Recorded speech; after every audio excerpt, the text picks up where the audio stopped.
Rebirth 500 years ago. Xuanji, I regarded you as my closest friend. Why did you attempt to take my life? In a dimly lit chamber, a pale young man suddenly awoke, drenched in perspiration.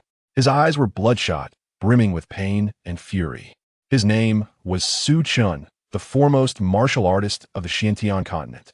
Possessing the power of the Nine Dragons, his combat prowess was unparalleled, earning him the title of the Nine-Dragon Martial Emperor, ranked first among the 10 renowned martial emperors. The third-ranked Xuanji Martial Emperor was his dearest friend. However, upon discovering a precious artifact, the Qian Kuan Ding, within ancient ruins, he ignited his friend's covetous desires. Xuanji spread rumors about Su Chen's acquisition of the Qian Kuan Ding, prompting countless powerful figures to pursue him relentlessly. Severely injured, Su Chen ultimately fell victim to a treacherous ambush by Xuanji, who sought to seize the artifact for himself. Despite his extraordinary abilities, Su Chen, worn from continuous battles and the surprise attack, was left nearly depleted. How could he stand against Xuanji? In a moment of desperation, he detonated the Qian Kuan Ding, hoping to perish alongside Xuanji.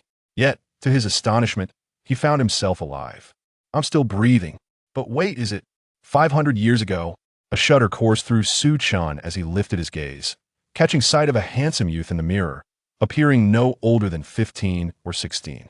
A tidal wave of memories surged forth, filling his eyes with incredulity. Had he truly been reborn 5 centuries in the past? Could it be due to that precious artifact, the Qian Kuan Ding? Su Chen pondered silently. Creak. At that moment, the door swung open.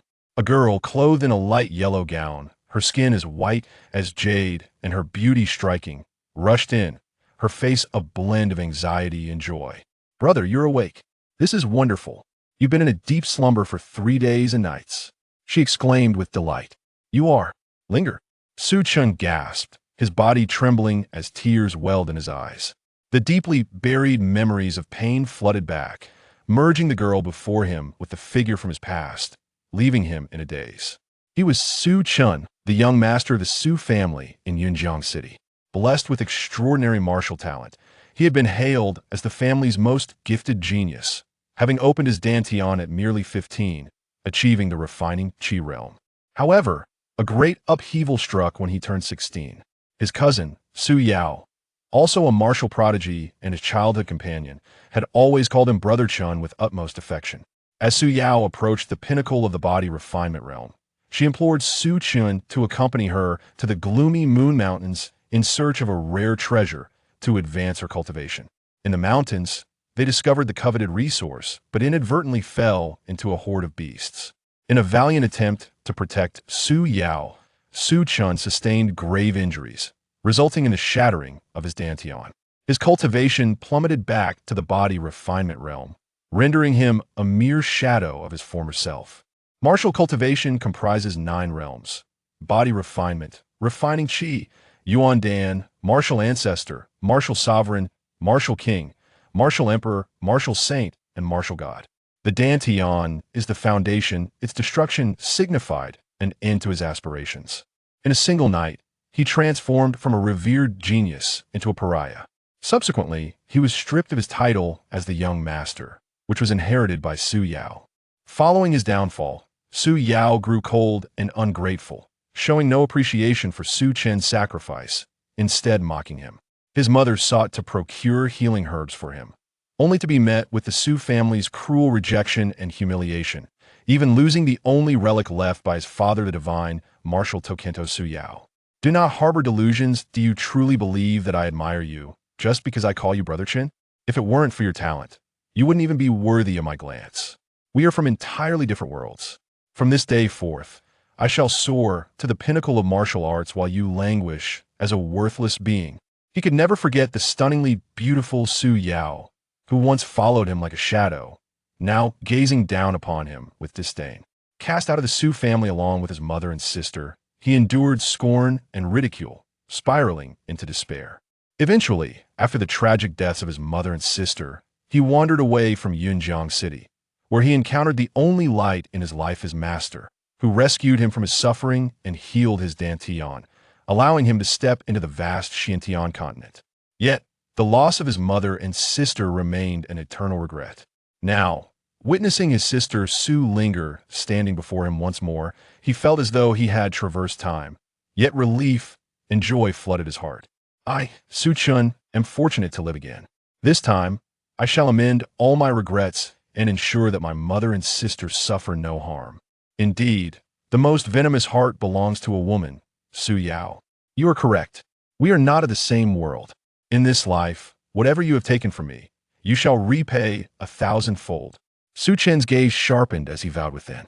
He stepped forward, embracing the girl tightly, fearing that if he released her, this beautiful dream might shatter. Brother, what's wrong? I am indeed Linger. Do not worry, mother has gone to seek the Grand Elder. If she retrieves the divine martial token left by father, it will surely heal your Dantian. Su Linger said, puzzled by Su Chen's actions. Yet, sensing his fear and excitement, she mistakenly believed he feared the irreparable damage to his Dantian and sought to comfort him. Linger, I am fine. It's just, seeing you fills me with joy. Su Chen recognized his lapse in composure and released Su Linger, affectionately ruffling her hair. What did you say about mother?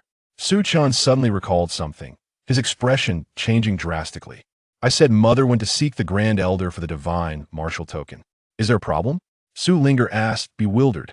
This is bad. Su Chen's face turned ashen. If memory served him right, today marked the day the family convened the elders to strip him of his title, granting it to Su Yao. Mother's visit at this moment would only lead to humiliation. If she sought the Grand Elder today, not only would she fail to acquire the token, but she would also face cruel humiliation and perhaps even slap in the face.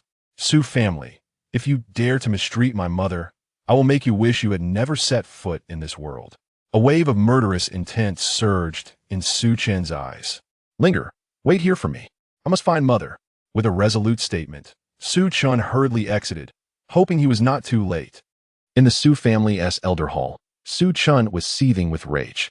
His reckless actions had led to the destruction of his Dantian, rendering him powerless. From this day forth, Su Chen is stripped of his position as young master, to be succeeded by Su Yao, announced the stern-faced Grand Elder of the Su family. Clad in a black robe, before him knelt a middle-aged woman, trembling and pale, her eyes filled with sorrow and fury.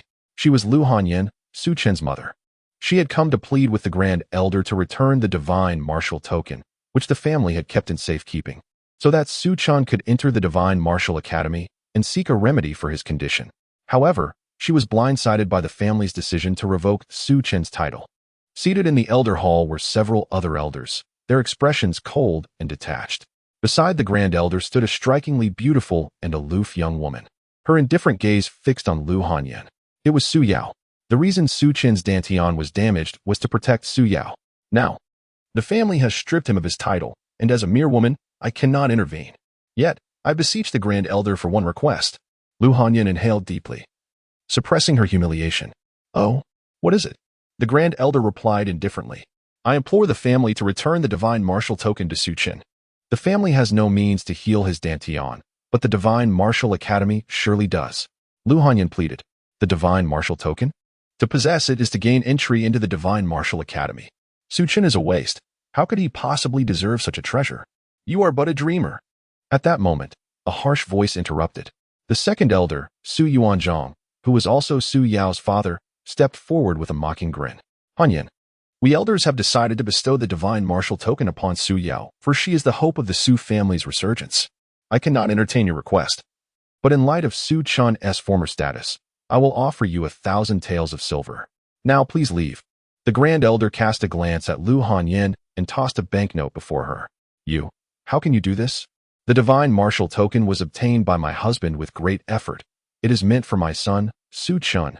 You have stripped him of his title, and now you seek to seize his token? This is utterly unjust. Lu Hanyan exclaimed in anger. Impudent. As members of the Su family, the divine martial token is the property of the family to bestow as we see fit, and it is not for you, a mere woman, to question. The Grand Elder's expression darkened, reprimanding her. Sister-in-law, Su Chen has become a waste. He does not deserve to attend the Divine Martial Academy. Only Su Yao is worthy of the divine martial token. I advise you to abandon your futile hopes and return to care for your worthless son. Su Yuanzhang sneered. I refuse to accept this.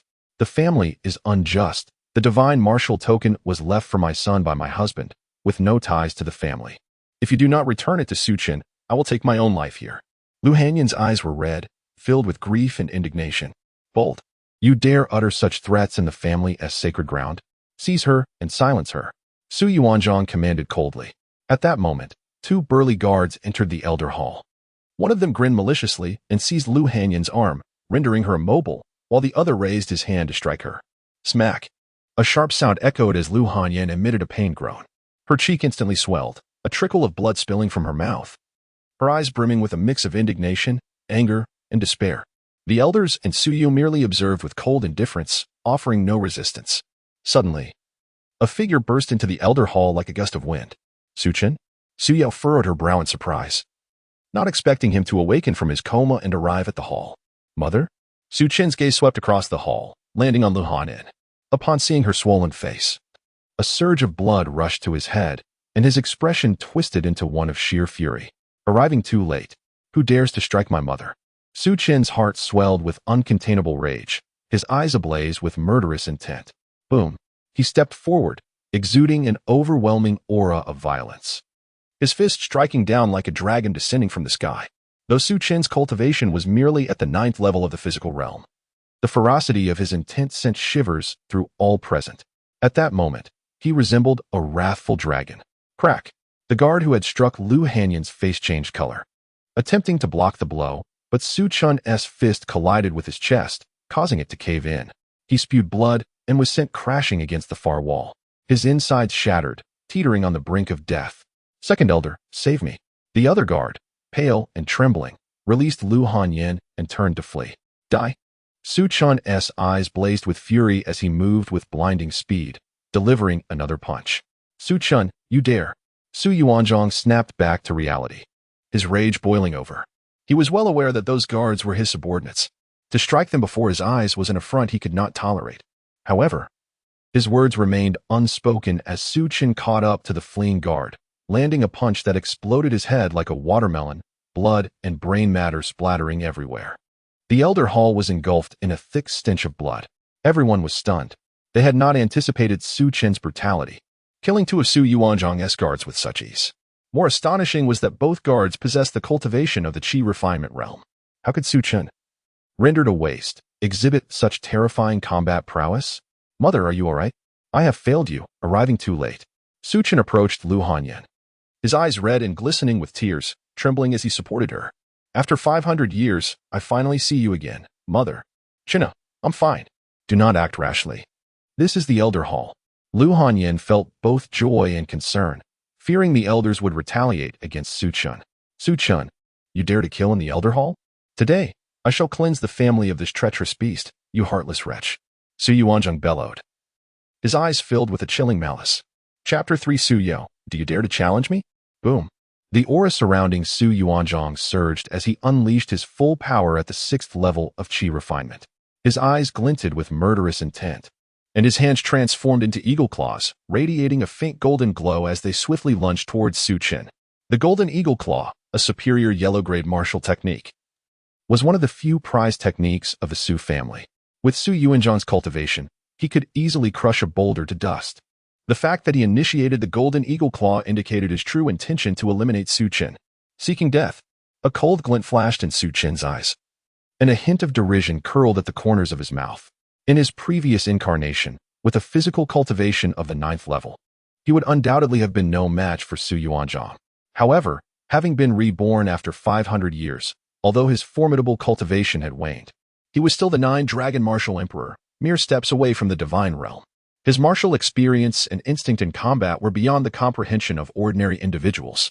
Though the golden eagle claw was powerful, Su Chen quickly discerned several flaws. Boom. He neither dodged nor evaded, his foot striking the ground as he retaliated with a punch. How dare he engage with Yuanzhang? Such audacity. Numerous elders, along with Su Yao, watched the unfolding events with cold indifference, refraining from intervening. In their eyes, the shattered Qi Ci of Su Chen rendered him incapable of being a match for Su Yuanzhang. The outcome was predetermined. Even if Su Chen survived, he would be severely injured. Yet, the ensuing scene left them wide-eyed in astonishment. Crack! Su Chen's figure flickered like a specter, appearing at Su Yuanzhang's side as if teleporting. His fierce punch landed mercilessly upon Su Yuanzhang's forearm, producing a crisp sound as a faint spray of blood emanated from the impact. Su Yuanzhang's golden eagle claw missed its target, and Su Chen had forcibly shattered his forearm. "Ah, my hand!" Su Yuanzhang screamed in agony. Clutching his arm, his expression twisted in pain. Slap!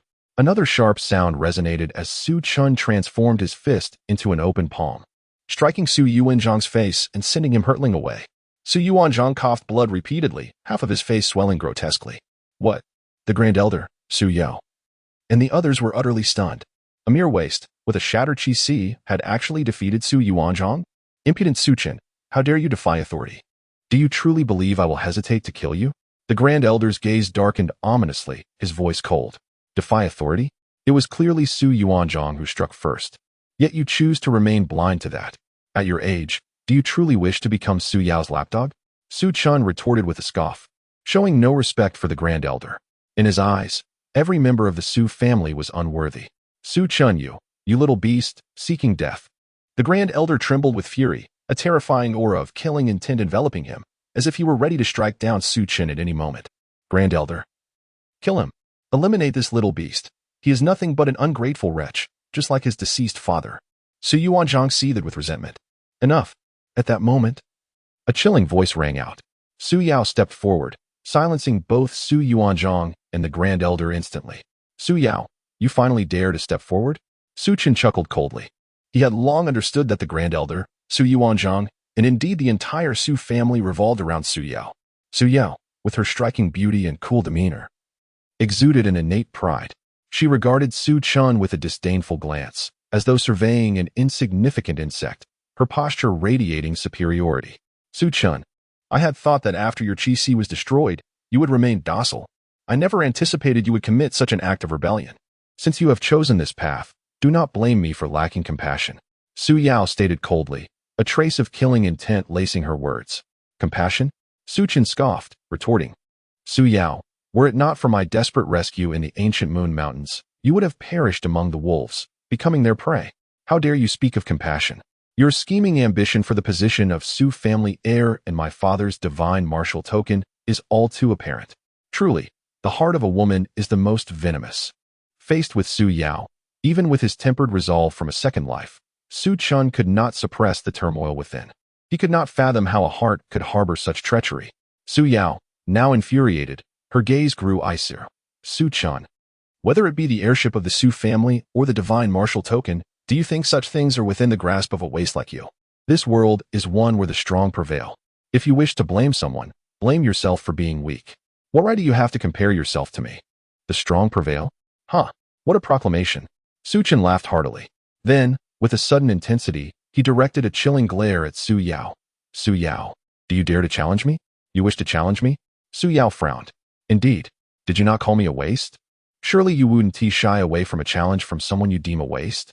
Let us battle. The victor will determine not only the outcome, but our very lives. Su Chen declared resolutely. Having lived anew, he sought to protect those dear to him and to resolve all lingering grievances. To spare Su Yao would leave his heart unsettled. Very well, but let us set the date for 1 month hence. If you manage to best me, the title of Su family heir shall be yours, as well as the divine martial token. Su Yao replied, her demeanor as cold as ice. Agreed. I have no interest in the heirship. I only desire the divine martial token. Su Chen replied nonchalantly. With that, he assisted Lu Hanyin and turned to leave the elder hall. After a month. Do you believe you can triumph over him? This little beast, despite his shattered Qi Si, possesses formidable combat prowess. Su Yuanzhang remarked resentfully as he watched Su Chen depart. Father, you are aware of my constitution. In a month, I shall certainly ascend to the 9th level of Qi refinement. Meanwhile, his internal energy will be entirely depleted. Killing him then will be as easy as lifting a finger. Su Yao stated coldly. Though she was proud, she was also cautious. Recently having broken through to Qi refinement, she recognized Su Chen's strength and, at that moment, felt uncertain about defeating him. However, after a month, her confidence would be absolute. Let Su Chen live for another month. Chapter 4. The 9 Dragons Battle Sky Technique and the Divine Artifact. The Qian Kuan Cauldron Xiaoqian, it is your mother's inadequacy that has caused you to suffer. Even the divine martial order left by your father has been snatched away. Upon returning to the small courtyard, Lu Hanyan spoke with a bitter smile. No, mother, it is all my fault for causing you distress today. But rest assured, everything the Su family has taken from me, I will make them repay with interest. I will not allow anyone to bully you or my little sister again, Su Chen declared earnestly, having been granted a second chance at life. He was acutely aware of his former cowardice, which had led to the tragic demise of his mother and sister. Given this opportunity, he vowed never to let anyone harm them again. Xiaochen, I am fine. Just seeing you regain your spirit brings me peace. My greatest wish is for you and Lingo to live safely and happily. This is a qi gathering pill I bought for you. It is said to have restorative effects on the injuries to your dantian. Take it, and I will prepare something delicious for you, Lu Hanyan said. Her face filled with relief as she handed a porcelain vial to Su Chen and turned to leave. The qi gathering pill. Su Chen's heart trembled. Although it was merely a common first-tier spirit pill capable of enhancing one's cultivation, it was still worth over 1,000 taels of silver. While not exorbitant, Lu Hanyan could hardly afford such an amount. He noticed the golden hairpin that once adorned his mother's head had vanished. It was likely sold to procure the qi gathering pill. Once known as the Nine Dragons Martial Emperor, Su Chen had encountered countless treasures. His martial prowess was unparalleled, and he was well versed in alchemy and artifact forging, having even concocted extraordinary divine pills. Yet, the weight of this simple qi gathering pill was immeasurable. Mother, Lingo, in this life, I will ensure you suffer no harm, Su Chen murmured, his gaze resolute. He sat cross-legged on his bed, commencing his cultivation. In the ancient Moon Mountain range, he had sustained severe injuries while rescuing Su Yao, resulting in a shattered dantian. In Su Chen's perception, his dantian resembled a cracked pool. The once consolidated true qi now entirely depleted. With such grave damage, unless he obtained a healing divine pill of 7th tier or above, recovery was impossible. Fortunately, he possessed the Nine Dragons Battle Sky Technique. A brilliant light filled Su Chen's eyes. The Nine Dragons Battle Sky Technique, an extraordinary skill obtained by his master from ancient ruins, was the foundation of his ascent to the Nine Dragons Martial Emperor. This technique would restore his dantian, allowing him to rise from the ashes and aspire to the pinnacle of martial arts. The essence of the Nine Dragons Battle Sky Technique lay in breaking and rebuilding. It required supreme willpower to shatter the dantian and then condense 9 true dragon dantians, thereby establishing an unparalleled foundation. The first step of this technique involved foundation building. He needed to shatter his dantian and reform 9 true dragon dantians, granting him 9-fold mana and an incredibly solid base, rendering him invincible among his peers. Ultimately, his 9 true dragon dantians could transform into 9 true dragons, wielding the power of the 9 dragons to pluck stars and moons, capable of annihilating the heavens and earth. It was through the Nine Dragons Battle Sky Technique that he progressively reached the zenith, ultimately achieving the invincible title of Nine Dragons Martial Emperor, ranking first among the 10 Martial Emperors. However, to condense the 9 true dragon dantians, he required a 9 dragons pill. Although many spirit herbs were needed, the primary ingredient, the 9 dragons sacred heart grass, was exceedingly rare, while the others were readily available. If memory served him correctly, the 9 dragons sacred heart grass should exist within the ancient Moon Mountain range, suggesting he would need to venture there once more. Suddenly, Su Chen sensed something amiss. Within his shattered dantian, he perceived the presence of an additional item. It was the Qiankuan cauldron. A jolt of surprise surged through Su Chen. He sensed an ancient and magnificent alchemical cauldron within his dantian, radiating a mysterious and powerful aura. It was indeed the legendary Qiankuan cauldron. Boom! The Qiankuan cauldron vibrated, drawing Su Chen's mental force and transporting him into a chaotic space. Before him floated a 3-legged, 2-eared cauldron, ancient and enigmatic, adorned with imprints of mountains, rivers, flora, and the stars, embodying the mysterious rhythms of time and space. However, the ancient cauldron was also riddled with cracks, its brilliance dimmed, suggesting it had suffered severe damage. This was the Qiankuan cauldron. Standing before the Qiankuan cauldron, Su Chen felt as insignificant as an ant. The Qiankuan cauldron had unexpectedly manifested within his dantian. It seemed that his conjecture was correct. His ability to return to 500 years prior was profoundly connected to the Qiankuan cauldron. Su Chen's heart raced with curiosity. He wondered what purpose the Qiankuan cauldron served. In his previous life, although he recognized it as a divine artifact, he could never fully refine it or comprehend its capabilities. Eventually, despite his formidable cultivation, he could only force a trace of his mental imprint into it, still far from complete refinement. The cracks upon the Qiankuan cauldron might have been the result of his self-detonation. But, at that moment, the qi-gathering pill in Su Chen's hand trembled, transforming into a stream of light that flew into the Qiankuan cauldron. The cauldron emitted a glimmer of light, auspicious energy rising, and shortly thereafter, the qi-gathering pill re-emerged. Albeit transformed, strange patterns adorned its surface, exuding a delightful fragrance, providing a sense of perfection. This is a superior qi-gathering pill. Su Chen was taken aback. The pill Lu Hanyin had given him was merely a low-grade qi-gathering pill, yet it had emerged from the Qiankuan cauldron as a superior one. The Qiankuan cauldron possessed the ability to elevate the quality of elixirs? How astonishing! If he could concoct the Nine Dragons pill, enhanced by the Qiankuan cauldron, would he not obtain an extraordinary Nine Dragons pill? A feat even his master could not achieve. Su Chen's gaze ignited with fervor. With a superior Nine Dragons pill, he could forge a flawless true dragon dantian, establishing a foundation even more formidable than in his previous life, thus enhancing his cultivation and combat prowess. The Qiankuan cauldron was indeed a supreme artifact. I shall immediately set forth to the ancient Moon Mountain range in search of the Nine Dragons' sacred heart grass. Su Chen resolved decisively. Chapter 5. The Ancient Moon Mountain Range. The Xianyin Pool. The second elder remarked. Just as Su Chen departed from the Su family and exited Yunjiang City, he appeared to be heading towards the ancient Moon Mountain Range. A black-clad guard respectfully reported. The ancient Moon Mountain Range? What business does that little wretch have there? Regardless of his intentions, he is courting death. Su Yuanzhang turned, his eyes glinting with a frigid murderous intent. How dare that little wretch challenge Yaoer? He is utterly oblivious to his own mortality. Take 100,000 taels of silver to the Black Cloud stronghold and inform Chief Su that I demand Su Chen's head. A hefty banknote fluttered from his sleeve, his face contorted with a fierce murderous glare. Yes, the black-clad guard accepted the banknote with reverence and hurried away. The Black Cloud stronghold, the largest bandit group outside Yunjiang City, was situated on the periphery of the ancient Moon Mountain Range. Chief Su Gang of the Black Cloud stronghold possessed a cultivation level at the 9th stage of the Qi refinement realm, and his 3 subordinates were equally formidable, ruthless, and merciless. Dealing with the Su Chen, whose dantian was shattered, would pose no challenge at all. It seemed Su Chen was doomed. After exiting Yunjiang City, Su Chen reached the ancient Moon Mountain Range within a few hours. The ancient Moon Mountain Range stretched for thousands of miles, with towering ancient trees and perilous peaks.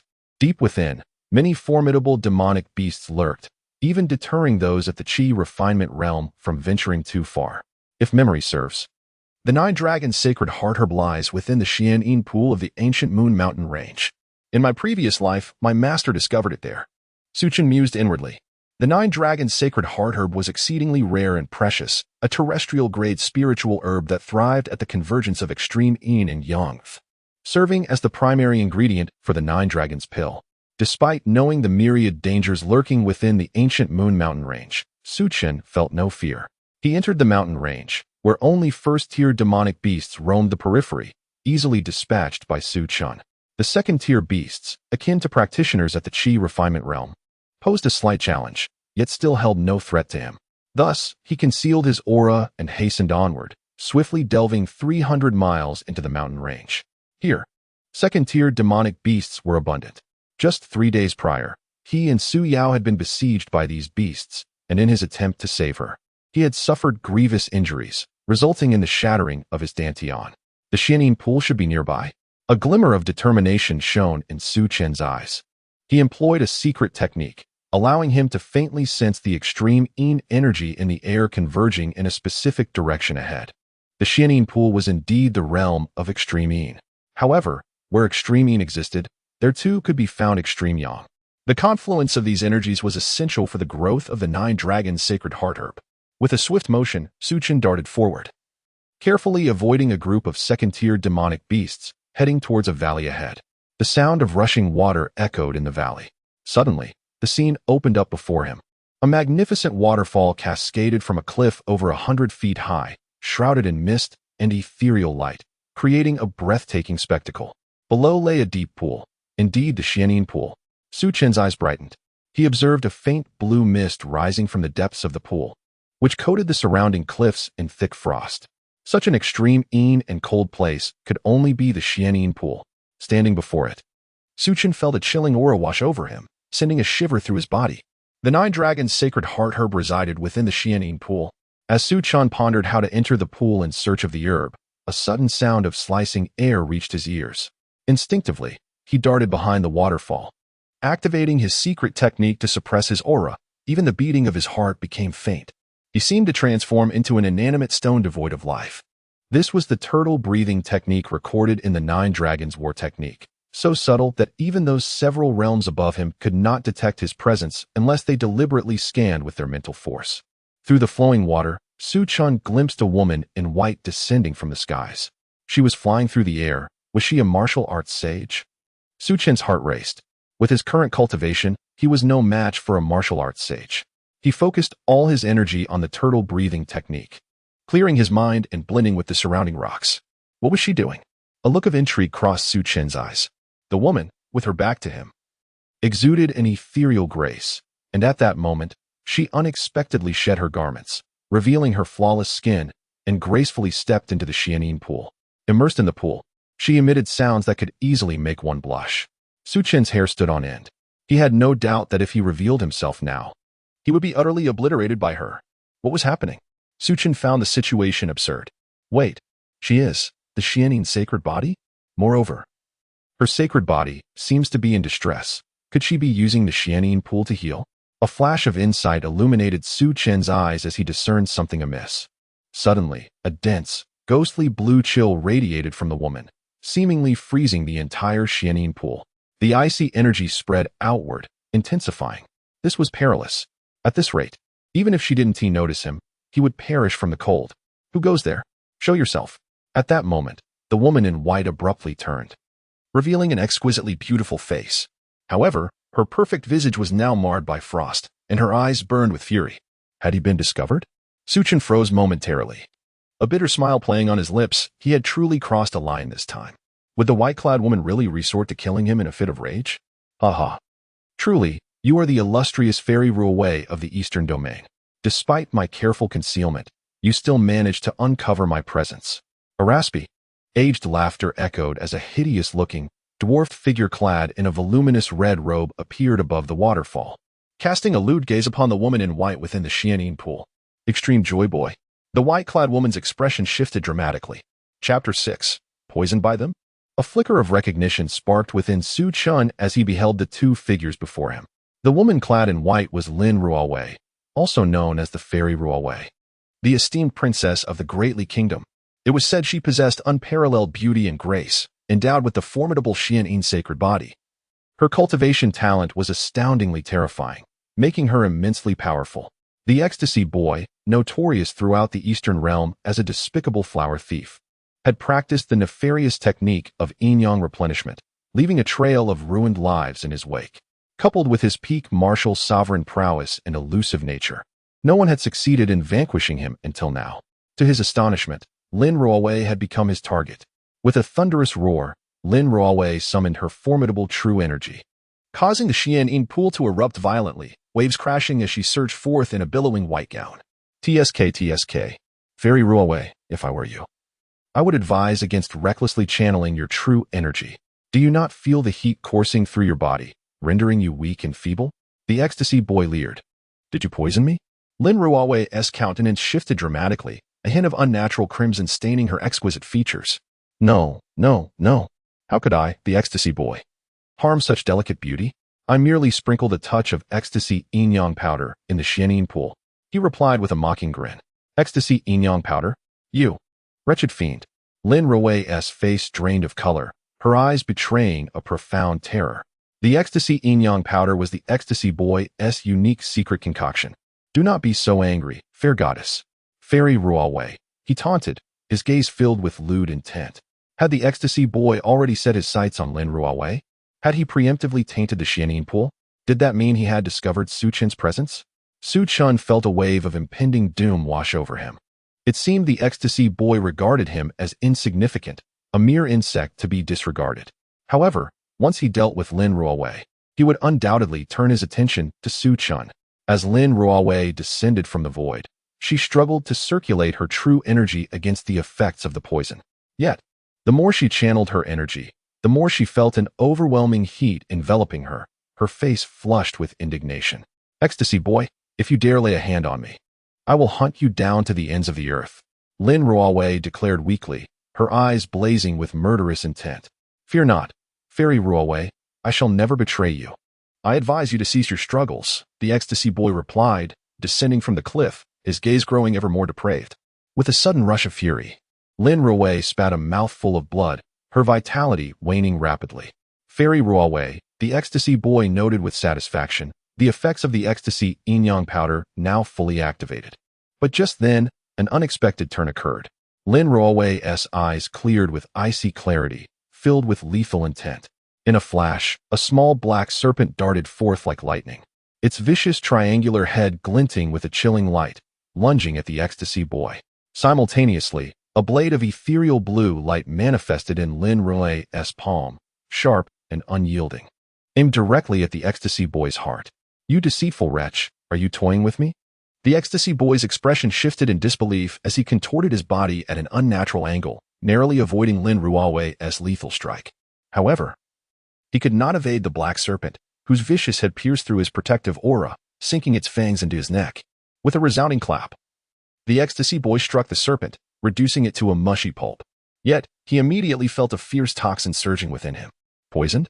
His face paled, and he hurriedly retrieved numerous healing elixirs, consuming them in haste.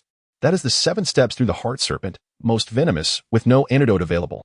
Ecstasy boy, your demise is imminent," Lin Ruowei declared, her countenance ashen, teetering on the brink of collapse, crimson blood trickling from her lips. "Poisonous witch, what benefit do you gain from my death? You are afflicted by the ecstasy yin-yang powder. Without a man's embrace, you too are doomed." The ecstasy boy's eyes brimmed with fear as he screamed in desperation. Yet, the poison of the 7 steps through the heart serpent was too potent. His healing elixirs rendered ineffective. As black mist enveloped his face, he spewed forth dark, toxic blood. He felt an overwhelming sense of resentment, never anticipating his downfall at the hands of Lin Ruowei. Ultimately, he collapsed, lifeless, his wide-open eyes reflecting his regret and despair. Su Chen stood in stunned silence. Should he save her? Gazing at Lin Ruowei's plight, he wrestled with his thoughts. If she did not receive the antidote, she would surely perish. However, if he intervened, what if this woman turned on him in a fit of madness, seeking to silence him? Chapter 7. The Sacred Heart Grass of 9 Dragons. Forget it. I shall lend a hand. Su Chen sighed softly. He emerged from behind the waterfall and approached the lifeless body of the blissful child. The blissful child undoubtedly possessed the antidote to the blissful yin-yang powder. At that moment, the corpse of the blissful child was enveloped in a deep black hue, emanating a pungent stench, and was rife with lethal toxins. With utmost caution, Su Chen removed the storage ring from the child's finger. The antidote must be within. Just then, a fragrant breeze wafted through the air. From behind Su Chen, a pair of soft arms wrapped around him, a warm and supple figure pressing closely against him. This was... Su Chen's eyes widened in shock, his body suddenly stiffening. Lin Ruowei, completely unclothed, had skin as white as jade, a slender figure with exquisite curves, cascading hair like a waterfall, and an ethereal presence. Her features were breathtakingly beautiful, yet at that moment, her gaze was dazed, her complexion flushed, indicating something was amiss. In his 2 lifetimes, Su Chen had never encountered such a scene. Though I am not a paragon of virtue, I cannot take advantage of someone in distress. Su Chen chuckled bitterly, feeling the heat coursing through him as well. Nevertheless, he forcibly suppressed his chaotic thoughts, determined to retrieve the antidote from the storage ring to administer to Lin Ruowei. Save me, Lin Ruowei uttered, her voice igniting a primal urge within him. Su Chen soon realized he could not break free from her embrace. After all, Lin Ruowei was a formidable martial arts master. While Su Chen was merely at the 9th level of physical cultivation, his frail limbs could hardly contend with her strength. He was swiftly knocked to the ground as Lin Ruowei tore his garments apart, entwining herself with him. Have I been forcefully pushed into this? Su Chen's eyes widened in disbelief. Hours later, gazing at the deeply slumbering Lin Ruowei beside him, her exquisite face dotted with fine beads of sweat, Su Chen could only smile wryly. This time, I truly cannot wash myself clean, even if I plunged into the Yellow River. Yet, you cannot blame me, after all. It was you who took the initiative, leaving me no means to resist. Su Chen murmured softly to himself. He then leapt into the Xianing pool. The icy waters pierced through him, awakening him instantly. Strangely, the deeper he descended, the warmer it became. Upon reaching the bottom of the pool, it resembled a hot spring, radiating intense heat. Su Chen noticed a peculiar spiritual herb growing among the rocks, adorned with 9 leaves shaped like dragons, crystalline and vibrant red, exuding a rich glow. It was none other than the sacred heart grass of 9 dragons. I have found it. Su Chen's eyes gleamed with unparalleled joy. He carefully plucked the sacred heart grass and placed it into a prepared jade box before departing the Xianin pool. Observing Lin Ruowei sleeping peacefully nearby, he whispered, "Fairy Ruowei, though I have taken advantage of you, I have also saved you. Let us consider ourselves even." Without a moment's hesitation, Su Chen hastily exited the valley. After leaving the Xianin pool, he sprinted toward Yunjiang City. Concurrently, he established his ownership over the storage ring of the blissful child. Although the child had left a spiritual imprint on the ring, it vanished upon his death, allowing Su Chen to claim it with ease. The storage ring contained a space equivalent to that of a room, filled with various items. While merely a high-grade spiritual artifact, the storage ring was indeed a valuable find. This time, the primary goal was to locate the sacred heart grass, and acquiring the storage ring was a delightful surprise. As a notorious flower thief, the blissful child had amassed a considerable wealth through his nefarious deeds. The collection included hundreds of spiritual herbs and dozens of bottles of elixirs for enhancing cultivation and healing. Among these were several martial techniques of the Xian rank, with the most precious being the blissful Xian Gong, a fragmented earth rank cultivation method. Such earth rank techniques were exceedingly rare in the kingdom of Dali, making them a coveted treasure.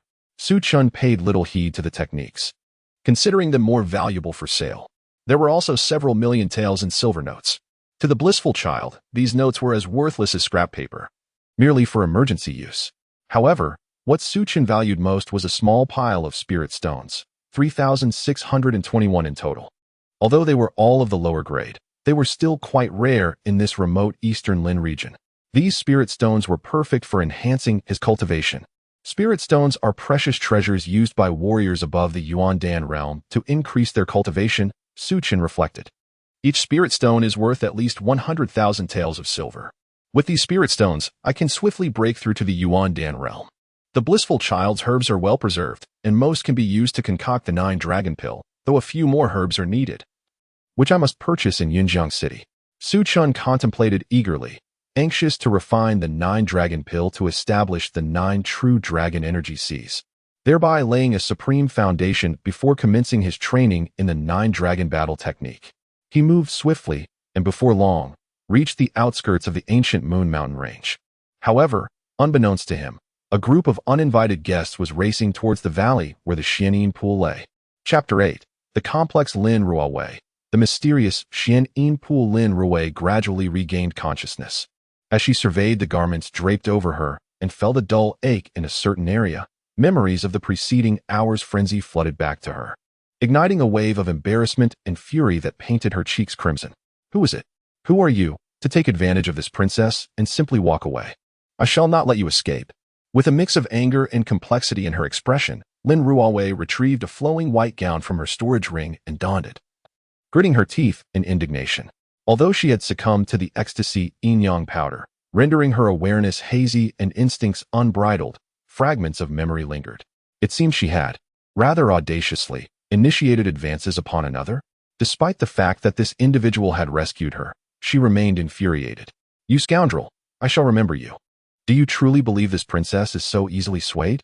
You rescued me, and at most, I would unleash my wrath upon you, but I would never contemplate your demise. Coward." To her surprise, Lin Ruowei discovered that her rage was not as overwhelming as she had imagined.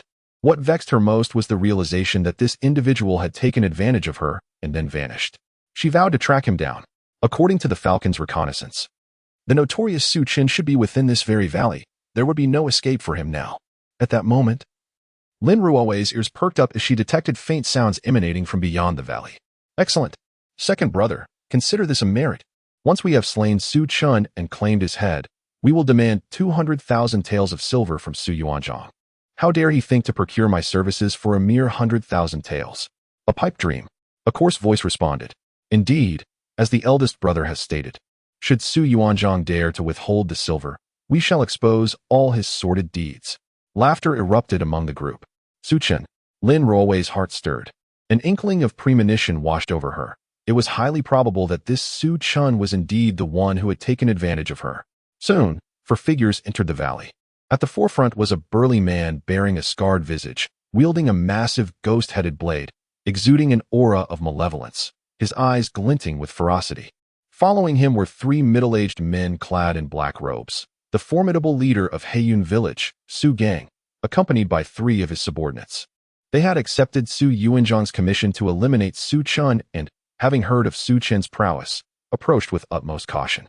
In their estimation, with Su Gang at the 9th level of Qi refinement and three other practitioners of the same realm, dealing with the Su Chen whose dantian had been shattered was merely a formality. Guided by a falcon tamed by the second-in-command, they had tracked him to the Xian'in Pool's valley. Oh, Su Chen is not here? Who are you? Su Gang's gaze flickered, instantly landing upon Lin Ruowei beside the Xian'in Pool. A sense of awe washed over the four men. Clad in white, Lin Ruowei possessed an ethereal beauty, her demeanor exuding an otherworldly grace akin to that of a celestial being descended to the mortal realm, radiating an air of noble distinction. When had they ever encountered such a stunning beauty? Who is this Su Chen you spoke of? Lin Ruowei inquired, her tone cool and imperious, leaving no room for refusal. You little vixen, why do you inquire about Su Chen? You wouldn't happen to be that waste lover, would you? Why not accompany me back and become the matron of Heiyun village? Wouldn't that be delightful? Su Gang's eyes gleamed with a fervent desire as he burst into laughter. Though surprised that Su Chen was not present, Lin Ruowei's unparalleled beauty ignited a burning desire within him. You seek death. A glimmer of cold fury flashed in Lin Ruowei's eyes. In an instant, four streaks of ethereal blue sword energy erupted from her palms, piercingly cold and enveloping Su Gang and his companions. She is releasing her true energy? This is bad. She is indeed a formidable Yuan Dan realm expert. Su Gang and his companions' expressions shifted dramatically. They finally comprehended that they had encountered a formidable foe. Yet, before the prowess of a martial arts master, they were as feeble as ants, unable to evade their fate. Blood splattered as their legs were severed, and their anguished cries echoed through the air. Spare us. We were blind to your greatness. Please show mercy. The four men trembled in terror, hastily bowing in supplication. Who is Su Chen? Tell me everything you know about him. I will not repeat myself. Lin Ruowei commanded coldly. Su Chen, he was once the genius of the Su family in Yunjiang City, but days ago, he was gravely injured by a beast in the ancient Moon Mountain range, shattering his dantian and reducing him to a waste of existence.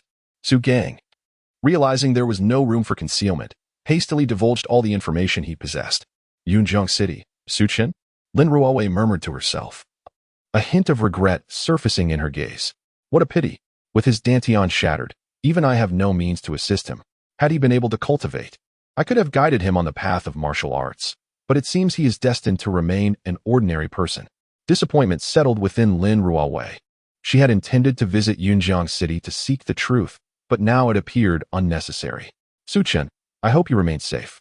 Once I have concluded my affairs in the royal capital, I shall come to Yunjiang City to find you. Lin Ruowei whispered to herself. She was merely passing through the ancient Moon Mountain range, eager to return to the royal capital of Dali to attend to pressing matters. Casting a lingering glance toward Yunjiang City, she soared into the air, heading toward the royal capital. In the valley, Su Gang and his companions lay lifeless, their foreheads pierced by sword energy, eyes wide open in disbelief. In their final moments, they could not fathom why Lin Ruowei had chosen to end their lives. Meanwhile, oblivious to all that transpired, Su Chen emerged unscathed from the ancient Moon Mountain range, returning to Yunjiang City. In Yunjiang City, the Wanbao Chamber of Commerce boasted the most diverse collection of spiritual herbs. Once I procure the final few herbs, I will be able to concoct the 9 Dragons pill. Su Chen murmured to himself, his eyes alight with anticipation as he strode toward the Wanbao Chamber of Commerce. Chapter 9. The Wanbao Chamber of Commerce. Master Gaian, the Wanbao Chamber of Commerce stands as the largest trading entity within the Kingdom of Dali, sprawling across numerous cities, its background rumored to be exceptionally profound. In the heart of Yunjiang City, the Wanbao Chamber is nestled among an impressive cluster of buildings, adorned with exquisite carvings and majestic towers, exuding an air of grandeur. Upon his arrival at the Wanbao Chamber, Su Chen was greeted by a charming young attendant who smiled and inquired, "Esteemed sir, what may I assist you in purchasing?" Our Wanbao chamber offers a plethora of spiritual tools, elixirs, and pills, all at your disposal. I seek the Wuging Huiding, Liyong flower, Inghua wood, Yuan fruit, and the Sanspinglian. Might your esteemed chamber possess these 5 rare elixirs? Su Chen asked. While these 5 elixirs may not rival the precious Jiolong Xingxing grass, they serve as vital supplementary ingredients for the Jiolong pill, and are indeed quite rare, absent even from the storage ring of the Elysian child. Nevertheless, it was presumed that the Wanao chamber would have them. The attendant paused momentarily, her smile fading into a look of disdain as she retorted, Sir, are you jesting with me? I have never heard of such elixirs. Surely, you are fabricating this? Your ignorance merely reflects your lack of knowledge. I am pressed for time. If you are unaware of these elixirs, kindly summon one of your elders. Su Chen replied coolly. Do you think you are worthy of meeting our elder? If you are not here to purchase elixirs, then be gone. Otherwise, I shall summon the guards. The attendant sneered. Dressed in modest attire, with even some tattered edges, Su Chen appeared far from a wealthy scion in her sharp eyes. Thus, she assumed he was merely a troublemaker. Is this how the Wanbao chamber conducts its business? If you do not even possess the Wuging Huiding, Liang flower, Inghua wood, Yuan fruit, and Sanspinglian, then your reputation is indeed misleading, Su Chen declared, his voice resonating with authority, amplified by a special technique that echoed throughout the chamber. How dare you cause a disturbance in the Wanao chamber? Guards, expel him at once. The attendant's expression shifted dramatically, her voice rising in alarm. If Su Chen provoked a significant figure within the chamber, she would surely face dire consequences. In an instant, several stout, black-clad guards stormed in, their presence imposing, their sharp gazes locking onto Su Chen. All were at the 9th level of qi refinement. It was noteworthy that even the elder of the Su family was merely at this level, yet within the Wanbao chamber, they were merely guards, a testament to the chamber's immense wealth and influence. Su Chen's eyes narrowed. The Jiolong pill was crucial for establishing his supreme foundation, for the sake of those 5 elixirs. He was prepared to cause an uproar within the Wanao chamber if necessary. Who was seeking the Wuging Huiding, Liyong flower, Inghua wood, Yuan fruit, and Sanspinglian? An urgent, aged voice resonated just then. An elderly man in a Taoist robe, disheveled and dusty, rushed forth like a gust of wind. Is that Master Guyan? I never expected him to appear. This young man is in for trouble. Master Guyan will not let this go lightly, murmured the onlookers.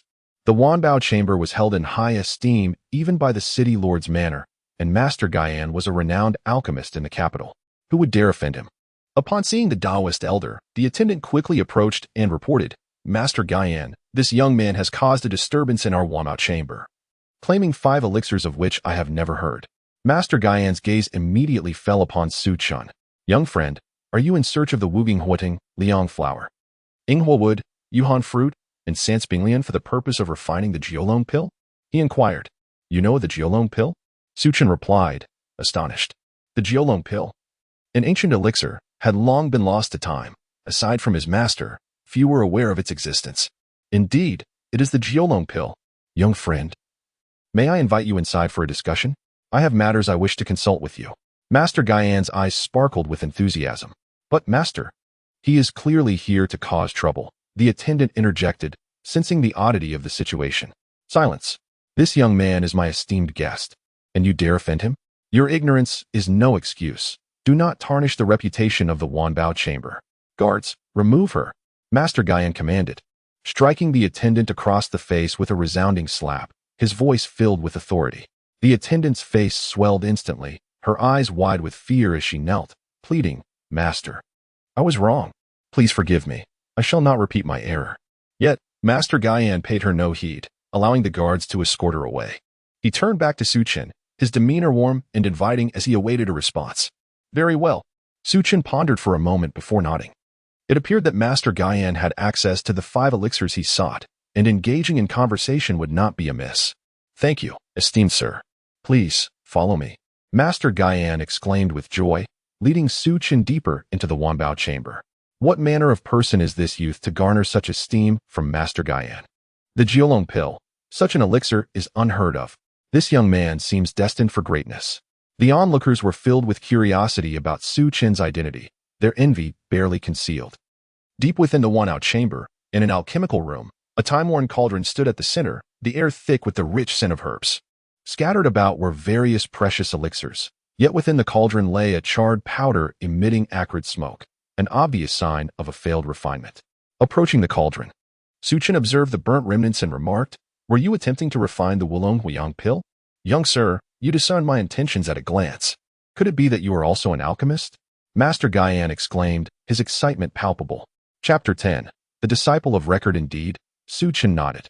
The 5-Dragon Transformation Pill is a simplified version of the 9-Dragon Pill, crafted from 5 primary spiritual herbs: the rootless fire vine, the fiery sunflower, the firefly wood, the cold shade fruit, and the tricolor ice lotus.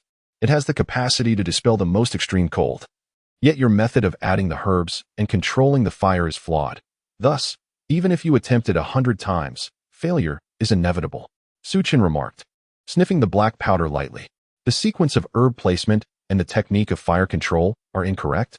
I beseech your guidance. Master Guyan's eyes lit up as he deeply bowed to Su Chen, speaking earnestly. Su Chen's words illuminated the confusion in his heart. Yet he still grappled with how to resolve the issue. These 5 herbs may appear to embody the dual attributes of yin and yang, but they inherently possess the essence of the 5 elements. The 5 elements interact in a cycle of creation and destruction. Should you introduce them one by one with any misalignment in order or temperature, your efforts will be in vain. The optimal approach is to introduce them all into the cauldron simultaneously and employ the 5-element fire control technique to refine the quintessence of the 5 elements, thereby expelling all impurities and achieving success in one fell swoop. Using the yin-yang fire control technique to summon the forces of yin and yang is a recipe for failure. Were it not for the high quality of your cauldron, you would have likely destroyed it by now while attempting to concoct the 5-Dragon Transformation Pill. Su Chen spoke coolly. The power of the 5 elements. The 5-element fire control technique? How ingenious! How did I not conceive of this? Master Guyan exclaimed, his excitement palpable. You, young sir, cannot possibly be a master of alchemy, can you? Su Chen merely glanced at his cauldron and sniffed the remnants of the pill, effortlessly identifying the issues in Master Guyan's alchemical process and providing a flawless solution. Such mastery, in his eyes, was extraordinary. Perhaps only a true alchemical master could achieve it. Yet to encounter one so young, merely 15 or 16 years of age, was unheard of. I am not an alchemical master, merely someone with a smattering of knowledge. There is no need for gratitude. Simply provide me with the rootless fire vine, the fiery sunflower, the firefly wood, the cold shade fruit, and the tricolor ice lotus, and we shall consider it even. Su Chen remarked with a hint of nonchalance. An alchemical master? In his previous life, Su Chen had concocted unparalleled divine pills, deserving of the title Pill God. He certainly would not altruistically guide Master Guyan without ulterior motives. He sought those 5 herbs. Rest assured, young sir, I shall provide you with as many of these 5 herbs as you desire. But may I inquire, having observed the peculiarities within your dantian, are you aiming to concoct the 9-Dragon Pill to forge a true dragon dantian? Master Guyan asked cautiously. How did you learn of the 9-Dragon Pill? Su Chen retorted. Though Master Guyan was an alchemical master, his martial prowess had reached the pinnacle of the Yuan Dan realm, enabling him to discern the abnormalities in Su Chen's dantian. Please do not misunderstand. I stumbled upon fragments of the 9-Dragon Pill in an ancient tome, which prompted my question. It seems you genuinely wish to concoct the fabled 9-Dragon Pill, Master Guyan declared, brimming with enthusiasm. The legendary 9-Dragon Pill, though not of the highest grade, possessed the power to transform the dantian into a formidable true dragon dantian, bestowing miraculous effects upon its user. How could Master Guyan, obsessed with alchemy, not be thrilled? Indeed. Would you like to observe? Su Chen's gaze flickered. May I truly? Master Guyan was beside himself with excitement. He had never dared to hope for such an opportunity to witness the creation of the 9-Dragon Pill, given its immense rarity. You must have noticed the fracturing of my dantian. I currently possess only the cultivation of the 9th layer of the corporeal realm and cannot personally craft the 9-Dragon Pill. I can impart the formula to you, and you shall create the 9-Dragon Pill for me. How does that sound? Su Chen proposed. He needed someone to concoct the 9-Dragon Pill, and Master Guyan appeared to be a devoted alchemist, not a person with ulterior motives. Thus, Su Chen felt reassured. Splendid! Master Guyan exclaimed, his excitement palpable. He had not anticipated such fortuitousness. Encountering Su Chen not only resolved his issues with the 5-Dragon Transformation Pill, but also granted him a glimpse into the legendary 9-Dragon Pill. How could he contain his exhilaration? Master Guyan seemed to make a momentous decision, then suddenly knelt before Su Chen. Master, please allow your disciple, Guyan, to pay his respects. Rise. I did not state that I would accept you as a disciple. You shall craft the 9-dragon pill for me, and I will impart the method to you. We shall remain even. Su Chen quickly interjected. If you refuse, I shall not rise. Master Gu Yin declared fervently. You have already taught me the method for the 5-dragon transformation pill and are now willing to impart the 9-dragon pill's teachings. If I do not express my gratitude, I would be no better than a beast. I implore you, Master, to grant me this honor. Master Gu Yan's eyes sparkled with fervent adoration. Although it seemed absurd for an alchemical master to take a mere youth as his mentor, he understood that this was a tremendous opportunity he could not afford to squander. Seeing Master Gu Yan's sincerity, Su Chen pondered for a moment before nodding. Very well. Then I shall accept you as a disciple of record for now. You may rise. Thank you, Master. May I inquire your esteemed name? Master Gu Yin inquired joyfully. I am Su Chen. Su Chen? Could it be? You are the Su Chen of the Su family? Master Gu Yin gasped, his body trembling. Indeed. Therefore, I am not the alchemical master you presume me to be. If you wish to withdraw, now is your chance. Su Chen said with a half-smile. Withdraw? Impossible. Master, you are a prodigy of unparalleled talent. Upon consuming the 9-dragon pill and forging a true dragon dantian, you will surely soar to greatness. It is absurd that the Su family mistook you for a mere failure. How outrageous. Master, shall I exact vengeance on your behalf? Master Gu Yin scoffed. That will not be necessary. I shall handle my own matters with the Su family. For now, let us focus on concocting the 9-dragon pill. Here is the formula. Familiarize yourself with it. Su Chen said calmly, producing a page of the formula from his sleeve, which floated gently before Master Gu Yin. Yes, thank you, Master. Master Gu Yin reverently accepted the formula, poring over it with utmost care. Chapter 11. The refinement of the 9-dragon pill and the 9 great true dragon chi sees moments later. Gu Yin raised his head. His eyes filled with profound awe and admiration. Master, the 9-dragon pill is indeed a marvel of heaven and earth. I never anticipated that your insights into the 9-dragon pill would be so profound. Gu Yin was filled with reverence, increasingly grateful for having Su Chen as his mentor. The formula for the 9-dragon pill was undeniably precious, yet it also contained many of Su Chen's reflections on the refinement of the 9-dragon pill and the principles of alchemy.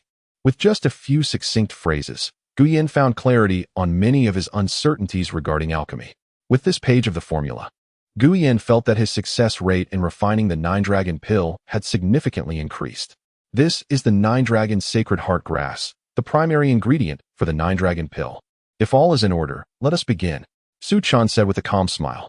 Yes, Gu Yin respectfully acknowledged. He settled himself before the alchemical cauldron, his vast true energy swelling as he activated the surrounding earth fire array. Instantly, fierce flames erupted, enveloping the cauldron. Using the 5 elements fire control technique, I will simultaneously introduce 5 fire vines, the blaze flower, the firefly wood, the frosty fruit, and the tricolor ice lotus. After refining their elemental powers, I will sequentially add the Xianjing grass and the transformation fruit. Su Chen's voice resonated. Gu Yan's expression turned serious as he swiftly formed seals with his hands, the blazing fire splitting into the 5 elemental forces, each entwining the 5 spiritual herbs for refinement. His speed was remarkable, continuously alternating various fire control techniques, varying his pace.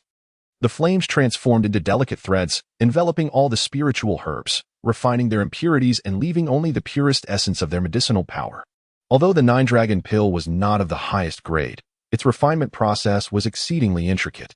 Even with Gu Yan's masterful cultivation, after several hours, his complexion paled slightly, beads of sweat dotting his brow, and his true energy depleted by more than half. Add the 9-dragon sacred heart grass. Su Chen instructed swiftly.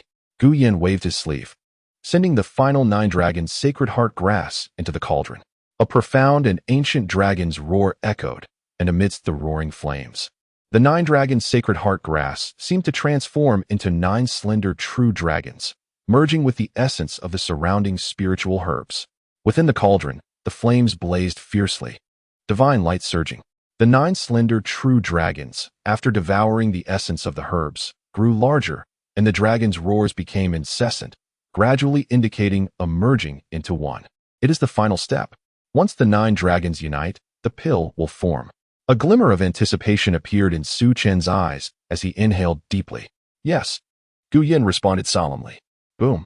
Within the cauldron, a thunderous sound erupted. The 9 slender true dragons shone with unparalleled brilliance before instantly merging into one, various powers intertwining perfectly. Transforming into a golden pill that soared upward, Guyan's hands moved in intricate patterns, then he swiftly reached out, catching the golden pill in his palm. Master. The 9-dragon pill is complete. Guyan trembled with excitement, his eyes alight with joy as he presented the 9-dragon pill to Su Chen. The 9-dragon pill radiated a splendid golden glow, intricate dragon patterns emerging on its surface, exuding a majestic and mysterious aura, imbued with a faint, invigorating fragrance that lifted one's spirits. Excellent, excellent, excellent, Su Chen exclaimed repeatedly, equally exhilarated. The 9-dragon pill was foundational for his cultivation of the true dragon Qi and the 9-dragon battle technique, and now it had finally been successfully refined. Master, while the power of the 9-dragon pill is still potent, please cultivate here. I will guard the door for you, Guyan stated earnestly before swallowing a stamina-restoring pill and exiting the alchemy chamber. Indeed, it is the 9-dragon pill, although merely of mid-grade quality. Achieving success in its refinement is commendable. Thankfully, I have the Qiankuan cauldron, Su Chen mused inwardly. Buzz, with a thought. The 9-dragon pill in Su Chen's palm instantaneously entered the Qiankuan cauldron, which vibrated and emitted a peculiar divine light. Almost instantly, a golden pill, radiant and adorned with 9 illusory true dragons, materialized. A perfect quality 9-dragon pill. The Qiankuan cauldron is truly extraordinary. Su Chen's eyes sparkled.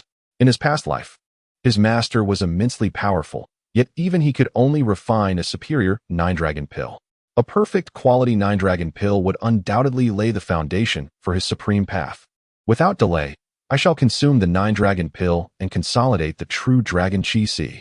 Su Chen wasted no time, swallowing the 9-dragon pill whole. Boom. The 9-dragon pill dissolved upon entry, and in an instant, a vast and overwhelming energy coursed through his limbs, ultimately converging towards his Dantian Qi. Although Su Chen's Dantian Qi had been shattered, the energy of the 9-dragon pill seemed to transform into 9 true dragons, merging seamlessly with his Dantian Qi. Boom. Like the opening of chaos, thundering surged forth. In Su Chen's Dantian Qi, mist billowed, divine light radiated, and 9 ancient true dragons appeared, occupying 9 positions. Su Chen felt his blood boil with vigor. His Dantian Qi instantly split into 9, resembling 9 true dragons coiling within the chaotic void, exuding immense and mysterious dragon might. Su Chen activated the 9-dragon battle technique, and the energy from the 9-dragon pill transformed into strands of pure, innate, true energy, continuously expanding the 9 Dantian Qis, refining them to perfection. Boom. The 9 great true dragon Qis coalesced successfully. Simultaneously, Su Chen's cultivation surged from the 9th level of the body refinement stage directly to the Qi refinement stage. Su Chen's flesh and bones were thoroughly tempered. His physique immensely strengthened, radiating a formidable dragon might that rendered his entire aura increasingly imposing. Boom. At that moment, an overwhelming surge of innate extreme energy erupted from Su Chen's body, merging into his 9 great Dantian Qis, causing his cultivation to rise rapidly. Qi Refinement Stage Level 1. Qi Refinement Stage Level 2. Qi Refinement Stage Level 3. This is the innate extreme energy contained within Lin Ruowei's profound sacred body. Su Chen jolted with realization. He finally remembered. Lin Ruowei, possessing the profound sacred body, had infused him with innate extreme energy after their night of union. However, his Dantian Qi had been shattered previously, and now, with the consolidation of the 9 great true dragon Qis, the innate extreme energy instantaneously transformed into the purest innate true energy, propelling his cultivation to unprecedented heights.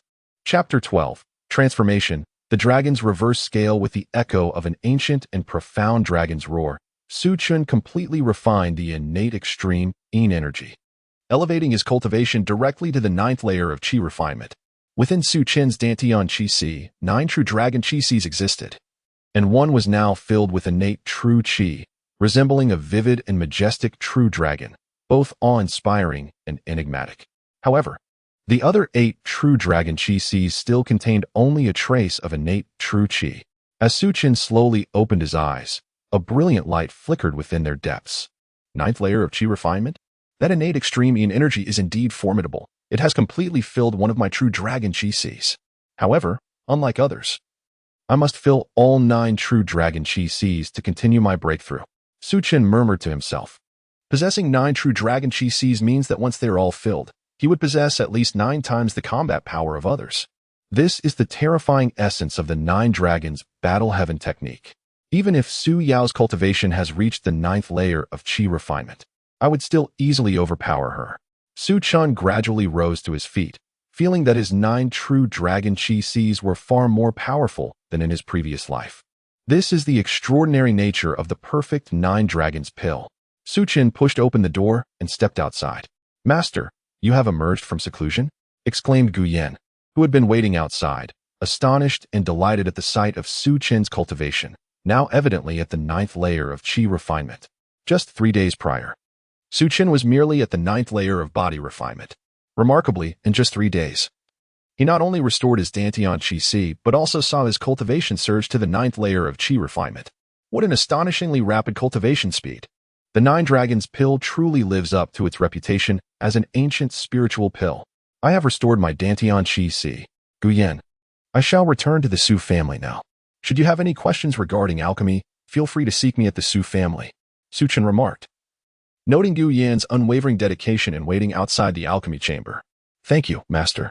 Gu Yan replied joyfully, then suddenly recalling something, continued, "Master, I have successfully refined the 5 dragons, transforming yang pill.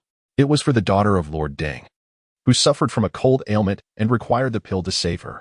Now, Lord Deng's daughter has recovered, and he wishes to meet you in person to express his gratitude. Would you consider seeing him? Lord Deng? He ought to be grateful to you." "I shall not meet him," replied Su Chen, shaking his head. He knew that the Lord of Yunjiang City was named Deng Tao, a seasoned Yuan Dan realm powerhouse. Among the 3 major forces in Yunjiang City, the Lord's mansion held the most power, followed by the Wang family, while the Su family was the weakest. Having lost a Yuan Dan realm ancestor years ago, and not having produced another since, Su Chen had little interest in the Lord of Yunjiang City, and thus declined without hesitation. "Very well." Gu Yan nodded. "I shall return now. If you need anything, you may find me at the Su family." With that, Su Chen left the Wanda Chamber of Commerce. Having been away for 3 or 4 days, he was certain that his mother and younger sister would be worried about him. He wondered if the Su family had bullied them again, a thought that filled him with concern. At the Su family's courtyard, before he even entered, Su Chen heard the sounds of an argument emanating from within. Alarmed, he hurriedly pushed the door open. Inside the small courtyard, Su Linger was surrounded by a group of people, holding her swollen face, her eyes red and filled with a sense of injustice and helplessness. "Su Linger, confess honestly, did you steal this jade Buddha? If you do not come clean, I shall take you to the law enforcement hall." A haughty young woman in a red dress, Su Mei, sneered at her. She was Su Chen's cousin, who had previously sought to curry favor with him but had since turned to Su Yao after his Dantian Chi Si was destroyed. I did not. I bought this jade Buddha." Su Lingo stammered, her face paling at the mention of the law enforcement hall, yet she desperately defended herself. "You bought it? A jade Buddha of such quality is beyond your means. Where did you acquire the money? Perhaps you stole it from the family." Su Mei scoffed, raising her hand to strike Su Linger. Just then, a whoosh cut through the air, and a crisp sound rang out as a hand slapped Su Mei's face, sending her flying. "You dare bully my sister? Do you wish to die?" Su Chen charged in like a furious lion, his cold gaze sweeping over Su Mei and her companions, brimming with murderous intent. He had not anticipated that in just a few days away, the Su family would once again bully his sister. Did they truly believe that Su Chen would refrain from violence? "Brother, you finally returned. I swear, this jade Buddha is truly mine. I did not steal it." As soon as Su Linger saw Su Chen, tears of grievance streamed down her face as she tightly embraced him, trembling uncontrollably. "Linger, your brother is back. Fear not. I shall not let anyone who bullies you go unpunished." Su Chen's heart ached at the sight of Su Linger's swollen face, and an icy murderous intent surged within his eyes. The Su family had gone too far. "Su Chen, how dare you strike me? You are doomed. I will make you wish you were dead." Su Mei, rising from the ground with blood trickling from her mouth, her hair disheveled, glared at Su Chen with an expression filled with venom. Boom. Su Chen kicked out violently, sending Su Mei flying once more. "Who struck my sister?" he demanded coldly. "Young Master Su, you cannot harm Miss Su Mei. Are you not afraid of the elder's punishment?" Several of Su Mei's guards rushed forward, trying to block Su Chen. "Get lost." Su Chen's eyes flashed, his figure moving like lightning as he unleashed a series of fierce punches. Bang, bang, bang. The guards, regardless of their body refinement or chi refinement levels, were sent crashing backward, spewing blood and collapsing, unable to rise again. Su Chen, what are you doing? If you dare to harm me, the young master Su Yao will not let you off. Su Mei said, her bravado faltering as fear crept into her eyes. Utterly intimidated by Su Chen's dominance. Since you refuse to speak, then there is no need for words. Su Chen's gaze turned cold as he stepped forward forcefully. Bang! Su Mei's arm shattered instantly, blood gushing forth. Ah! Su Mei's screams echoed, filled with unimaginable anguish. Bang! With another strike.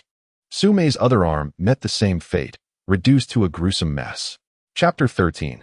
The eccentric Jade Buddha Su Chen. How dare you? A furious voice echoed as Su Yuanzhang stormed into the courtyard with a group of followers. Uncle, save me. Kill Su Chen. Kill this useless wretch. Upon seeing Su Yuanzhang, Su Mei felt as if she had encountered a savior, her eyes brimming with venomous hatred. Su Chen, you dare to harm your own kin? It seems that today, you shall not escape unscathed. Su Yuanzhang's countenance darkened as he sneered. He was inwardly astonished. He had contacted Su Gang from the Black Cloud stronghold to deal with Su Chen in the ancient Moon Mountain range, yet here was Su Chen, returning unscathed. Could it be that Su Gang, at the 9th level of Qi refinement, was not a match for Su Chen? Filled with trepidation towards Su Chen, Su Yuanzhang's murderous intent intensified. Harm your own kin? It was you who incited Su Mei, wasn't it? Whoever dares to bully my sister, I shall slay without hesitation. And that includes you, Su Yuanzhang. Su Chen retorted with a cold laugh. Boom. With a swift kick, he struck Su Mei in the abdomen, sending her flying directly into Su Yuanzhang's arms. Su Mei let out a tragic scream, blood spurting from her mouth as she lost consciousness. Su Chen, you seek death. Someone.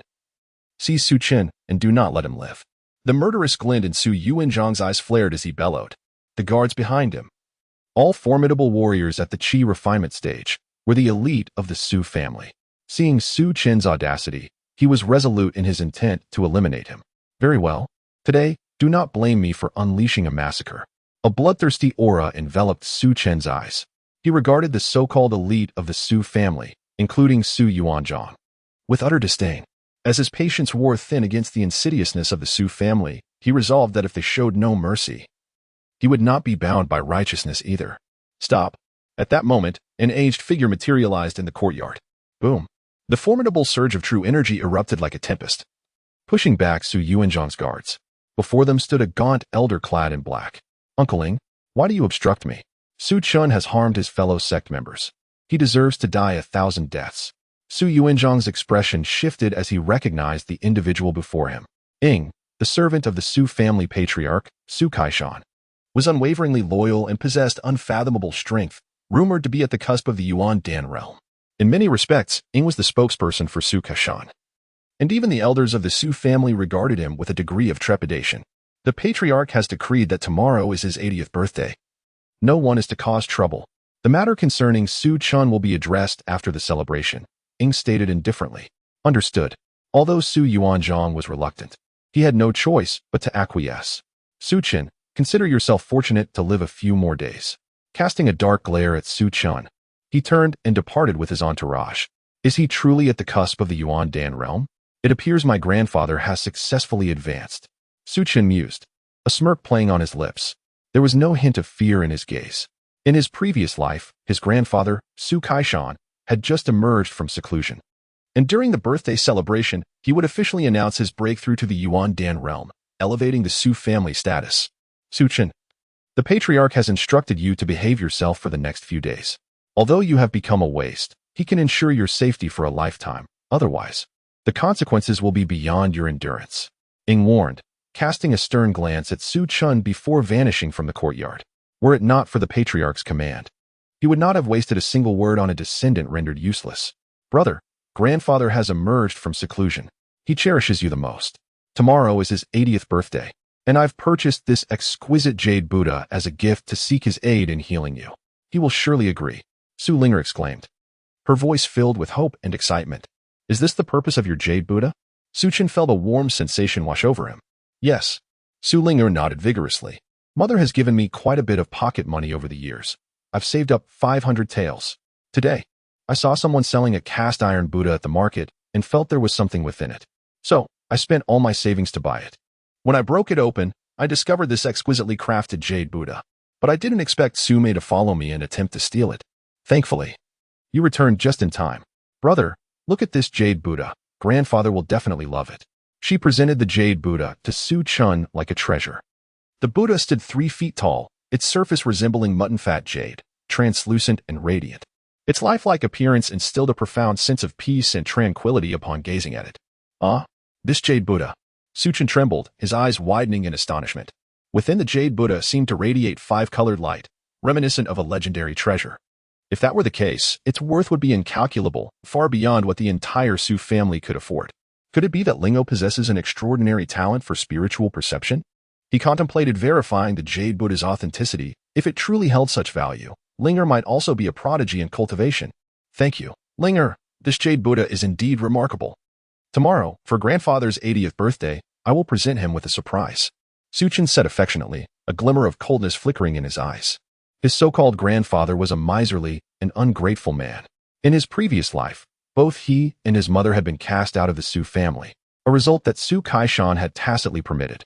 All of this stemmed from the fact that Su Chen's father was not Su Kaishan's biological son, but merely his adopted child.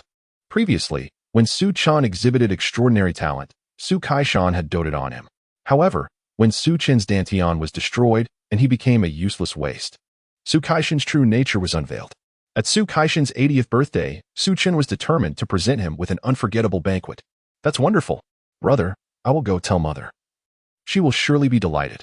Unaware of the cold flicker in Su Chen's gaze, Su Linger joyfully skipped away. Carrying the jade Buddha, Su Chen returned to his room. I hope it truly is a treasure. Anticipation glimmered in his eyes as he summoned his true energy, unleashing a fierce palm strike towards the jade Buddha. Crack! The jade Buddha shattered, and a dazzling burst of 5-colored light erupted from within, radiating with breathtaking brilliance. Chapter 14. The 5-colored divine liquid boom. Before him lay a mysterious liquid, flowing with 5 radiant hues, crystal clear and resplendent like the sun, exuding an enchanting fragrance. Indeed, it was the 5-colored divine liquid. A profound excitement flickered in Su Chen's eyes. The 5-colored divine liquid is a supreme treasure, cultivated within the 5-colored divine stone over hundreds of thousands of years. Essential for concocting unparalleled elixirs. A single drop of this liquid can transform one's soul, drastically enhance mental prowess, and forge extraordinary prodigies in cultivation. Su Chen's innate mental capacity was merely average. In his past life, his master had expended immense resources to retrieve treasures and herbs from ancient ruins, ultimately crafting a supreme pill that allowed his mental acuity to undergo a metamorphosis. However, the 5-colored divine liquid was the finest substance for elevating mental faculties. Alas, its rarity rendered it a priceless treasure, available yet beyond valuation. Boom! Without a moment's hesitation, Su Chen inhaled deeply, and the vibrant liquid was drawn into his being. As if the heavens were being split apart, the 5-colored divine liquid erupted within him, radiating a dazzling light that instantaneously bifurcated into 2 torrents. One surged upwards, merging into a sea of consciousness, enveloping and refining his mental energy. The other flowed into his dantian, transforming into vast and mighty innate true qi, continually filling his reservoir. Roar! Roar! 2 ancient and profound dragon roars resonated as 2 of the 9 true dragon energy seas within Su Chen's dantian became infused with innate true qi. Resembling 2 genuine dragons, mysterious and unfathomable. His aura deepened immeasurably. The spirit energy contained within the 5-colored divine liquid was limited. Its primary essence lay in the vast reservoir of mental energy. Initially, Su Chen's mental power was akin to a thin mist, unremarkable compared to ordinary individuals. Yet, as the 5-colored divine liquid integrated with him, his mental energy intensified, swelling into a surging torrent. Then, a brilliant golden radiance blossomed, and the concentrated mental energy gradually coalesced into a golden figure, its features somewhat blurred, yet remarkably resembling Su Chen. This was the martial Dao primordial spirit, 6th-tier mental power. As Su Chen slowly opened his eyes, 2 beams of golden divine light shot forth, mesmerizing all who beheld them, while his heart brimmed with astonishment and exhilaration. His original mental power was merely 1st tier, Never did he expect the five-colored divine liquid to fundamentally transform his mental prowess, directly coalescing into a martial Tao primordial spirit, achieving sixth-tier mental power. Sixth-tier mental power rivaled the realm of martial kings, a level only attainable by master alchemists. With his current mental capacity, Su Chen could effortlessly concoct the Nine Dragons pill. Truly, the five-colored divine liquid was an unparalleled treasure. Regrettably, he could not refine it into a pill. Otherwise, it might have granted him 7th or even 8th-tier mental prowess. Having attained 6th-tier mental power, Su Chen found himself devoid of any cultivation bottleneck before breaking into the martial king realm. Tomorrow would mark Su Caishan's 80th birthday. A complex emotion flickered in Su Chen's eyes. His feelings towards Su Caishan were intricate. Prior to the shattering of his dantian, Su Caishan had shown him great favor, treating their family with kindness. Su Chen's father, Su Yuanzong, was Su Caishan's adopted son, possessing extraordinary talent and having broken through to the Yuan Dan realm a decade ago, claiming the title of the foremost in the Su family.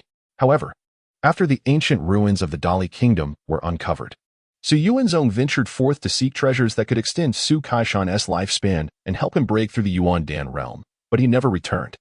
Once Su Chen's dantian shattered, Su Caishan revealed his true, ruthless nature, and Su Chen's family was heartlessly expelled from the Su clan. Let me call you Grandpa one last time. After tomorrow, once I reclaim the divine martial order, I shall leave the Su family, our ties severed. Su Chen sighed inwardly. Despite Su Caishan's previous kindness, his nurturing and guidance made it difficult for Su Chen to harden his heart against him. A shimmering white jade vial appeared in Su Chen's palm, containing a crystalline liquid.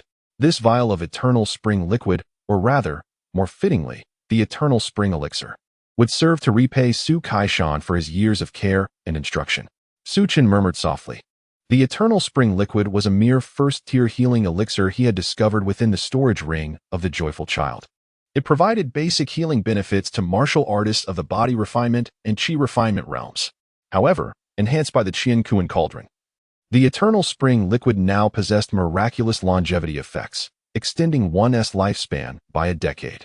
It is known that longevity elixirs are typically 6th tier or above, embodying the profound mysteries of nature.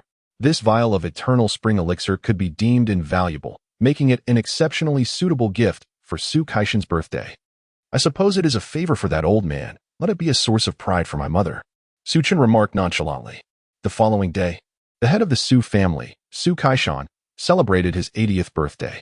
The Su residence was adorned with vibrant decorations, radiating joy, as guests arrived in droves to offer their congratulations, creating a lively atmosphere. As one of the 3 prominent families in Yunjiang City, despite a recent decline, the Su family's foundation remained intact. Families, martial halls, and escort agencies from across Yunjiang City sent representatives to express their best wishes. The Zhao family gifted a piece of red coral worth 100,000 taels, congratulating the Su patriarch with wishes of longevity akin to the Eastern Sea. The Pine Forest Escort Agency presented 10 blood recovery pills, wishing the Su patriarch a lifespan as enduring as the southern mountains. The Maple Leaf Martial Hall offered a manual of the yellow-tier mid-grade martial technique, returning wind palm, congratulating the Su patriarch with hopes of everlasting vitality.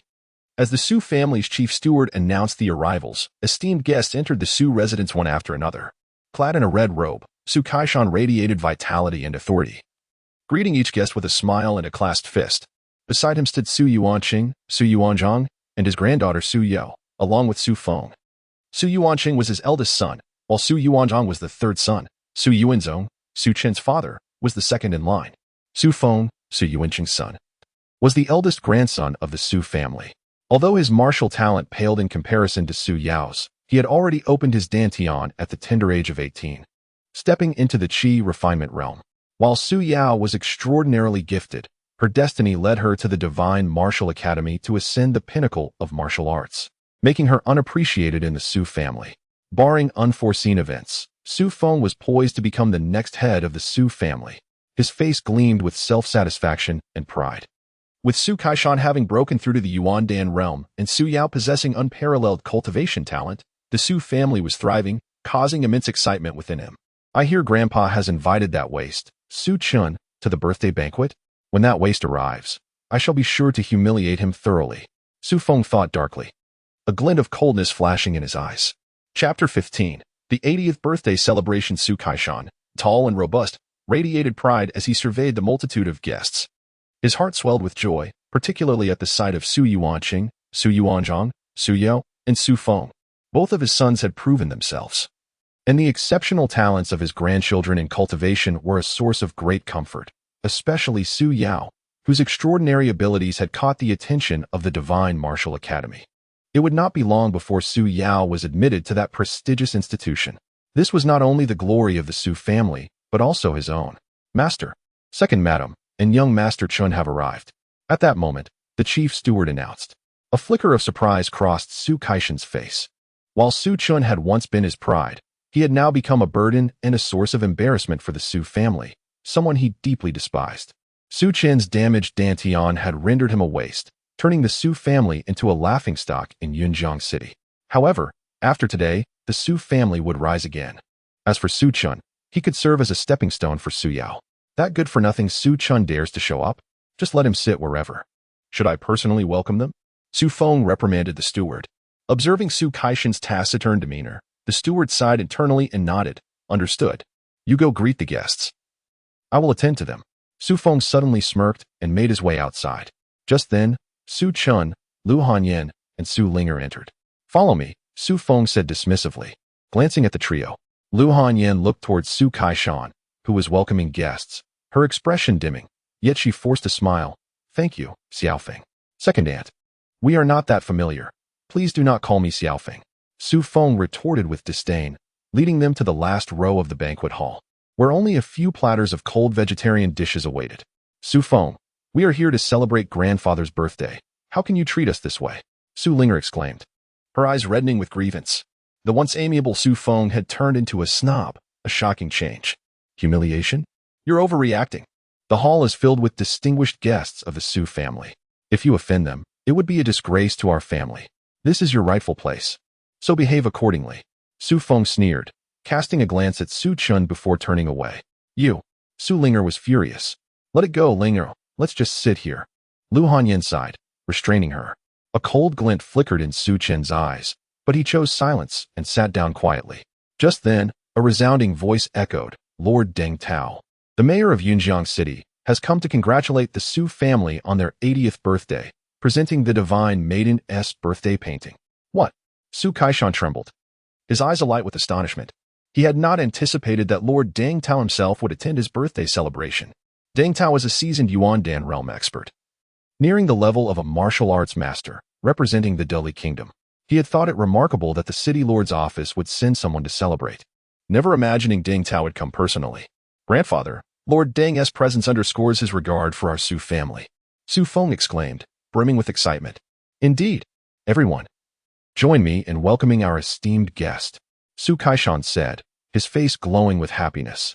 Outside the Su residence, a refined middle-aged man clad in a blue robe entered, accompanied by a young lady whose face was veiled. Lord Deng, your visit brings great honor to our humble abode. Su Kaishan greeted warmly. Su Leoj, you flatter me. It would be remiss of me not to come celebrate your 80th birthday. This Divine Maiden's birthday painting is a masterpiece by Master Lonling. I hope you will accept it. Deng Tao replied with a slight smile, revealing an ancient painting that shimmered in his palm. Is that truly the work of Master Lonling? It's priceless. Worth millions of taels, gasped the guests, awestruck. Indeed, Master Lonling was not only a master painter, but also a grand master of martial arts. His passing over a decade ago left behind only a few unique pieces, exceedingly rare. Lord Deng never attends such gatherings. Su Kaishan must be exceptionally esteemed, murmured the guests in astonishment and envy. Su Kaishan was taken aback, never expecting the usually aloof Deng Tao to be so cordial, referring to him as Liu Jan, presenting a work of art by Master Lonling. Such treatment was unparalleled in all of Yunjiang City. Thank you, Lord Deng. Please, come inside. Su Kaishan beamed, his face flushed with joy as he ushered Deng Tao into the inner hall. By the way, where is young Master Su Chen? Deng Tao inquired casually as they walked. Su Chen? Lord Deng, that waste is not worthy of your attention. This is my sister Su Yao, a martial arts prodigy of the Su family. Su Feng interjected impulsively. I am speaking with your ancestor. You have no place to interrupt. Miss Su Yao is indeed impressive. Yet I am most eager to meet young Master Su Chen. Deng Tao's expression shifted, and he laughed coldly. The reprimand left Su Feng's face pale, resentment flashing in his eyes. Su Yao too was taken aback. Why did Deng Tao hold Su Chen in such esteem? Lord Deng is searching for Su Chen. He is right there. Su Kaishan pointed to Su Chen, filled with suspicion. Upon seeing Su Chen seated at the table's end, the veiled girl beside Deng Tao whispered, "Father, let us sit there." "Very well," Deng Tao replied with a nod.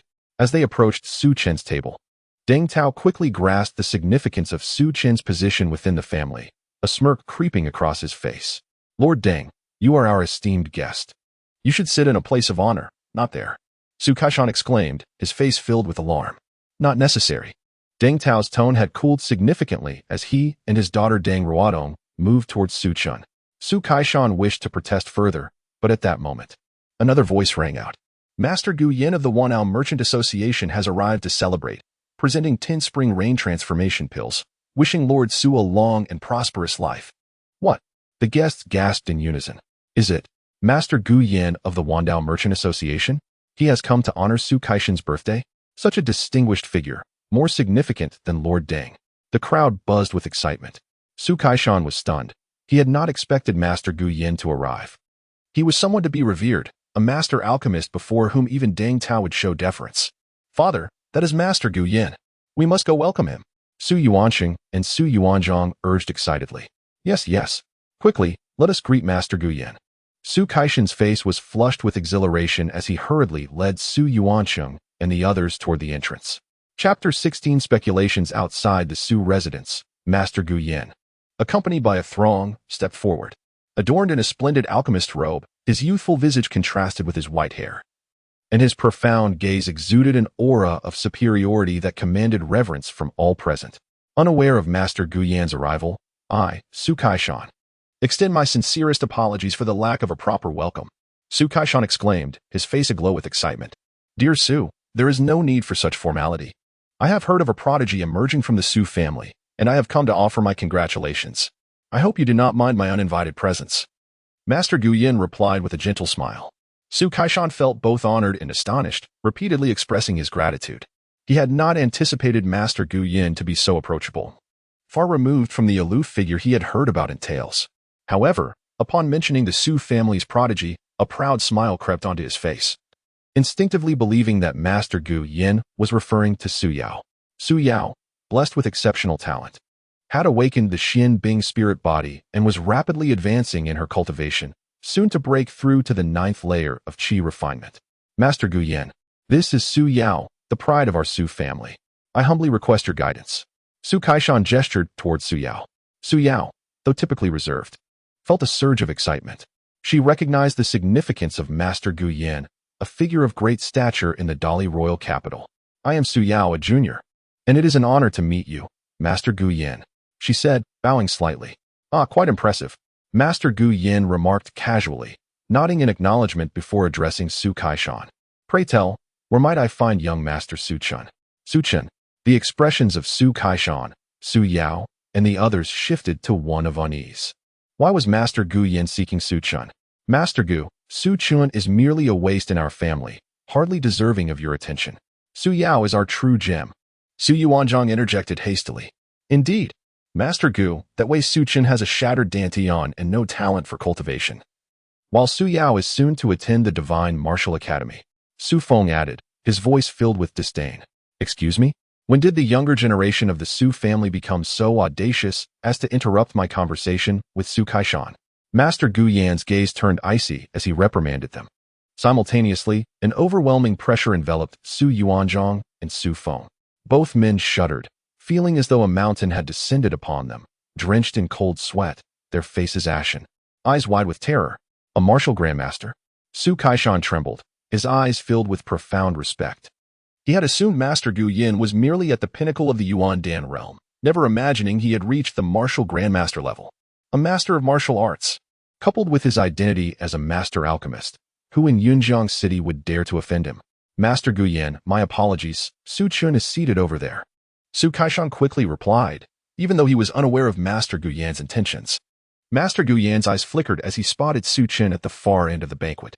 With a cold smile, he remarked, "I shall take my seat there." And without waiting for Su Kaishan's response, he strode purposefully towards Su Chen. The crowd stood in stunned silence. Previously, Mayor Deng had sought out Su Chen, and now Master Gu Yin was doing the same. Wasn't Su Chen a waste with a shattered dantian? How could he garner such attention from these two esteemed figures? The faces of Su Kaishan, Su Yuanzhong, Su Feng, and Su Yao turned ashen with disbelief. How could that waste? Su Chen, possibly know Mayor Deng and Master Gu Yin. Don't pay him any mind. He is a waste, and even Master Gu Yin cannot restore his dantian. He poses no threat to me, Su Yao declared coldly, though a flicker of anxiety and coldness betrayed her calm facade. Greetings, Master Gu Yin and esteemed lady. As Master Gu Yin approached Su Chen, he began to bow but caught Su Chen's gaze and promptly corrected himself. There is no need for such formalities. Please have a seat. Su Chen replied nonchalantly. Young Master Su Chen, I am immensely grateful for your saving my daughter's life. Deng Tao addressed Su Chen earnestly. Indeed, without young Master Su Chen, I would not have been able to concoct the 5-dragon transformation pill, nor heal Miss Deng. Master Gu Yin added with a smile. No wonder Mayor Deng and Master Gu Yin held Su Chen in such high regard. It seemed he had fortuitously saved the renowned Miss Deng Zichen. She was celebrated as the most beautiful woman in Yunjiang City, yet plagued by a congenital cold condition that rendered her frail and unhealable. It was rumored that Master Gu Yin had tirelessly sought rare herbs to aid her recovery. Perhaps Su Chen had provided the necessary ingredients? Speculation rippled through the crowd. So, he saved Miss Deng? How could such a waste possess such luck? Su Feng's eyes burned with envy. He harbored deep admiration for Miss Deng Zichen and wished fervently that he were the one who had rescued her. Ah, I see. Su Kaishan felt a wave of relief and dismissed his concerns. Figures of such stature as Mayor Deng and Master Gu Yin were beyond Su Chen's reach. Though they currently valued him, Su Chen was merely a waste, and they would soon forget him. Not worth worrying over. Chapter 17, The Birthday Tribute Soon. The birthday banquet commenced. Su Kaishan donned a celebratory robe, his face aglow with satisfaction. The guests mingled enthusiastically, continuously rising to toast Su Kaishan in celebration of his longevity. Even the head of the Wang family could not hide his envy. After all, it was a matter of pride for Su Kaishan to have both the Lord of Yunjiang City and Master Gu Yin personally attend his birthday celebration. Yet, Su Kaishan felt a twinge of regret. He wished that Mayor Deng and Master Gu Yin could have sat at the main table instead of being cramped together with that worthless Su Chen. His disdain for Su Chen grew by the moment. As the wine flowed, it soon became time for the descendants of the Su family to present their tributes to the family head. Su Feng led the charge. Grandfather, I have prepared for you a millennium-old He-Shou Wu, wishing you health and longevity. Su Feng commanded the servants to bring forth a massive Zeton wood box, which he opened to reveal an exceptionally unique and extraordinary Millennium He-Shou Wu. Is it truly a Millennium He-Shou Wu? This is a third-tier spiritual herb, capable of refining into a third-grade elixir, and it possesses the ability to prolong life. It is worth 100,000 taels of silver. Someone exclaimed in astonishment. Su Feng had indeed spared no expense. Su Kaishan beamed with pride at his precious grandson, exclaiming, Good, good. This Millennium He-Shou Wu is incredibly rare. You truly are my good grandson, and I greatly appreciate it. Father, I have prepared for you a second-tier spiritual beast, the Qinglin horse, capable of traveling 3,000 miles a day, wishing you longevity as enduring as the southern mountains. Father, I have brought you a piece of red coral from the South China Sea, which aids in tranquility and enhances cultivation, wishing you boundless longevity. Su Yuanqing and Su Yuanzhong also presented their tributes in turn. Grandfather, I have prepared for you a third-tier elixir, the Changchundan. It can extend your lifespan by 3 years and is a treasure personally refined by Master Gu Yin. Su Yao stepped forward, performing a graceful bow as she spoke. Her appearance instantly captivated the attention of all present. Su Yao, the young master of the Su family, possessed unparalleled talent. Having already reached the qi refining stage at the tender age of 15, it was said she harbored a unique spiritual physique, promising a boundless future. Moreover, her beauty was renowned, standing alongside Deng Zichen as the two great beauties of Yunjiang City, the objects of admiration for countless youths. The gift she presented left everyone astounded. The third-tier elixir was extraordinarily precious, valued at over 1 million taels of silver, and it was nearly impossible to acquire. With Master Gu Yin present, Su Yao's claim of it being crafted by him could not be doubted. Changchundan. Su Kaishan could not help but leap to his feet, his face flushed, his eyes brimming with excitement. His gaze involuntarily turned to Master Gu Yin, who acknowledged with a faint nod. Indeed, it is the Changchun Dan that I refined. Good, good. Yaoer, you truly are my wonderful granddaughter. I am exceedingly fond of this Changchun Dan. Su Kaishan trembled as he accepted it, overwhelmed with joy.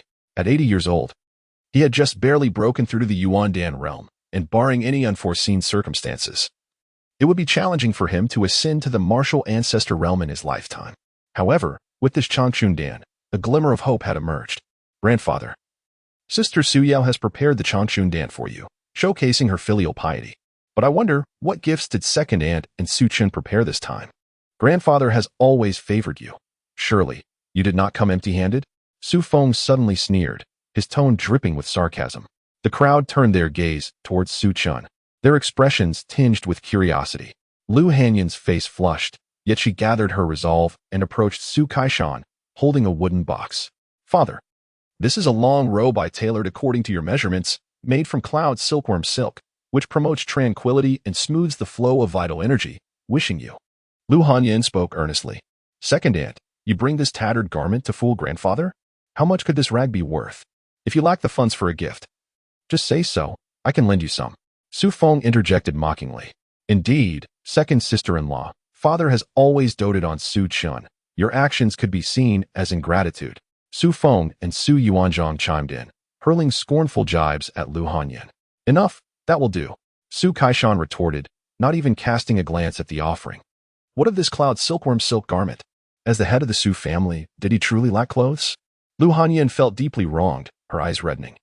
Yet she silently placed the wooden box on a nearby table and turned to leave in distress. Brother, how could grandfather treat her this way? That long robe took mother 100 days of tireless sewing. Cloud silkworm silk is incredibly tough to work with. And mother's hands are covered in scars from the effort. She prepared this gift with such care. Why does grandfather treat her so? Su Ling's eyes welled with tears, her voice filled with grievance. It's all right. The glint of coldness flashed in Su Chen's eyes before he lowered his gaze. The Su family truly embodied a lineage of insatiable greed.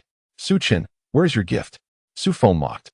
Now that Su Chen had been stripped of his title as the young master and reduced to a mere waste, his impoverished state left little room for presenting a worthy gift. He eagerly awaited Su Chen's humiliation. Chapter 18. The Elixir of Eternal Youth and Longevity. I have indeed prepared a gift, Su Chen stated nonchalantly. Then do present it. Su Feng urged impatiently. A vial of the Elixir of Eternal Youth and Longevity, personally concocted by me, capable of healing even the gravely wounded and extending one's lifespan by a decade. I hope grandfather will find it to his liking, Su Chen calmly declared as he approached Su Kaishan. As Su Chen's words fell, the eyes of Mayor Deng and Master Gu Yin brightened with intrigue. However, Su Kaishan furrowed his brow, his gaze cold and filled with dissatisfaction. The so-called elixir was merely a low-grade concoction, inferior to even a first-tier pill, primarily intended for martial artists in the mortal realm. Su Chen's audacious claim that his self-made elixir could completely heal the gravely injured and extend life seemed utterly preposterous, a feat only achievable by at least a fifth-tier or even sixth-tier pill. Su Chen's brazen assertions naturally incited his displeasure. Has Su Chen lost his mind? This is clearly just the elixir of eternal youth, worth a mere 100 taels of silver per vial. Yet he dares to call it the elixir of eternal youth and longevity? Su Feng scoffed as he seized the jade vial, inhaling its contents before sneering. Indeed, Su Chen, do you fancy yourself a grandmaster of alchemy? A pill capable of extending life by 10 years is something even Master Gu Yin might struggle to concoct. How dare you boast in front of him? Su Yuanzhang added with a derisive laugh. Is Su Chen truly so desperate for attention that he resorts to such theatrics?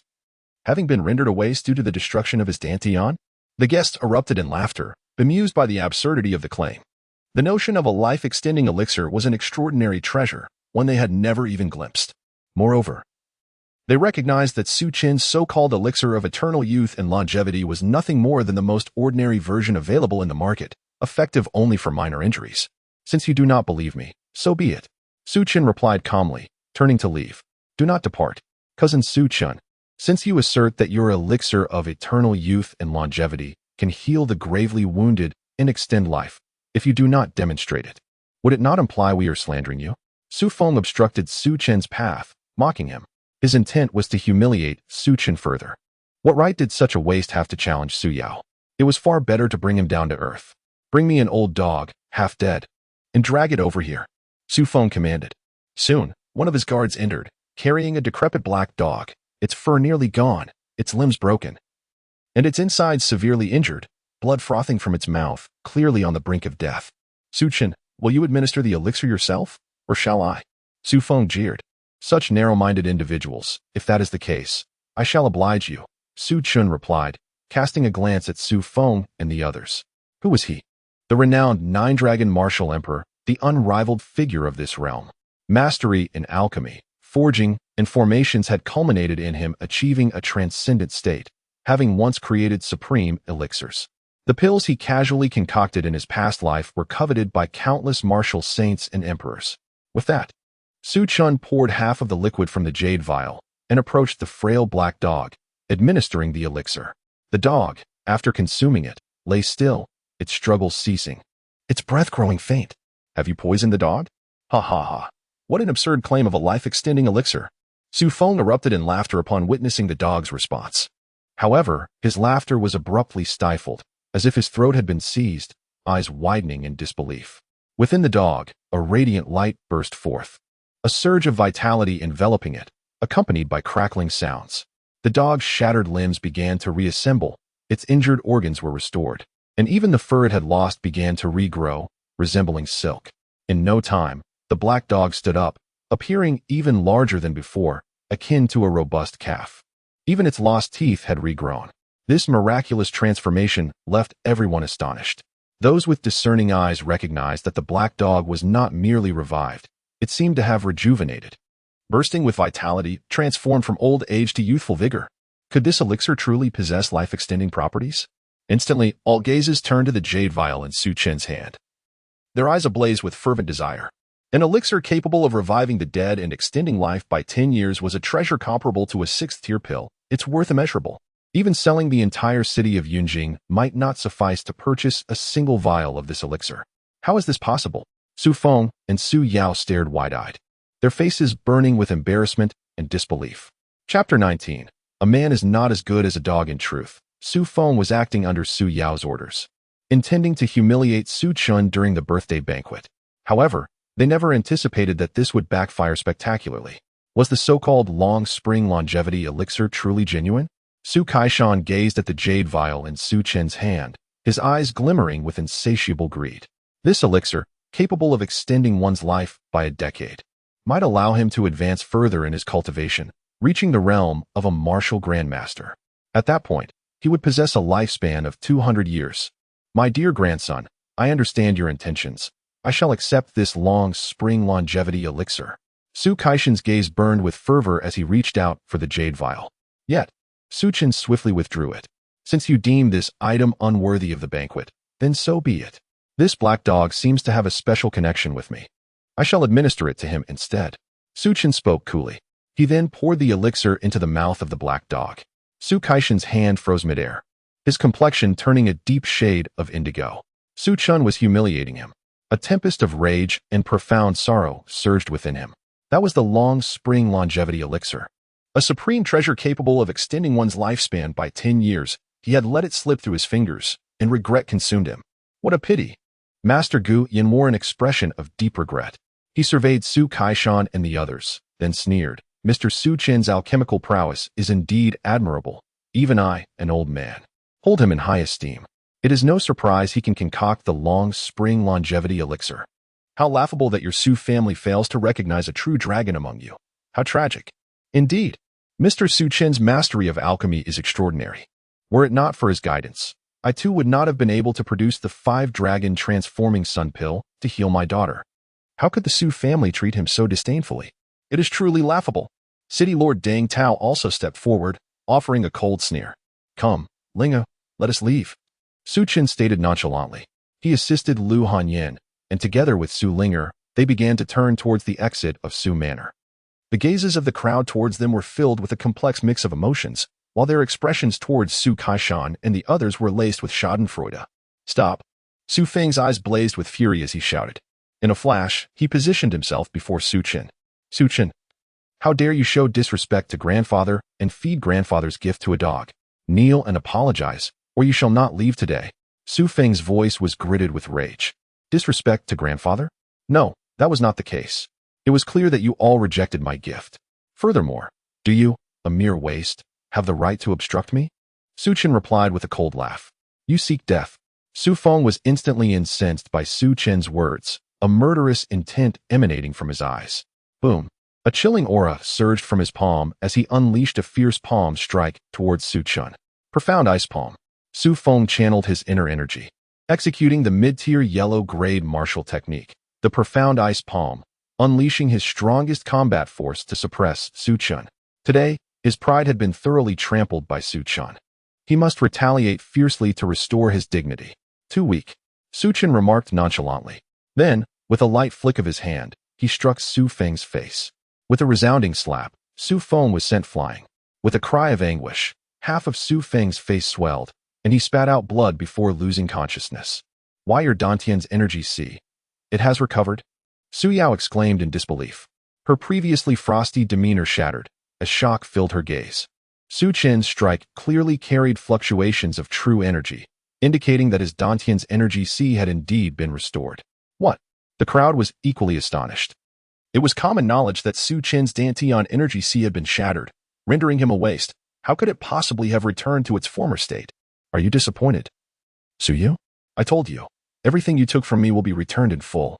Su Chen's gaze bore into Su Yao, a glimmer of sharpness reflected in his eyes. In both his past life and this one, he found it difficult to let go of his grievances against Su Yao. He could not fathom why the human heart could be so treacherous, why ingratitude could be regarded as justified.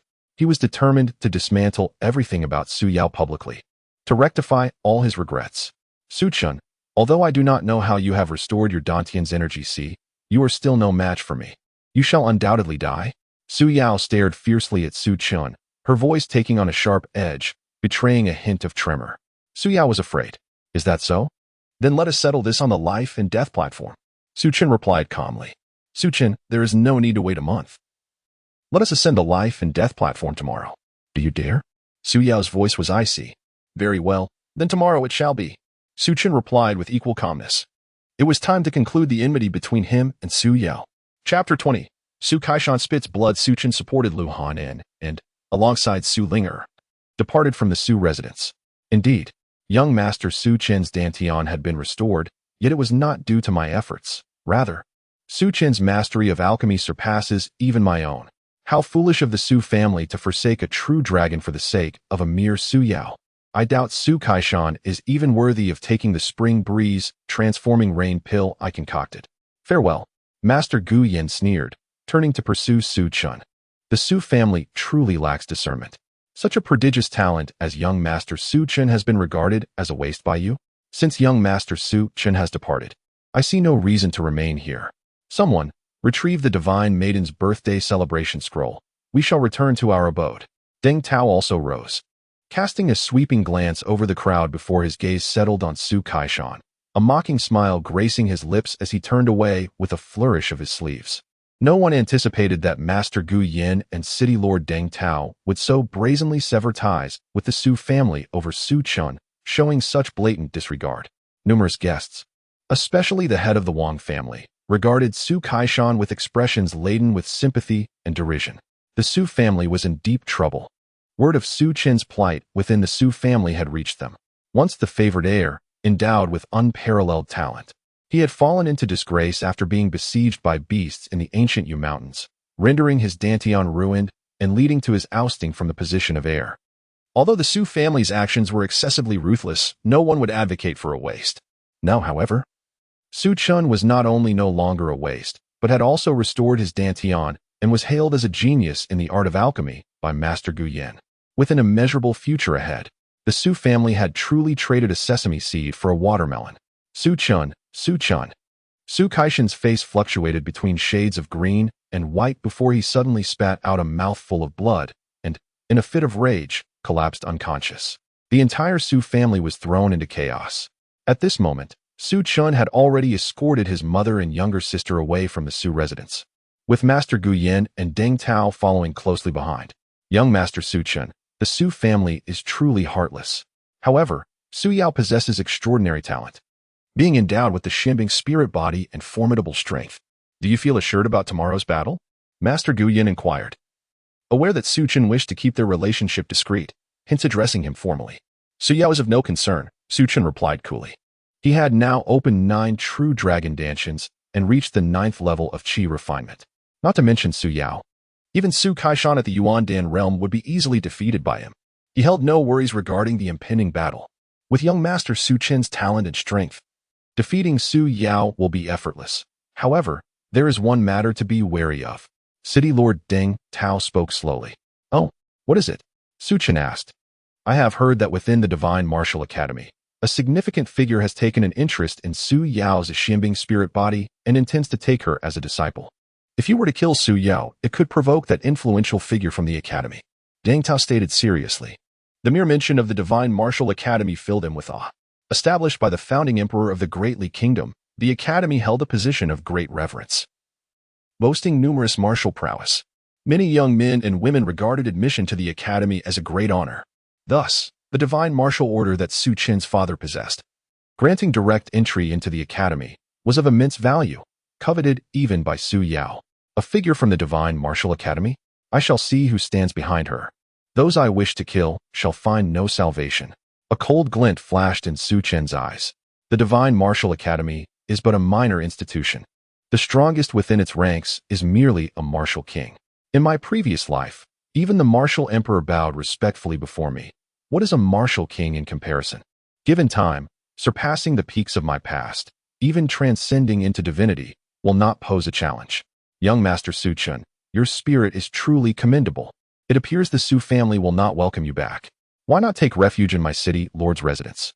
Deng Zicheng, who had remained silent until now, suddenly spoke, her lips parting delicately. Her star-like eyes shimmered with admiration. Zicheng is right. Young Master Su Chen, please stay at my city lord's residence. Tomorrow, I shall accompany you back to the Su family. I have connections within the Divine Martial Academy and may be able to speak with that influential figure.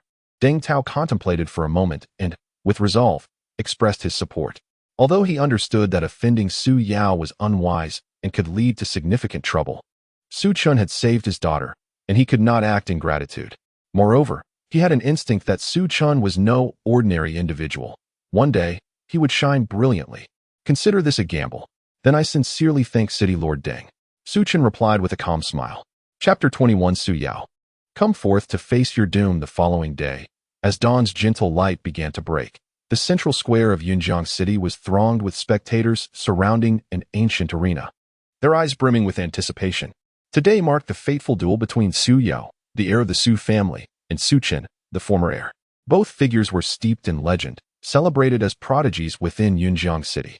The enmity between them was well known, drawing countless onlookers to witness this life and death battle. Who do you think will emerge victorious today? Surely it must be Su Yao? One spectator mused. I've heard she possesses the rare Xianbing spirit body, unmatched in strength. How could Su Chen, with his damaged dantian, hope to compete? Your information is outdated. Just yesterday, at Su Kaishan's 80th birthday celebration, Su Chen displayed formidable prowess. It is said his dantian has been restored, making this duel all the more intriguing. Restored dantian? Could it be that Master Guyan intervened? Su Chen is indeed fortunate, as both City Lord Deng and Master Guyan hold him in high regard. Indeed, this duel promises to be riveting, yet I still favor Su Yao. After all, with her Xianbing spirit body and unparalleled talent, Su Chen pales in comparison. Around the venerable arena, the crowd buzzed with lively discussions. The 3 major factions of Yunjiang City, including the Su and Wang families, had arrived early. Su Kaishan and the head of the Wang family engaged in conversation, standing beside a young man clad in a white robe adorned with cloud patterns, all smiles.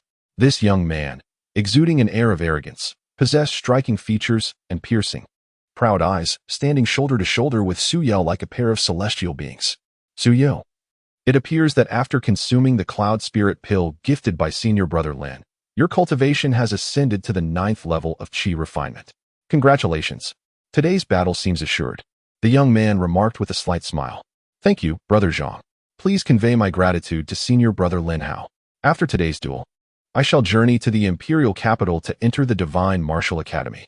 Su Chen is merely a stepping stone in my path. Su Yu replied with an air of indifference. Su Kaishan felt a surge of excitement at Su Yao's formidable aura. She had caught the attention of a significant figure at the Divine Martial Academy, namely Lin Hao, renowned for his exceptional talent. Lin Hao had sent his junior brother, Zhang Kuan, to present Su Yao with a vial of third-grade cloud spirit pills, allowing her to break through several levels of cultivation overnight, reaching the pinnacle of qi refinement. In contrast, Su Chen had only just restored his Dantian, likely at the first or second level of qi refinement. How could he possibly rival Su Yao? The outcome of this battle seemed predetermined. Congratulations, head of the Su family. With Su Yao, a prodigious daughter of heaven, the Su family holds great promise of leaving Yunjiang City for the imperial capital and becoming a prominent family there, remarked the head of the Wang family. His gaze filled with envy. Haha, you flatter me, head Wang. Yet, it is true that Su Yao is indeed a gem of the Su family. Su Kaishan chuckled heartily, unable to conceal his pride. As the first golden rays of sunlight pierced through the clouds, illuminating Yunjiang City, the ancient arena gleamed with brilliance. In the distance, a young man clad in black, with a handsome visage and steady gaze, approached the arena with measured steps. Behind him followed Lu Hanyan, Su Linger, as well as Ding Tao, Ding Zichen, and Master Guyan. Su Chen has arrived. Someone gasped. Instantly, all eyes turned towards Su Chen. Zhang Kuan, why is he here? Master Guyan frowned upon noticing Zhang Kuan beside Su Yao. A student of the Divine Martial Academy? Deng Tao's expression shifted as he recognized the insignia of the academy, a golden sword embroidered on Zhang Kuan's sleeve. It seemed trouble was brewing with a student of the Divine Martial Academy backing Su Yao. Master, that Zhang Kuan is a disciple of the Divine Martial Academy. His master is a powerful elder within the academy. If Su Yao is defeated today, it would be best if we spare her life. Master Guyan's expression darkened as he spoke slowly. Do you have a grudge against Zhang Kuan's master? Su Chen inquired, noticing the somber look on Master Guyan's face. I was once marginalized at the Wanbao Chamber of Commerce in the imperial capital due to Zhang Kuan's master.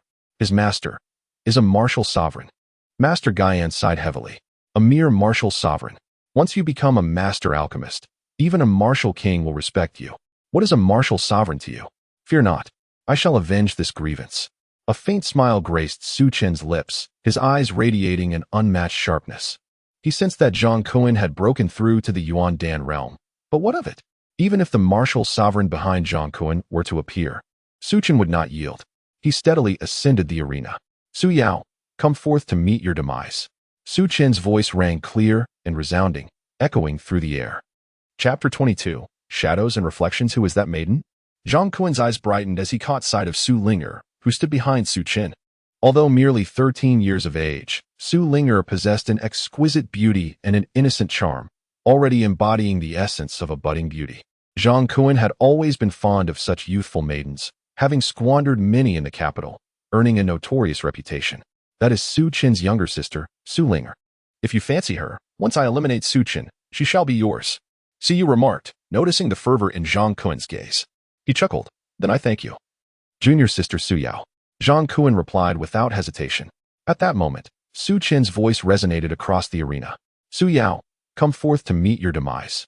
Su Yao's expression turned icy. She took a light step forward, resembling a swift swallow, and soared several dozen feet to land upon the stage.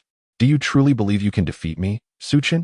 Today, I shall reveal that even if your Dantian is restored, you remain nothing but a waste. Su Yao taunted. Boom. An aura of ancient energy enveloped her, emanating chilling true qi that surged with vigor. Her cultivation, at the 9th level of the qi refinement stage, caused the temperature around the ancient arena to plummet several degrees. Gasp. The 9th level of qi refinement? Hasn't Su Yao just broken through less than a month ago? To be precise, it has only been 9 days. To ascend through 9 minor realms in such a brief span is nothing short of astonishing. It appears Su Chen is destined to lose today. The crowd gasped in disbelief. Initially, they had presumed Su Yao's strength to be merely at the 2nd or 3rd level of qi refinement, but they never anticipated her prowess to reach the 9th level. In the entire Yunjiang city, even many veterans of the martial arts community were still languishing at the qi refinement stage. Su Kaishan had only recently breached the essence dance stage. Su Yao's talent, even among the most gifted in the capital, is indeed formidable. 9th level of qi refinement. Is that your source of confidence? Su Chen retorted. I have no desire for the position of the Su family heir. If you wish for it, take it. However, You must not be ungrateful, nor insult my mother, nor seize my only hope, the divine martial token. Today we shall settle past grievances together. His gaze was sharp, imbued with a chilling intent. The sight of Su Yao reminded him of the humiliation of his past life, the tragic loss of his mother and younger sister, a pain he could never hope to mend. Thus, even if the king himself were to intervene today, he would not be deterred from killing Su Yao. Su Yao must die. In this world, the strong are revered while the weak merely lament their misfortunes. Su Chen, blame yourself for being so feeble. Today, if you desire death, I shall grant it. Su Yao said coldly. Clang. Behind her, a sky-blue longsword was drawn, its cold light spreading as it rested firmly in her palm, its edge unmatched. A low-grade spirit weapon of the Xian rank. This spells trouble for young Master Su Chen. The expression of City Lord Dang Tao subtly shifted. Weapons are classified into 4 tiers: Heaven, Earth, Xian, and Huang, with the Huang, Xian, and Earth ranks being spirit weapons, while the Heaven rank is regarded as divine. A low-grade spirit weapon of the Xian rank is a rarity, even among Essence Dan warriors. How could Su Yao possess such a formidable weapon? With her 9th level of Qi refinement and the Xian Eye sword, she is capable of contending with, even defeating, an Essence Dan expert. How will Su Chen defend himself? Kill.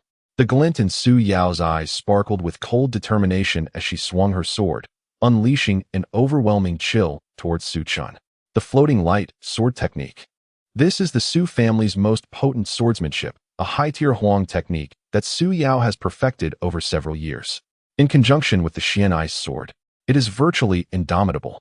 You have yet to master the floating light sword technique, Su Chen said calmly.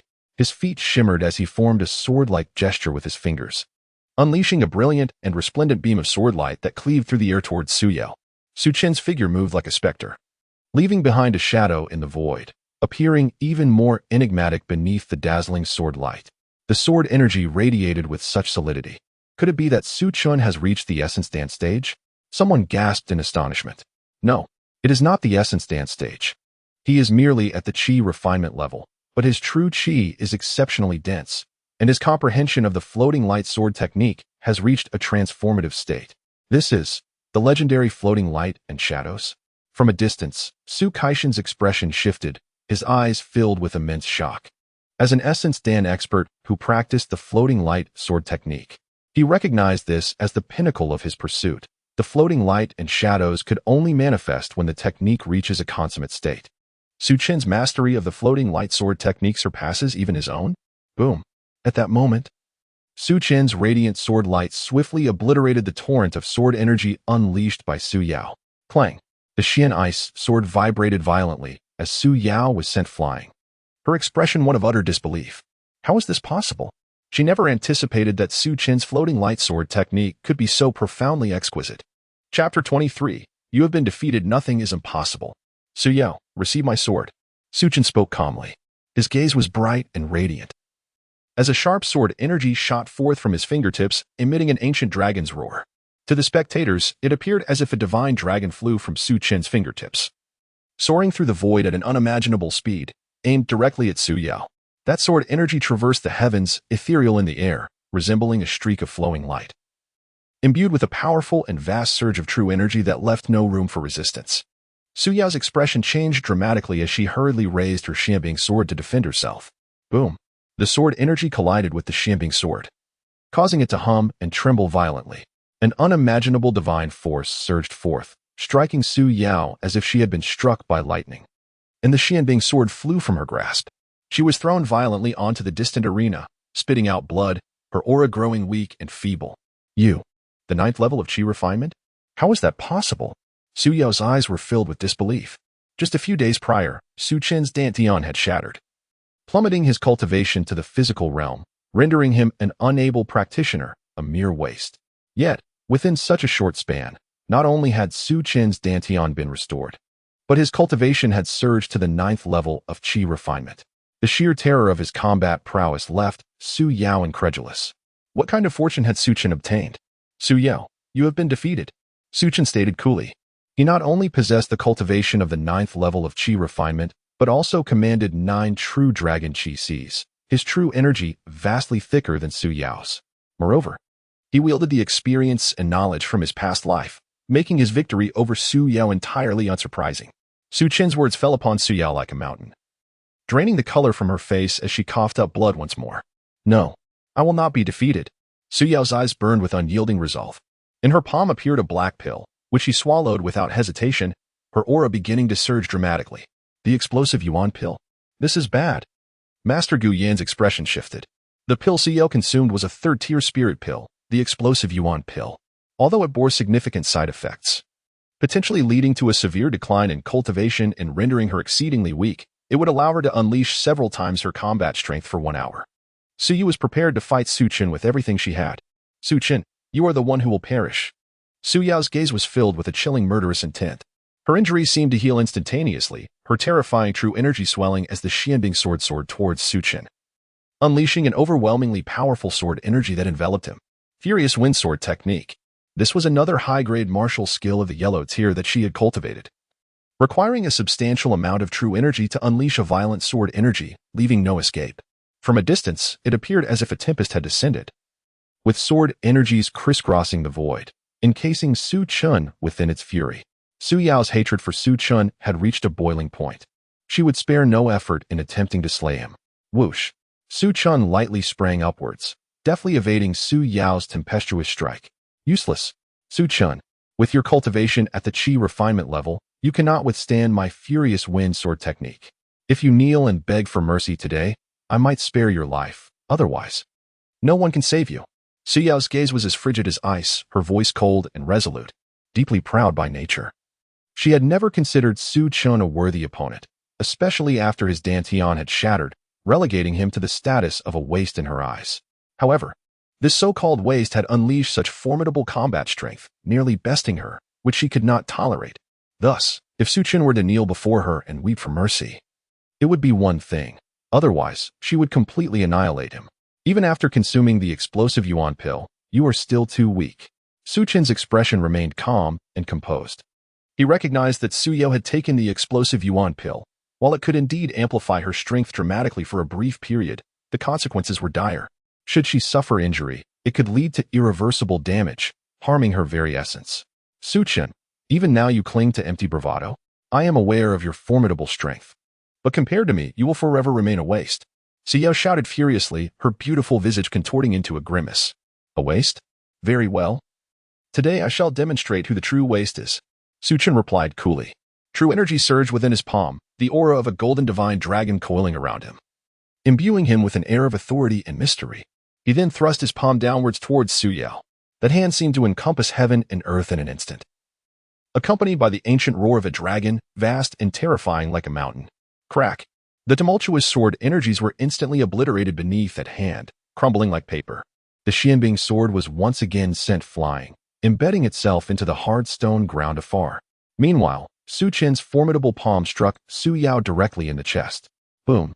Su Yao's chest caved in. Several ribs surely shattered as she spewed forth blood, hurtling away in an instant. Chapter 24. The Arrogant Zhang Kuan What? The crowd was utterly astonished, rendered speechless. The atmosphere around the ancient arena was thick with disbelief, as everyone struggled to comprehend the spectacle before them. What had they just witnessed? Su Yao had consumed an explosive vitality pill, amplifying her combat prowess severalfold, nearly rivaling the strength of a Yuan Dan realm warrior. She unleashed a tempest of attacks upon Su Chen. Yet, she was still defeated. Su Chen's palm was formidable, akin to a true dragon or an unyielding mountain, shattering the Xianbing sword and slicing through layers of sword energy, sending Su Yao hurtling away. I have lost. Su Yao's complexion was as pale as paper, her hair disheveled, presenting a woeful sight as she lay on the arena, unable to rise. She murmured to herself, appearing utterly despondent. She couldn't fathom why. Despite her full arsenal of potent abilities, she had ultimately succumbed to Su Chen. Su Yao, I have vowed to reclaim everything you have taken from me. What else do you have to say? Su Chen spoke with an air of indifference.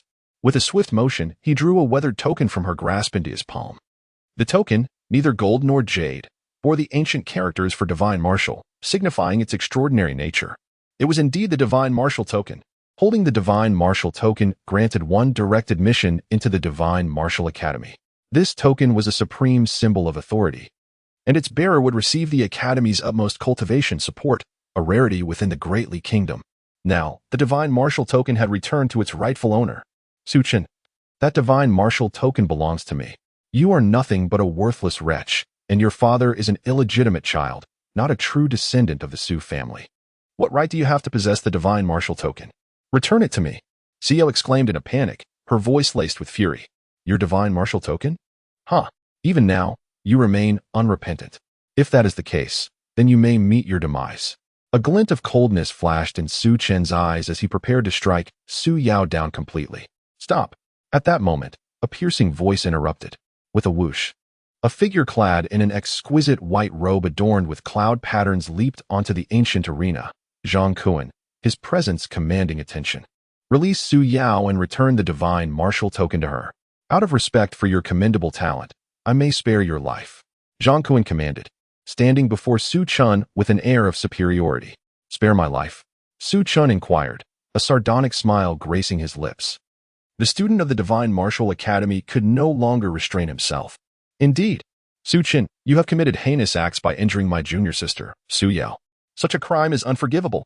However, being magnanimous, if you offer your sister to me, I shall grant you clemency. What say you? Zhang Kuan declared with arrogant mirth. He was confident that Su Chen would not dare defy his command. As a student of the Divine Martial Academy, a formidable entity within the Great Li Kingdom, he believed no one in the small Yunjiang city would dare to oppose him. In his view, asking Su Chen to offer his sister in exchange for his life was the utmost benevolence he could extend. Upon hearing Zhang Kuan's words, Su Linger turned pale with fear, while Lu Hanyan was both surprised and enraged. They could hardly believe that Zhang Kuan would dare to covet Su Ling. Offer my sister to you? Just to spare my life? A cold glint flickered in Su Chen's eyes, although his expression remained calm. Those who knew him well recognized the fury brewing within. In his second life, he valued his family above all and would never allow the tragedies of his past to repeat. The audacity of Zhang Kuan to target Su Lingo ignited an overwhelming desire for vengeance within Su Chen. Indeed, Su Chen, despite your humble origins, your talent is commendable. If you give your sister to me, I can secure a position for you as my guard.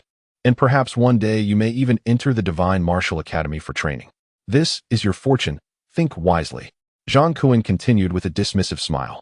He was a student of the Divine Martial Academy, and many sought to become his guard in the Great Li capital. He was certain that Su Chen would not let this grand opportunity slip away. I wish you would dare. To covet my sister?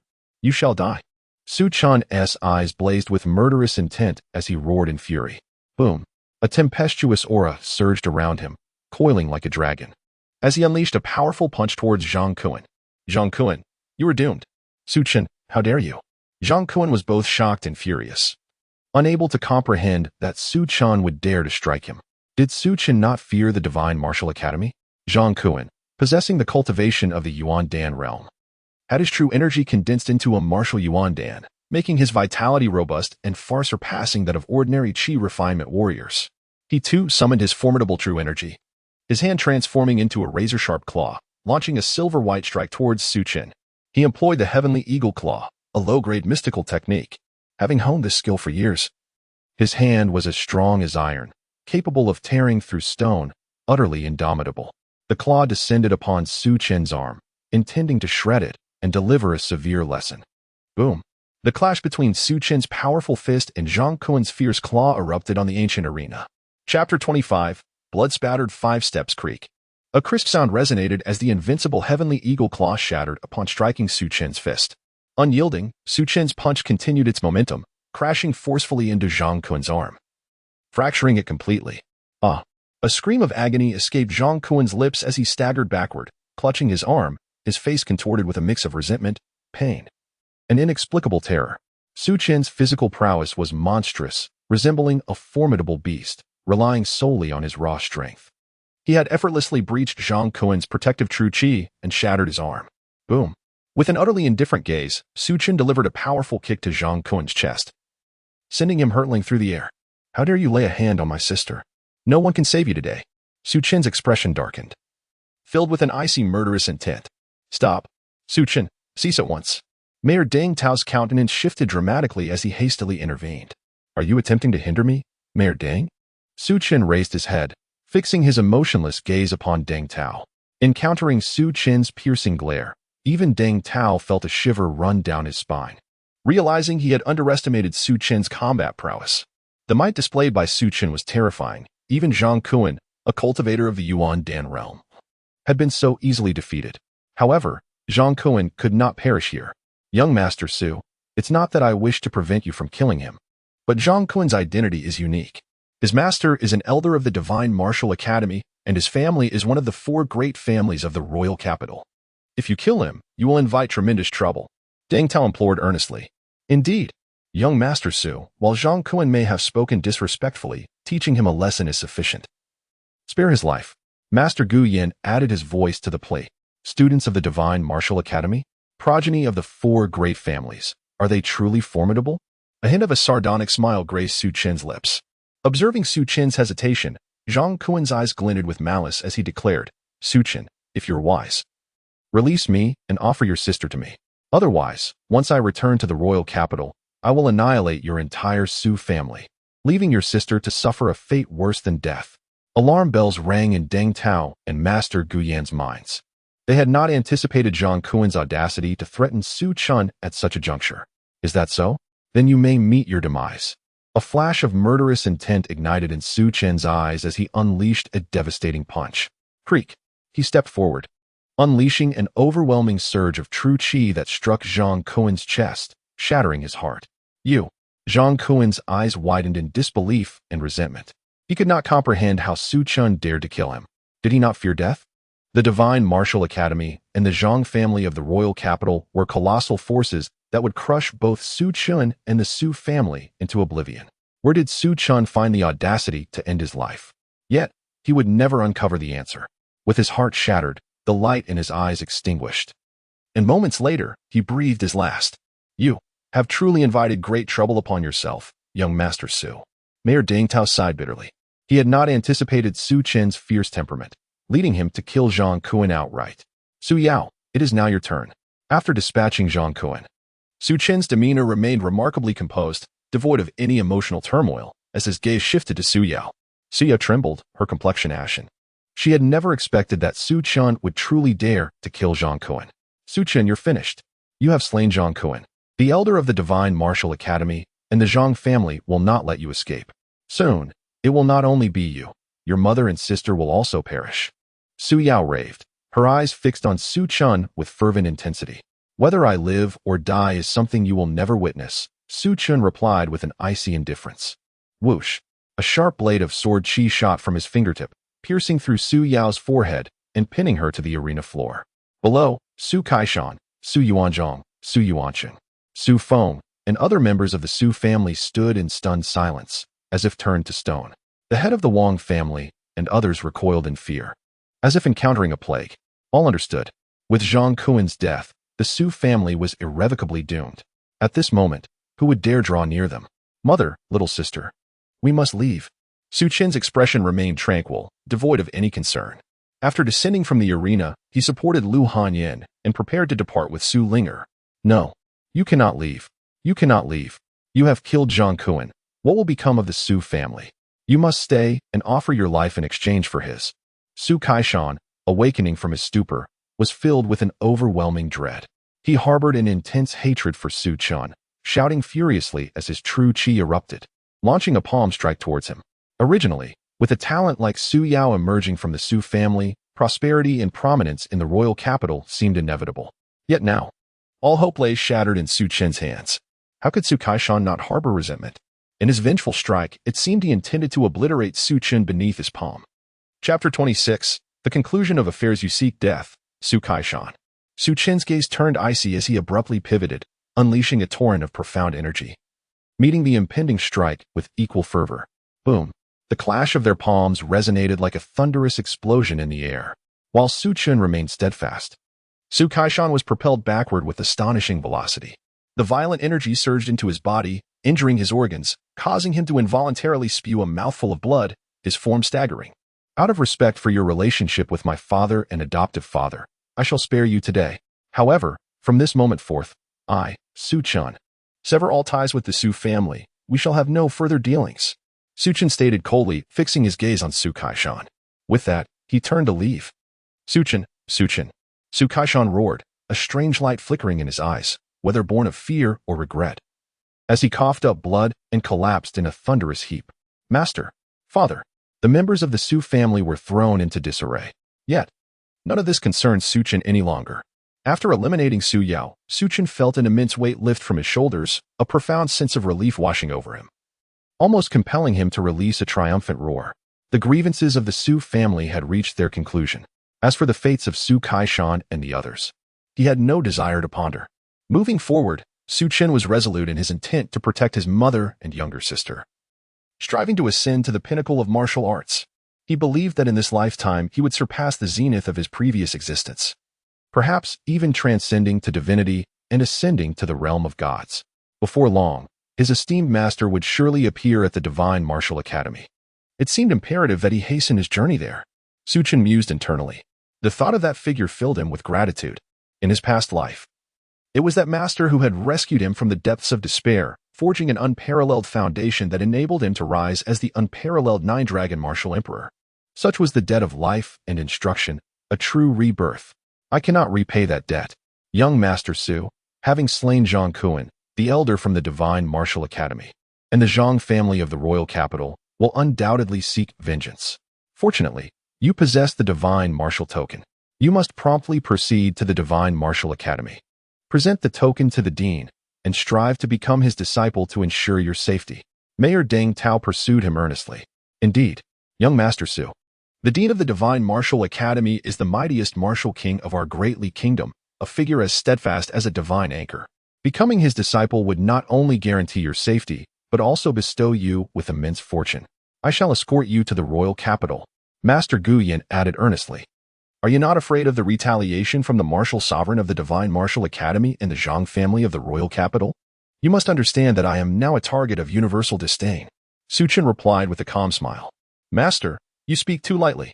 While there may be trouble arising from your actions against Zhang Kuan, it was well deserved. These spoiled scions deserve their fate. I, Gu Yan, am acquainted with some prominent figures in the royal capital. Why would I fear the Zhang family? Master Gu Yan declared.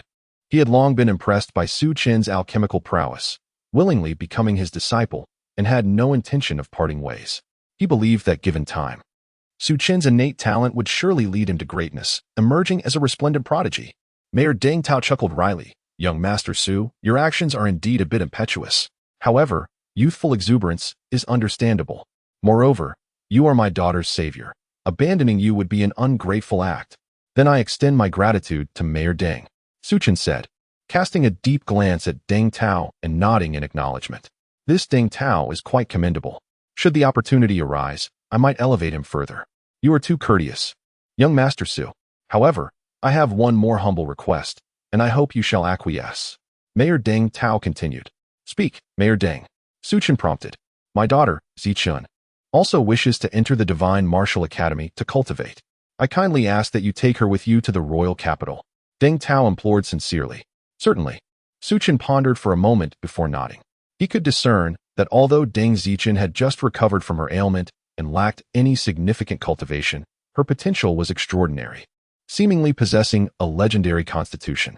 Should she gain admission to the Divine Martial Academy, her progress would be remarkable. Yet, Mayor Deng Tao indeed possesses considerable courage to allow Deng Zichun to accompany him. Thank you, young Master Su. Deng Zichun, veiled in light fabric, beamed with gratitude, her eyes glimmering. Time is of the essence. We must leave Yunjing City immediately to ensure you arrive at the Divine Martial Academy before the news reaches the royal capital. Master Gu Yan urged. Agreed. Su Chen nodded. Although he felt no fear of the martial sovereign or the Zhang family, he still had his mother and younger sister to protect. If he could enter the Divine Martial Academy, it would provide a sanctuary for them.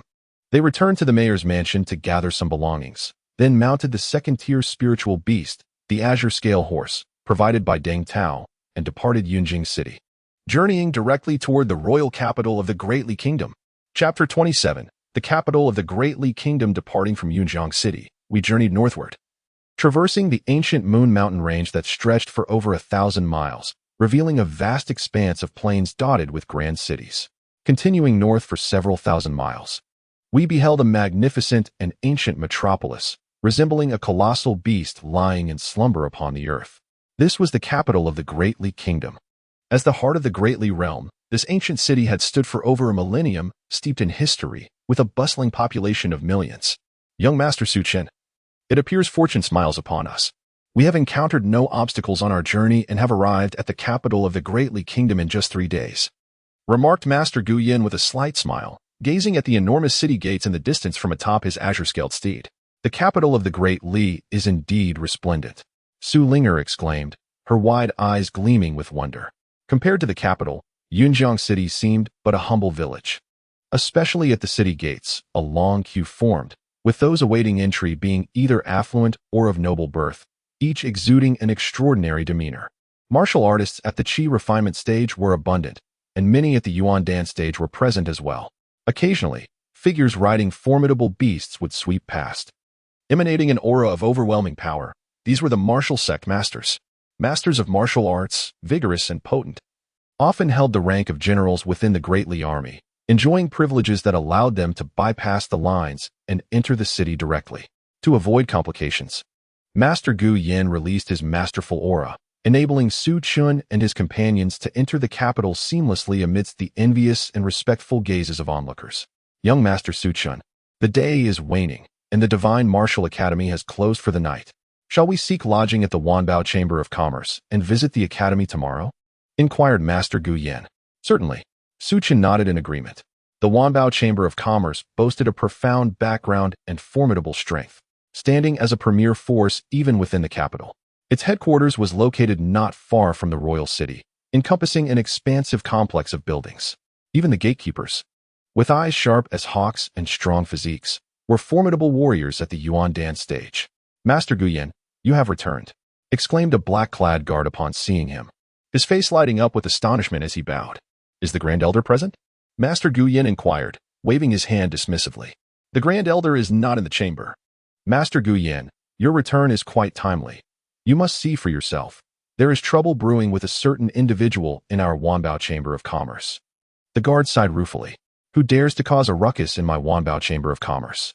Master Gu Yan's brow furrowed in concern. Given the chamber's immense power, even the royal family and the Divine Martial Academy maintained amicable relations with it. Who would dare disrupt its peace? At that moment, a proud and icy voice emanated from within. "I declare here today, if none of you can concoct the Hunyuan spirit pill, I shall dismantle the Wanbao Chamber of Commerce." The voice belonged to the little princess of the Great Li Kingdom, Lin Qingqing, the most cherished daughter of the current king, known for her extraordinary martial talent, unique spiritual body, fiery temperament, and domineering demeanor. Within the capital, no one dared to provoke this little princess. Who would have imagined that such a headstrong individual would cause a stir within the Wanbao Chamber of Commerce? Although Master Gu Yin found the situation troublesome, he felt compelled to confront it as a matter of the chamber's honor. Hunyuan spirit pill? How intriguing. A glint of interest sparkled in Su Chen's eyes. He had not anticipated hearing about the Hunyuan spirit pill, a legendary alchemical creation. However, he chose to remain silent and discreetly followed Master Gu Yin inside. Within the grand hall of the Wanbao Chamber of Commerce, a stunning young woman clad in a red dress, wielding a long whip, with a complexion as flawless as jade, exuded an air of arrogant defiance. Surrounding her were numerous patrons, reveling in the spectacle, while a group of the chamber's attendants and guards appeared frantic, desperately attempting to placate the red-dressed princess. Enough with the trivialities. Summon that scoundrel Xianbin forth. If the Hunyuan spirit pill is not produced today, I see no reason for the continued existence of your Wanbao Chamber of Commerce, Lin Qingqing declared fiercely. "Your Highness, what gust of wind has brought you to our Wanbao Chamber? Let us discuss this amicably, and do not let tempers flare." Master Gu Yin interjected with a genial smile. "Old man Gu Yin, were you not exiled to Yunjiang City? How have you returned? Regardless, with no one to take charge of the Wanbao Chamber today, your return is fortuitous. If I do not receive a satisfactory explanation, I shall not consider our past friendship." Lin Qingqing shot a scornful glance at Master Gu Yin. "Master Gu Yin, you have finally returned. The situation is as follows. It was all instigated by Xianbin." An attendant, spotting Master Gu Yin, rushed over like a drowning man grasping for a lifeline, eager to explain. Chapter 28. The Primordial Spirit Pill. How dare that scoundrel Xianbin tarnish the reputation of my Wanbao Chamber of Commerce? It is truly infuriating. After hearing the explanation from the cloaked steward, Master Gu Yin was unable to contain his rage. The Wanbao Chamber of Commerce, aside from its enigmatic president and Grand Elder, boasted 4 Grandmasters of Alchemy, of which Master Gu Yin was one. Xianbin, another Master of Alchemy, was renowned in the capital as a prodigious talent, having achieved the status of master at merely 30 years of age. Lin Qingqing had obtained an ancient recipe for the primordial spirit pill, a third-tier elixir capable of assisting martial artists at the 9th level of qi refinement in condensing their martial essence and breaking through to the essence pill realm. She sought the Grand Elder's assistance in crafting the primordial spirit pill, but upon her arrival, she discovered that he was unavailable. Xianbin, coveting the recipe, assured her that he would concoct the elixir. However, despite its classification as a third-tier pill, its refinement proved to be a formidable challenge, and Xianbin failed numerous times.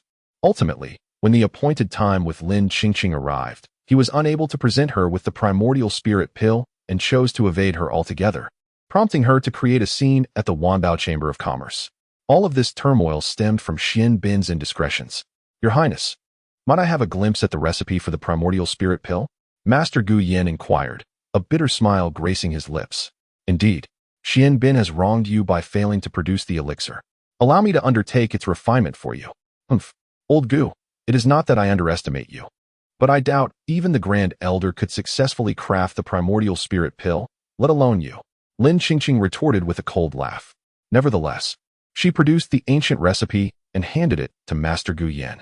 He examined the ingredients: heavenly essence grass, earth yellow wood, and 10,000 lotus flower.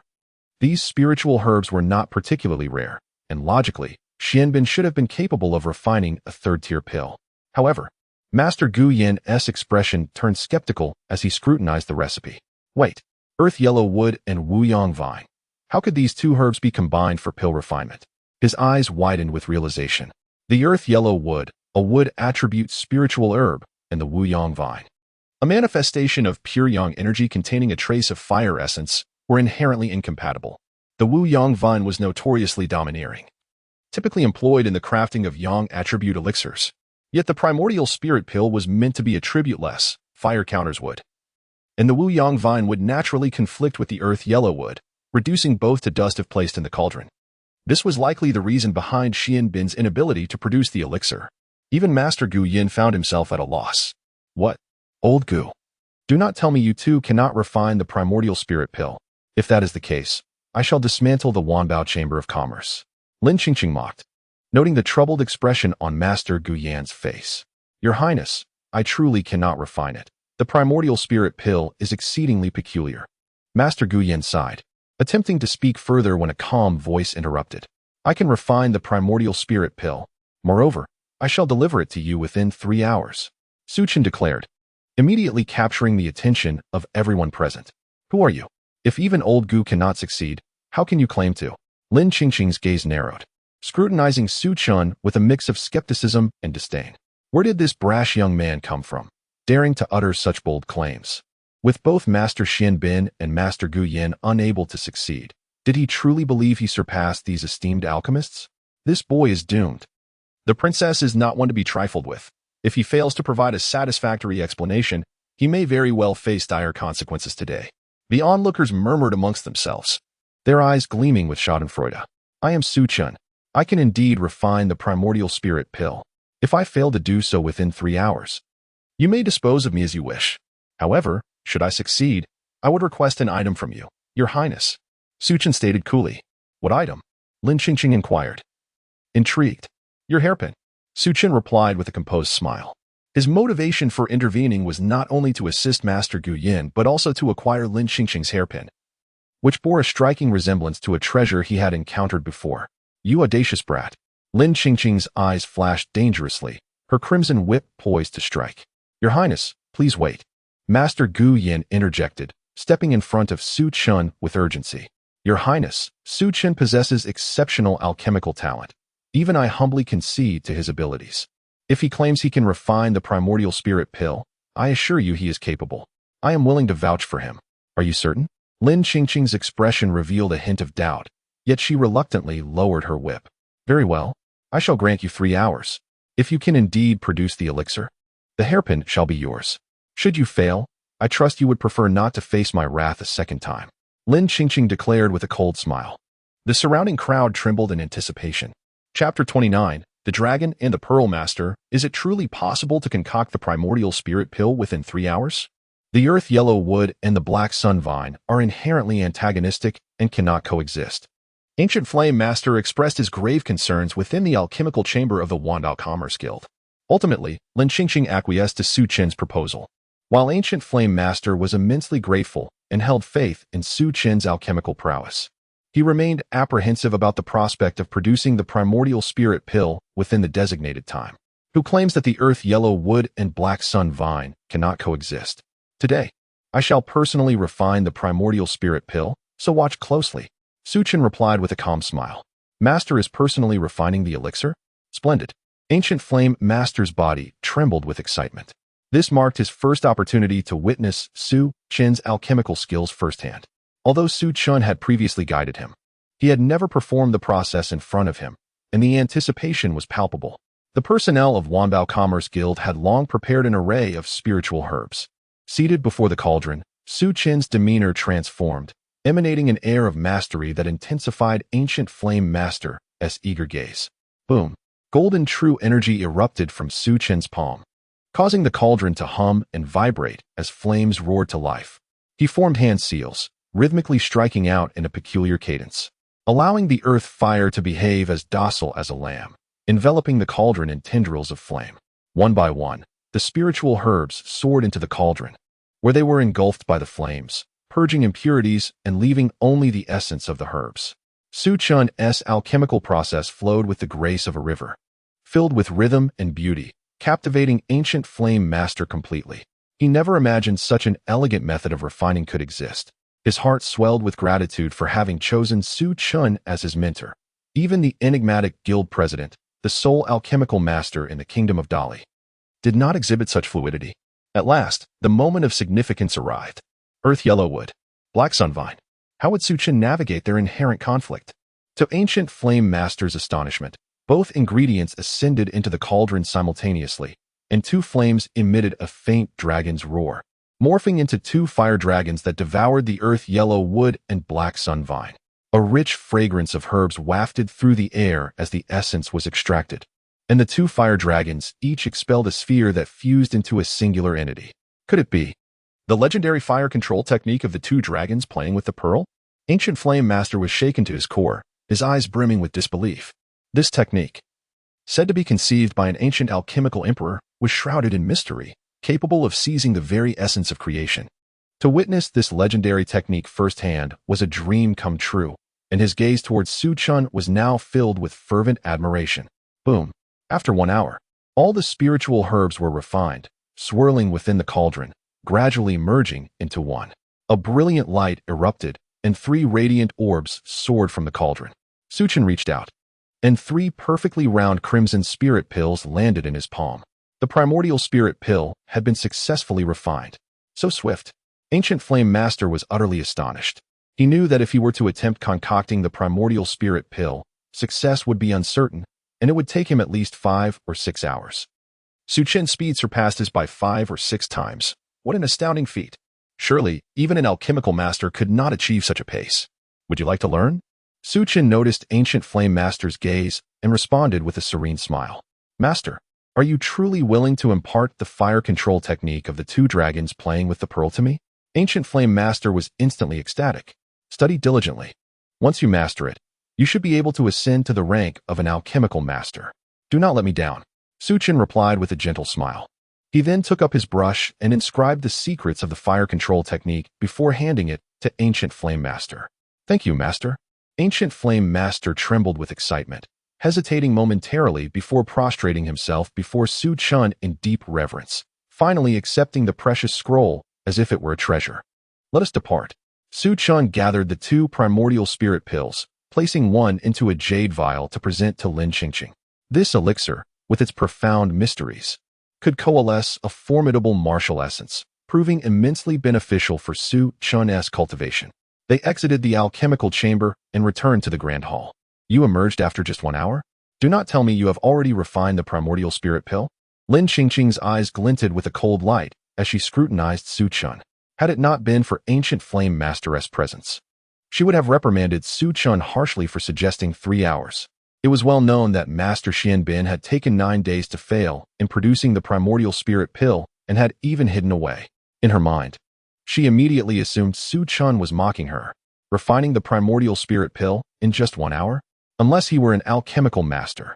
Indeed, how could it be so simple? I suspect he found it too challenging and has given up, hoping to seek forgiveness instead. Forgiveness? It is too late. Just wait and see. Princess will undoubtedly not let him off easily. The onlookers' expressions were filled with schadenfreude, eagerly anticipating the unfolding drama. Chapter 30. Lin Qingqing's astonishment indeed. I have successfully refined the primordial spirit pill, Su Chen remarked with a serene smile. In his palm, a jade vial materialized. Upon opening it, a rich fragrance of elixir wafted through the air.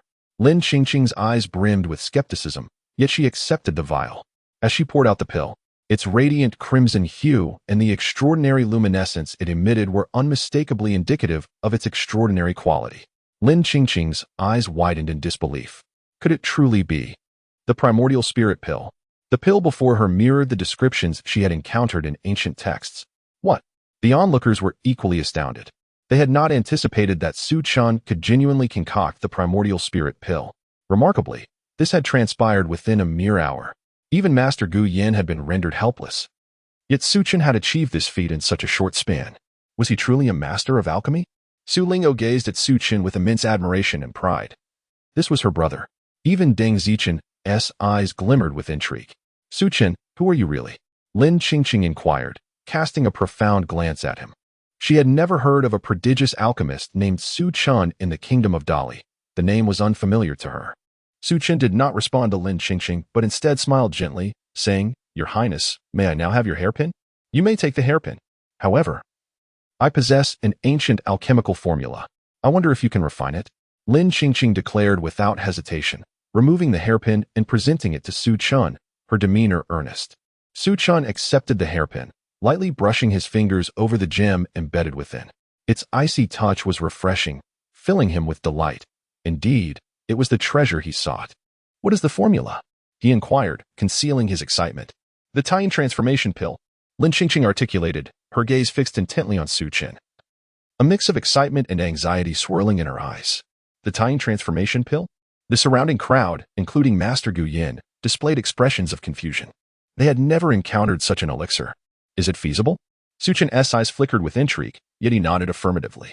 The Taiyin transformation pill is an exceedingly ancient elixir capable of healing the Xian-Yin sacred body and facilitating its mental transformation, enabling a breakthrough to the 7th tier of mental prowess and subsequently to the martial king realm. Thus, although classified as a 6th tier elixir, Master Gu Yin had never heard of it. However, Su Chen recalled one person, Lin Ruowei. In the kingdom of Dali, only the eldest princess, Lin Ruowei, possessed the Xian-Yin sacred body. Before breaking through to the martial king realm, the Xian-Yin sacred body cannot undergo transformation. Should it do so, the primal Yin would leak, resulting in severe injury and formidable challenges in transcending to the martial king realm. In such instances, the Taiyin transformation pill becomes indispensable. Lin Qingqing's desire to refine the Taiyin transformation pill was likely for the sake of Princess Lin Ruowei. Nevertheless, Su Chen also recognized that Lin Ruowei's predicament, although due to the schemes of the blissful child, inadvertently benefited him. Crafting the Taiyin transformation pill would serve as assistance to Lin Ruowei. You are indeed. Very well. Su Chen, I shall remember you. If you can truly refine the Taiyin transformation pill, I will agree to any conditions you propose. Lin Qingqing trembled. Her eyes filled with overwhelming excitement and astonishment. She was exhilarated that Su Chen had nodded in affirmation, while also shocked that the Taiyin transformation pill, being a 6th tier elixir, implied that he might be a master alchemist. Although she found it hard to believe, the presence of the primordial spirit pill in her hands compelled her to trust. Any conditions? Su Chen appraised Lin Qingqing, his gaze tinged with peculiarity. Anything. It is getting late. I shall visit the Wanbao Chamber of Commerce tomorrow. Lin Qingqing's cheeks flushed slightly as she felt a wave of shyness, yet she boldly met Su Chen's gaze before turning to leave. The onlookers dispersed, but Su Chen's name lingered in their minds. They were eager to investigate when the kingdom of Dali had produced such an alchemical prodigy. Nonetheless, many remained skeptical of Su Chen's prowess, as he appeared rather youthful. Some speculated that Master Gu Yin had indeed refined the primordial spirit pill, but, wishing to avoid offending Master Shenbin, had merely borrowed Su Chen's name. Moreover, Master Gu Yan's recent return to the kingdom of Dali only fueled their speculations. Had he perhaps transcended to the level of a master alchemist? Master alchemist. The mere thought sent tremors through the crowd. Such a figure would command immense respect, even from martial kings, in the entirety of the kingdom of Dali. Only the elusive president of the Wanbao Chamber of Commerce was known to be a master alchemist. If Master Gu Yan had attained such a status, it would undoubtedly be a monumental event for the kingdom of Dali. Chapter 31. The wrath of the Zhang family. Gratitude and admiration filled Master Gu Yan's gaze as he looked at Su Chen. He increasingly felt that his audacious decision to take Su Chen as his master was remarkably astute. The alchemical prowess displayed by Su Chen left him in awe. Initially, he had relinquished hope of advancing to the rank of alchemy master in this lifetime. However, with Su Chen imparting the two dragons playing with Pearl's fire control technique, he was reinvigorated with confidence. There's no need for formality. Focus on mastering the two dragons playing with Pearl's fire control technique, and strive to ascend to alchemy master as soon as possible. After refining pills for Lin Qingqing tomorrow, we shall proceed to the Divine Martial Academy. Additionally, if there are spirit stones within the Wanbao Chamber of Commerce, please procure some for my cultivation. Su Chen replied with a calm smile. Spirit stones? Rest assured, master. Those spirit stones are precious. The Wanbao Chamber of Commerce possesses an abundance to meet your needs. Master Gu Yan responded with confidence. He then instructed several attendants to retrieve 10,000 spirit stones from the treasury and present them to Su Chen for his cultivation. Thus, Su Chen and his companions temporarily resided within the Wanbao Chamber of Commerce. As night fell, under the gentle moonlight, Su Chen produced the hairpin he had obtained from Lin Qingqing. Indeed, it was a dragon marrow crystal. He never anticipated encountering such a treasure. Gaze fixed on the crimson gem, his eyes sparkled with excitement. He channeled his true energy into the gem, which immediately radiated a brilliant light, revealing a small dragon swimming within. The dragon marrow crystal is a heavenly material formed from the marrow of a serpentine beast of at least 7th rank, requiring over 10,000 years of cultivation after its demise. This dragon marrow crystal not only facilitates the breakthrough of demonic beasts, but is also immensely beneficial for Su Chen's cultivation of the 9 dragons battle heaven technique. With the dragon marrow crystal and these spirit stones, he could sufficiently fill the 9 true dragon chi seas and elevate his cultivation to the pinnacle of the chi refining realm, thus preparing for a breakthrough to the Yuan Dan realm. Seated cross-legged upon his bed, a glimmer of anticipation flickered in Su Chen's eyes. Suddenly, a powerful aura emanated from him, a dignified dragon might enveloping him, as true energy surged forth, forming a formidable vortex of absorption. The surrounding spirit stones exuded wisps of spiritual energy, continuously converging into his body, amplifying his strength. In the capital of the Great Li Kingdom, the Zhang family, one of the 4 prominent families, was presided over by Zhang Hong, the Minister of War and a formidable martial arts master. At this moment, a piece of news had reached the Zhang family. Within the main hall, Zhang Hong and the elders of the Zhang family wore grim and icy expressions. A middle-aged woman, her eyes red and filled with tears, appeared particularly mournful. In the end, that Su Chen killed young Master Zhang Cohen. That is the situation, reported a kneeling attendant, who conveyed the news from Yunjiang City with utmost respect. Master, you must avenge Kuener. He was only 20 years old. That Su Chen has a heart of cruelty. You must kill him. The middle-aged woman's gaze was filled with venomous resentment as she knelt before Zhang Hong. Su Chen. Su Chen. Zhang Hong's face darkened as he slammed his hand on the table and rose abruptly. A mere country bumpkin dares to slay my son? I shall make him wish he were never born. His eyes burned with fury. Despite his usually composed demeanor, the murder of his beloved youngest son had elicited his wrath. Master, please temper your anger. Su Chen certainly deserves death. However, according to the news, he has arrived in the capital and is currently at the Wanbao Chamber of Commerce. One elder interjected. Though Su Chen is insignificant, it is said that he shares a close relationship with Master Gu Yan, and the Wanbao Chamber of Commerce is not to be trifled with. Another elder cautioned. Master Gu Yan? Merely a decrepit relic approaching the grave. Yet, the Wanbao Chamber of Commerce is indeed a formidable opponent. Zhang Hong's gaze was frigid. He paid little heed to Master Gu Yan, but he found the Wanbao Chamber of Commerce exceedingly troublesome. The royal family held the chamber in high esteem, and although the Zhang family ranked among the 4 great families, they dared not provoke it. Send someone to the Divine Martial Academy to seek Elder Mo Luo. Kuener was his disciple, He cannot ignore this matter. While the Zhang family cannot afford to offend the Wanbao Chamber of Commerce, Elder Mo Luo's intervention would undoubtedly spell doom for Su Chen. Zhang Hong remarked with a cold smile. Indeed, what you say is most pertinent. Elder Mo Luo is not only an elder of the Divine Martial Academy, but also a guest elder of the Wanbao Chamber of Commerce. Master Xian Bin is his disciple. Should he take action, the Wanbao Chamber of Commerce would be hard-pressed to voice any objections. The elders of the Zhang family nodded in agreement. Su Chen, you dare to kill my son? I shall ensure you regret ever coming into this world, forcing you to witness the demise of your mother and sister, making you experience the true meaning of suffering. Zhang Hong's eyes were icy, brimming with rage and murderous intent. Chapter 32.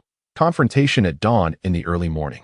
A stream of white vapor erupted from Su Chen's mouth, soaring several feet into the air, resembling a writhing white dragon. As he slowly opened his eyes, his gaze sparkled with brilliance. After a night of cultivation, he felt no fatigue. Rather, he appeared more invigorated than ever. With the aid of the dragon's essence crystal, Su Chen had refined over 10,000 spirit stones, finally filling all 9 of his true dragon chi Cs with innate true energy. His cultivation had reached the pinnacle of the chi refinement stage. The next step was to condense the martial Dao Origin Dan and break through to the Origin Dan stage. Although Su Chen remained at the chi refinement stage, he possessed 9 Dantian chi Cs, making his true energy exceptionally profound, rendering him invincible among his peers. Even warriors at the Origin Dan stage were no match for him. To break through to the Origin Dan stage, he needed to condense 9 martial Dao Origin Dawn, requiring a place rich in spiritual energy. It seemed he could only achieve this after arriving at the Divine Martial Academy. Su Chen mused softly, recalling a location within the academy known for its abundant spiritual energy, perfectly suited for his breakthrough. After he concocted the Tine Transformation Dan for Lin Qingqing today, he would head to the Divine Martial Academy.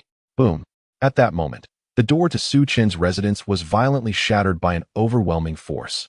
Su Chen, come out. A chilling voice rang out. A young man clad in a crimson robe, handsome in appearance, entered with a group of formidable guards at his heels. Each guard was a warrior at the Origin Dance stage, their eyes sharp, exuding an aura of menace. The young man in the red robe was none other than Master Xian Bin. Who are you? Su Chen's eyes flickered with intrigue. I am Xian Bin. Perhaps you do not know me, but Zhang Kuan is my junior apprentice. How dare you kill my junior apprentice? Today, you will undoubtedly perish. Xian Bin sneered coldly. He was acting under the orders of Elder Mo Luo, his master, and had brought Zhang's guards to the Wanbao Chamber of Commerce to capture Su Chen. Xian Bin, the one who deceived Lin Qingqing with a false alchemical formula and then went into hiding? Su Chen retorted with a mocking smile. He understood that news from Yunjiang City had likely reached them. The Zhang family, too afraid to confront him directly, sent Xian Bin to apprehend him instead. Su Chen, you seek death. Xian Bin's gaze turned icy. He never expected Su Chen to mock him even when facing imminent doom. What do you intend to do, Xian Bin? This is the Wanbao Chamber of Commerce, and Su Chen is our most esteemed guest. How dare you act recklessly here? At that moment, Master Gu Yan rushed in, his expression filled with rage upon witnessing Xian Bin and his guards. Gu Yan, spare me your lectures. I have yet to hold you accountable for your unauthorized return to the royal capital. He is but a despicable ant who dares to claim he is a guest of the Wanbao Chamber of Commerce. He killed my junior brother, and today I will take him back. If you dare obstruct me, do not blame me for being ungracious. Xian Bin laughed coldly, dismissing Gu Yan entirely. To him, Gu Yan was merely an old fool, lacking any hope of breakthroughs in martial or alchemical arts. Meanwhile, Xian Bin himself was a renowned talent in the royal capital. Already a master alchemist at a young age, with the potential to become an alchemical grandmaster in the future. Xian Bin, you are outrageous. Su Chen is not only a distinguished guest of the Wanbao Chamber of Commerce, but also of Princess. If you dare to lay a hand on him, the princess will not spare you. Gu Yan's face flushed with indignation as he trembled and pointed at Xian Bin. A guest of the princess? Ha ha ha. Gu Yan, your claims grow ever more ludicrous. Su Chen is a mere waste from Yunjiang City. What benefit do you gain from protecting him? Claiming he's a guest of the princess? Xian Bin laughed heartily, his eyes brimming with undisguised scorn. Men, seize him. It matters not whether he lives or dies. Xian Bin's expression hardened as he issued the command. Yes, the guards of the Zhang family, their eyes cold as ice, pounced upon hearing Xian Bin's order. Resembling wolves ready to strike, A few of them even lunged toward the terrified Lu Hanyin and Su Linger. You seek death. Su Chen's eyes brimmed with fury. Boom. His true energy erupted, shattering the solid stone beneath his feet as he leapt into action, positioning himself protectively in front of Lu Hanyin and Su Linger. With a simultaneous strike of his fists. Bang! The two Origin Dan warriors changed color, raising their arms in a futile attempt to defend themselves. A crisp sound echoed as their arms snapped, and Su Chen's fist landed heavily on their chests. Screams of agony pierced the air as their chests caved in. Blood spurting from their mouths as they were sent flying. Su Chen's eyes remained cold and indifferent. His true energy surging forth as the roar of a dragon filled the air, transforming him into a formidable human dragon as he charged at the guards. Chapter 33. Who dares to harm my people? Boom, boom, boom. The energy surrounding Su Chen surged violently, his vital essence soaring. Each punch he delivered was unparalleled in ferocity, conjuring a tempest in its wake. The guards, despite their formidable cultivation at the Yuan Dan realm, found themselves utterly powerless against Su Chen's onslaught. In the blink of an eye, a multitude of wailing guards lay sprawled across the courtyard. Kill! The leading guard bellowed, charging fiercely at Su Chen. His gaze was cold and grave, his cultivation reaching the 7th level of the Yuan Dan realm, making him the most powerful among the guards. Although Su Chen appeared to possess merely the 9th level of the Qi refining realm, an aura of imminent danger emanated from him, prompting the guard to unsheath his battle blade without hesitation. Clang!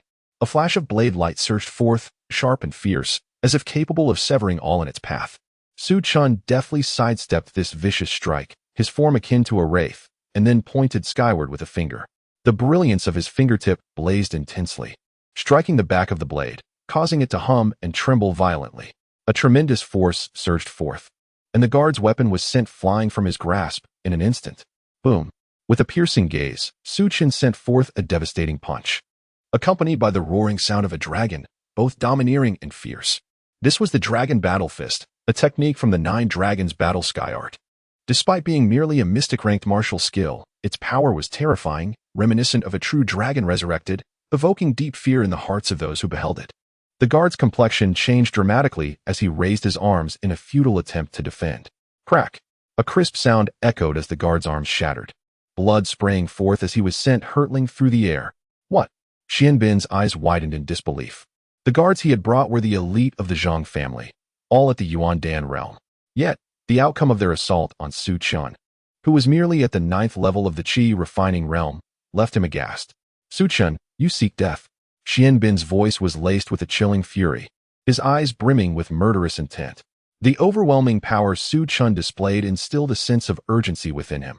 Su Chen's talent and combat prowess were fearsome. Such an adversary must be eliminated in the bud. A glint of cold light flashed in Xianbin's eyes as he prepared to strike. Despite Su Chen's Qi refining realm cultivation, he remained undaunted, believing himself capable of slaying a martial sovereign even while at a disadvantage. Boom! Just then, a ghostly figure soared through the air, moving with astonishing speed, landing a palm strike upon Xianbin. Xianbin staggered as if struck by lightning, spitting a mouthful of blood as he was sent flying. The figure was a gaunt old man, his face lined with wrinkles, yet his eyes flickered with a ghostly flame, exuding a chilling malevolence that sent shivers down the spine. Crack! At the same instant, a long whip, akin to a venomous serpent, lashed out, striking Xianbin's face with a resounding crack, leaving a crimson mark in its wake. Xianbin, how audacious of you to lay hands on my people.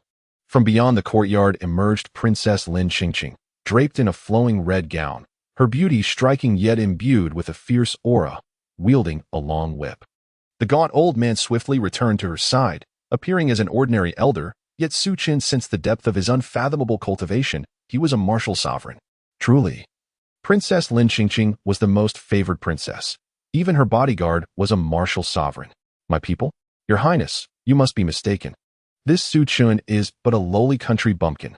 Xianbin clutched his face, suppressing his rage, though his eyes betrayed a glimmer of resentment as he spoke through gritted teeth. I say he is my person, thus he is. Lin Qingqing retorted coldly. Xianbin, you deceived me regarding the pill formula, and now you dare to harm my people? Do you truly believe I would hesitate to kill you? Xianbin's heart sank in panic. He had sensed trouble the moment Lin Qingqing appeared, and now he found himself in an untenable position. Your Highness, you cannot blame me. I sought only to alleviate your burdens. The Hunyuan spirit pill is exceedingly difficult to refine. Within the entire Wanbao Chamber of Commerce, only the chairman could possibly accomplish it. Spare me, and I will surely find the chairman to concoct the Hunyuan spirit pill for you. Xianbin persisted desperately. That will not be necessary. The Hunyuan spirit pill has already been refined. Moreover, what gives you the right to summon the chairman? Perhaps you should have your master do so instead. Lin Qingqing scoffed. Impossible. Your Highness, you must understand. The Hunyuan spirit pill is immensely complex, an ancient formula. Even the Grand Elder cannot produce it. Only the chairman has that capability. Xianbin shook his head, adamant. He had personally attempted to refine the Hunyuan spirit pill and could not possibly be unaware of its challenges. Such matters were beyond the reach of any mere alchemist. The Hunyuan spirit pill was indeed refined by Su Chen for me. Xianbin, how dare you offend Su Chen? You possess an audacity most brazen. Lin Qingqing's cold laughter resonated. Su Chen, impossible. Xianbin exclaimed, his eyes wide with incredulity. Chapter 34. The alchemical battle. Xianbin could never have anticipated that it was Su Chen who had concocted the primordial spirit pill. This young man from Yunjiang City appeared to be no more than 15 or 16 years old. Could he truly be a master alchemist? Such a notion was utterly inconceivable. Xianbin, how could you possibly fathom Su Chen's alchemical prowess? Everyone present bore witness to the fact that it was indeed Su Chen who had crafted the primordial spirit pill. Master Gu Yin let out a cold chuckle.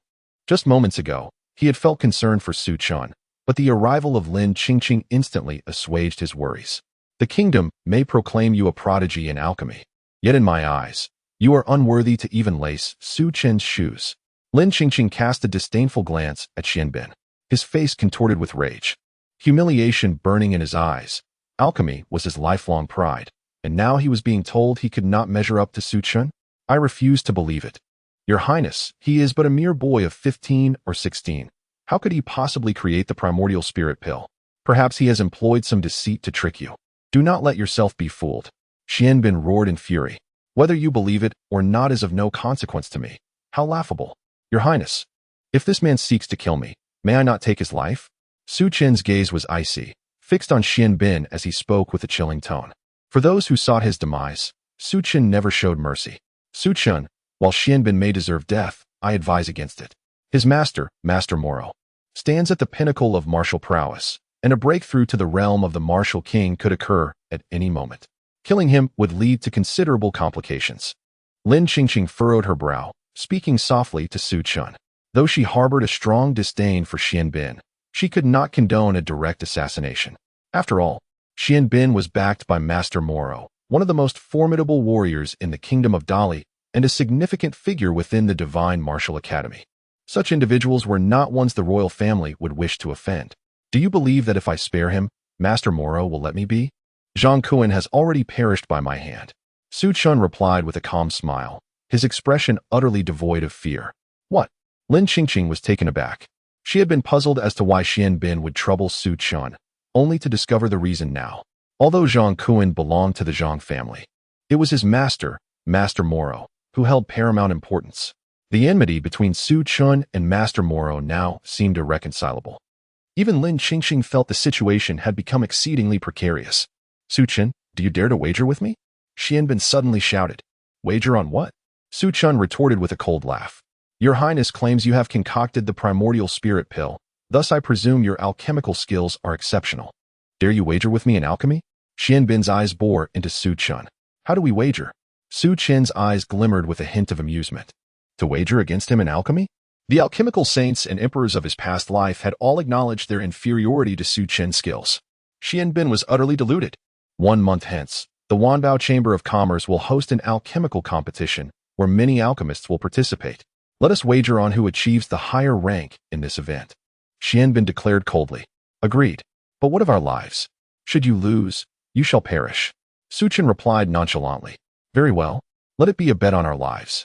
Su Chen, I do not believe in your alchemical prowess. 1 month from now, your demise shall be sealed. Xianbin's voice dripped with icy confidence. He was certain that not only would he claim the title of champion in the alchemical competition, but he would also trample Su Chen beneath his feet, achieving fame far and wide. By that time, perhaps the entire Wanbao Chamber of Commerce would fall under his command. Congratulations. You have earned yourself another month to live. We shall meet at the alchemical competition. Su Chen replied dismissively. He had agreed to Xian Bin's challenge as he suddenly recalled that an immensely precious treasure would emerge during the competition, one of great significance to him. It was an ideal opportunity to seize that treasure while simultaneously dealing with Xian Bin. Xian Bin shot a venomous glare at Su Chen, snorted coldly, and turned to leave. Lin Qingqing sighed in relief, grateful that Su Chen had refrained from killing Xian Bin on the spot.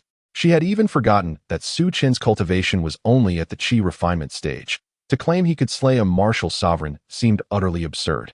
Yet, as she contemplated the upcoming alchemical competition, a sense of unease crept over her. Su Chen, your alchemical skills are indeed impressive. Perhaps you might truly surpass Xian Bin in a month's time, but I advise you to refrain from killing him. Lin Qingqing spoke earnestly. Are you worried about Master Moro? Fear not. 1 month from now, victory shall be mine. Su Chen replied with a serene smile. As for Master Moro, he is merely a martial sovereign. What is there to fear? Since you have made your decision, I shall refrain from further discussion. I have brought the formula for the Tying transformation pill. I entrust it to you today. Lin Qingqing nodded, then presented an ancient recipe with utmost seriousness to Su Chen. The Tying transformation pill is of paramount importance. If Su Chen can indeed concoct it, even if the royal family must confront Master Moro, they would surely protect Su Chen at all costs. Chapter 35, The Lunar Transformation Elixir. The Lunar Transformation Elixir is a 6th-tier spiritual pill, a creation achievable only by the most esteemed masters of alchemy. Previously, Su Chen would have found it impossible to concoct such a potion. However, after consuming the 5-colored divine liquid, his mental prowess ascended to the 6th tier, restoring him to the level of a master alchemist. Although the formula for the Lunar Transformation Elixir is ancient, it posed no challenge for Su Chen. In the alchemy chamber of the Wanbao Merchant Association, Master Gu Yin once again bore witness to Su Chen's extraordinary alchemical skills. Su Chen deliberately demonstrated the dual dragons playing with Pearl's fire-controlling technique, captivating Master Gu Yin, who gazed at him with fervent admiration and excitement. Each session of watching Su Chen refine pills transported Master Gu Yin to a legendary realm, illuminating many of his prior confusions. After several hours, 3 azure-hued pills soared from the cauldron, appearing round and resplendent, reminiscent of moonlight, exuding an extraordinary fragrance.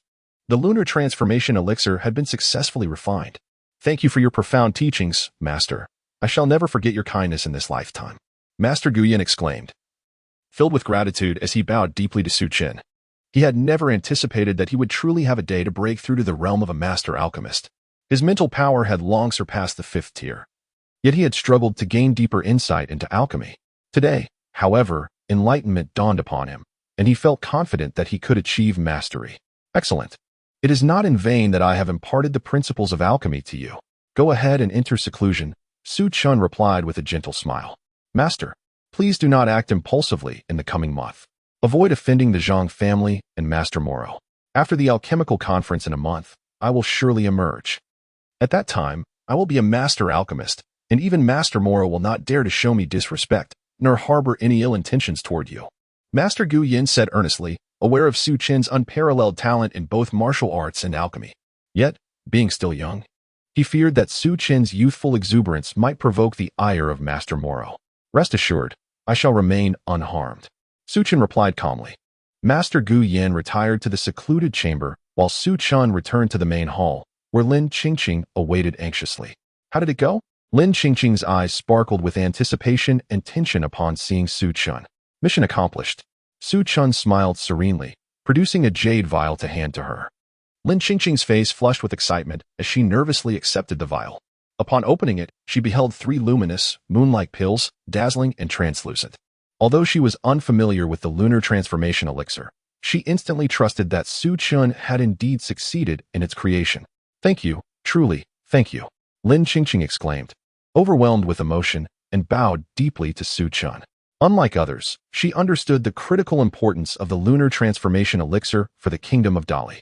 It held the key to whether her aunt, Lin Ruowei, could advance to the martial king realm, and it even concerned the very survival of the Dali royal family. No need for such formality. We are merely collaborators. This is a list of spiritual herbs I require, which you will help me procure, and we shall consider it even. Su Chen replied with a composed smile, handing Lin Qingqing a piece of paper listing the herbs: dragon heart blood, 7-leaf purple ginseng, Xianwang ancient stone, 5-element spiritwood.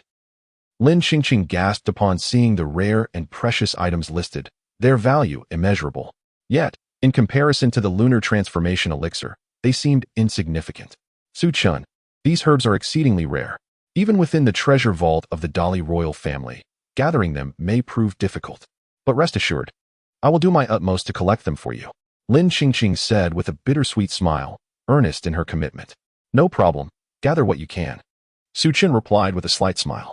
He had provided Master Gu Yin with the same list, knowing well the worth of these herbs. All right, Lin Qingqing nodded. However, as if recalling something significant, she warned Su Chen, you must know that the Dean of the Divine Martial Academy is currently absent, and Master Moro is overseeing the academy in his stead. Therefore, I advise you to refrain from visiting the academy for now. Wait until the Dean returns. You will need to exercise patience for a few more days. Chapter 36. The Lu family of the royal capital. Could it be that the Dean is venturing into the secret realm of Wulong Mountain? Su Chen inquired, a spark of curiosity igniting within him. How do you know about the secret realm of Wulong Mountain? Lin Qingqing's body trembled, her eyes filled with astonishment. However, as she recalled Su Chen's connection to Master Gu Yin, it dawned on her that perhaps Master Gu had informed Su Chen, for he certainly possessed the right to know about the Wulong Mountain secret. Indeed, the Dean has embarked on an exploration of the Wulong Mountain secret realm, accompanied by the Grand Elder of the Wanbao Merchant Association and formidable martial artists from the royal family. This matter is of great significance, so I implore you to keep it confidential. The Dean will return in a few days. Lin Qingqing affirmed with a nod. I understand. Su Chen replied, a sense of exhilaration swelling within him. The Wulong Mountain secret realm was indeed a reality. Wulong Mountain, located several hundred miles outside the capital of the Great Li Kingdom, harbored an ancient mountain range where a powerful cave had been discovered. As such, the martial experts from the Divine Martial Academy and the royal capital ventured there to explore. Upon their investigation, they realized it was not merely a cave of a strong warrior, but a secret realm. One must recognize that only those who have comprehended the laws of space could open such a realm, suggesting that the Wulong Mountain secret was likely a remnant left behind by a martial saint. Su Chen was acutely aware that the awakening of the Wulong Mountain secret had drawn the covetous eyes of several surrounding kingdoms and even powerful martial sanctuaries. Furthermore, it was precisely this secret realm that had led his revered master to the royal capital of the Great Li Kingdom. Could it be that he would soon reunite with his master? The thought filled Su Chen's heart with elation. In this new life, his foremost aspiration was to protect his mother and younger sister, while his master represented the hope and light that had once guided him out of suffering. It was a debt he felt compelled to repay. Lin Qingqing, carrying the Taiyin transformation pill, departed from the Wanbao Merchant Association. After hearing Lin Qingqing's words, Su Chen decided to temporarily reside at the Wanbao Merchant Association until the Dean of the Divine Martial Academy returned. Although he bore no fear of the revered Moro, he preferred to avoid any unnecessary troubles at this juncture. Chen, now that we have arrived in the royal capital, why not pay a visit to your maternal grandfather's house? Lu Hanyan suddenly suggested. Maternal grandfather? Su Chen's brow furrowed. He recalled that his mother had once been the esteemed daughter of the Lu family in the royal capital, one of the 4 prominent families. However, Lu Hanyan had later fallen in love with his father, Su Yuanzong, only to be met with rejection from her obstinate father. The usually gentle Lu Hanyan revealed an unexpectedly resolute side, determined to marry Su Yuanzong, leading to her expulsion from the Lu family and severance of ties. Having lived a second life, Su Chen was all too aware of his maternal grandfather's heartlessness and the Lu family's disdain. Even after Lu Hanyan's tragic demise, no one from the Lu family had come to pay their respects. What significance remained in visiting such unfeeling relatives? Maternal grandfather? Mother, you never mentioned anything about him. Is he in the royal capital? Su Lingo inquired, perplexed. Indeed, your grandfather, Lu Wanyin, serves as the current prime minister of the Great Li Kingdom, and the Lu family stands at the forefront of the 4 great families in the royal capital. I left the Lu family years ago due to various circumstances. Lu Hanyan sighed softly. Su Linger nodded, though somewhat confused. Mother, do you truly wish to return to the Lu family? You must know how they treated you back then. Su Chen questioned, initially opposed to Lu Hanyan's return to the Lu family. Yet, seeing the anticipation and longing in her eyes, he found it difficult to dissuade her. Your grandfather opposed my union with your father, and I resorted to desperate measures, hurting his feelings. Although he does not acknowledge me, I have not fulfilled my filial duty over these years. Since we have the opportunity to return to the royal capital, I wish to see him at least once. Lu Hanyan spoke, her eyes slightly reddened. Very well, mother. However, you must prepare yourself. The Lu family may not welcome you back. Su Chen sighed. With his mother's wishes in mind, he could not refuse. It will be fine. We are merely visiting your grandfather. If they do not welcome us, we shall leave after our visit. Lu Hanyan forced a smile. Su Chen nodded in agreement. Early in the morning, Deng Zichen had already come to bid farewell to Su Chen. As the city lord Deng, Tao had friends within the Divine Martial Academy.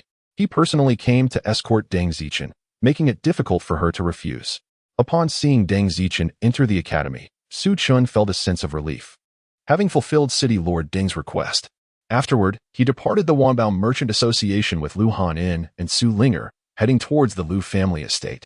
The Lu family of the royal capital held the position of the foremost among the four great families.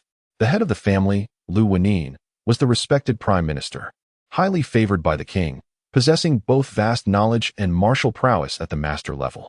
The Lu family was a behemoth in the royal capital, occupying a vast complex with stringent security.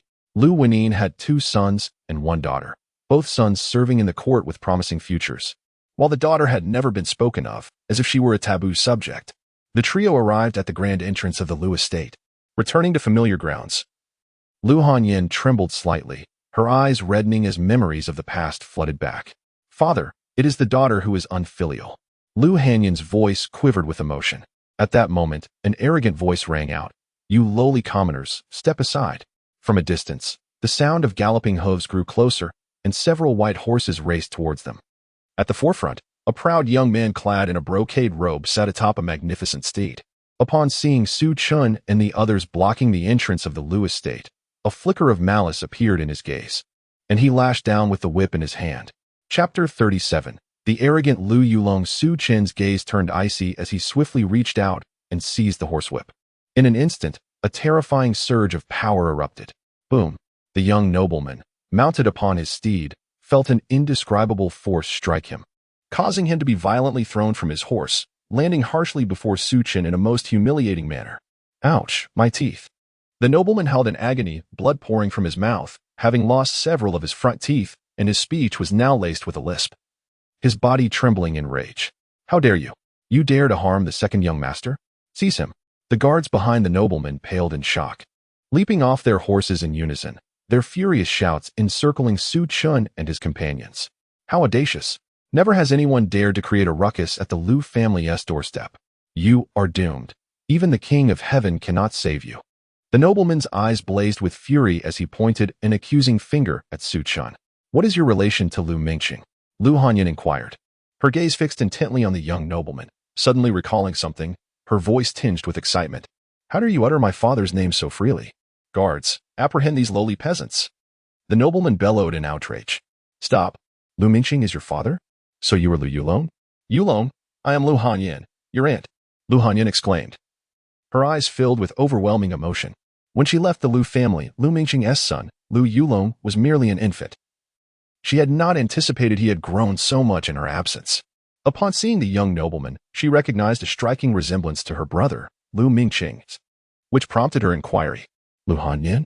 Lu Yulong, taken aback, found the name both foreign and familiar. For over a decade, no one had dared to mention it within the Lu residence. Yet, he recognized Lu Hanyan as indeed a member of the Lu family, the youngest daughter of Lu Wenyuan, and his own aunt.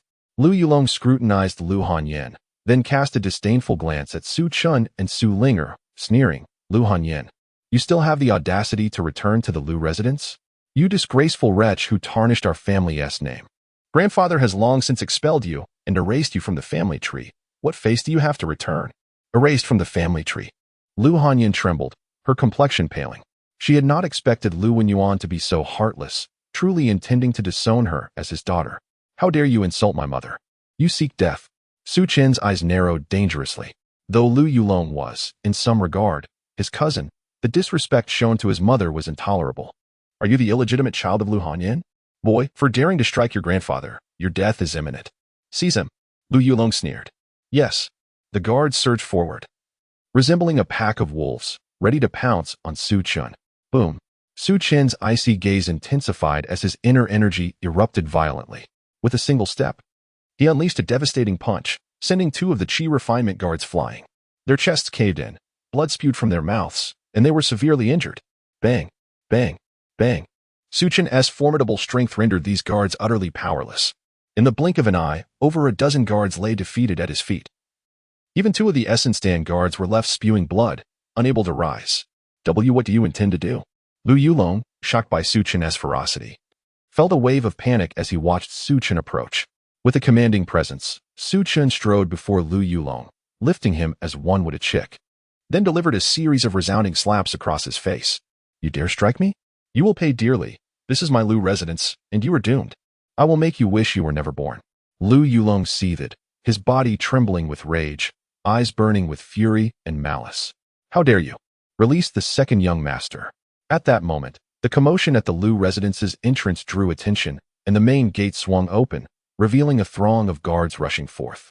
Leading them was an elderly man in black robes, his gaze sharp and his aura formidable, a martial arts master. Upon seeing Lu Yulong being so brutally assaulted, he exploded in anger. Uncle Fu? Lu Hanyan cried out upon recognizing the elderly man. The black-robed elder, Fu Jun, was taken aback, spinning to face Lu Hanyan, his expression filled with disbelief and excitement. Mississippi, is it truly you? It is I, Uncle Fu, Lu Hanyan exclaimed, equally overwhelmed. Uncle Fu, why are you still standing there? Seize that wretch Lu Hanyan. Her bastard dared to strike me. Grandfather will not let them off lightly, despite having received numerous slaps. Lu Yulong remained defiant, shouting at Uncle Fu. Uncle Fu's expression darkened, anger boiling within him at Lu Yulong's blatant disrespect towards Lu Hanyan. It dawned on him that the one assaulting Lu Yulong was indeed Lu Hanyan's son. Second young master, this is a family matter. I cannot interfere. For now, please bear with it. I shall summon the master. Uncle Fu replied calmly. He then turned to the guards. You shall not intervene in this matter between the young masters. Understood? When the master returns, he will handle it. Understood. The guards, sensing the gravity of the situation, quickly bowed in acknowledgement. Uncle Fu exchanged a knowing glance with Lu Hanyan, then turned away without sparing Lu Yulong a single glance. Fu Jun, you old dog, dare to defy my orders. Lu Yulong trembled in fury, ready to unleash a tirade.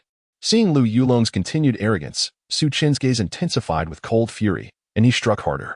Slap, slap, slap, slap. Lu Yulong received another series of stinging blows, his face swelling grotesquely, resembling a pig's head, with several teeth shattered in the process. Chapter 38. Lu, when you want enough, I yield. Lu Yulong pleaded repeatedly, utterly terrified. Su Chen's ruthless blows left him fearing for his life. Aren't you quite defiant? Apologize to my mother, Su Chen said coldly. And I was wrong. Please forgive me. I shall never act so again. Lu Yulong implored, casting a desperate glance at Lu Hanyan.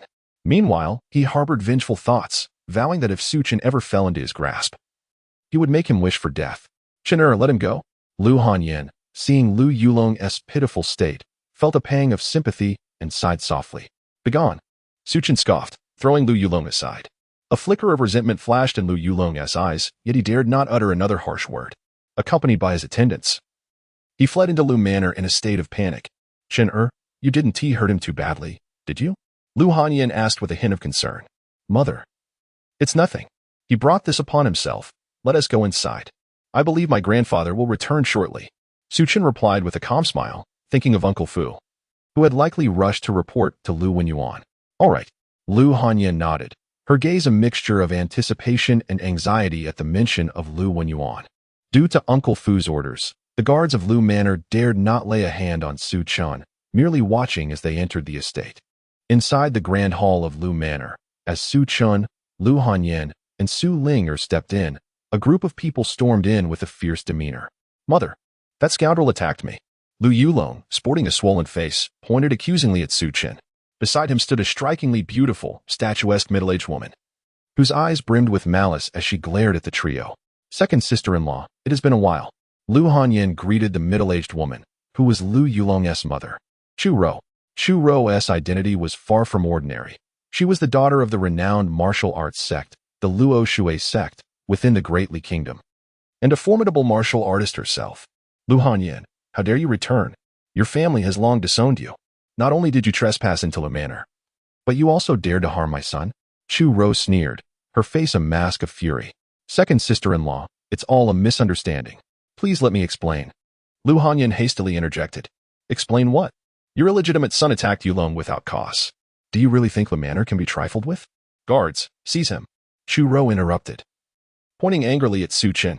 Understood. For burly women, fierce in appearance and emanating a powerful aura, surged forward to apprehend Su Chen. These women were protectors from the Luo Shui sect, loyal only to Chu Ro, and not bound by Lu Manor as authority. Feeling the tension rise, Su Chen's expression hardened, his own energy surging in preparation for a counterattack. Enough. A commanding and aged voice resonated through the hall. An elder clad in a purple brocade robe, cinched with a jade belt and adorned with a gold fish pouch, strode in. His dignified countenance revealed him to be Lu Wenyuan, the head of the Lu family and the current prime minister of the Great Li Kingdom. Upon seeing Lu Wenyuan, even the domineering Chu Ro's expression shifted as she quickly donned a forced smile and bowed respectfully. Daughter-in-law pays her respects to father-in-law. Grandfather, you've returned from court. Lu Hanyan is back and has brought 2 illegitimate children. That scoundrel assaulted me without cause. You must uphold justice. Lu Yulong, relying on his grandfather's favoritism, hurried forward, feigning deep grievance. Smack. Lu Wenyuan's hand struck Lu Yulong's face. Shocked, Lu Yulong could hardly comprehend that his usually affectionate grandfather would reprimand him so harshly. Shameful. Lu Hanyan is still your sister. How dare you speak to her so disrespectfully? Go home and reflect on your actions. Lu Wenyuan thundered. Grandfather, it was clearly he who attacked me. Lu Yulong protested, feeling utterly wronged. Lu Wenyuan's eyes narrowed, causing Lu Yulong to shrink back in fear and flee. Daughter-in-law, I take my leave. Chu Ro, sensing Lu Wenyuan's wrath, hastily prepared to depart. Chu Ro, even if I have severed ties with Lu Hanyan, she remains my daughter. Do you understand? Lu Wenyuan stated coolly, feeling the weight of Lu Wenyuan's words. Chu Ro quickly replied, I understand. Sister, I apologize for my earlier offense. Please do not hold it against me. She forced a smile at Lu Hanyan before swiftly exiting. Father, it is the daughter's unfilial conduct. As Lu Hanyan beheld Lu Wenyuan, tears welled in her eyes, and upon hearing his words, she could no longer contain herself, deeply bowing in gratitude. Chapter 39. The proud grandfather, are you back? I thought you had perished out there. Lu Wenyuan sneered. However, Su Chen noticed that despite Lu Wenyuan's seemingly cold demeanor, a fleeting glimmer of excitement flickered in his eyes. It seemed that Lu Wenyuan was not as heartless as he appeared. Father, it is the daughter who is unfilial, failing to serve you at your side.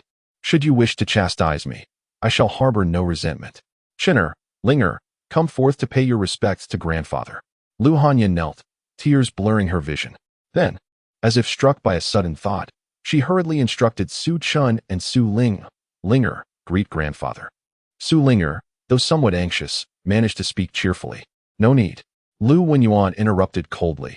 Lu Hanyan, I may acknowledge you as my daughter because your mother implored me to treat you kindly before her demise.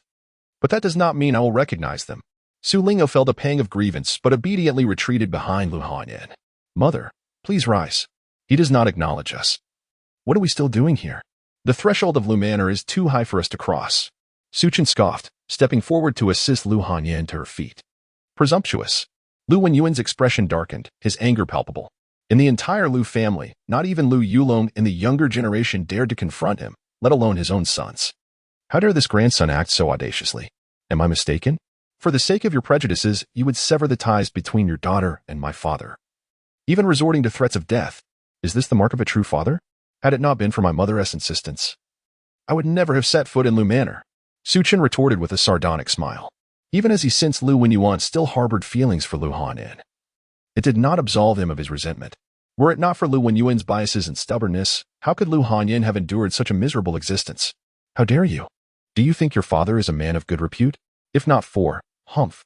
Moreover, the matchmaking of parents is a sacred duty. Your mother's marriage should have been my prerogative. Lu Wenyuan's face flushed with rage, his voice rising as his powerful aura surged, causing the surrounding furniture to tremble. Lu Wenyuan, for the sake of my mother, I shall address you as grandfather one last time.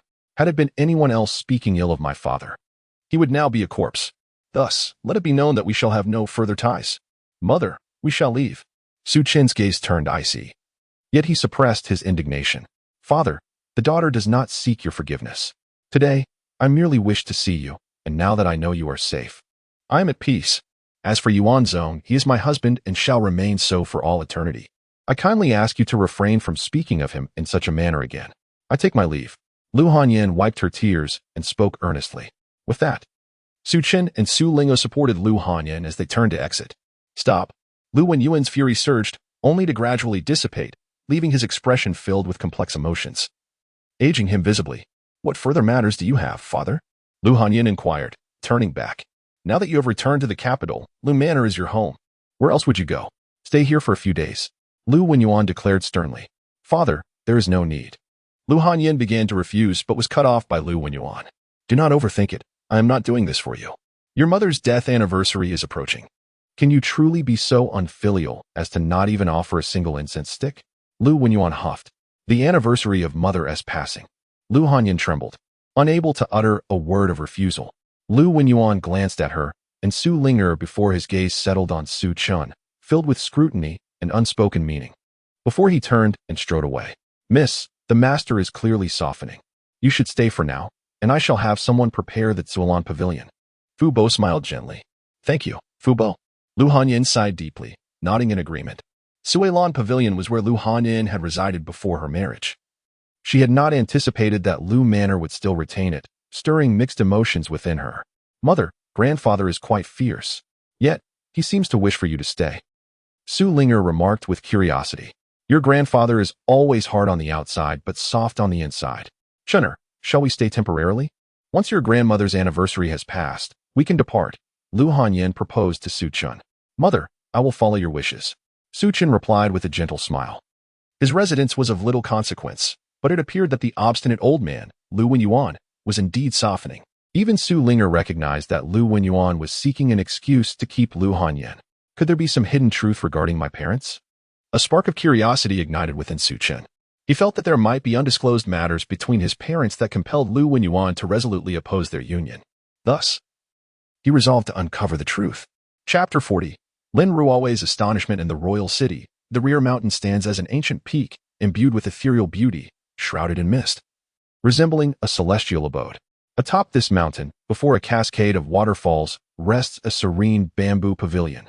This is the residence of Princess Lin Ruowei of the Great Kingdom. Due to her presence, the rear mountain has become a forbidden zone within the royal city. Even princes cannot approach without permission. Yet, Lin Qingqing, seemingly well acquainted, made her way directly into the bamboo pavilion, entering a secluded chamber. "Qingqing, did I not advise you to refrain from seeking me unless it is of utmost urgency? I require solitude for my cultivation." A clear and melodious voice resonated. It belonged to a woman clad in a flowing white gown, her beauty unparalleled, exuding an aura of otherworldliness akin to a celestial being from the moon. Her eyes sparkled like the brightest stars, dazzling and almost blinding. She was none other than Lin Ruowei, the esteemed princess of the Great Kingdom. Qingqing pays her respects to her aunt. Even Lin Qingqing, who was typically headstrong, displayed remarkable decorum in the presence of Lin Ruowei. "Aunt, I assure you, I would not interrupt your cultivation. The reason for my visit is that someone has successfully refined the Tying transformation pill." Lin Qingqing spoke with palpable excitement. The Tying transformation pill?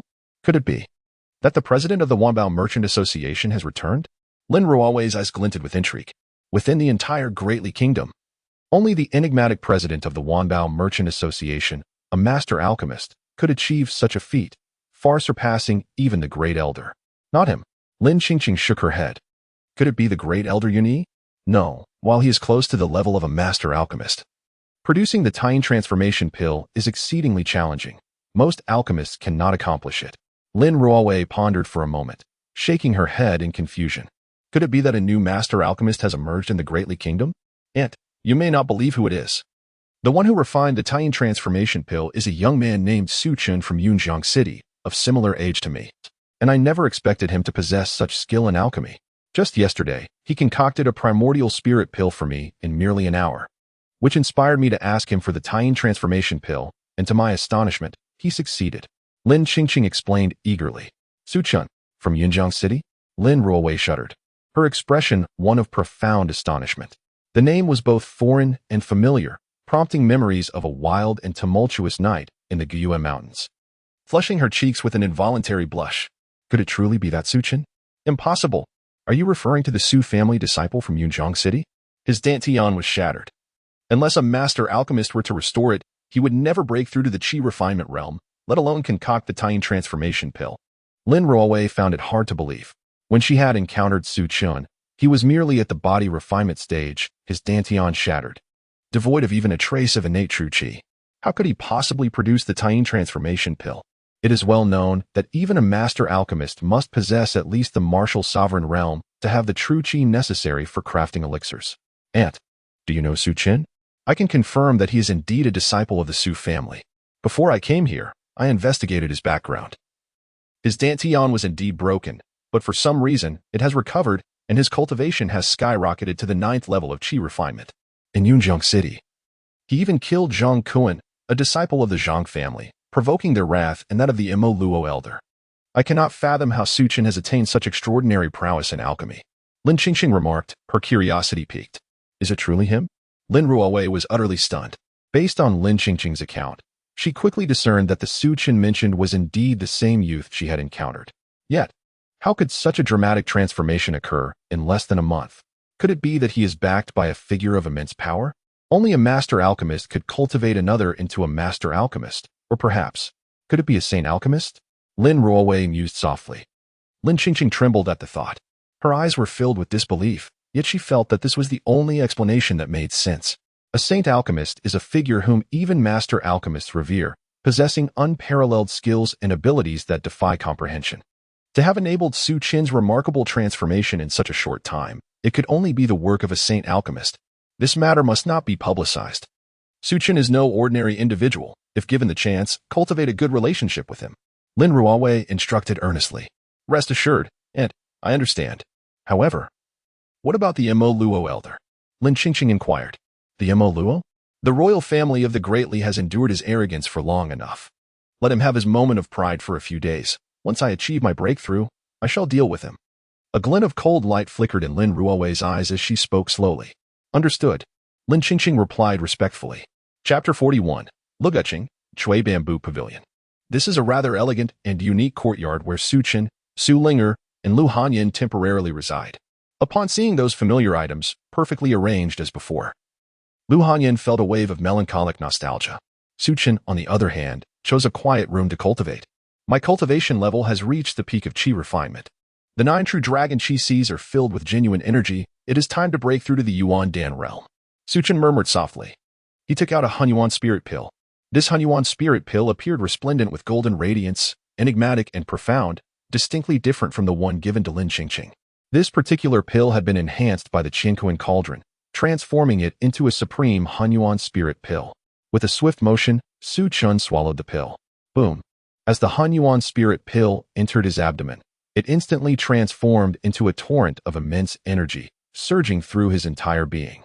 Simultaneously, an indescribable energy enveloped Su Chen's dantian Qi Si.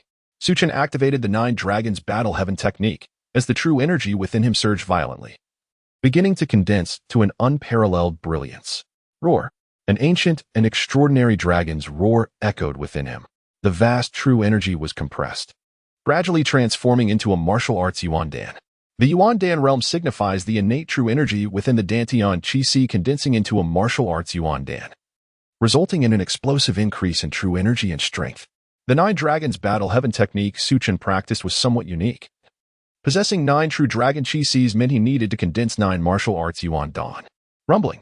Inside Su Chen, thunder roared, meridians trembled, and blood surged as the overwhelming true energy erupted, causing the doors and windows to shake. Within his dantian Qi Si, a martial arts Yuan Dan gradually began to take shape, radiating brilliance akin to the sun. All the innate true energy within the dantian Qi Si surged toward this Yuan Dan, and amidst the swirling energy, one could faintly see a true dragon coiling around the Yuan Dan. This was Su Chen's true dragon Yuan Dan. Roar, roar, roar. As the ancient and profound dragon roars resounded, one after another, the true dragon Yuan Dan materialized within Su Chen's dantian Qi Si. After a day and night, the 9 true dragon Yuan Dan emitted a dazzling and intense radiance, floating within the dantian Qi Si like 9 suns, exuding an unmatched aura. Su Chen had successfully broken through to the Yuan Dan realm. Boom. Surrounding Su Chen, the true energy surged violently, transforming into 9 dragon-shaped airstreams that enveloped him, slowly lifting him into the air. Su Chen sat cross-legged, his countenance solemn, his gaze sharp and radiant, emanating a peculiar aura. "I've broken through to the Yuan Dan realm," Su Chen murmured, a hint of joy flickering in his eyes. He could feel that after condensing the 9 true dragon Yuan Dan, his combat power had increased by more than tenfold. Now, even if a martial arts master stood before him, he could confidently suppress them directly. "Su Chen, get out here." At that moment, a haughty and piercing voice called from outside. "Lu Yulong?" Su Chen furrowed his brow, recognizing the voice belonged to Lu Yulong. Having been thoroughly reprimanded by him the day before, Lu Yulong dared to seek trouble again? He was clearly courting disaster. A glint of malice flickered in Su Chen's eyes as he retracted his aura and exited the quiet room. Outside Chui Bamboo Pavilion, Lu Yulong's eyes brimmed with hatred as he shouted toward the pavilion. Beside him stood a young man dressed in black, tall and straight as a sword, with a strikingly handsome and aloof demeanor. "Su Chen, you cowardly turtle, are you too afraid to come out?" Lu Yulong sneered. Creak. The door of Chui Bamboo Pavilion swung open. Su Chen stepped out. Upon seeing Su Chen, Lu Yulong instinctively took a step back but quickly gathered his courage, recalling Lu Guqing behind him. "Su Chen, my elder brother is here. Why haven't you come to pay your respects?" Lu Yulong said coldly. "Elder brother? Who is worthy of being my elder brother, Su Chen?" Su Chen replied indifferently, his gaze falling upon the young man in black. The black-clad youth, with an ancient sword on his back, radiated a powerful sword intent, his sharp eyes piercing into Su Chen. "Bold. This is my elder brother Lu Guqing. Since you have returned to the Lu family, how dare you show disrespect? My elder brother is a genius disciple of the Divine Martial Academy." Lu Yulong scoffed. "I am Lu Guqing. You are Su Chen? You have killed Zhang Kuan, causing great trouble, and now you wish to drag the Lu family into this mess? You should leave. The Lu family does not welcome you." Lu Guqing said coldly. "What if I refuse to leave?" Su Chen replied with a calm smile.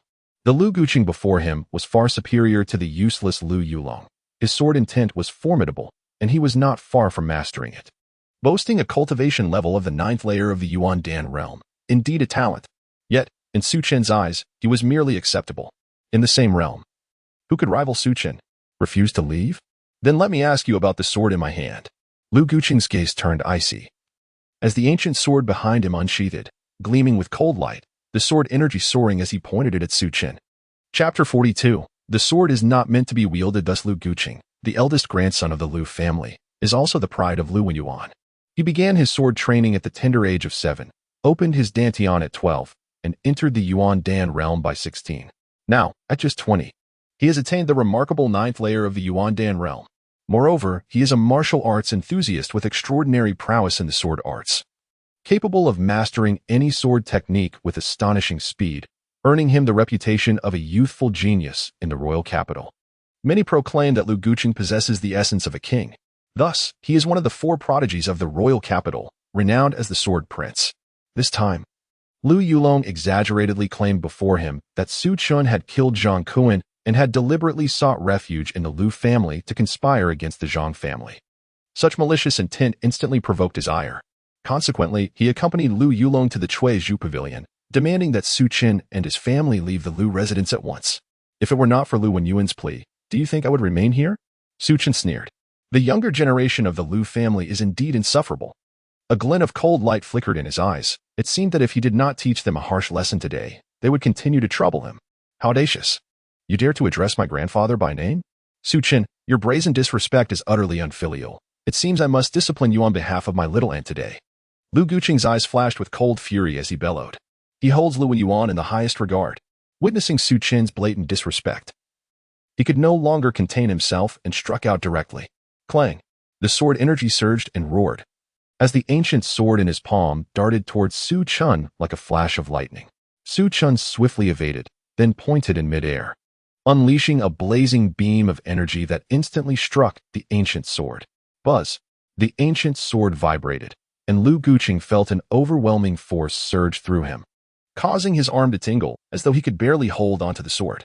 Lu Guqing's gaze sharpened. He began to regard Su Chen with newfound seriousness. Su Chen's cultivation was extraordinary, having reached the Yuan Dan realm, and his initial display of combat prowess made Lu Guqing cautious. The Yuan Dan realm. How was that possible? Lu Yulong's eyes widened in disbelief.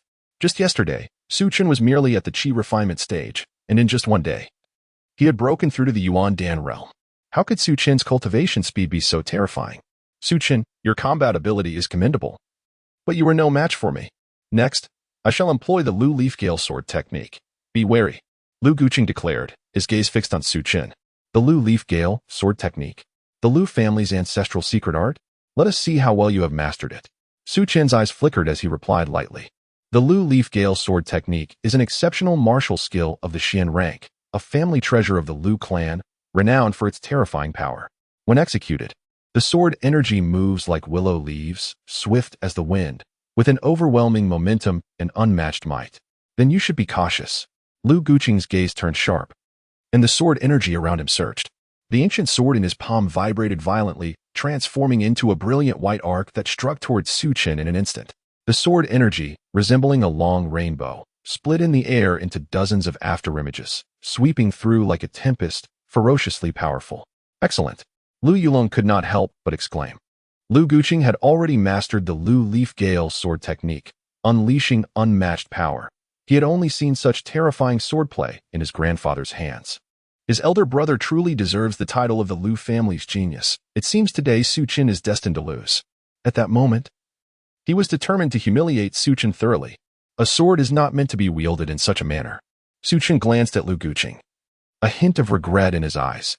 He then took a step back, narrowly avoiding the tempestuous sword energy, and instead of evading, he unleashed a powerful punch. Unaware of his own peril, Lu Yulong scoffed.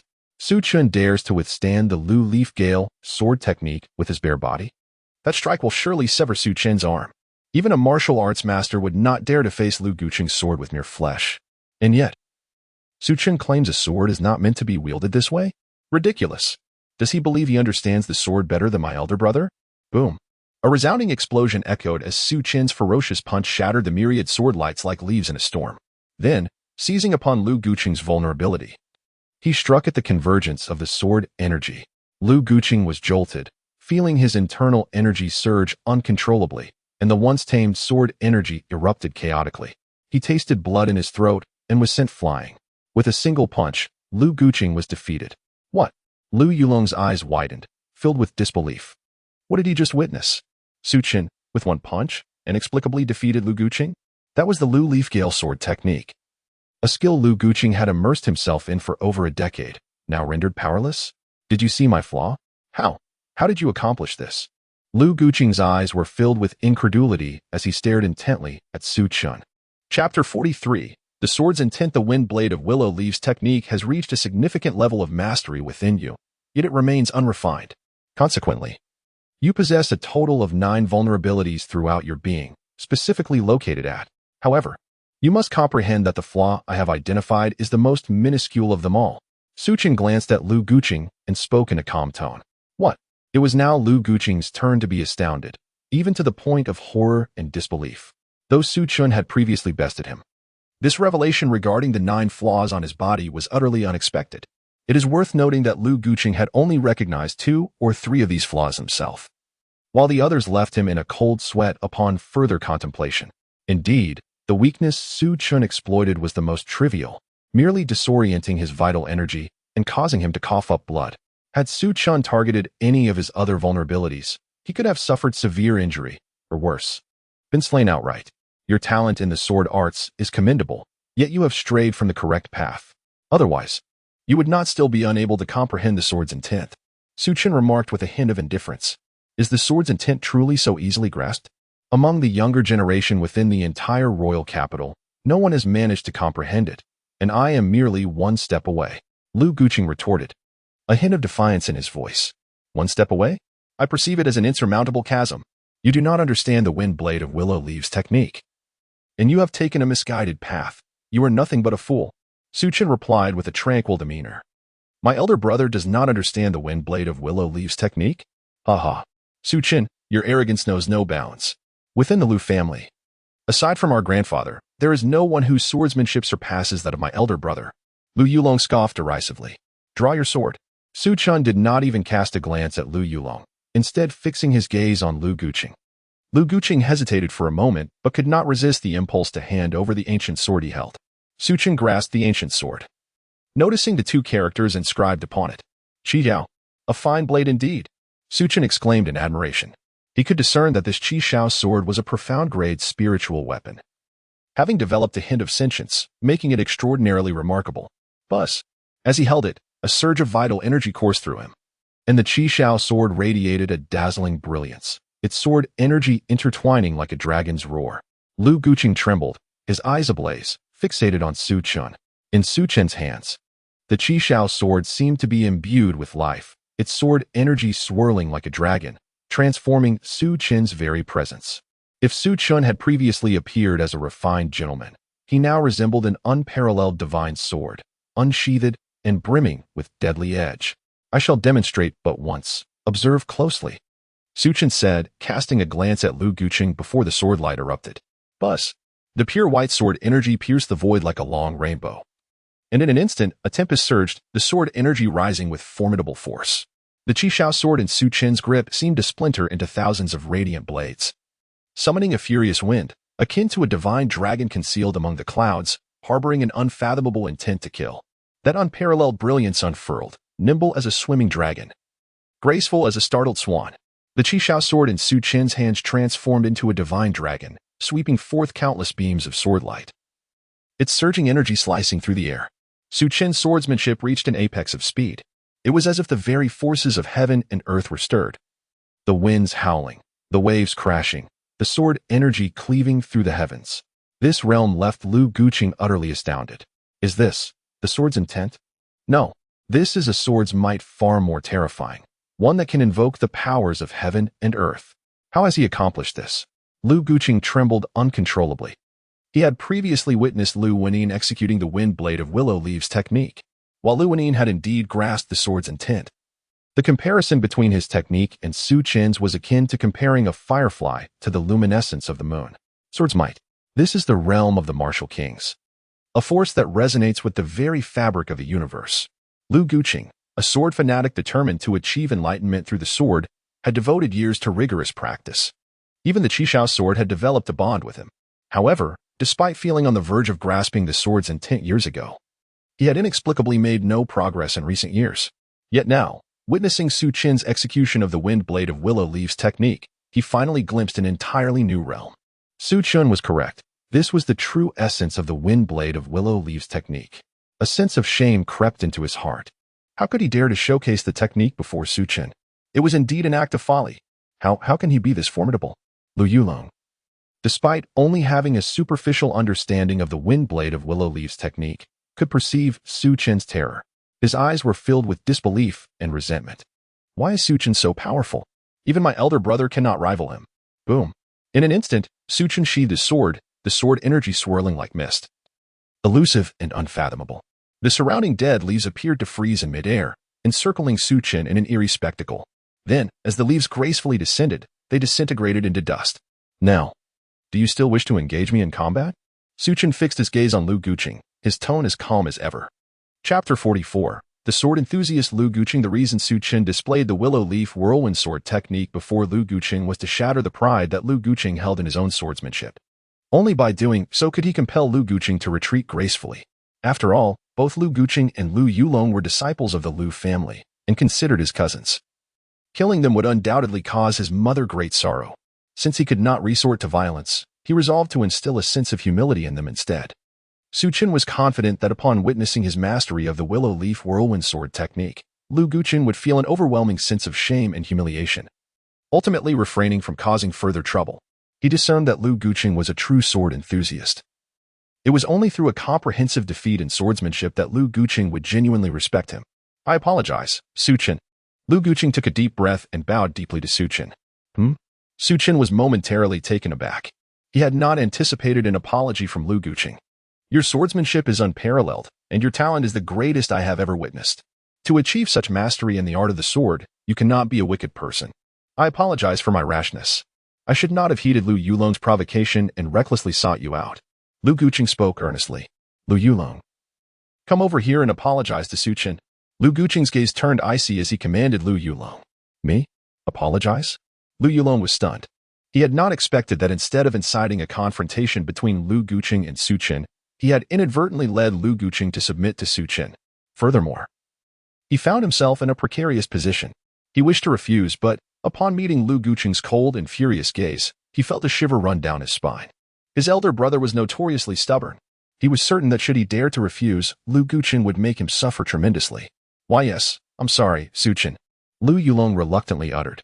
"Kneel and apologize." Lu Guqing brought his Qi Xiao sword down sharply onto Lu Yulong's legs, forcing him to kneel. "Su Chen, I apologize," Lu Yulong said, his face a mask of despair, nearly on the verge of tears. "You need not go to such lengths. As long as you do not cause trouble at the bamboo pavilion in the future, all will be well." Su Chen replied, not even sparing Lu Yulong a glance. Addressing Lu Guqing indifferently, he then prepared to turn and leave. "Wait," Lu Guqing hastily called out to Su Chen. "What is it?" Su Chen turned back, inquiring with a calm demeanor. "Su Chen, cousin, may I seek your guidance on the willow leaf whirlwind sword technique?" Lu Guqing asked, his voice barely above a whisper. His eyes sparkled with fervor, excitement, and anxiety, and his face flushed red. Having just sought trouble with Su Chen, he now felt a deep sense of shame for wanting to learn from him. Yet, his passion for the sword outweighed his embarrassment, emboldening him to voice his request. "Absolutely not." Su Chen firmly refused, turning to enter the bamboo pavilion. What a joke. The only reason he had performed the willow leaf whirlwind sword technique was to intimidate Lu Guqing and make him retreat. He had no interest in teaching Lu Guqing swordsmanship. "Brother, this Su Chen is utterly ungrateful. No matter how formidable his willow leaf whirlwind sword technique may be, can it truly surpass grandfather's? Why not go directly to him instead?" Lu Yulong could not help but interject. "What do you know? His willow leaf whirlwind sword technique far surpasses grandfather's. Do not say I did not warn you. If you provoke him again, you may not even realize how you met your end," Lu Guqing admonished. "What?" Lu Yulong's eyes widened in disbelief. Was Su Chen truly that extraordinary? Then, Lu Yulong observed Lu Guqing sitting cross-legged at the entrance of the bamboo pavilion. The Qi Xiao sword resting across his knees, his eyes closed in meditation. "Brother, aren't you leaving?" Lu Yulong asked. "Go on without me. I intend to stay here and plead with Su Chen to teach me the willow leaf whirlwind sword technique," Lu Guqing declared earnestly. He had a premonition that his understanding of sword intent might hinge upon Su Chen's instruction. Having witnessed such greatness, everything else paled in comparison. He was utterly captivated by Su Chen's mastery of the sword. Thus, he resolved to remain there, awaiting Su Chen's agreement to teach him, no matter how long it took. "What?" Lu Yulong was left dumbfounded. He had initially intended for Lu Guqing to reprimand Su Chen, yet now Lu Guqing had become Su Chen's ardent admirer. This was a disaster. If their uncle and grandfather found out, he would surely be in dire trouble. "No, I must go hide for a few days." Lu Yulong's face blanched, and he shivered at the thought, disregarding Lu Guqing entirely as he fled from the Lu residence. He needed to lay low for a while. Chapter 45. The respected Moro at the Divine Martial Academy. Upon the mist-shrouded summit of a mountain, a young man named Xianbin, handsome yet appearing somewhat disheveled, lamented, "Master, had it not been for the little princess's favoritism towards Su Chen, I would have already captured him. I have failed in my duties. Please punish me, master." He stood beneath an ancient pine, facing an elder clad in black robes, who gazed contemplatively at the sea of clouds, though only the elder's silhouette was visible. The aura he emanated instilled a profound sense of trepidation in Xianbin.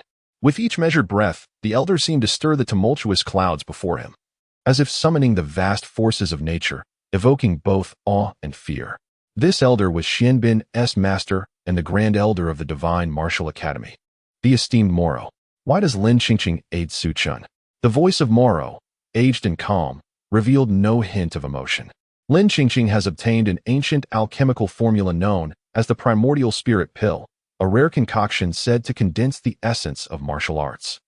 It is rumored that Su Chen crafted it for her, hence her partiality towards him," Xianbin replied, a tinge of embarrassment in his tone. For he had not succeeded in creating the primordial spirit pill, while Su Chen had. "The primordial spirit pill, you say?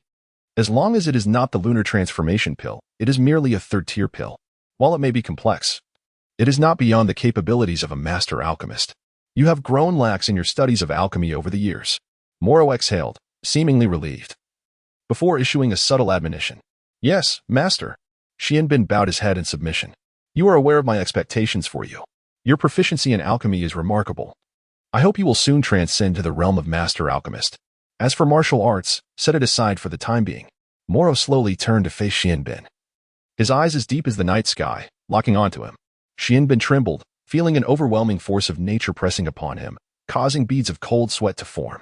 His gaze was filled with profound reverence, for he understood that Moro was not far from achieving the rank of martial sovereign. Rest assured, master, grant me just one more year, and I shall surely ascend to the rank of master alchemist. Xianbin declared resolutely. A year is too long. I shall give you only 3 months. Soon, the secret realm of Wulong Mountain will open, and I will secure you a place there. I hope you emerge with your mental prowess elevated to the 5th tier, attaining the status of master alchemist.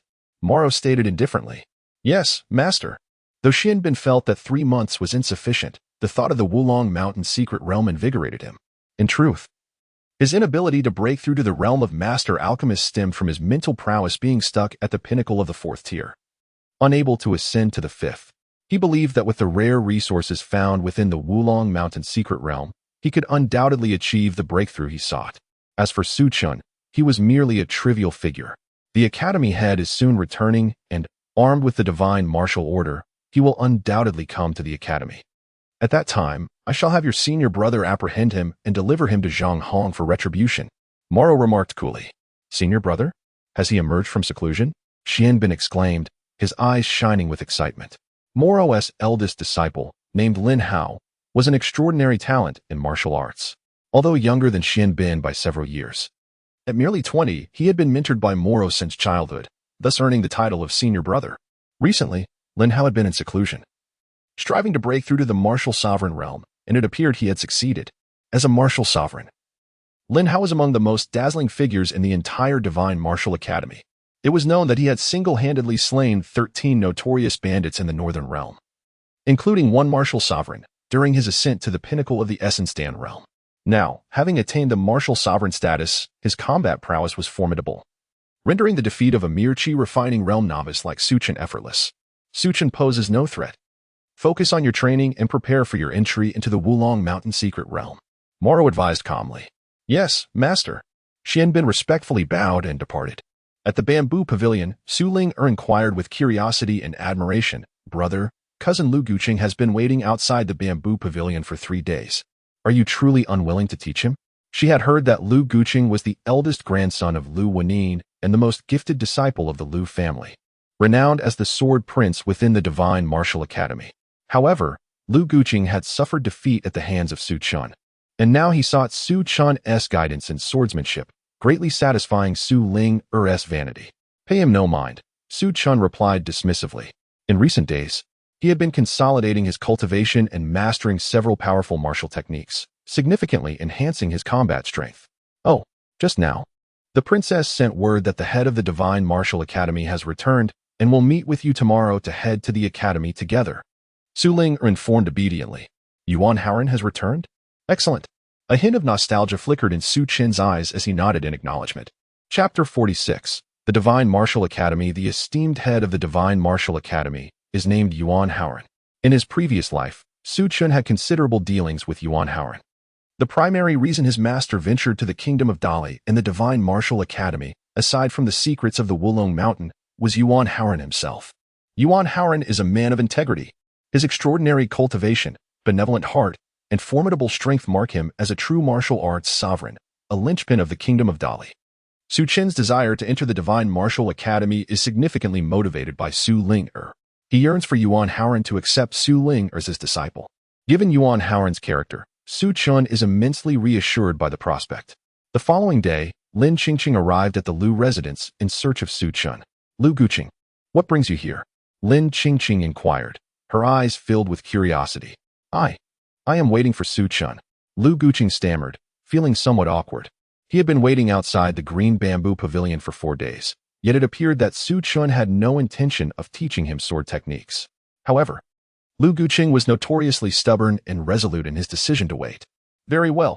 Lin Qingqing, with her playful spirit, immediately discerned Lu Guqing's sincerity. Nonetheless, she chose not to expose him, for they were considered fellow disciples within the Divine Martial Academy. Lin Qingqing entered the green bamboo pavilion and soon emerged alongside Su Chen and Su Ling-er. Naturally, Lu Guqing followed closely behind. Su Chen, your cousin treats you quite well, doesn't he? He is even escorting you into the Divine Martial Academy. You know, He has a notorious reputation for being aloof around strangers. How did you manage that? Lin Qingqing asked with genuine curiosity. Your Highness, Lu Guqing is here because he wishes for my brother to teach him sword techniques, Su Ling quietly explained, recounting the events of the past few days. What? Lin Qingqing's eyes widened in shock, as if she were seeing Su Chen anew. She scrutinized him, realizing that Lu Guqing, one of the 4 prodigies of the royal capital, renowned as the sword prince with exceptional prowess in the art of the sword, had been utterly defeated by Su Chen. Lu Guqing was so taken by Su Chen's swordsmanship that he insisted on learning from him. Was Su Chen's talent truly so astonishing? Lin Qingqing, who initially believed Su Chen's alchemical prowess to be unparalleled, evident in his status as a master alchemist at such a young age, was now astounded to discover that his martial arts talent was even more formidable. Could it be, as her aunt had suggested, that a revered alchemist stood behind him? Soon enough, they arrived at the Divine Martial Academy. Situated to the north of the royal capital, the academy occupies a breathtaking mountain range adorned with various palaces, pavilions, and abodes, shrouded in mist, lending it an ethereal and transcendent quality, reminiscent of a celestial residence. Halt! Before an ancient stone tablet, 2 young disciples clad in white robes and bearing long swords spoke with a detached demeanor. Both disciples were cultivators of the Yuan Dan realm, exuding formidable energy. However, upon seeing Lin Qingqing and Lu Guqing, their expressions shifted to one of respect. Greetings, Your Highness, and greetings, Senior Brother Lu. They bowed hastily. There's no need for such formality. This is Su Chen. He possesses the divine martial token and requests an audience with the headmaster. Please relay this promptly. Lin Qingqing gestured dismissively. The academy is governed by strict regulations, prohibiting entry to those not affiliated with it. Thus, Lin Qingqing dared not lead Su Chen and Su Ling inside, but instead asked the 2 disciples to inform the headmaster. The divine martial token? The 2 disciples were taken aback, scrutinizing Su Chen with newfound respect before swiftly departing. The appearance of the divine martial token is a significant event. The token, a legacy from the academy's founding ancestor, is exceedingly rare. Those who possess it can request a task within the academy's capabilities. Most holders seek to train within its hallowed halls. They never anticipated that the legendary divine martial token would re-emerge. Soon, the academy resonated with the sound of 9 melodious chimes, echoing throughout the premises. The divine martial bell tolls 9 times? It has been ages since we last heard this. A distinguished guest must be arriving. Who could it be? Even a visit from the king would only warrant 8 chimes. Could it be a martial arts sovereign or a master alchemist? Have you forgotten another possibility? The appearance of the divine martial token could also elicit 9 chimes. Within the academy, numerous disciples, teachers, stewards, and elders instinctively raised their heads, their expressions filled with awe. Swiftly, figures darted toward the mountain gate, eager to discern the identity of the visitor. The headmaster is coming, someone exclaimed in astonishment. A venerable elder, clad in white robes, with hair and beard as white as snow, appeared to float gracefully through the air. Upon his arrival, every gaze in the vicinity radiated profound reverence. He is none other than Yuan Haoran, the headmaster of the Divine Martial Academy. Chapter 47. Yuan Haoran. Though aged, Yuan Haoran exuded a vibrant spirit, appearing both refined and extraordinary. His deep, weathered eyes sparkled with the wisdom of one who perceives the essence of humanity. Upon receiving news from a disciple that someone bore the divine martial token, he promptly made his way to the mountain gate, eager to discern the identity of the bearer. My young friend, he inquired with a glimmer in his gaze, may I have the honor of viewing the divine martial token you possess? Certainly, replied Su Chen, his heart stirred upon seeing Yuan Haoran. In his previous life, Yuan Haoran had offered him substantial assistance, and their bond had been one of both mentor and friend. Now, encountering him once more evoked profound sentiments. However, he maintained an outward calm as he produced an ancient, unadorned token, presenting it to Yuan Haoran. Upon receiving the divine martial token, even Yuan Haoran's demeanor shifted to one of solemnity. Channeling his true energy into the token, it erupted in resplendent brilliance. Indeed, it was the divine martial token. Yuan Haoran felt an indescribable thrill. The final piece he had sought for years had at last been located. Su Chen understood well the cause of Yuan Haoran's excitement. For this token was linked to a foundational technique of the Divine Martial Academy, a technique that was also Su Chen's aspiration, perfectly suited for his sister, Su Ling. My young friend Su Chen, Yuan Haoran stated gravely as he accepted the token as its bearer, you are entitled to request a favor from the Divine Martial Academy. What is your desire? Su Chen, Quickly express your wish to join the Divine Martial Academy and become the director's disciple. This is a once-in-a-lifetime opportunity that must not be missed, Lin Qingqing exclaimed with fervor. Yuan Haoran was regarded as the spiritual emblem of the entire Dali Kingdom. Yet, he was notoriously stringent in accepting disciples. Even Lin Qingqing had been unable to become his student. Presently, he had but one disciple. However, Su Chen's possession of the Divine Martial Token granted him a unique privilege. Should he request to become Yuan Haoran's disciple, the elder would undoubtedly acquiesce. My young friend, Yuan Haoran remarked warmly, I perceive that your foundation is profound and your talent remarkable. Do you wish to cultivate at the Divine Martial Academy? With the Divine Martial Token, you may bypass the usual requirements and become a core disciple. Upon hearing Yuan Haoran's words, many disciples around them displayed expressions of envy. It was well known that within the Divine Martial Academy, there were scarcely a dozen core disciples, most of whom were the offspring of the director and elders. Only those of exceptional talent could attain such status, while the majority remained ordinary students. Su Chen's path directly transitioned him from an ordinary student to a core disciple, an extraordinary leap. Indeed, there is someone who wishes to cultivate at the Divine Martial Academy. But it is not I, it is my sister, Su Linger. Su Chen replied, gesturing towards Su Linger with a gentle smile. Director Yuan, I wish for you to accept my sister Su Lingo as your disciple. That is my request. What? Lin Qingqing was taken aback. Even Su Linger could hardly believe her brother wished to facilitate her entry into the Divine Martial Academy. Brother, no? You. Su Linger exclaimed, filled with anxiety. Be at ease, Linger. I shall make the decision, Su Chen interrupted, offering her a reassuring glance. Yuan Haoran was taken aback by Su Chen's condition. He had not anticipated that Su Chen would forego the opportunity for himself in favor of his sister. My young friend Su Chen, the elder began. I currently have only one disciple, Jun Xiling, and had not intended to take on more. However, your possession of the Divine Martial Token compels me to comply with your request. Yet, are you certain you do not wish to join the Divine Martial Academy yourself? Director Yuan, my sole request is for my sister to be your disciple. You shall not regret this, and you may even find cause to rejoice in accepting her. Su Chen replied with a slight smile. Oh, Yuan Haoran expressed surprise, scrutinizing Su Linger closely. Suddenly, a look of profound excitement flickered in his eyes. Miss Su, may I request to examine your physique? Su Linger glanced at Su Chen, who nodded in encouragement. Very well, she replied brightly. Yuan Haoran grasped Su Linger's arm, channeling true energy into her body, causing her to shudder momentarily, her eyes shining with a newfound brilliance. I cannot believe you are. Yuan Haoran's voice trembled with excitement, but he quickly reined it in, gazing at Su Lingo as if she were an extraordinary treasure. From this day forth, you shall be my second disciple, Su Linger. Do you accept? I am willing, master. I bow before you. Encouraged by Su Chen's gaze, Su Linger knelt before Yuan Haoran, performing the traditional gestures of reverence. Aha! Excellent. Linger, this is a sword I cherished in my youth, the Haoran sword. Consider it a token of our first meeting. Yuan Haoran laughed heartily, and with a flourish of his palm, a silver-white ancient sword materialized, which he extended towards Su Linger. Is it the Haoran sword? Someone gasped, their eyes filled with envy and admiration. Chapter 48. Su Linger becomes a disciple. The Haoran sword, a cherished weapon from Yuan Haoran's youth, had become rarely wielded since his ascension to the Martial King realm. This sword held profound significance, being a top-tier spiritual weapon of the mysterious class.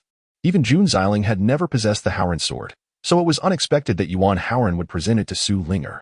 At that moment, Su Linger exhibited no signs of true energy fluctuations, indicating her cultivation remained at the physical realm. This raised questions among the onlookers regarding the dean's generous treatment of her. Thank you, my young friend Su Chen. I nearly missed out on a true gem. Yuan Haoran sincerely expressed to Su Chen. You're too kind, Dean. Su Chen replied with a calm smile, fully aware of the reasons behind Yuan Haoran's excitement. Yuan Haoran practiced the Academy's signature technique, the Haoran Sword Classic, a formidable martial art of the Earth rank and the most powerful in the entire Dali Kingdom. However, the Haoran Sword Classic was incomplete, with only the complete version residing within the Divine Martial Order, which Su Chen had providently provided, thus enriching the Haoran Sword Classic. Moreover, the requirements to cultivate the Haoran Sword Classic were stringent, necessitating a natural Taoist body. Thus, Yuan Haoran had only taken Jun Xiling as his disciple, who, despite her talents, did not possess the natural Taoist body. In contrast, Su Ling'e was indeed a genuine natural Taoist body, poised to inherit Yuan Haoren's legacy. This was the source of Yuan Haoren's fervor. Today, with the restoration of the Haoren Sword Classic and the acquisition of a disciple with a natural Taoist body, all credit belonged to Su Chen. Even with Yuan Haoren's composed demeanor, he could not suppress his exhilaration. My young friend Su Chen, although you have graciously given the opportunity of the divine martial order to Ling'e, I perceive your remarkable talent. Would you consider becoming my disciple? Yuan Haoren inquired, casting a glance at Su Chen with a subtle smile. With his martial king prowess, he instantly recognized Su Chen's cultivation had reached the Yuan Dan realm, exhibiting a profound and solid foundation. Su Chen surely possessed extraordinary talent in martial arts, prompting Yuan Haoren's desire to nurture him. What? The surrounding crowd was taken aback. They had never anticipated that Yuan Haoren would actively seek to accept Su Chen as his disciple. What incredible fortune was this? Even Lin Qingqing gazed at Su Chen with envy. Thank you for your kind offer, Dean, but I already have a master, so I must respectfully decline. Su Chen stated calmly. In this life and the next, he had but one master. To everyone's astonishment, Su Chen's refusal was met with disbelief, as if they were witnessing folly. Yuan Haoren, the dean of the Divine Martial Academy and a stabilizing force within the Dali Kingdom, had countless aspirants wishing to become his disciple.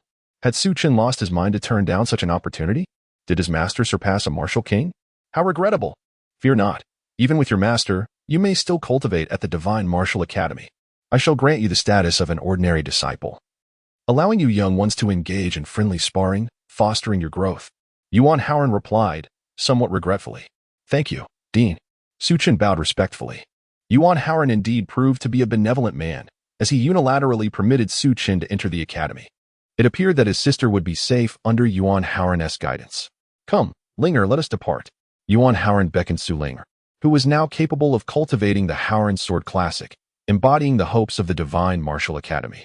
Time was of the essence, and he had already devised a comprehensive training plan for her, having turned down even the dean. It was evident that Su Chen's mysterious master was indeed a sage of the alchemical arts. Lin Qingqing, witnessing Su Chen's actions, felt a profound shock and grew increasingly convinced of her suspicions. After all, while Yuan Haoren was formidable, he paled in comparison to a sage of the alchemical arts. Su Chen, now you are also a disciple of the Divine Martial Academy. Would you like me to show you around? Lin Qingqing inquired. No need, Your Highness. I plan to visit the scripture hall and would prefer to go alone, Su Chen replied with a calm smile. With Lin Qingqing accompanying him, he would inevitably attract attention, which he found uncomfortable. His business at the scripture hall required discretion. Very well. I reside in the Listening Wind Cottage. Should you require anything, do not hesitate to seek me out, Lin Qingqing said, somewhat disappointed, yet aware of her status. Despite her desire to befriend Su Chen, she recognized the need for subtlety. As Lin Qingqing departed, Su Chen stepped into the Divine Martial Academy, with Lu Guqing persistently trailing behind him. How long will you follow me? Su Chen asked, slightly exasperated. Until you agree to teach me the Liu Ye Quangfeng sword technique. Lu Guqing insisted stubbornly, resolute in following wherever Su Chen went. Suit yourself, Su Chen replied, shaking his head as he made his way toward the scripture hall. Just as Su Chen approached the entrance of the scripture hall, a chilling voice erupted. You, the murderer, dare to become a disciple of the Divine Martial Academy? Come here and meet your end. From afar, a young man clad in white, exuding an unmatched sword intent, approached. His demeanor strikingly cold as he bore an ancient sword on his back. His eyes, filled with indifference and malice, glinted menacingly. Chapter 49, The Hostility of Lin Hao is that. Senior brother Lin Hao, someone exclaimed. Lin Hao, a core member of the Divine Martial Academy and the foremost disciple of the revered Moro, was known for his extraordinary talent and formidable strength. He was one of the four prodigies of the royal capital, often referred to as the Cold Young Master.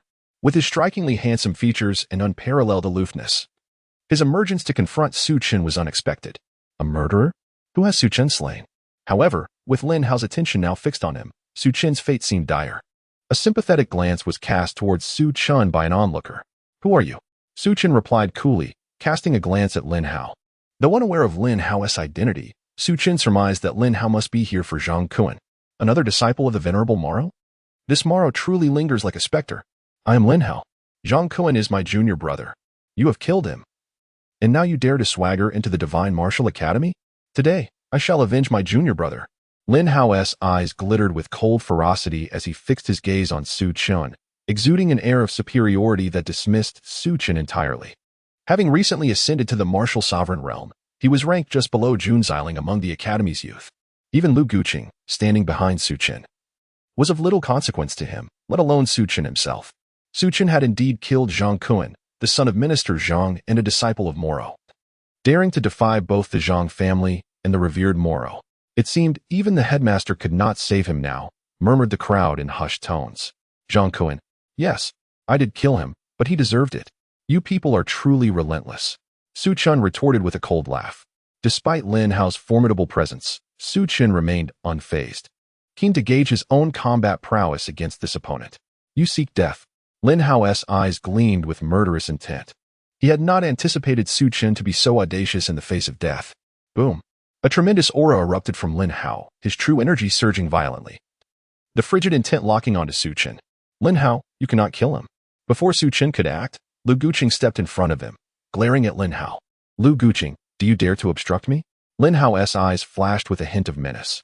In the Divine Martial Academy, both Lin Hao and Lu Guqing were core disciples, rivals who had clashed often, with Lu Guqing mostly on the losing side. Hence, he ranked lowest among the 4 prodigies. Inferior to Lin Hao. Lin Hao, Su Chen is my cousin. As long as I am here, I will not permit anyone to harm him, Lu Guqing declared coldly. Very well, Lu Guqing. Before my breakthrough, you were no match for me. Now that I have attained the martial sovereign realm, what makes you think you can contend with me? Lin Hao retorted with a sardonic laugh. With that, the aura of the martial sovereign realm erupted forth, akin to an invisible wave crashing over the spectators, causing their expressions to shift dramatically. Senior brother Lin Hao, he truly has broken through to the martial sovereign realm? The crowd gasped in astonishment. He is the second disciple to achieve this after senior sister Junxiling. Lu Guqing is in grave danger now. He was already no match for Lin Hao, and now he stands even less chance. The crowd was both awestruck by Lin Hao's prowess and sympathetic towards Lu Guqing. No one believed Lu Guqing could triumph over Lin Hao. You are not his match. Step aside, Su Chen said calmly. Until you have taught me the Lu Yi Storm Sword technique, no one can kill him, not even you. Lu Guqing did not turn back, but his silhouette exuded unwavering determination. He then glanced at Lin Hao and stated calmly, if you wish to kill Su Chen, you must first step over my corpse. His voice, though tranquil, carried a resolute weight that resonated deeply. Foolhardy, if you seek death, I shall grant it. Lin Hao's eyes narrowed with lethal intent as he moved to strike. Clang. His ancient sword unsheathed, resembling a silver dragon, swift as lightning. It surged forth like a tempest aimed at Lu Guqing. The wind and thunder sword technique. This powerful martial skill, a pinnacle of the profound level, could summon the forces of wind and thunder. More importantly, Lin Hao had comprehended the essence of thunder, making his strikes blindingly fast and unmatched in ferocity. His swift swordplay unparalleled in the Divine Martial Academy. Lu Guqing had previously fallen to Lin Hao's rapid assaults, and now, with Lin Hao's advancement to the martial sovereign realm, his already formidable speed had increased further, leaving trails of afterimages in the air. Lu Guqing's expression grew serious as he swiftly drew his sword, executing the Lu Yi Storm Sword technique to meet Lin Hao's charge. Clang, clang, clang. The sounds of blades colliding filled the air, sparks flying as their rapid movements intertwined in a dazzling spectacle. Suddenly, a flash of crimson light appeared as a deep gash marred Lu Guqing's chest, a muffled groan escaping his lips as he staggered back. Chapter 50. Guiding Lu Guqing. What? Lu Guqing, my senior brother, has been defeated so swiftly? In their previous encounters, even when a victor was to be determined, it would take at least 100 exchanges. Has Lin Hao's breakthrough to the martial sovereign level rendered his combat prowess so formidable? Indeed, a martial grandmaster possesses not only an immensely profound and inexhaustible vital energy, but also an unparalleled comprehension of martial techniques, seamlessly integrating them into a harmonious whole. I surmise that Lin Hao is on the verge of grasping the essence of sword intent. Sword intent should he attain it. The title of Sword Prince will undoubtedly pass to another. Outside the scripture pavilion, numerous disciples of the Divine Martial Academy were drawn to the combat. Their eyes filled with awe and astonishment, engaging in animated discussions. The Academy does not prohibit sparring among disciples, provided there is no intent to inflict severe injuries or cause casualties. Thus, they had frequently witnessed the clashes between Lin Hao and Lu Guqing, naturally well acquainted with their respective strengths. Now, Witnessing Lu Guqing stagger back after merely a few exchanges, struck by a sword, they were convinced Lu Guqing was destined to lose. Kill. Lu Guqing appeared utterly unfazed by the wound upon his chest. With a sudden, thunderous shout, he unleashed his Qishao sword, its blade radiating with brilliance. Sweeping towards Lin Hao like a tempest. Too slow. Lin Hao scoffed. He then executed a horizontal strike, his sword light dazzling and brilliant, outpacing Lu Guqing by several measures. Nearly arriving before Lu Guqing's attack. Clang. His sword met Lu Guqing's Qishao sword with a thunderous clash, swift as lightning. Imbued with surging hidden energy that left Lu Guqing's arm numb, nearly causing him to lose grip of his sword. With a flash of crimson light, Lin Hao left a trail of blood upon Lu Guqing's arm. It seemed he was deliberately toying with Lu Guqing, refraining from outright defeating him, instead marking him with wounds. Soon, Lu Guqing was rendered increasingly disheveled. To cultivate the willow leaf gale sword technique to such a chaotic degree, how have you survived 2 decades unscathed? If you wish to avoid defeat, heed my words. Suddenly, a voice echoed in Lu Guqing's ears. It was Su Chen. Lu Guqing was momentarily taken aback, then elated. Su Chen had finally consented to teach him the willow leaf gale sword technique. The willow leaf gale sword technique, rooted in intention, embraces the essence, allowing the sword to flow with the heart, moving as slowly as willow leaves dancing in the wind, yet as swiftly as a gale. Su Chen's voice was unhurried. Yet to Lu Guqing's ears, it resonated like an enlightening revelation, illuminating his vision with increasing brilliance. After hearing Su Chen's words, Lu Guqing truly comprehended the misdirection he had taken with his sword technique. What is he doing? Is he about to guide Lu Guqing? How utterly laughable. The willow leaf gale sword technique is a treasured martial art of the Lu family, and Lu Guqing has already mastered it. It would be more fitting for Lu Wenyuan to offer guidance. What could he possibly understand? Even if Lu Wenyuan were present, it would be impossible for Lu Guqing to overcome Lin Hao, for the gap between them is insurmountable. The onlookers, having heard Su Chen's voice, could not help but sneer, their mockery palpable. Whoosh. Meanwhile, a sword chi shot forth from Lin Hao, moving at breakneck speed, aiming to leave a mark upon Lu Guqing's left arm. Clang. Lu Guqing's Qishao sword sliced through the air, as if he had anticipated Lin Hao's trajectory, effectively blocking the attack. Lin Hao was momentarily taken aback. He had not expected Lu Guqing to defend against it. Moreover, to Lin Hao's perception, Lu Guqing seemed transformed. Lin Hao, prepare to witness the true willow leaf gale sword technique. Lu Guqing declared calmly. Boom. A surge of vital energy erupted around him, the sword light weaving through the void. As the Qishao sword radiated a dazzling brilliance, tracing peculiar patterns in the air. The sword moved both slowly and quickly, slow like willow leaves in the wind, fast like a tempest sweeping away fallen leaves. This interplay of speed and slowness formed an extraordinary rhythm and cadence. Do you truly believe that with a mere few words of guidance from that boy, you can defeat me? If so, allow me to demonstrate my true combat prowess. Lin Hao's expression darkened, his gaze filled with an icy murderous intent. Boom. His vital energy roared like thunder, and the sword in his grasp radiated an intense light, enveloped in an overwhelming aura as it descended upon Lu Guqing. Though reluctant to admit it, he could not deny that Lu Guqing had become exceedingly difficult to contend with. Clang, clang, clang. The sword chi intertwined, brilliance exploding. Lu Guqing remained unwavering, his sword neither hastening nor slowing. Yet the rhythm of his movements seemed to dictate the flow of the battle, rendering Lin Hao increasingly uncomfortable. Lin Hao's swift swordplay felt as though it had become mired in mud, unknowingly placing him at a disadvantage. Willow leaves fluttering amid a gale. Lu Guqing uttered a few words, and the sword in his hand instantly unleashed hundreds of sword lights, enveloping the expanse before him. A grand artistic conception surged forth, instantly shattering Lin Hao's relentless sword chi and encasing him within. Is that sword intent?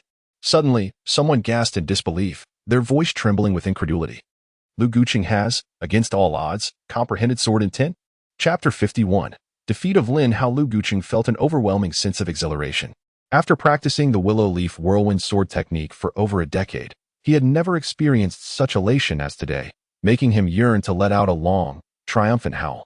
All his confusions regarding the swordsmanship vanished in an instant.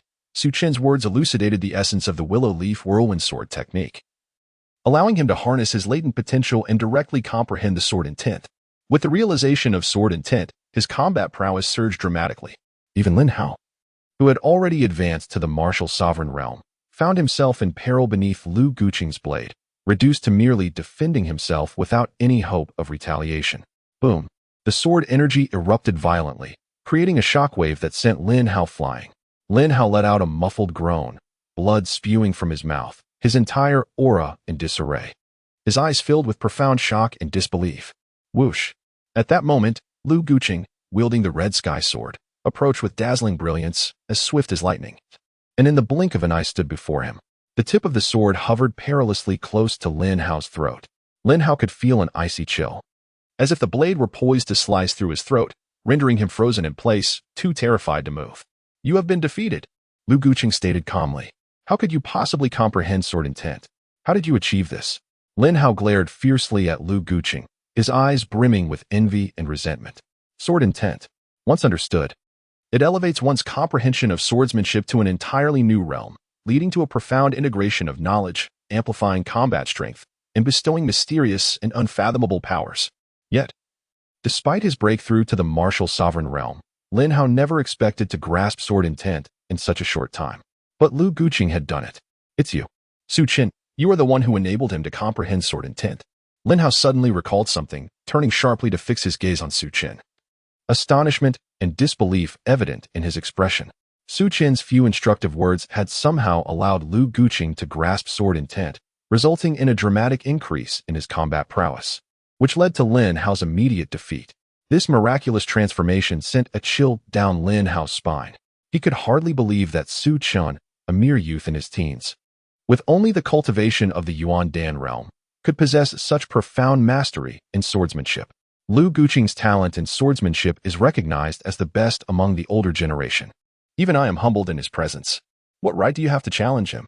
If I were to intervene, you would already be a corpse." Lu Guqing remarked indifferently as he regarded Lin Hao. What? The surrounding onlookers were equally astonished. They had not anticipated Lu Guqing's high regard for Su Chen. Lu Guqing's swordsmanship was widely acknowledged as unparalleled among his peers, and his aloof demeanor left him friendless within the entire Divine Martial Academy, aside from the principal. It seemed no one could earn his respect. Yet, this mere teenager, Su Chen, had garnered such admiration, leaving them incredulous. However, recalling how Su Chen's few words had enabled Lu Guqing to comprehend sword intent and defeat Lin Hao, the crowd's gaze towards Su Chen was now imbued with reverence. Sensing an unfathomable depth within him. "Lin Hao, is it? Inform Elder Ma Yuo and the Zhang family that Zhang Kuan was slain by me. If they wish to seek revenge, let them come themselves.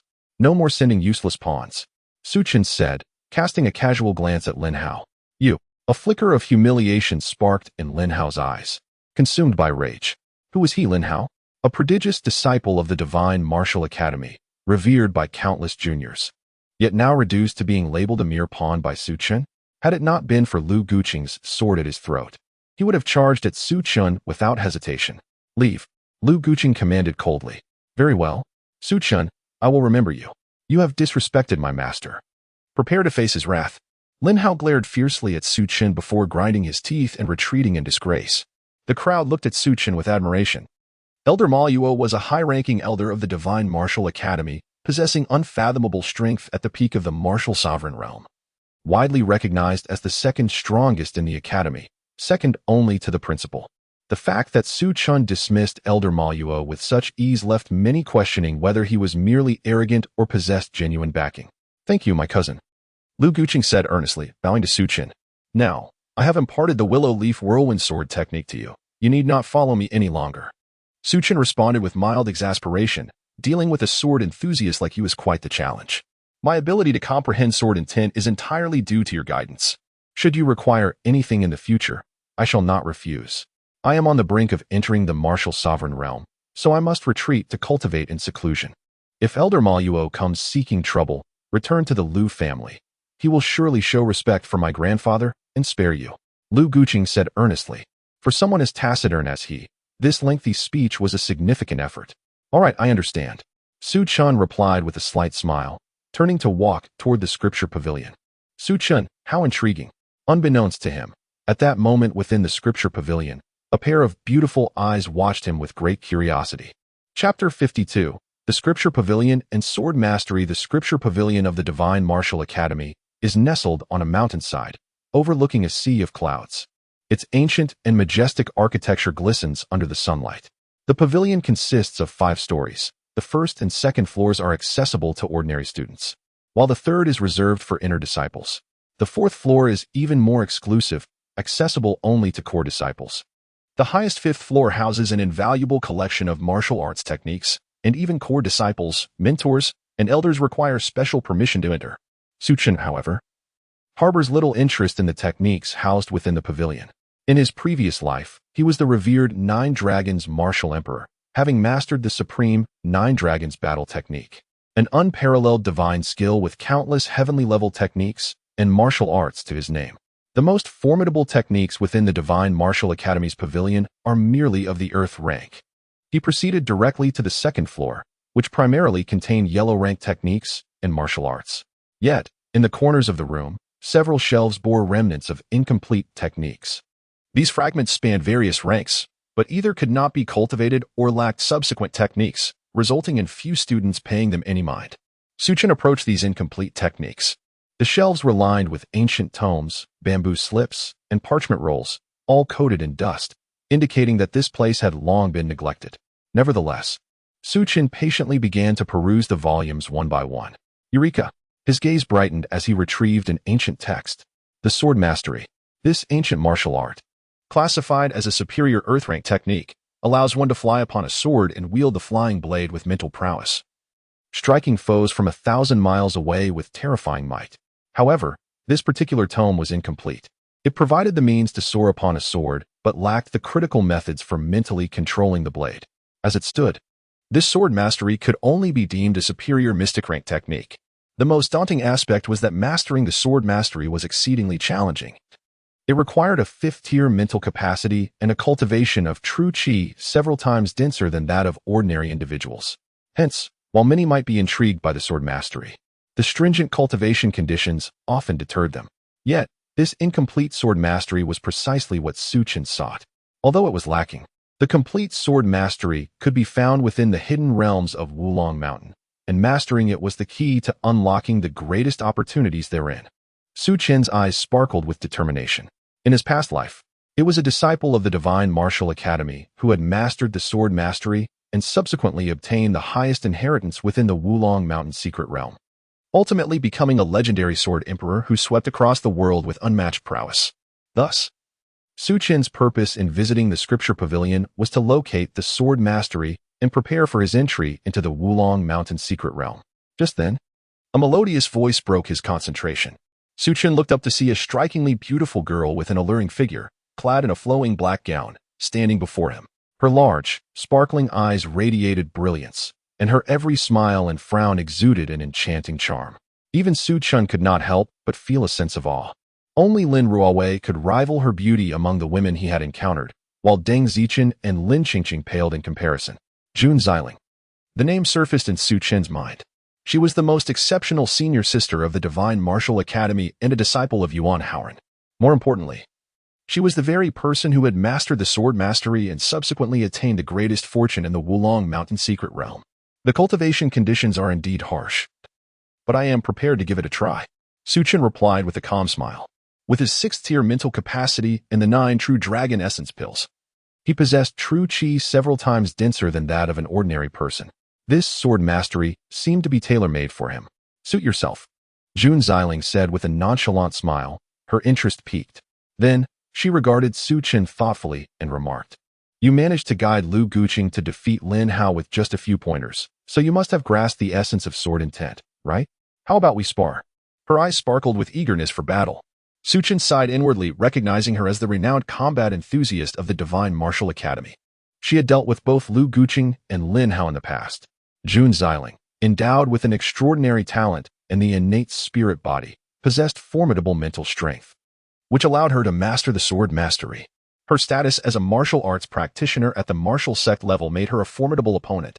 Su Chen felt a flicker of temptation. Perhaps it would be beneficial to engage in a duel with Jun Xiling to assess his current combat capabilities. On second thought, he reconsidered. You are merely at the first level of the essence pill realm. Even if you comprehend sword intent, you would not be my match. I, Jun Xiling, cannot take advantage of your vulnerabilities. Let us save this duel for another day. After a moment of contemplation, Jun Xiling waved her hand dismissively. a hint of frustration crossing her face. Su Chen was momentarily taken aback. Had he just been underestimated by Jun Xiling? Chapter 53. Confronting Jun Xiling, you may not be my match. Although you have mastered the sword technique, I am merely at the Yuan dance stage. Yet you still lack the odds of victory. Su Chen remarked with a serene smile. Such confidence? Shall we engage in a duel? However, do not blame me for taking advantage of your lesser rank.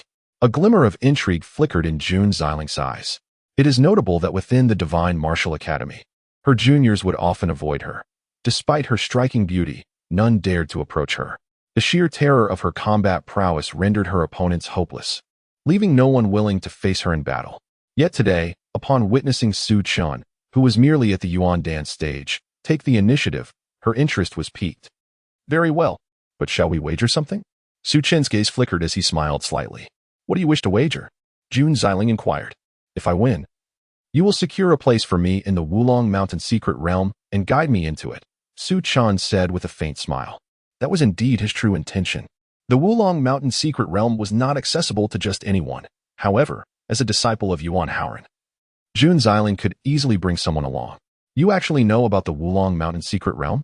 It seems Lord Lu has informed you. Why not seek him out? It's not a difficult task, but do you truly believe you can defeat me? Jun Xiling's thoughts were quite erratic, yet her curiosity towards Su Chen intensified. Though Su Chen demonstrated exceptional talent in the sword arts, he was still at a lower stage, and she doubted his ability to surpass her. Those are my conditions. Do you agree? Su Chen replied with an indifferent smile. Agree? Why not? But what if you lose? Jun Xiling responded nonchalantly. I cannot possibly lose. Should I indeed be defeated, feel free to propose any condition you like. Su Chen declared confidently. All right, little brother, I admire your confidence. I shall not take advantage of you. If you lose, you must accompany me in sword practice until I comprehend the essence of sword intent. How does that sound? Jun Xiling said with a bright smile. Agreed. Su Chen acquiesced. The scripture pavilion is not a place for sparring. Come, follow me to Butterfly Valley. Jun Xiling instructed. Butterfly Valley, a picturesque haven within the Divine Martial Academy, was adorned with blooming flowers and tranquil scenery, serving as Jun Xiling's abode. Due to her formidable reputation, few dared to intrude, rendering it nearly a forbidden zone. Su Chen followed Jun Xiling into Butterfly Valley. Within, flowers blossomed, butterflies fluttered, and spiritual energy enveloped the area, complemented by cascading waterfalls that created enchanting mists, presenting a breathtaking vista. Before the waterfall, Su Chen and Jun Xiling stood opposite each other. Su Chen, feel free to strike. If you truly manage to defeat me, I shall submit to your wishes, Jun Xiling said with a playful smile. Her captivating large eyes sparkled with an enchanting allure, drawing one's attention irresistibly. Judged solely on her appearance, Jun Xiling was indeed a rare beauty. However, Su Chen remained composed, unaffected by her charm, and responded with a calm smile. In that case, I shall not hold back. With a sudden tremor beneath his feet, the ground rumbled as his true energy erupted, coiling around him like a dragon. He then struck out with a palm, unleashing a powerful dragon-like energy that resonated with an ancient roar, surging toward Jun Xiling. Come at me. Jun Xiling's eyes sparkled, revealing her formidable battle spirit. The moment Su Chen made his move, she recognized his extraordinary skill. The transformation of true energy into form was a technique reserved for martial masters. That Su Chen, at the Yuan dance stage, could achieve such a feat attested to the depth of his energy, rivaling that of a martial master, coupled with his formidable palm technique. Capable of subduing a true dragon and shattering the earth, Jun Xiling felt a hint of pressure. With a swift leap, Jun Xiling propelled herself into the air, her true energy surging forth as it transformed into a flurry of palm prints, reminiscent of celestial maidens scattering flowers. Although the palm prints appeared light, each concealed lethal intent, overwhelming Su Chen with a torrent of shadowy strikes. 10,000 flower dispersal palm. This was a supreme martial art of the mysterious tier that Jun Xiling had mastered.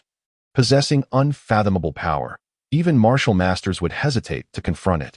However, the dragon-shaped palm print surged forth like a blazing sun, radiating brilliant light, sweeping away the myriad palm shadows as it collided fiercely with Jun Xiling's attack. The air vibrated with a resounding hum as Jun Xiling felt an overwhelming force wash over her, propelling her backward uncontrollably.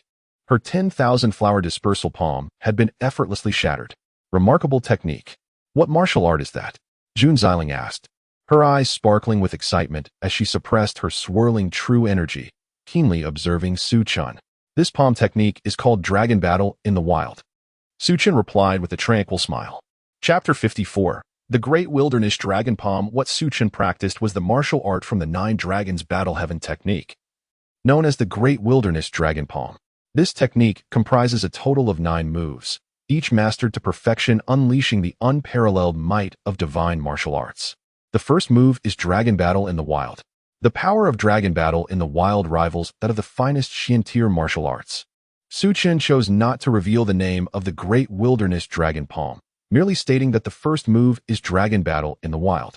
Wishing to keep the Nine Dragons Battle Heaven technique a secret, Jun Xiling possessed the cultivation of the 6th level of martial sovereign, surpassing Su Chen by several minor realms. Not to mention that she was also a Yuanling's sacred body. Even with Su Chen's past experiences and memories, the disparity in their cultivation levels was too great. So he held nothing back and unleashed his most formidable martial technique. Dragon Battle in the Wild. A splendid name. Su Chen, your combat prowess is formidable. Your true chi profound, and your innate talent is the strongest I have ever witnessed in my life. From here on, I shall not hold back. Jun Xiling declared earnestly. Do not hold back. Just unleash your most powerful might. I shall do the same. Su Chen responded. Boom. His aura surged violently, and as he stomped the ground, he resembled a ferocious beast awakening, emanating an utterly terrifying aura.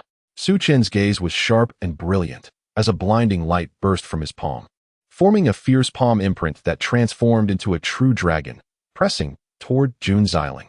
Let us battle, Jun Xiling shouted, her true chi erupting in an instant, morphing into fierce and unmatched sword chi that surged towards Su Chen. The spirit-enhancing sword chi.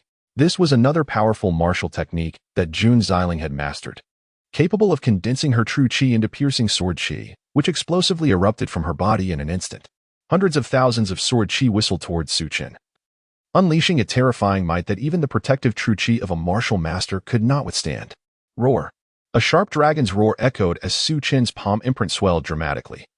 Descending like a colossal grinding stone, his dragon-shaped true chi also condensed to its peak. Whoosh, whoosh, whoosh. The sky was filled with descending sword chi, colliding with the dragon-shaped true chi, resulting in a thunderous explosion that sent waves of energy rippling through the air. Su Chen's palm imprint and Jun Xiling's energy clashed violently. Bang! The air trembled as both figures flickered, retreating simultaneously. Ha ha ha, exhilarating. Su Chen, receive another strike of my spirit-enhancing sword chi. Jun Xiling exclaimed, her eyes ablaze with combat spirit, laughing with delight, and once again unleashing a torrent of sword chi. With her fingers poised like a sword, the sky filled with sword chi converged instantly, coalescing into a dazzling sword beam over 10 feet long, as if it were a tangible entity, descending towards Su Chen.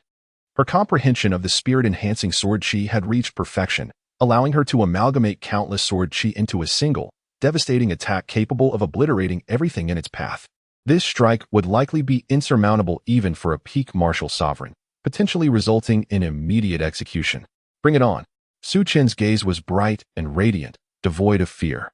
His fingertips unleashed a fierce sword chi, instantly resembling a long, arching rainbow that pierced the void, racing toward Jun Xiling. The void sword chi. This was another powerful sword chi that Su Chen had mastered, classified as heaven tier, with a terrifying might. With his current cultivation level, he could only barely summon a trace of its power. Yet, even this trace was resplendent and unmatched. Crack! Jun Xiling's spirit-enhancing sword chi, while appearing immensely powerful at several dozen feet long, was shattered by Su Chen's single sword strike, exploding into fragments. Whoosh! Su Chen's sword chi maintained its momentum, hurtling swiftly to Jun Xiling's side. What a domineering sword chi! Jun Xiling marveled inwardly. The sword chi condensed to its utmost, resembling a mighty divine sword, sending chills throughout her body. Without hesitation, Jun Xiling shaped her fingers into a sword, and the ancient sword she had on her back soared forth, landing at her feet, lifting her skyward. The sword mastery. Jun Xiling had indeed deployed the sword mastery, soaring through the air. It should be noted that aerial flight is a characteristic exclusive to martial sovereigns. Even martial masters can only briefly tread upon the air, unable to fly freely. Jun Xiling, utilizing the sword mastery, ascended into the sky, evading Su Chen's overwhelmingly fierce void sword chi. Boom! Su Chen's void sword chi struck a distant boulder, shattering the massive rock weighing hundreds of thousands of pounds into powder. The entire Butterfly Valley trembled slightly, witnessing the terrifying might of the Void Sword Qi. Even Jun Xiling couldn't help but express her astonishment. Su Chen, I never expected you to have trained in such a powerful martial art. This must be the strength that only Earth-tier techniques can unleash. I must admit, you stand a chance of overcoming me. However, with my sword mastery, you cannot reach me. So when your true Qi is exhausted, the one to lose will be you, Jun Xiling said with a smile. Her beautiful eyes sparkled with intrigue, her interest in Su Chen growing deeper. Is that so? Su Chen replied with a calm smile. Then he unleashed his formidable mental energy, summoning a long sword from his storage ring, which landed at his feet, lifting him into the air. Su Chen, too, employed the sword mastery, appearing before Jun Xiling. The sword mastery? Jun Xiling gasped, her eyes filled with disbelief and shock. Chapter 55, Soaring with the Sword. Jun Xiling had mastered the art of sword control, fully aware of its profound difficulty. Despite her status as a martial arts master and her unique physique endowing her with formidable mental strength, it took her several months to successfully cultivate this technique. Yet today, Su Chen had merely glimpsed the sword control technique in the scripture pavilion and, astonishingly, was now capable of soaring through the air. What extraordinary talent was this? How could one achieve mastery so swiftly?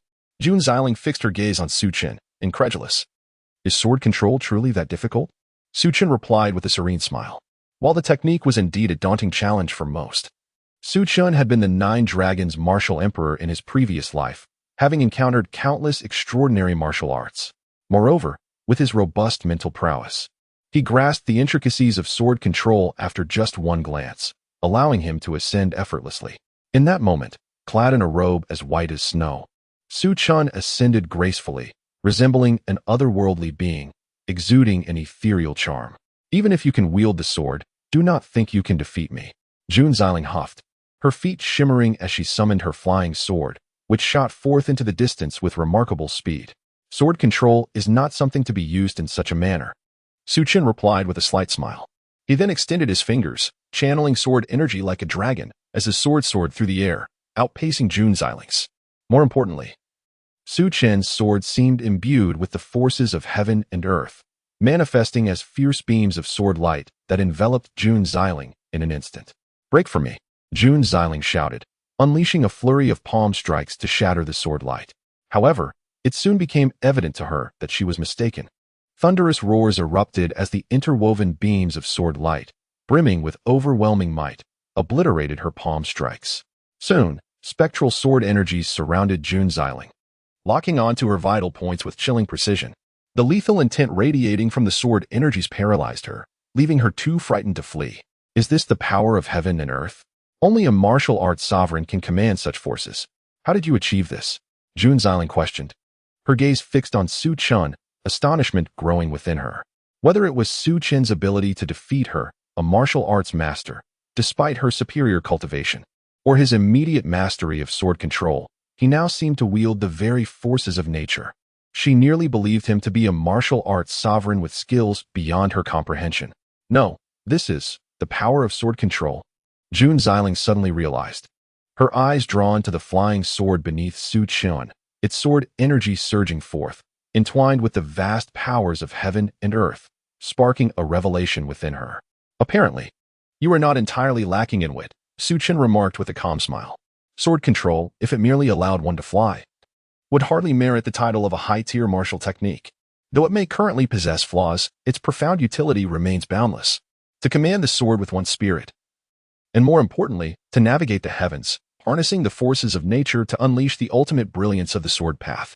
Is that truly the essence? Jun Xiling's eyes brightened with understanding. Su Chen's words illuminated her perspective. While practicing sword control, she sensed a deeper mystery, realizing it was not merely about flying. Yet she could not grasp its essence until now. I concede, Jun Xiling admitted gracefully, fully accepting her defeat. She had never imagined she would lose to Su Chen, but now recognized that despite her superior cultivation, his talent and combat prowess far surpassed hers. Compared to him, the so-called martial geniuses in the capital paled in comparison. Thank you for the lesson. Su Chen waved his hand, dissipating the swirling sword energies, then descended gracefully. Although he emerged victorious, he acknowledged Jun Xiling's formidable strength. Had he not employed the unparalleled techniques from the Nine Dragons' War heavenly art along with sword control, overcoming her would not have been so effortless. Nevertheless, he had achieved his goal. Rest assured, after the opening of the Wulong Mountain Secret Realm, I shall accompany you. However, may I request to consult you regarding sword control? Jun Xiling inquired, her eyes glimmering with anticipation. Having witnessed Su Chen's mastery, she now yearned to comprehend the essence and mysteries of sword control. Certainly, Su Chen replied with a gentle smile. The intricacies of sword control would reveal themselves to Jun Xiling with but a bit of contemplation. It was merely that she had yet to penetrate the final layer of understanding. As Su Chen shared his insights, Jun Xiling found herself in profound admiration. Su Chen, what brings you here with Sister Jun? At that moment, a surprised voice rang out. Su Chen and the somewhat reluctant Jun Xiling looked up to see a stunning young girl in a red dress, her eyes sparkling with curiosity. It was none other than Princess Lin Qingqing. Chapter 56. The Wind and Rain Tower. Lin Qingqing and Jun Xiling shared a close sisterly bond, often visiting the Butterfly Valley to see Jun Xiling. To her surprise, Lin Qingqing encountered Su Chen there. Her gaze swept over Su Chen and Jun Xiling. Noticing the fine beads of sweat on their foreheads and the glimmering, doe-like eyes of Jun Xiling, which sparked a hint of suspicion within her. Something was amiss. I met junior brother Su Chen in the scripture pavilion, and we were just exchanging techniques. What brings you here, Qingqing? Jun Xiling explained, then inquired. Exchanging techniques? Sister Jun, you truly are a battle enthusiast. Su Chen has just broken through to the Yuandan realm. Do not take advantage of him. Lin Qingqing retorted, a hint of irritation in her tone. However, upon hearing that Su Chen and Jun Xiling were merely sparring, an inexplicable sense of relief washed over her. Take advantage of him? It is he who has bested me, Jun Xiling declared. Bested you? How has he done that? Lin Qingqing's heart tightened, and she hastily asked.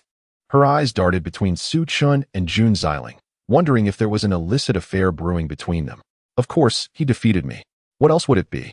Qingqing, are you feeling jealous? Jun Xiling teased, casting a mischievous glance at Lin Qingqing. Lin Qingqing's face flushed crimson as she hurriedly denied, What nonsense are you spouting? How could I possibly be jealous? Wait, what did you say? He defeated you? A sudden realization struck her, and astonishment filled her eyes. Su Chen had bested Jun Xiling? Who was Jun Xiling? She was the senior sister of the Divine Martial Academy, wielding the prowess of a martial sovereign at the 6th level. Even typical martial sovereign peak experts could hardly rival her. Though Lin Qingqing recognized Su Chen's exceptional talent, she never imagined he could challenge Jun Xiling successfully. But now, what had she just heard? Su Chen had indeed defeated Jun Xiling? Indeed. You have no idea. Junior brother Su Chen is truly remarkable. I have never encountered a man of such caliber before.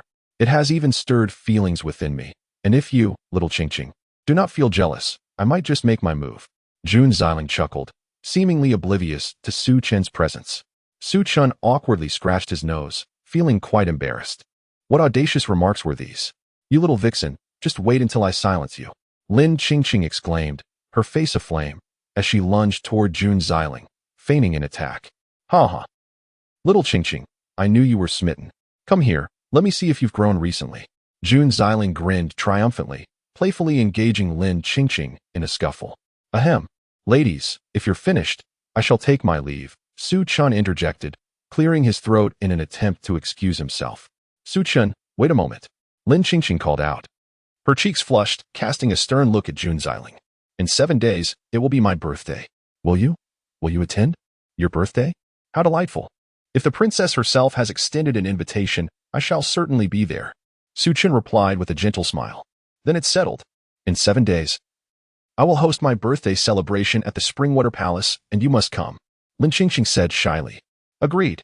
Su Chen affirmed before taking his leave. Little girl, tell me, do you fancy Su Chen? Such a charming young man, a martial prodigy. Even I find myself captivated. Jun Xiling teased, patting Lin Qingqing's shoulder. I do not. You're being ridiculous. It's just that after my birthday, envoys from the Great Yin Kingdom will arrive, and I want Su Chen to help me maintain order. Lin Qingqing protested, her face still flushed.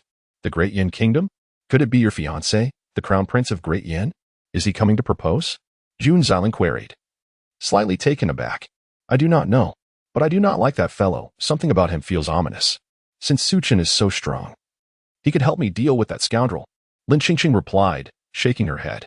You truly prioritize romantic interest over friendship. If you wish to confront him, I can assist you. Rest assured, I shall be there to support you. Jun Xiling declared, wrapping her arm around Lin Qingqing's shoulder with bravado. In the royal capital, the Zhang family convened. Zhang Hong, the patriarch, along with numerous elders, gathered in a heavily charged atmosphere. That little wretch is actually the grandson of Lu Wenin? Cursed be this fate. Zhang Hong's eyes burned with rage. Patriarch, if that little wretch were merely a country bumpkin, we could easily crush him no matter his cultivation. Yet now, with his sister as the academy's direct disciple and residing within the Lu residence, dealing with them becomes exceedingly troublesome. One elder spoke solemnly. Indeed, Patriarch. I believe we can only heed the counsel of the venerable Morua and enlist the assassins of the Wind and Rain Tower to eliminate him discreetly. Another elder declared, exuding a murderous intent. Very well. In that case, we shall utilize the family treasury, gather spirit stones and hire the assassins of the Wind and Rain Tower. I want Su Chen to meet a fate so dire that he shall have no resting place. Zhang Hong bellowed, slamming his palm on the table and rising sharply. Understood. The elders all stood in unison, bowing in acceptance of the order. Chapter 57. Assassination at the Divine Martial Academy. In the outer courtyard of the Divine Martial Academy, a humble abode awaited Su Chen, an extraordinary student who had been granted admission by the academy's headmaster. He had settled into this small courtyard with the intention of awaiting his future master. The academy, situated atop the spiritual veins of the royal capital, was rich in spiritual energy, making it an ideal place for cultivation. Within Su Chen's body resided 9 true dragon essence pills, endowing him with a vitality that far surpassed that of ordinary individuals. However, the resources required for his training were exponentially greater than those of the average cultivator. Fortunately, he had a devoted disciple. Master Gu Yin, aware of Su Chen's need for spirit stones, generously provided him with tens of thousands of spirit stones from the Wanbao Chamber of Commerce for his cultivation. With such a bounty, Su Chen believed he could reach the martial sovereign realm. As he meditated in his chamber, surrounded by the luminous spirit stones that exuded a rich aura, he felt the energy continuously merging into his being. In just a few days, he absorbed over 10,000 spirit stones, elevating his cultivation to the 3rd level of the Essence Pill realm. The 3rd level of the Essence Pill realm? Before the secret realm of Wulong Mountain opens, I should be able to reach the 9th level. Su Chen mused, slowly opening his eyes, which sparkled with intensity. Around him lay numerous dull spirit stones, drained of their energy, now reduced to mere ordinary rocks. His aura had grown even stronger. If others were to witness his rapid progression, they would undoubtedly be astounded.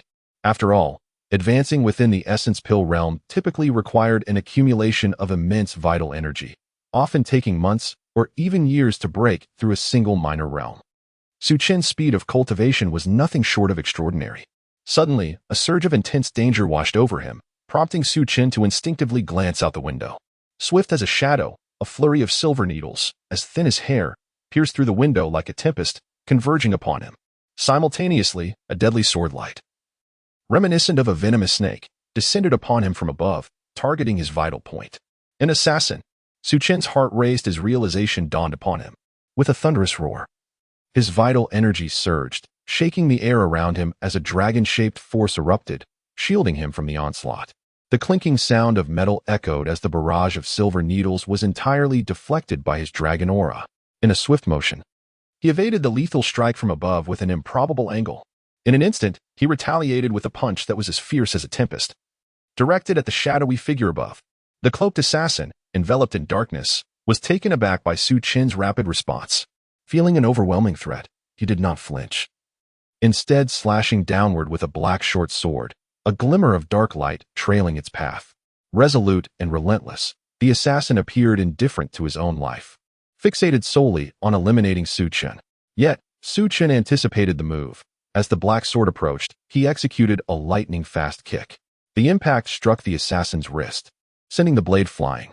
Su Chen's punch then landed squarely against the assassin's chest, producing a resounding crack as bones shattered, sending the assassin hurtling against the wall, lifeless. Simultaneously, Su Chen sensed another presence behind him as a second assassin entered through the window. With a slender sword poised like a viper, it lunged toward his heart. Ground trembling beneath him, Su Chen unleashed a powerful burst of energy, which manifested like a sword, intercepting the attack. He swiftly turned, delivering a crushing palm strike. A faint roar reminiscent of a dragon echoed as his formidable technique shattered the slender sword into fragments. The force continued unabated, striking the assassin's face with the ferocity of lightning. The gruesome sound of shattering skull filled the air as the second assassin collapsed, lifeless. In mere moments, both assassins had perished at Su Chen's hands. Recognizing the silver tokens on their bodies, he coldly remarked, "Silver badge assassins from the Wind and Rain Tower? How intriguing." These two skilled warriors, both at the martial sovereign level, were formidable foes, and any other martial master would have surely succumbed to their flawless cooperation. Su Chen had not anticipated that the notorious assassin organization, Wind and Rain Tower, would target him so audaciously. Chapter 58. Deng Zikin. At that moment, Su Chen suddenly heard a knock at the door. His gaze flickered as he reined in his formidable aura. And then he stepped outside to open the gate of the small courtyard. "Greetings, young Master Su Chen." A sweet voice resonated. Before him stood a young girl clad in a flowing white dress, her beauty striking and her demeanor gentle and serene, exuding an aura of delicate fragility. It was none other than Deng Zikin. "Deng Miss, what brings you here?" Su Chen replied, momentarily taken aback, but then smiled warmly. Previously, at the Wanbao Chamber of Commerce, Deng Zikin had been taken away by someone from the Divine Martial Academy, and he had not anticipated her visit. "You may simply call me Zikin. I have already taken Elder Mu as my master. Upon hearing that Brother Su Chen has also arrived at the Divine Martial Academy, I came to pay my respects. I hope you will forgive my boldness," Deng Zikin said, a hint of shyness in her voice yet earnest in her words. "Elder Mu? Murong Jing? I see. Congratulations on quickly establishing your Qi Si and entering the Qi refinement realm." Su Chen's gaze flickered, sensing the wave of true energy emanating from Deng Zikin. And he smiled slightly. Just days ago, she had no cultivation at all. In such a brief time, she had transcended the body refinement stage and opened her Qi Si, entering the Qi refinement realm, an achievement only possible under the tutelage of Murong Jing. Moreover, Deng Zikin possessed a unique constitution known as the pure spirit body, which enabled her to connect with all meridians effortlessly, untouched by impurities, resembling flawless glass, a prime physique for cultivation. This allowed her to open her Qi Si in such a short span of days. "You know, my master? I hadn't anticipated my progress to be so swift. But I still fall short compared to young Master Su Chen." Deng Zikin expressed her surprise but maintained her humility. Elder Mu, despite the serene character her name suggests, is far from tranquil. One might even say she is quite tempestuous. If one were to ask who the most feared individual among the students of the Divine Martial Academy is, Jun Xiling would rank second, while Murong Jing holds the first place. Su Chen replied with a slight smile. Elder Mu wielded a pair of massive purple gold hammers, possessing innate strength and a fiery temper. The elders and mentors of the academy had not escaped her wrath, and even students who displeased her could find themselves challenged, disregarding any notions of might versus weakness. Seeing Murong Jing was akin to a mouse encountering a cat for the students of the academy. Her presence instilled dread wherever she went. Both Elder Mu and the Grand Elder, the revered Morozuns, stood at the pinnacle of martial prowess, regarded as the last hope for breaking through to the Martial King realm. "My master treats me quite well." Deng Zikin chuckled, then shyly inquired, "Young Master Su Chen, won't you invite me in for a moment?" "Of course, but do brace yourself," Su Chen replied with a calm smile. "Oh?" Deng Zikin's eyes sparkled with curiosity. However, as she stepped into the courtyard and into the house, she was taken aback by the sight before her. Upon hearing Su Chen's account, Deng Zikin's indignation grew. "Young Master Su Chen, the Wind and Rain Tower is utterly audacious. Here lies the Divine Martial Academy, and those scoundrels dare to act recklessly? Rest assured, I will inform my master upon my return. She will not let them off easily." The Wind and Rain Tower was notorious throughout the Great Li Kingdom. While it was the largest assassin organization in the realm, it paled in comparison to the Divine Martial Academy. Had it not been for the tower's clandestine headquarters, Yuan Haoran would have long ago eradicated them. "Thank you, but I prefer to handle this myself," Su Chen replied with a composed smile. Little did Deng Zikin know that the assassins sent by the Wind and Rain Tower were entirely at the behest of the Zhang family. Su Chen had resolved to uproot the Wind and Rain Tower, along with the Zhang family. While others might be ignorant of the tower's headquarters, Su Chen was well aware. Did these persistent individuals truly believe he was easy prey? Very well. Deng Zikin acquiesced, recognizing Su Chen's determination.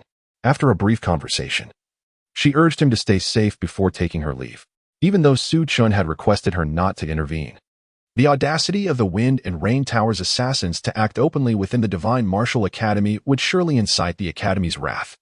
Her notoriously idle master would likely be prowling around with her iron hammers again. The enigmatic leader of the Wind and Rain Tower was likely of martial master cultivation. Even with Su Chen's current strength, he was not yet a match. Once he broke through to the martial sovereign stage, he would pay a visit to the tower and erase its existence.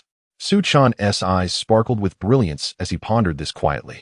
After bidding farewell to Deng Zikin, he sat down once more to continue refining spirit stones and cultivating. Chapter 59. The Princess's Birthday. The assassination failed. A figure shrouded in a black robe stood before Zhang Hong and spoke. Failed? How could that be? Did your Wind and Rain Tower not send 2 silver assassins? They claimed to be capable of eliminating even grandmasters, so why could they not kill that little bastard Su Chen? Zhang Hong abruptly turned around, his eyes filled with shock and disbelief. Master Zhang, the specifics still require investigation. It may not have been Su Chen's doing, after all. The Divine Martial Academy is home to numerous powerful individuals, but rest assured, having accepted your payment, Wind and Rain Tower will certainly take full responsibility for this matter. The black-robed figure replied calmly. The Divine Martial Academy. You truly possess audacity. Upon hearing the mention of the academy, Zhang Hong's face changed dramatically, his eyes brimming with an overwhelming anger. He had never anticipated that Wind and Rain Tower would be so audacious as to attempt an assassination within the confines of the Divine Martial Academy. Those wretched rats from the Wind and Rain Tower were indeed insane. What Zhang Hong feared most was the wrath of the Divine Martial Academy. If it were discovered that he had hired assassins, his entire Zhang family would likely face ruin. Do not worry, Master Zhang. No one can pry the secrets from our assassins at Wind and Rain Tower, so you will not be implicated. Rest assured, next time, Su Chen will undoubtedly meet his demise. The black-robed figure assured him. Let us hope so. Zhang Hong scoffed coldly, his expression grim. I take my leave. The black-robed figure nodded, and a plume of black smoke rose, vanishing like a specter before Zhang Hong's eyes. At the Clear Spring Palace. Today marked the birthday of the little princess, Lin Xingqing. The palace was adorned with colorful decorations and had been thoroughly cleaned, radiating freshness. The maidens and eunuchs donned red garments and robes, bustling about to arrange various exquisite fruits and delicacies on the tables. Outside the palace, guests continually arrived, presenting precious gifts. As the most cherished daughter of the great Li King, Lin Xingqing possessed extraordinary martial talent and was exceptionally beautiful, drawing countless young prodigies to her celebration. One by one, these strikingly handsome martial talents, exuding strength and confidence, entered the Clear Spring Palace. By the time Su Chen arrived, the palace was already abuzz with activity, filled with guests in both the outer and inner courtyards. However, while many attended, only a select few could enter the inner palace to take their seats, all of whom were individuals of esteemed status or renowned martial prodigies within the capital. The Divine Martial Academy, young Master Su Chen has arrived, announced the welcoming eunuch. Upon hearing this, Lin Xingqing, who had been listlessly sitting within the palace, brightened with surprise and promptly rose to greet him. The guests within the palace exchanged glances, their expressions revealing a mix of curiosity and intrigue. Who is this Su Chen? How could he warrant the princess's personal greeting? Indeed, the princess is known for her pride. She has never risen even for the crown prince or the second prince. Could it be that this Su Chen is the one who killed Zhang Kuan and obtained the divine martial token? Is he not just a simple country boy? What qualifications does he possess to warrant such attention from the princess? The crowd murmured, their eyes filled with curiosity, especially as Lin Xingqing stood flanked by 2 young men, one adorned with a jade crown, tall and handsome, and the other clad in a purple robe adorned with dragon motifs, his gaze somewhat sinister. They were none other than the crown prince and the second prince of the Great Li Kingdom. The crown prince, as the heir to the throne, and the second prince, favored by the king, both excelled in martial prowess and capability. Many believed that the next ruler of Great Li would emerge from among them. Aware of Lin Xingqing's significance in their father's eyes, both sought her support and had personally come to congratulate her on her birthday. However, upon hearing Su Chen's name, their expressions diverged. The crown prince was filled with curiosity. He wondered what sort of individual could elicit such regard from his proud sister. In contrast, the second prince's eyes glinted with coldness. Zhang Hong and Master Moro were his most formidable allies, and Su Chen had offended them by killing Zhang Kuan. While he wished to win Lin Xingqing's favor, he would never forsake Zhang Hong and Master Moro for Su Chen. Thus, to the second prince, Su Chen was an adversary. And as an adversary, his stance was clear. He would ensure that Su Chen vanished without a trace. Su Chen, is it? The second prince sneered inwardly, his gaze turning dangerously sharp. Outside the Clear Spring Palace, Su Chen, clad in white, appeared remarkably handsome and graceful as he approached. Su Chen, you have arrived. Lin Qingqing greeted him at the entrance, her eyes sparkling with delight and a hint of shyness. Today, she wore a resplendent red palace gown embroidered with golden phoenixes, exuding magnificence that augmented her already breathtaking beauty, making her appear regal and imposing, dissuading others from meeting her gaze. The surrounding guests were left in awe. When had they ever witnessed Lin Qingqing exhibit such a demure demeanor? What manner of person was Su Chen to elicit such a reaction? Confusion filled their hearts. Chapter 60. I want your life, your highness. Happy birthday, Su Chen said with a faint smile. He then took out a jade box from his storage ring and presented it to Lin Qingqing. This is a pill I refined myself, a gift for you. Thank you, Lin Qingqing exclaimed, her face filled with delight as she accepted the jade box.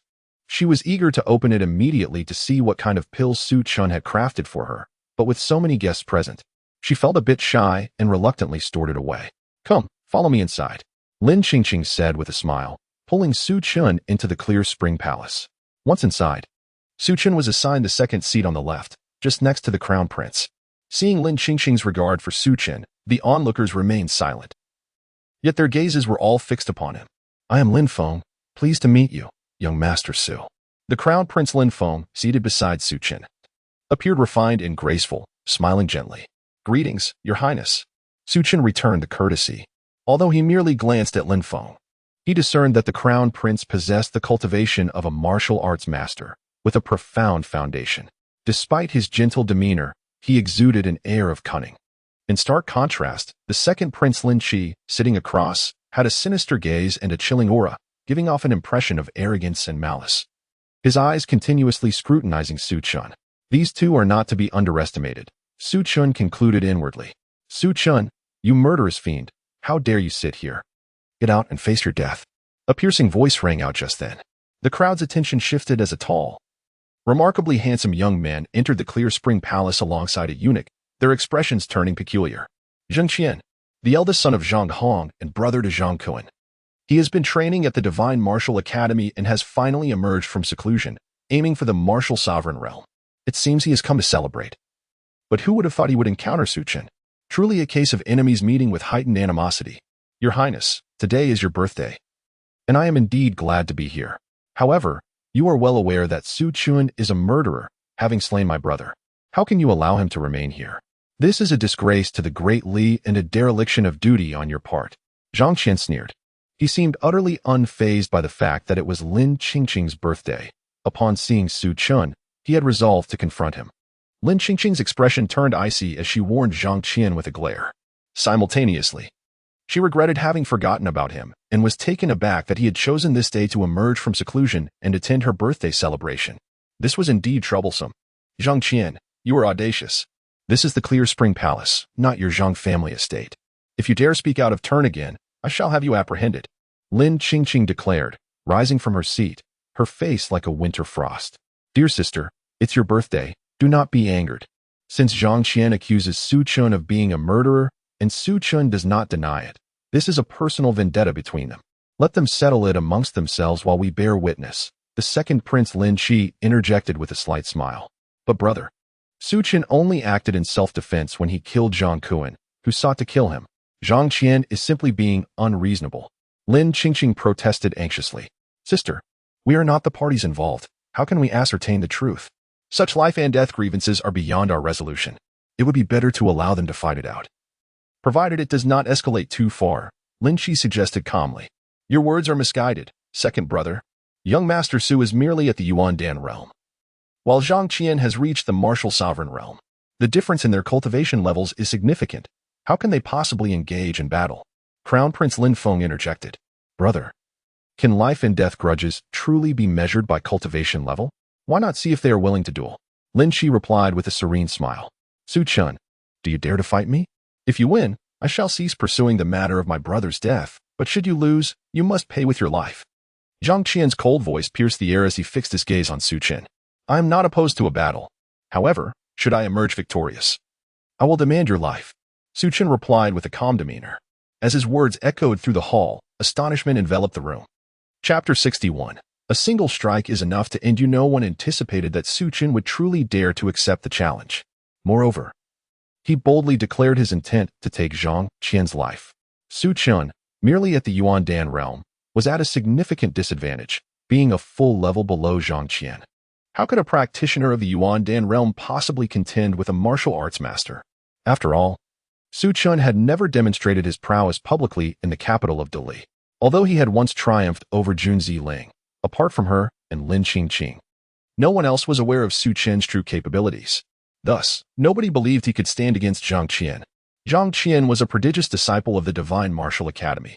Although his talents were somewhat inferior to Lu Gucheng and Lin Hao, he had still broken through to the martial arts master level before the age of 30, rendering him immensely powerful. Very well, let us wager our lives. Su Chen, I hope you do not come to regret this. A chilling glint flashed in Zhang Qian's eyes as he sneered. Fearing Su Chen might withdraw, he promptly agreed. Qing, now that both of them have consented, do you still oppose? The second prince, Lin Qi, glanced at Lin Qingqing, a faint smile gracing his lips. He naturally did not believe Su Chen stood a chance against Zhang Qian and relished the thought of witnessing Su Chen's demise at Zhang Qian's hands. Moreover, it would provide an opportunity to gauge Su Chen's true depth. Since they have both agreed, I have no objections. However, should Zhang Qian perish in the Spring Water Palace, anyone who dares to trouble Su Chen will be my enemy. Lin Qingqing declared coldly, her expression impassive. She was keenly aware of Su Chen's true strength. Even Jun Ziling was no match for him. What was Zhang Qian in comparison? Her displeasure stemmed from Zhang Qian's audacity to threaten her friend on her birthday. Qing, you have such unwavering confidence in Su Chen? I shall await the outcome with bated breath. Lin Qi's gaze narrowed, a calm smile lingering on his face. The crowd was left in utter shock. They had not expected Lin Qingqing to possess such faith in Su Chen, firmly believing Zhang Qian would meet his end and resolutely defending Su Chen. Zhang Qian's countenance turned grim, a more intense killing intent radiating from his eyes. If that is the case, then let us begin. His voice was icy, and an overwhelming surge of true energy erupted around him as he launched a powerful punch towards Su Chen. Roar. That punch resonated like a tiger's roar. And behind Zhang Qian, a phantom of a colossal black tiger emerged, exuding an aura of ferocity. Tiger Roar Fist. This was an upper-tier martial technique of the mysterious grade that Zhang Qian had mastered, its power unmatched. Tiger Roar Fist? A true manifestation of a fierce tiger. I cannot believe Zhang Qian has perfected this technique. Who could withstand such a strike? The crowd gasped in awe, their eyes filled with reverence. As Zhang Qian struck, they understood the gravity of the situation. This attack rivaled that of seasoned warriors. Come forth. Su Chen's gaze remained calm and composed. He stepped forward. A torrent of true energy bursting forth, coalescing into an unparalleled palm imprint that he unleashed in an instant. Roar. An ancient dragon's roar reverberated through the air, as if a divine dragon coiled around Su Chen's arm, ascending towards the heavens. The sheer force and majesty of his strike caused the onlookers to change their expressions dramatically. Great Wilderness Battle Dragon Palm. Second move. Flying Dragon in the Sky. Su Chen had no intention of engaging in a protracted battle with Zhang Qian. He aimed to obliterate his opponent with overwhelming force, like a fierce wind sweeping away leaves. Against a mere first-level martial arts master like Zhang Qian, a single strike sufficed. Boom.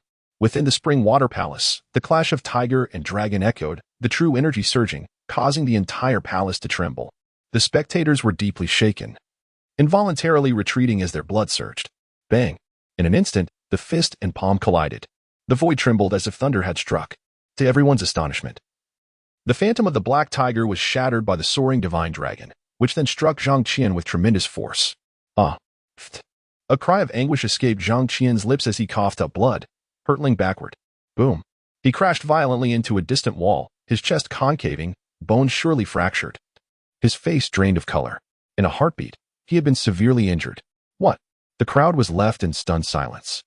They could hardly believe their eyes. Zhang Qian had been gravely wounded by Su Chen in a single move. How was this possible? How? How could you be so strong? Zhang Qian was nearly deranged, his eyes filled with despair and pain, blood continuously spilling from his mouth, infused with disbelief and resentment. Su Chen's strike, Flying Dragon in the Sky, was terrifying, making him feel as if he faced a genuine divine dragon, utterly devoid of any means to retaliate. More critically, Su Chen's palm had not only shattered his bones, but had also obliterated his dantian and qi si. Zhang Qian had become a mere shell of a man.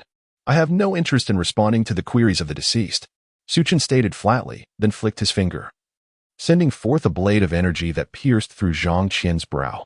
In an instant, Zhang Qian's life was extinguished. Chapter 62. The Crimson Dragon Whip. No one anticipated that Su Chen would truly slay Zhang Qian. To vanquish a martial Dao master while merely at the Yuan Dan realm was utterly unprecedented. Instantly, the gazes directed at Su Chen were imbued with profound awe. The second prince, Lin Qi, however, found his expression darkening in an instant. Previously, he had assumed a spectator's stance, wishing for Zhang Qian to deliver a severe lesson to Su Chen, perhaps even to end his life. Yet, he had never imagined that Su Chen possessed such terrifying strength. Dispatching Zhang Qian within mere exchanges, he had not even had time to intervene. Su Chen's ruthless decisiveness intensified the sense of threat within him. Zhang Qian's demise was a consequence of his own actions. Ladies and gentlemen, do any of you dissent? Lin Xingxing, upon witnessing Su Chen's act, rose and scanned the assembly within the Clear Spring Palace, speaking in a calm tone. The crowd felt a shiver of apprehension. They understood her implication. Lin Xingxing was implicitly stating her support for Su Chen. My sister speaks truthfully. Zhang Qian dared to act so audaciously on my sister's birthday and even set a life-and-death duel with young Master Su Chen. His death at Su Chen's hands was his own doing. The Crown Prince, Lin Feng, remarked with a flicker in his gaze, his smile composed. Upon hearing the assurances from Lin Xingxing and the Crown Prince, the assembly fell silent, hesitant to voice any objections, especially Lin Qi, whose countenance had turned a deep shade of ash and anger. This was a monumental embarrassment. Not only had he failed to eliminate Su Chen, but he had also allowed Zhang Qian to perish here. Consequently, Lin Qi felt an even greater urgency to eradicate Su Chen swiftly. Before long, Zhang Qian's corpse was removed, and the bloodstains were cleansed, as if the earlier battle had never transpired. Nevertheless, the awe in the eyes of those gazing at Su Chen remained palpable. Miss Jun Xiling of the Divine Martial Academy has arrived. At that moment, a eunuch's voice resounded as a striking figure entered the Clear Spring Palace. She donned a flowing black gown, her figure tall and alluring, with a face of unmatched beauty and large, expressive eyes brimming with charm. The moment she stepped into the palace, all eyes were drawn to her, including those of Lin Feng and Lin Qi, who could not help but be captivated. Jun Xiling had arrived. This paragon of the Divine Martial Academy, a cherished disciple of the Dean, was revered as a goddess by countless talented individuals in the royal capital. Lin Feng and Lin Qi were no exceptions. In truth, their primary purpose for attending this gathering was Jun Xiling. Being the Dean's disciple, who shared a father-daughter bond with him, it was rumored that whoever won her hand would ascend to the throne of the Greatly Kingdom. After all, the Dean, Yuan Haoran, was a stabilizing force within the kingdom, wielding significant influence over the royal succession. Moreover, with Jun Xiling's extraordinary talent and combat prowess, she had the potential to transcend to the martial king realm, complemented by her unparalleled grace and beauty. Upon seeing her, Lin Feng and Lin Qi's eyes gleamed with fervor. Yet, Jun Xiling paid no heed to the crowd, instead approaching Lin Xingxing with a radiant smile. Xingxing, I apologize. I've been preoccupied with my training and nearly forgot your birthday. You wouldn't hold it against me, would you? Of course not. Sister Jun. Your presence brings me immense joy. Lin Xingxing replied, her smile brightening. This is a fierce beast that my master captured. I extracted its tendons and forged a spiritual weapon named the Crimson Dragon Whip. Please, see if it pleases you, Jun Xiling said, presenting a wooden box to Lin Xingxing with a grin. Thank you, Sister Jun. Lin Xingxing expressed her gratitude sweetly, opening the jade box to reveal a long, fiery red whip radiating a faint dragon's majesty, its brilliance dazzling and unmatched, clearly a remarkable artifact.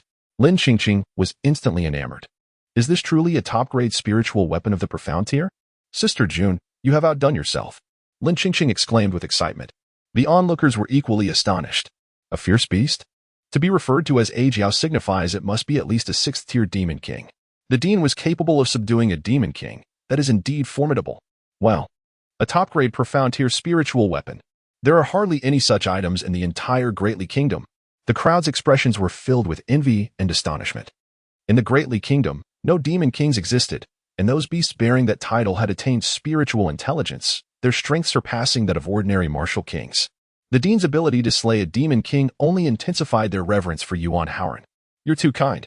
Oh, Su Chen, you are here as well? Jun Xiling cheerfully waved her hand, her eyes lighting up upon spotting Su Chen, and she approached him with a smile. Greetings, Miss Jun. Su Chen returned the gesture with a smile. Su Chen, I have recently mastered my sword control technique. We must have a proper duel sometime. This time, I shall not hold back, Jun Xiling declared with spirited enthusiasm. Certainly, Su Chen replied, amused. He sensed an impressive sword intent emanating from her, suggesting that she had indeed made significant progress in her swordsmanship. He felt a surge of curiosity, witnessing the lively exchange between Jun Xiling and Su Chen, the crown prince. Lin Feng felt a twinge of awkwardness, while the second prince, Lin Qi, was consumed by jealousy. How is it that this country bumpkin, Su Chen, merits the affection of Jun Xiling? Chapter 63. The Seven-Leaf Green Lotus. Although the second prince Lin Qi was burning with jealousy, he maintained a facade of composure. A flash of light emanated from his palm, revealing a jade box. Ching, this is the seven-leaf green lotus I discovered in Wulong Mountain. It is most suitable for a woman's constitution, and consuming it will lead to a complete transformation, greatly enhancing one's cultivation. Today is your birthday, so I present this seven-leaf green lotus to you, Lin Qi said with a slight smile. Is it truly the seven-leaf green lotus? Goodness. The second prince has truly spared no expense. This seven-leaf green lotus is an exquisite spiritual herb of the mysterious grade, maturing only once every 1,000 years, and is incredibly precious. An astute observer exclaimed, their eyes filled with astonishment. In terms of value, the seven-leaf green lotus is second only to Miss Jun Xiling's red dragon whip. Who would have thought that the second prince would show such affection towards the little princess? The crowd marveled in admiration. Elder brother, have you not already gifted me something? This seven-leaf green lotus is far too extravagant. You should keep it. Lin Qingqing frowned. Previously, Lin Qi had already bestowed upon her several precious items, and she was taken aback to see him present the seven-leaf green lotus now. Instinctively, she hesitated to accept it. Qingqing, the gifts I previously gave are insignificant. Since Miss Jun has offered her red dragon whip, what is the harm in me, as your elder brother, presenting you with another gift? Please accept it, Lin Qi urged with a gentle smile. Well, very well. Although Lin Qingqing felt somewhat conflicted, she ultimately accepted the gift. Qingqing, since this Su Chen is your close friend, and I hear he is also a formidable alchemist, what treasures has he bestowed upon you? Might you show them to your elder brother for my enlightenment? Lin Qi feigned curiosity. Elder brother, is that really appropriate? Su Chen did indeed give me a pill. Lin Qingqing felt a little uneasy. Meanwhile, a cold glint flashed in Su Chen's eyes. This Lin Qi was truly incorrigible. Just moments ago, Zhang Qian had come to challenge him, and it was clear that Zhang Qian and Lin Qi were undoubtedly connected, possibly even under Lin Qi's instructions. He had already developed a strong dislike for this second prince. Now, Lin Qi dared to provoke him? Without a doubt, Su Chen understood Lin Qi's intentions. It was merely an attempt to embarrass him publicly, presuming that he could not present anything of value. Su Chen believed he had not wronged Lin Qi. However, given Lin Qi's malicious intent, he would not hesitate to retaliate publicly. With a calm smile, Su Chen said, Your Highness, the pill I gifted to the princess is trivial. If the second prince wishes to see it, let him. Are you certain? Lin Qingqing inquired. Absolutely, Su Chen assured her with a reassuring glance. Lin Qingqing immediately felt at ease, considering that Su Chen was a profound and enigmatic master of alchemy. The pill he presented could not possibly be of ordinary quality. If Lin Qi sought to embarrass Su Chen, he was indeed mistaken. Lin Qingqing retrieved the pill Su Chen had gifted her. As she opened the jade box, a sky-blue pill emerged, round and ancient, shimmering with an unusual brilliance, yet devoid of any fragrant aroma. Moreover, the pill bore only 3 distinct patterns. 3 patterns indicated that this was merely a third-tier spiritual pill. While a third-tier spiritual pill was commendable, suitable for warriors at the Yuan Dan realm, it was hardly impressive as a gift. Just a third-tier spiritual pill? How miserly of Su Chen. Everyone here has at least given 4th-tier spiritual pills. Can he even compare? Someone remarked disdainfully. Indeed, I heard the crown prince even gifted a 6th-tier spiritual pill. Extraordinarily rare. Is Su Chen truly an alchemist? To present merely a 3rd-tier spiritual pill at the princess's birthday is utterly laughable. The princess is likely to be incensed now. The crowd exchanged glances, unable to suppress their mocking whispers. The guests within the Clear Spring Palace were either wealthy or noble, predominantly talented martial artists from the royal capital. Each had made significant contributions for Lin Qingqing's birthday celebration, and a 3rd-tier spiritual pill was certainly not worthy of mention. Lin Qingqing was momentarily taken aback, not expecting Su Chen to present a 3rd-tier spiritual pill. However, she quickly composed herself and smiled. Thank you, Su Chen. This is precisely the spiritual pill I require and is of great importance to me. She began to put the jade box away. Hold on. Lin Qi interjected with a casual smile. He would not let this opportunity slip by, since Qingqing deems this spiritual pill to be quite precious. Might we ask Su Chen to enlighten us further on its true value? Could it possibly grant immortality? Lin Qi's tone dripped with mockery. Immortality? Haraha. It is merely a third-tier spiritual pill. Does one truly believe it to be a supreme holy pill? The second prince has a fine sense of humor. I see this spiritual pill resembles one I have encountered before, a mere healing pill, hardly worthy of mention. A healing pill, and he dares to present it? This Su Chen clearly does not regard the princess highly. Lin Qi's followers, understanding their leader's intent, joined in the ridicule. Elder brother, you have gone too far. Lin Qingqing's expression darkened as she spoke coldly. Qingqing, your elder brother is merely looking out for your best interests. Some individuals seek fame through deceitful means. You must not be fooled. Would you not agree, Su Chen? Lin Qi said earnestly, casting a seemingly amused glance at Su Chen. Fool. Su Chen shot Lin Qi a disdainful look, responding coolly. Chapter 64. The beauty-retaining pill, what did you say? Lin Qi's gaze turned icy, as if he could scarcely believe his ears. He never anticipated that Su Chen would dare to publicly insult him. I called you a fool. What gift I present to Her Highness is of no concern to you. Be careful not to trip over your own words. Su Chen retorted with a cold laugh. Su Chen, your arrogance knows no bounds. Do you truly believe that with your sister backing you, I cannot deal with you? Lin Qi trembled with rage, his eyes glinting with a frigid light. A fool is merely a fool, relying solely on status to intimidate others. If you wish to know what this is, I shall enlighten you. This pill is known as the beauty-retaining pill, and upon consumption, it grants eternal youth. Moreover, it is not a mere third-tier pill, but a sixth-tier one, Su Chen stated nonchalantly. What? Su Chen's words sent shockwaves through the crowd, their expressions filled with disbelief. The beauty-retaining pill? A pill that grants eternal youth? The numerous women within the Clear Spring Palace, including Lin Qingqing and Jun Xiling, could not help but display glimmers of desire in their eyes. What woman does not care for her appearance? What woman does not wish for eternal beauty? If this pill truly is the beauty-retaining pill, it holds an irresistible allure for women. The beauty-retaining pill? Eternal youth? A sixth-tier pill? Ha ha ha, Su Chen. You truly dare to speak such nonsense. How could I have never heard of a beauty-retaining pill? Moreover, this pill only bears 3 pill patterns. How can you claim it to be the beauty-retaining pill? The second Prince Lin Qi laughed heartily, his eyes brimming with unabashed mockery. His words sowed seeds of doubt among the crowd. Indeed, a pill that grants eternal youth possesses an undeniable allure, yet none had ever heard of such a concoction. Not to mention, this pill clearly bore only 3 patterns. How could it possibly be a sixth-tier pill? Everyone knew that the tier of a pill is determined by its patterns. Just because you have not heard of the beauty-retaining pill does not mean it does not exist. And who said this pill only bears 3 patterns? Fool. Su Chen sneered. He then took out the pill himself, and under the brilliant sunlight, 3 peculiar pill patterns revealed 3 overlapping golden patterns. It was indeed 6 patterns. This beauty-retaining pill was concocted by Su Chen himself and had been enhanced by the Qingquan cauldron. Although it appeared to have only 3 patterns, it concealed 3 more, making it the genuine beauty-retaining pill. Is it truly a sixth-tier pill? Someone gasped, their voice trembling. A sixth-tier pill is an unparalleled elixir worthy of a martial king, harboring profound transformative powers. They did not expect Su Chen to produce such a remarkable sixth-tier pill. The beauty-retaining pill? Lin Qingqing and Jun Xiling exchanged glances, both recognizing the longing in each other's eyes.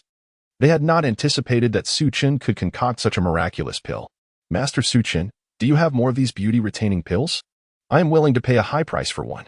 A woman among the guests in the Clear Spring Palace could no longer contain her excitement and desire. At this moment, they all believed Su Chen's claims. After all, the temptation of a sixth-tier pill, coupled with the wonders of the beauty-retaining pill, was simply irresistible. Impossible. This is definitely not a sixth-tier pill, nor is it the beauty-retaining pill. Su Chen, do not spout such nonsense, Lin Qi spoke coldly, his handsome features twisting into a grimace. He felt a pang of regret. Initially, he intended to embarrass Su Chen and gain favor in front of Jun Xiling. But now he acutely felt what it meant to shoot oneself in the foot. Instead of humiliating Su Chen, he had become the laughingstock. He clearly saw the disdain and contempt in Jun Xiling's gaze. Who possesses the beauty-retaining pill? Just then, a hoarse voice echoed. An elder clad in a white robe, with hair and beard as white as snow, entered, exuding an air of ethereal grace, his eyes filled with anticipation.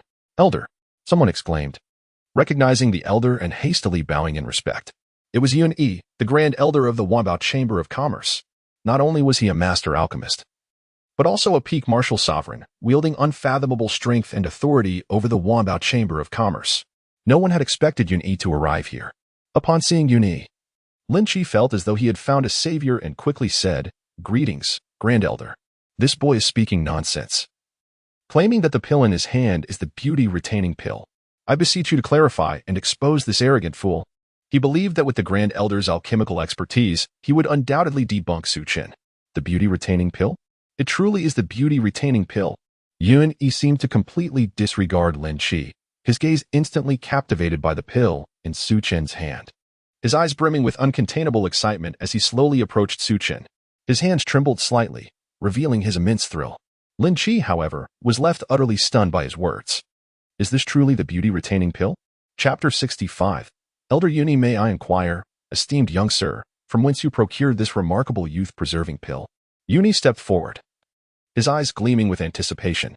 As a master of alchemy on the verge of ascending to the realm of a grandmaster, he was acutely aware of the pill's rarity. This ancient elixir possessed the mystical ability to preserve one's youthful appearance, captivating countless female cultivators. Yun Yi himself was also in pursuit of the youth-preserving pill. However, the formula for this elixir had long been lost to time, with only a few remnants possibly hidden within ancient ruins. The prospect of recreating the youth-preserving pill seemed utterly impossible. He instinctively assumed that Su Chen had acquired it from some forgotten relic. This youth-preserving pill is of my own concoction, Su Chen replied casually. You crafted it? Could it be? You were Su Chen? Yun Yi gasped, his body trembling with shock. It seemed a revelation dawned upon him, swiftly confirming Su Chen's identity. Indeed, I am Su Chen, he nodded. The elder of the Wanbao Merchant Association appeared exceedingly eager about the youth-preserving pill, suggesting that he might possess valuable cultivation resources. Su Chen, in presenting the pill, sought not only to express gratitude for Lin Qingqing's repeated assistance, but more crucially, to barter it for cultivation resources. The Eastern Domain, one of the 36 realms of the Eastern Wilderness, was notoriously barren, with even low-grade spirit stones being a rarity. Should Su Chen adhere strictly to the conventional path of cultivation, the time required to reclaim his former peak strength would be unfathomable. However, those in positions of power likely held substantial resources, and Su Chen had set his sights upon them. Yet, he had scarcely revealed the youth-preserving pill when Yun Yi approached him. Truly, you are Su Chen, a prodigious alchemist. I am astonished that you possess the ability to create the elusive youth-preserving pill. Yun Yi exclaimed, his eyes alight with excitement. Gazing at the youth before him, he found himself momentarily entranced. A mere lad in his teens, yet a grandmaster of alchemy. Such a revelation would astound anyone who heard it. His knowledge of Su Chen stemmed from Lin Ruowei, who had informed him of Su Chen's creation of the Taiyin transformation pill. Were it not for the presence of so many witnesses, he might have approached Su Chen for guidance in alchemy. A grandmaster of alchemy? The crowd was taken aback. Initially, they were merely astonished that Su Chen could produce the long-lost sixth-tier youth-preserving pill, but they never anticipated that he himself had crafted it. Su Chen was a grandmaster of alchemy? It was common knowledge that within the entire Dali royal capital, only the enigmatic chairman of the Wanbao Merchant Association held that title. The path to becoming a grandmaster was fraught with challenges. And how could a youth of merely a few years achieve such a feat? The second prince, Lin Qi, was equally pale, his expression one of disbelief. He understood the weight of those 4 words all too well and could scarcely accept that Su Chen was indeed a grandmaster of alchemy. In the royal capital, such a figure was comparable to a martial arts sovereign. If Su Chen truly held that status, then Lin Qi's offense against him could spell his ruin. Meanwhile, the crown prince, Lin Feng, felt an immense sense of relief. Thankfully, unlike Lin Qi, he had not been foolish enough to provoke Su Chen outright. Su Chen, I wonder if you might part with this youth-preserving pill? Should you be willing, I shall procure any resources you desire. Yun Yi implored earnestly. Elder Yun, this youth-preserving pill is a birthday gift for Her Highness the Princess. I cannot part with it. Su Chen shook his head. Yun Yi's heart sank with disappointment. But upon hearing Su Chen's words, he quickly inquired, but what if? However, I am capable of crafting more youth-preserving pills. I merely lack the necessary spiritual herbs. Su Chen replied with a slight smile. Then that is easily resolved. The Wanbao Merchant Association is abundant in spiritual herbs. Whatever you require, we can provide. Yun Yi proclaimed with great enthusiasm. I too desire one. Jun Xiling exclaimed, her eyes sparkling as she approached Su Chen. Su Chen, given our relationship, You wouldn't deny me even a single youth-preserving pill, would you? She linked her arm with his, pouting her rosy lips in a playful manner. The onlookers were utterly astonished. When had they ever witnessed Jun Xiling display such affection towards a male? In that moment, many hearts felt a pang of jealousy. Su Chen, I too wish for a youth-preserving pill. Whatever you ask of me, I shall provide. Me as well. Count me in. Within the Qingshui Palace, the surrounding female cultivators were aflame with desire, their gazes fixated on Su Chen. After all, this was the legendary pill said to preserve one's beauty eternally. Which woman could resist such temptation? In an instant, Su Chen found himself encircled by eager admirers. Damn it! Lin Qi seethed, witnessing Jun Xiling's behavior towards Su Chen. Rage consumed him, yet as he recalled Su Chen's esteemed status as a grandmaster of alchemy, regret and resentment surged within him. Why had he chosen to offend Su Chen? Chapter 66. Another assassination. The rejuvenation pill has completely ignited a fervor. Naturally, Su Chen's goal has been achieved. After he announced that he would refine several rejuvenation pills to be auctioned at the Wanbao Chamber of Commerce, the many female cultivators in the Clear Spring Palace reluctantly dispersed. The second prince, Lin Qi, had long lost the face to remain and departed the Clear Spring Palace. Within the Clear Spring Palace, Lin Qingqing's birthday banquet officially commenced, with guests exchanging toasts, especially Su Chen, who became the true focal point of the event. Even Jun Xiling, Crown Prince Lin Feng, and Elder Yunyi frequently raised their cups in his honor. Everyone sensed that the name Su Chen would soon become the most dazzling new star in the capital of the Great Li Kingdom, impossible to overlook. After all, a master alchemist commands immense respect, even from martial kings, and the Great Li capital would undoubtedly seek to cultivate his favor. As for Zhang Qian's demise, it had long been forgotten. Who would dare offend a master alchemist? Such a fate was well-deserved. At the Divine Martial Academy, within an ancient palace, the towering and imposing Moro Xuanjing abruptly opened his eyes. Su Chen, a master alchemist. His voice was filled with astonishment. Yes, master. This news emerged from the Clear Spring Palace. Su Chen received recognition from Elder Yunyi and has successfully refined the long-lost rejuvenation pill, marking him as a master alchemist. However, the disciple could hardly believe that this little wretch could possibly be a master alchemist. Xianbin knelt before Moro Xuanjing, his eyes wide with panic and disbelief. He never imagined that Su Chen would turn out to be a master alchemist. Yet, Su Chen's status as a master alchemist was confirmed by Elder Yunyi himself, who, regardless of his reluctance to accept it, he had no choice but to acknowledge the truth. Recalling that just days prior he had considered challenging Su Chen to an alchemical contest, he felt a wave of shame wash over him, wishing to find a crack in the ground to hide. If Elder Yun had not suffered mental damage, he would have already broken through to Master Alchemist. Since Elder Yun recognized him, it meant Su Chen truly possessed the strength of a Master Alchemist. Indeed, I have underestimated this young man, Moro Xuanjing remarked slowly, his eyes gleaming with sharpness. Previously, he had regarded Su Chen as a mere insect that could be easily crushed, scarcely acknowledging his existence. However, if Su Chen truly was a master alchemist, he could no longer afford to treat him lightly. Today, are the assassins from the Wind and Rain Tower planning to target Su Chen? Moro Xuanjing suddenly recalled something and hastily inquired. Indeed, according to their agreement, today marks the day they intend to assassinate Su Chen, master. Xianbin nodded. This is dire. Quickly inform the Wind and Rain Tower to withdraw and cease the assassination of Su Chen. If he is indeed a master alchemist, eliminating him could lead to significant trouble. Moro Xuanjing commanded immediately, his expression grave. He understood better than anyone the immense and terrifying power required to nurture a master alchemist in their teens. He did not believe Su Chen had simply become a master alchemist without substantial backing. There must be an unfathomable force or a peerless expert standing behind him. Whatever it was not something he could afford to offend. Understood. Xianbin suddenly grasped this realization, drenched in cold sweat, and hurriedly turned to flee. Su Chen, what is your true background? Moro Xuanjing murmured to himself, his gaze flickering with a cold light. In the Clear Spring Palace, the birthday banquet for Lin Qingqing concluded. Su Chen, feeling slightly inebriated, chose not to return to the Divine Martial Academy with Jun Xiling, but instead intended to visit the Lu residence to see his mother and younger sister. As night fell, the cool breeze washed over his face, diminishing his intoxication somewhat. However, as he approached the Lu residence, an acute sense of danger surged within him. A glint of cold light flashed in Su Chen's eyes as he sensed a dangerous aura permeating the deserted street. Could it be the assassins from the Wind and Rain Tower again? They truly are relentless. A hint of murderous intent flickered in Su Chen's gaze. Yet he maintained an outward calm, continuing forward. Whoosh, whoosh. At that moment, two shadowy figures appeared silently behind Su Chen. Their ethereal blue swords radiating a formidable killing intent as they descended upon him. Cloaked in black garments, the assassins revealed only their cold, indifferent, and cruel eyes. It seemed they envisioned their swords tearing through Su Chen's body, piercing his heart. Yet, Su Chen appeared completely unaware. In the next instant, the swords pierced through Su Chen's form. However, instead of the anticipated eruption of blood, it felt as though they had struck nothing but air. Not good.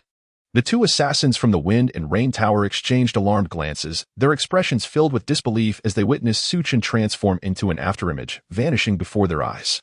That was not Su Chen's true form. Are you looking for me? Su Chen's calm and composed voice resonated in the ears of the two assassins, causing their hair to stand on end.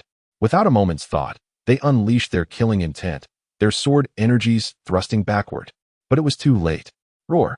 An ancient and mystical dragon's roar echoed as Su Chen, standing behind them, unleashed his true energy, his blood surging. Two faint golden true dragons coiled around his arms, instantaneously transforming into two formidable fist imprints. The explosion was imminent. Chapter 67. The moonlight shines brightly, treading the sword to kill. Boom. Despite the fact that the two assassins from the Wind and Rain Tower were formidable warriors of the martial sovereign realm, they unleashed their true energy in an instant, forming a protective barrier to fend off the attack. However, the unparalleled fist imprint erupted forth like a divine dragon, unstoppable and instantly shattering their defenses before crashing heavily upon their bodies. Gah!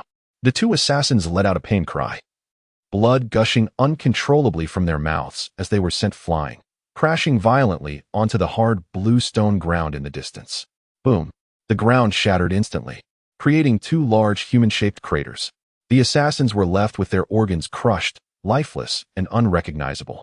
Whoosh, whoosh, whoosh. Simultaneously, a series of sharp, cold rays shot towards Su Chen from behind. A glint of cold light flickered in Su Chen's eyes as he stomped down forcefully, unleashing a violent surge of true energy. And with a sweep of his sleeve, he sent all the cold rays flying. They were flying daggers, their blades a ghostly blue, evidently poisoned. From a distance, atop a building, one of the Wind and Rain Tower's assassins turned pale, filled with an overwhelming sense of dread. After failing to strike, he swiftly took flight. Having witnessed Su Chen's incredible strength in dispatching the two assassins, even his infallible throwing daggers had been thwarted. He realized that remaining would be futile, so he chose to flee without hesitation. Where do you think you're going? Su Chen scoffed coldly. A flash of light appeared beneath his feet as a flying sword manifested, and he soared into the air like lightning, pursuing the Wind and Rain Tower assassin. Sword control technique. Su Chen utilized the sword control technique, soaring through the air and almost instantaneously catching up to the black-clad assassin. Leaping in the air? This is bad. He is a martial venerable. The black-clad assassin's soul nearly left his body, his eyes filled with sheer terror. Upon seeing Su Chen soaring with the sword, he instinctively believed Su Chen was a martial venerable hiding his true power, which further extinguished his fighting spirit, causing him to flee desperately. Simultaneously, he harbored a deep-seated hatred towards the Zhang family. How could they claim that Su Chen was merely a practitioner at the Yuan Dan realm? Could a practitioner at the Yuan Dan realm instantly kill two martial sovereign assassins? Could a Yuan Dan practitioner soar through the air on a sword? If he could return to the Wind and Rain Tower, he vowed to urge the master to eradicate the Zhang family. But alas, he had no more chances. Whoosh! A dazzling sword light burst forth, akin to a meteor streaking through the night sky, piercing directly through the black-clad assassin's chest. A spray of blood enveloped him, and in an instant, his eyes lost all luster before he collapsed to the ground. The third assassin from the Wind and Rain Tower perished. The Wind and Rain Tower truly harbors lingering shadows, or rather, does the Zhang family truly believe that Su Chen is easy to bully? A chilling murderous intent radiated from Su Chen's eyes, cold as iron. At the Divine Martial Academy, the Wind and Rain Tower had previously dispatched two assassins to kill him, only to meet their demise at his hands. He had not anticipated that they would dare to send more. 3 more martial sovereign assassins. Such elite assassins were rare within the Wind and Rain Tower, and the loss of one was a significant blow. And behind all this was none other than the Zhang family. However, Su Chen had misunderstood the Wind and Rain Tower. They believed that the two assassins had fallen to the elders of the Divine Martial Academy, which was why they had only sent 3 silver-ranked assassins. Had they known it was Su Chen who had slain them, they would have undoubtedly dispatched gold-ranked assassins of the martial venerable realm. Tonight, the Zhang family shall be extinguished. Su Chen's voice was frigid, and a murderous aura enveloped him. He stood upon his flying sword, darting across the royal capital's skies towards the Zhang family's direction. Not long after Su Chen departed, a figure hurriedly appeared on the street. Upon seeing the 3 brutally slain Wind and Rain Tower assassins, his expression changed drastically. Eyes filled with unbridled terror. I am too late, but Su Chen, he has even slain the silver-ranked assassins of the Wind and Rain Tower? This is a grave matter. The figure was Xin Bin. He rushed over, intending to thwart the Wind and Rain Tower assassins, but arrived too late. Nonetheless, witnessing the brutal deaths of the 3 silver-ranked assassins left him utterly shocked. Su Chen is terrifying. He immediately turned to leave, needing to inform the Master Moraro of this development. His instincts warned him that if Su Chen were not stopped, not only would he be in peril, but even Master Moraro would face dire consequences. Zhang family. A somber atmosphere enveloped the household. For today, Zhang Qian, the eldest son of the family head Zhang Hong and a genius disciple of the Divine Martial Academy, had been publicly slain by Su Chen in the Clear Spring Palace. When this news reached the Zhang family, Zhang Hong fainted from shock.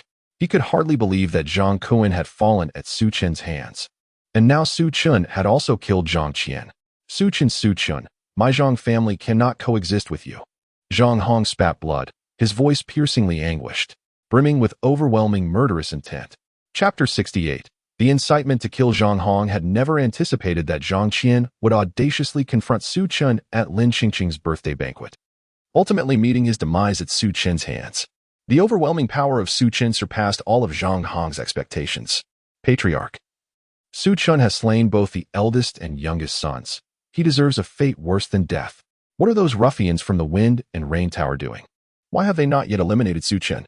Patriarch, we can no longer afford to wait. We must beseech Master Moro to take action and personally execute Su Chen. Indeed, the young master was his disciple, and Su Chen has killed him. As his master, he must seek vengeance. Patriarch, we demand an explanation from Lu Yuan.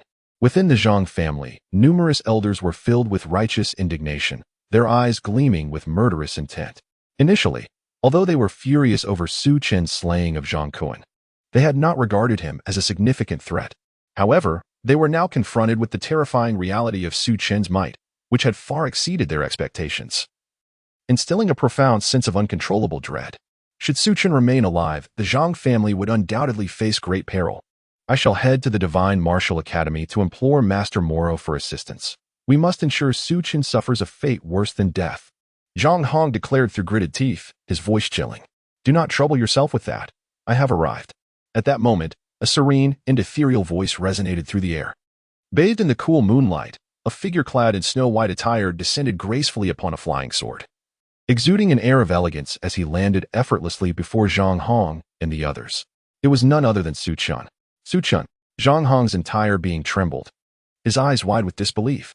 He could scarcely fathom that Su Chen would dare to come to the Zhang residence, and to do so while soaring through the air on a sword left him utterly astounded. Flight through the air? Could he possibly be a martial sovereign? Someone gasped, their voice tinged with incredulity. As the elders of the Zhang family beheld Su Chen's majestic arrival, their astonishment grew. His unparalleled poise emanated a palpable sense of trepidation. Are you Zhang Hong? It was your assassins from the Wind and Rain Tower who sought to kill me, was it not? Su Chen inquired calmly, his gaze fixed on Zhang Hong. Indeed, it is I. Su Chen, I never imagined the assassins from the Wind and Rain Tower would fail to eliminate you. Yet, how dare you come to my Zhang residence? Zhang Hong retorted, a mixture of rage and mirth evident in his tone, although he felt a hint of trepidation. He was acutely aware that Su Chen was merely at the Yuan Dan realm and not a martial sovereign. The ability to fly on a sword must be a unique martial technique. With Su Chen now present in the Zhang residence, Zhang Hong's eyes burned with fury, his heart consumed by a desire for vengeance that compelled him to strike down Su Chen without hesitation. Swoosh, swoosh, swoosh. The elders of the Zhang family, along with their guards and numerous martial artists, swiftly surrounded Su Chen, their eyes ablaze with murderous intent, while they recognized Su Chen's formidable prowess. The Zhang family was one of the 4 great families of the royal capital. Although they lacked a martial sovereign, They had no fewer than 10 martial masters among their ranks. Coupled with a multitude of Yuandan realm guards, they believed they could easily annihilate Su Chen. Admit your defeat. Since you have come, I need not hunt you down. Today, the Zhang family shall bring your end, Su Chen declared nonchalantly. His voice, though calm, resonated with an ominous undertone that sent shivers down the spines of those present, imbued with an overwhelming aura of slaughter. How audacious. Su Chen, do you truly believe yourself invincible? Today marks your demise. Zhang Hong bellowed, his fury peaking. Kill. At his command. The numerous martial artists of the Zhang family could no longer contain themselves, launching themselves at Su Chen. Boom. Amidst the chaos, the air crackled with true energy as various powerful spiritual artifacts, infused with true energy, erupted in brilliant light, weaving into a terrifying net of slaughter that descended upon Su Chen. With so many formidable warriors attacking simultaneously, not even a martial master could withstand their combined assault. Even a martial sovereign would have to momentarily evade their onslaught to avoid severe injury. Confident in their strength, the Zhang family believed they would surely vanquish Su Chen today. Roar. At that instant, an ancient dragon's roar reverberated through the heavens, shaking the very firmament. In Su Chen's palm, resplendent golden radiance erupted, and a golden divine dragon surged forth, emanating an overwhelming aura of slaughter, transforming into an immensely powerful palm print that soared to meet the oncoming assault. Great Desolation Dragon Palm. The dragon battles in the wild. This strike was unparalleled in ferocity, harboring unmatched divine might. In an instant, it obliterated the layers of true energy in the air, crashing into the torrent of weapons approaching from all directions. Crack. Boom. A chorus of crisp sounds echoed as the myriad weapons were struck by Su Chen's palm, quaking violently before fissures appeared and they shattered into fragments. The once mighty spiritual artifacts were reduced to mere scrap. Kill. Su Chen's gaze was as cold as ice as he charged forth. He resembled a humanoid behemoth, his true energy surging, his fighting spirit unmatched. With each strike, a martial artist was shattered, blood spewing forth as they were sent flying. It was as if those who dared to engage him were met with harm, and those who were struck were doomed. None within the Zhang family could withstand his might. Chapter 69. The annihilation of the Zhang clan amidst the moonlit sky. The resonant roars of dragons echoed, reverberating through the entire Zhang household. Imbued with a palpable sense of ironclad resolve and bloodshed, Su Chen unleashed a powerful palm strike, shattering the protective aura of a genuine martial sect elder from the Zhang clan, whose formidable true energy surged around him. The elder's eyes widened in terror as he attempted to retreat, but Su Chen was already upon him like a bolt of lightning, delivering a devastating palm imprint directly to the elder's chest. With a horrified scream, the elder spewed forth blood and perished instantly. Even an elder of the martial sect realm was effortlessly slain by Su Chen, leaving no hope for the other Yuandan realm warriors, who were unable to even approach him, swept away by the torrent of true energy, sustaining grievous injuries as they were flung aside. Zhang Hong, meet your demise. Su Chen's gaze was icy as he charged towards Zhang Hong. As the foremost powerhouse of the Zhang clan, Zhang Hong had reached the pinnacle of the 9th level of the martial sect, just a step away from entering the martial sovereign realm. Yet upon witnessing Su Chen's unstoppable aura, fear gripped him instinctively. A sword materialized in Zhang Hong's palm, radiating brilliance and gleaming with a chilling light. The fierce sword energy descended upon Su Chen's arm in an instant. This was a top-grade mystic weapon, wielding immense power. In the face of Su Chen's terrifying might, even Zhang Hong had to proceed with utmost caution, unleashing all his combat prowess in a frenzied assault against Su Chen. Su Chen, you have slain my sons Zhang Qian and Zhang Koan. Today, it is either you or I who shall perish. Zhang Hong roared with unbridled fury. Despite his apprehension towards Su Chen's overwhelming strength, he understood that retreat was not an option. This was the Zhang clan, and only one of them could emerge alive. Thus, his murderous intent surged uncontrollably. The air was filled with slashing sword energy, engulfing the courtyard like a tempest, relentlessly pouring down upon Su Chen in an attempt to annihilate him. Su Chen's palm surged forth like a dragon, exuding an aura of terrifying might, shattering the myriad sword energies as he met Zhang Hong's sword with his bare hand. Cling, clang. The sound of clashing echoed through the air, sparks flying. Zhang Hong's eyes were wide with disbelief. He had never anticipated Su Chen's strength to be so formidable. His bare hand had merely left white imprints on Zhang Hong's sword without inflicting any wounds.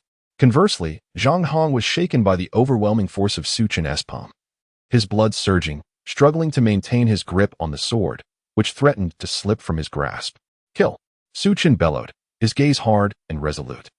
His fingers formed a sword shape as a flying sword vibrated and hovered before him, transforming into a dazzling beam of light that tore through the void, hurtling towards Zhang Hong with incredible speed. Swordsmanship, commanding the sword with spirit, nurturing it with energy. Su Chen's mental prowess was already formidable, and mastering this technique posed no challenge for him. The speed of the flying sword was like lightning. Even Zhang Hong could barely react in time, his expression a mix of shock and fury as he hastily raised his sword to defend. Crack! The terrifying might of the swordsmanship far exceeded his expectations. A crisp sound echoed, and Zhang Hong's sword was cleaved in two, while the flying sword, moving at an astonishing velocity, surged forth, leaving a trail of blood in its wake as it pierced through Zhang Hong's chest, pinning him forcefully against the distant wall. Su Chen, you shall pay for this. Zhang Hong's voice echoed with a piercing scream, his eyes reflecting unyielding despair and terror. His heart had been pierced by the flying sword, and though his life force was robust, it only allowed him to linger for a moment longer before the light in his eyes faded, his head drooping lifelessly. He was dead. What? The patriarch has actually perished? Su Chen, he is no human. He is a demon. The elders and martial artists of the Zhang clan stood in stunned disbelief, their expressions filled with incredulity and horror. Zhang Hong, the patriarch of the clan, a figure of unparalleled strength, was mere moments away from ascending to the martial sovereign realm. Yet, who could have imagined that he would fall at the hands of Su Chen? With Zhang Hong's demise, the spirit of the Zhang clan's members shattered instantaneously. Fear filled their eyes as they sought to flee into the distance. Nowhere to escape. Su Chen's gaze remained cold, his murderous intent surging. He commanded the flying sword, unleashing waves of sword energy that fell from the sky like a tempest, while fierce palm strikes rained down upon the Zhang clan's warriors, generating a bloody storm as they were mercilessly slain. Having already made enemies of the Zhang clan, Su Chen resolved to eradicate them entirely. He wished to eliminate any potential future troubles or retributions from them. Even if he was unafraid, his little sister and mother were his eternal vulnerabilities, and he would not allow them to suffer any harm. Thus, Su Chen executed a ruthless campaign, slaying countless formidable warriors of the Zhang clan. The Zhang clan was obliterated. Chapter 70. The celestial script of cloud patterns in the Zhang family. A scene of devastation unfolded. At the forefront was the family head, Zhang Hong, alongside numerous elders and guards, all of whom perished at the hands of Su Chen. Their eyes brimmed with regret and resentment, lamenting their decision to oppose the calamity that was Su Chen. Thus, the entire Zhang family faced annihilation. Simultaneously, they were enveloped in confusion, perplexed by the astonishing strength Su Chen possessed. To obliterate the Zhang family, even a formidable martial sovereign would incur great costs, yet Su Chen, merely at the Yuandan realm, had eradicated them without sustaining a scratch. Such terrifying prowess was unparalleled in history. With the Zhang family extinguished, the next target loomed, the Storm Rain Tower. A chilling glint flickered in Su Chen's eyes. Had it not been for the Zhang family's relentless provocations, culminating in their enlistment of assassins from the Storm Rain Tower, Su Chen's murderous intent may never have ignited. Nevertheless, he harbored no regrets. A killer must inevitably be hunted down. The Zhang family sought his life, thus, he extinguished them for his own preservation. As for the Storm Rain Tower, they were even more loathsome. Infamous for their ruthless tenacity, once they accepted a task, they would pursue it unyieldingly until completion. Therefore, the Storm Rain Tower had set their sights on Su Chen. It was either his demise or theirs. There existed no alternative. With a resounding crash, Su Chen unleashed a formidable palm strike, shattering the wall before him to reveal a great metallic door. This was the Zhang family treasury. In his final moments, an elder of the Zhang family, weeping profusely, divulged the location of the treasury in a desperate bid for survival. The key to this treasury lay with Zhang Hong himself. Su Chen extracted a dark golden key, unlocking the door to the treasury and stepping inside. His eyes were met with heaps of silver and gold, a dazzling sight that could easily amount to several tens of millions of taels. However, to Su Chen, silver and gold held little value. He sought only rare materials and spirit stones.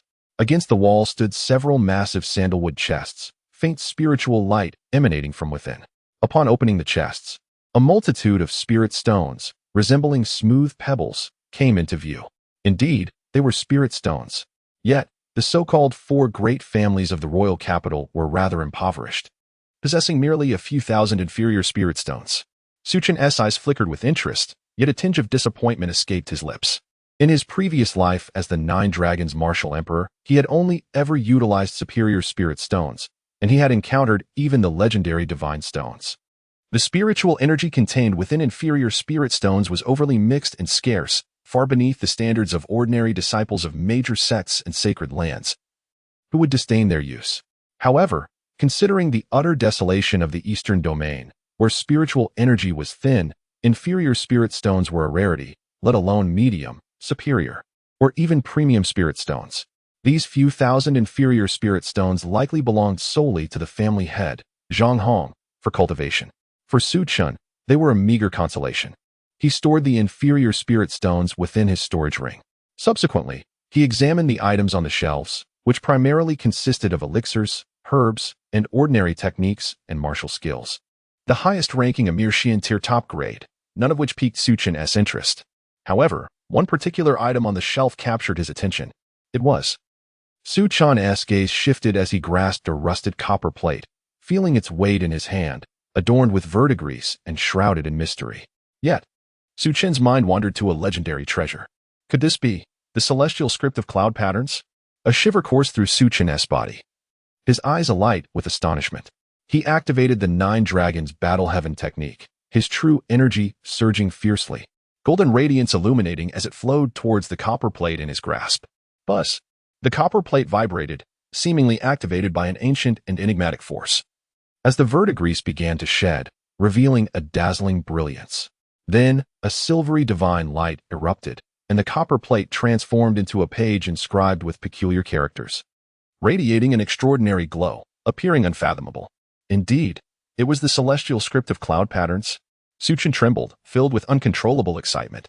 The celestial script of cloud patterns was said to be a divine creation passed down by a prominent figure from the divine realm, containing 36 gold script writings and 72 silver script writings that recorded various extraordinary techniques, martial arts, and divine methods, harboring the ultimate truths of the universe, mysterious and potent.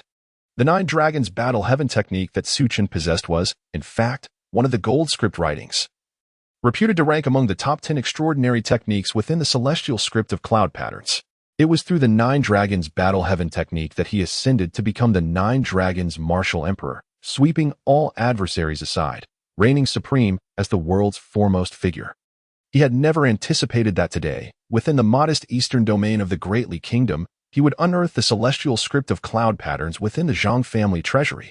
Should this silver script writing be revealed, even invincible beings of the Martial Emperor realm would storm the Great Kingdom, disregarding countless lives to seize it. This was an unparalleled divine technique that pointed directly to the ultimate path. Who could resist its allure? What fortune! He could scarcely believe he had discovered the celestial script of cloud patterns here. He was eager to uncover the divine secrets contained within this silver script writing. Su Chen's eyes sparkled with anticipation. As he channeled his true energy, the silver script writing transformed into a radiant stream of light, merging seamlessly into the sea of consciousness within his mind. Chapter 71. The Eye of Illusion Shattering. The capital trembles boom. The earth shook violently, and divine light howled. In the depths of Su Chen's mind, it was as though the heavens and earth were being forged anew, with a blazing radiance erupting forth, revealing an extraordinarily brilliant golden eye within his consciousness. The Eye of Illusion Shattering. For ancient and enigmatic silver characters appeared in Su Chen's mind. An ancient torrent of information flowed into his consciousness, enlightening him about the supreme divine abilities recorded within this celestial script. Could it truly be a godly eye technique? Su Chen trembled all over, his eyes filled with profound astonishment. This Eye of Illusion Shattering possessed incredible power, capable of piercing through all falsehoods, perceiving the essence of all things in existence, and even unleashing a divine light that could obliterate the heavens and earth. Mastered to perfection, it could annihilate worlds with a mere glance. He never anticipated that this Eye of Illusion Shattering would be so terrifying. As the Nine Dragon Martial Emperor, Su Chen had encountered numerous eye techniques in his previous life, such as the Heavenly Eye of the Buddhist sect and the Vertical Eye of the Three-Eyed Clan. Yet none could compare to this Eye of Illusion Shattering. The potential of annihilating worlds with a single gaze filled Su Chen's heart with eager anticipation. What a magnificent fortune! With this Eye of Illusion Shattering, I have gained another formidable trump card, if I can cultivate the divine light of illusion shattering. Even the kings of martial arts could be slain with a single glance. Excitement surged within Su Chen. The page of celestial script he obtained from the Zhang family was his greatest boon. Moreover, this page of celestial script seemed to possess a peculiar imprint, seamlessly merging into his consciousness before vanishing from sight. After leaving the Zhang family, he returned to the Lu residence. He was determined to cultivate the Eye of Illusion Shattering and strive to master this supreme divine eye technique as soon as possible. Within the Zhang family, blood flowed like rivers. Since Su Chen had not exterminated the entire Zhang clan, only slaying Zhang Hong and several martial experts of the family, and had not concealed his actions, the women and children of the Zhang family were fully aware that Su Chen was the cause of their calamity. The cries of grief and sorrow echoed through the air. The Zhang family, one of the 4 prominent families of the capital, had been obliterated in a single night. Upon the news spreading, it instantly sent shockwaves throughout the entire kingdom of Dali. Who could have imagined that the Zhang family, with a legacy spanning several centuries, one of the 4 great families of the capital, could be so easily destroyed? Moreover, the perpetrator was merely a teenager named Su Chen.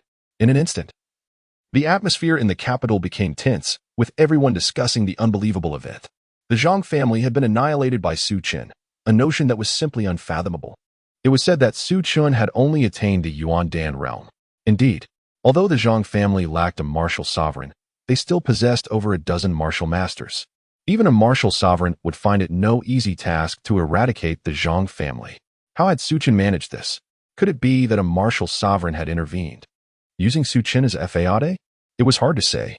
However, the women and children of the Zhang family were adamant that Su Chen was responsible for their downfall and were determined to seek imperial justice.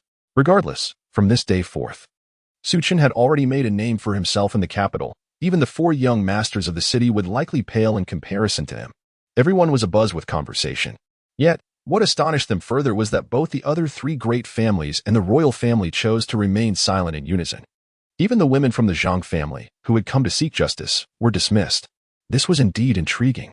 In the Lu residence, Lu Wenyuan furrowed his brow, his eyes filled with an overwhelming sense of shock. Despite being the current prime minister, who had long mastered the art of concealing his emotions, he was utterly taken aback upon hearing this news. The Zhang family had been destroyed just like that, and the instigator was none other than his own distant grandson? He could not reconcile the image of that refined youth with that of a remorseless killer.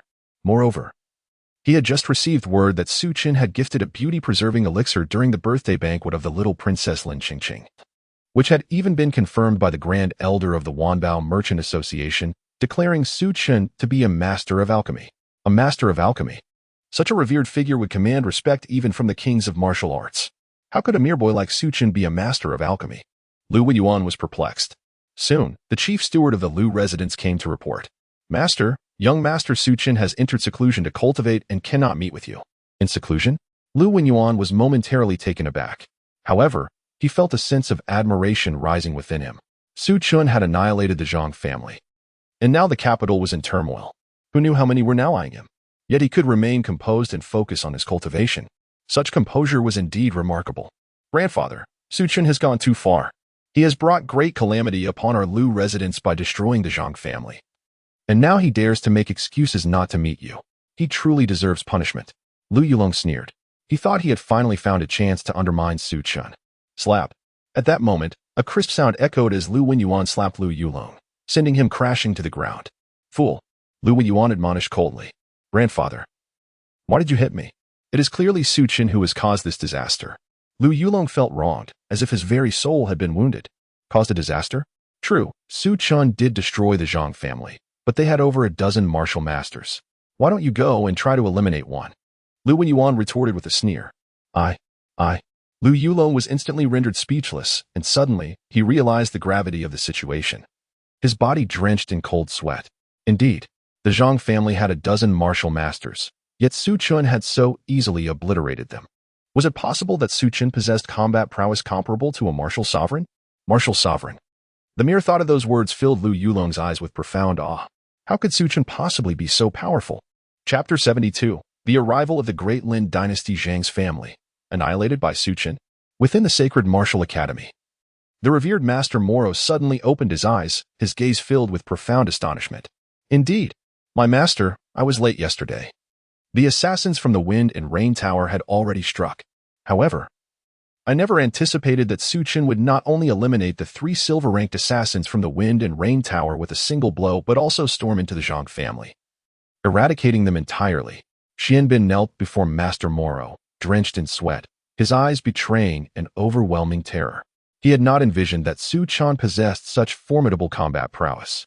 Reflecting on his previous intent to deal with Su Chen, he had assumed Lin Qingqing was the one who rescued him. Now it appeared that it was perhaps Lin Qingqing who saved him instead. Had she not arrived in time, he might have already fallen victim to Su Chen. What a remarkable figure Su Chen is. It seems I have indeed underestimated him. A murderous intent surged in Master Moro's eyes as he spoke coldly. Yet, concurrently, other thoughts began to take shape in his mind. With a cunning nature, he always plotted meticulously, and upon confirming Su Chen as an adversary, he had already initiated an investigation into him. The results, however, left him utterly shocked.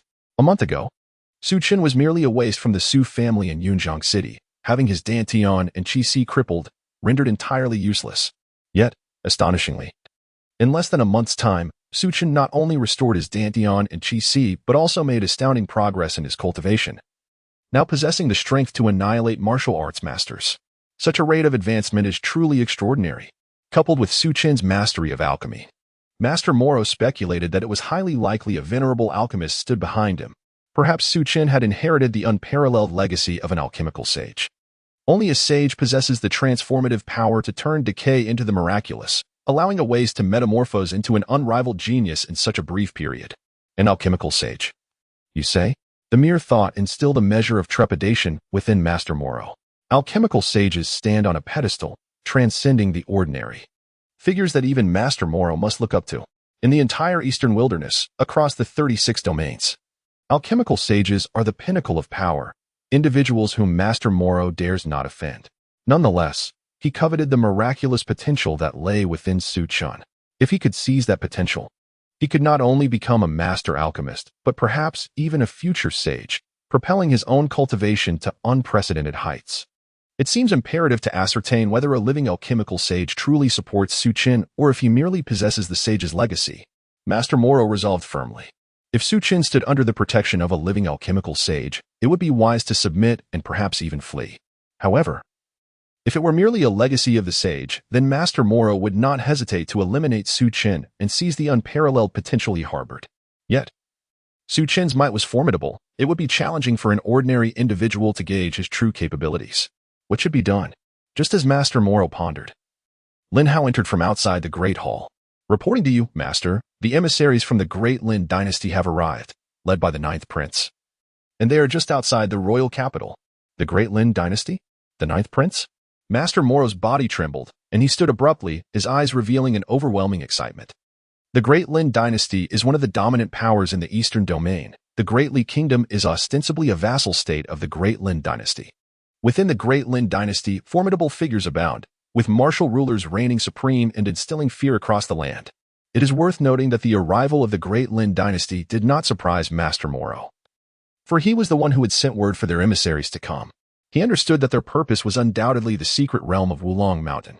Boom! Master Moro's true energy surged, and in an instant, he soared into the air, heading towards the outskirts of the royal capital. In the royal capital of the Great Li Kingdom, a colossal black treasure ship emanated in immense pressure, cutting through layers of fog and traversing the void. Directly appearing above the royal capital, upon the treasure ship stood a tall, slender youth clad in a purple python robe, his visage refined like jade. His gaze haughty and piercing, exuding an aura so powerful it resembled a deity surveying the Great Li Kingdom below. Reporting to the Ninth Prince, we have arrived at the Great Li royal capital. Behind him, a formidable warrior clad in black armor knelt on one knee. Excellent.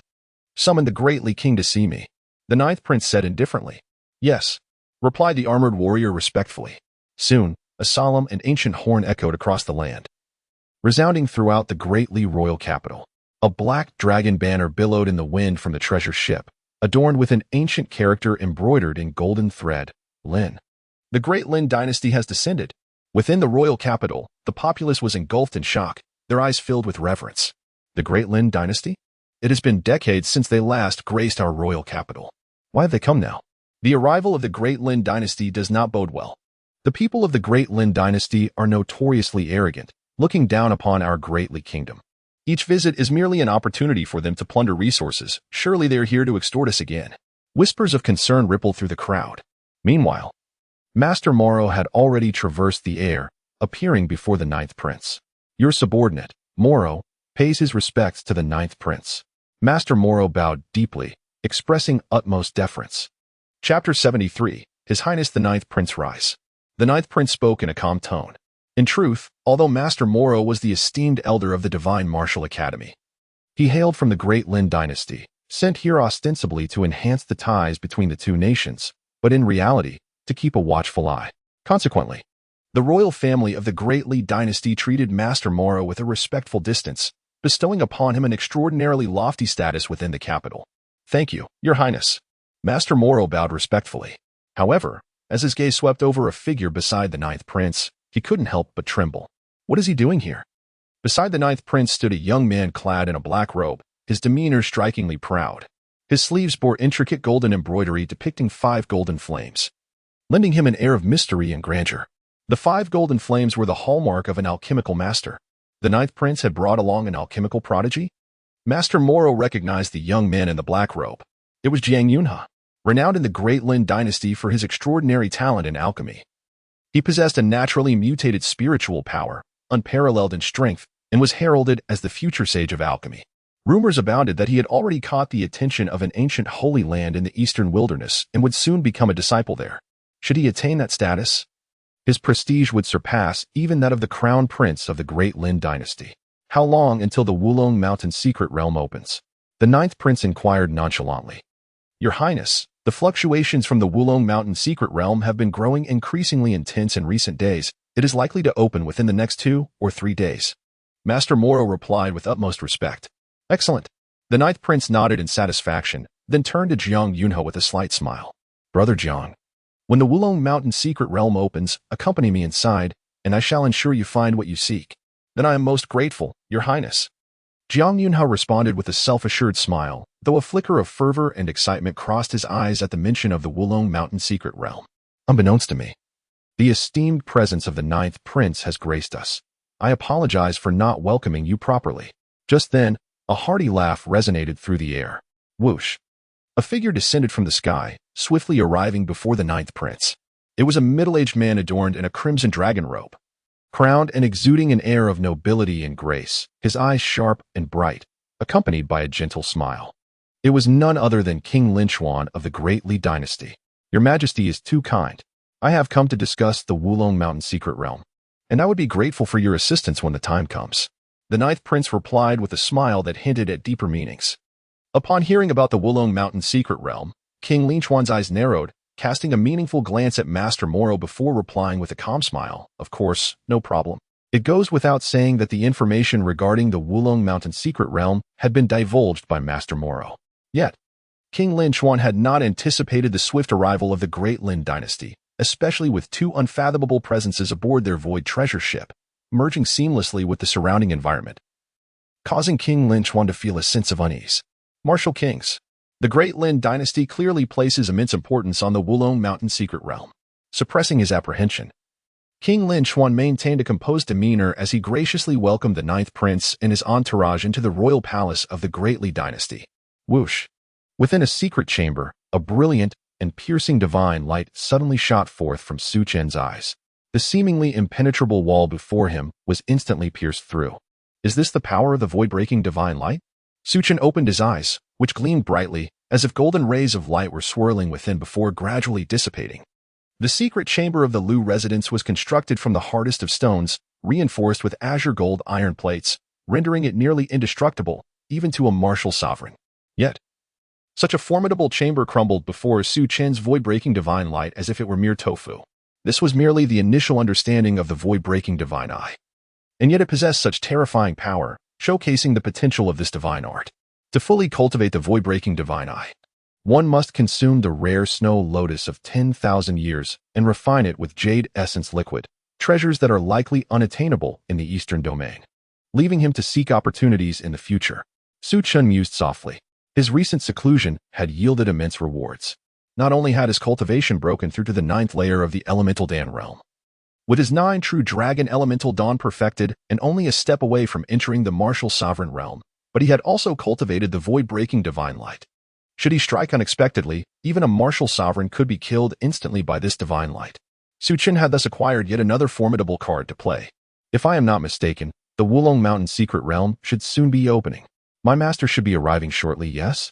A hint of nostalgia and excitement flickered in Su Chen's eyes as he recalled the figure sealed in his memory, filling him with an overwhelming longing. Creak. The door to the secret chamber slowly swung open. Stepping forth into the sunlight, he was enveloped in an extraordinary glow. However, at that moment, an urgent and anxious voice shattered the tranquility. Su Chen, trouble. Your sister is in danger. Someone is trying to abduct her. You must hurry. Lu Yulong, battered and bruised, rushed towards him in a flustered state. What? Su Chen's entire being trembled, and an overwhelming surge of murderous intent surged forth from his eyes. Chapter 74. Release her. Or face Death Shk Avenue, a primary thoroughfare leading from the royal castle to the city gates, stands as the most bustling street in the capital. Countless shops, taverns, and inns line its sides. The Wanbao Chamber of Commerce is situated right on Zhuke Avenue.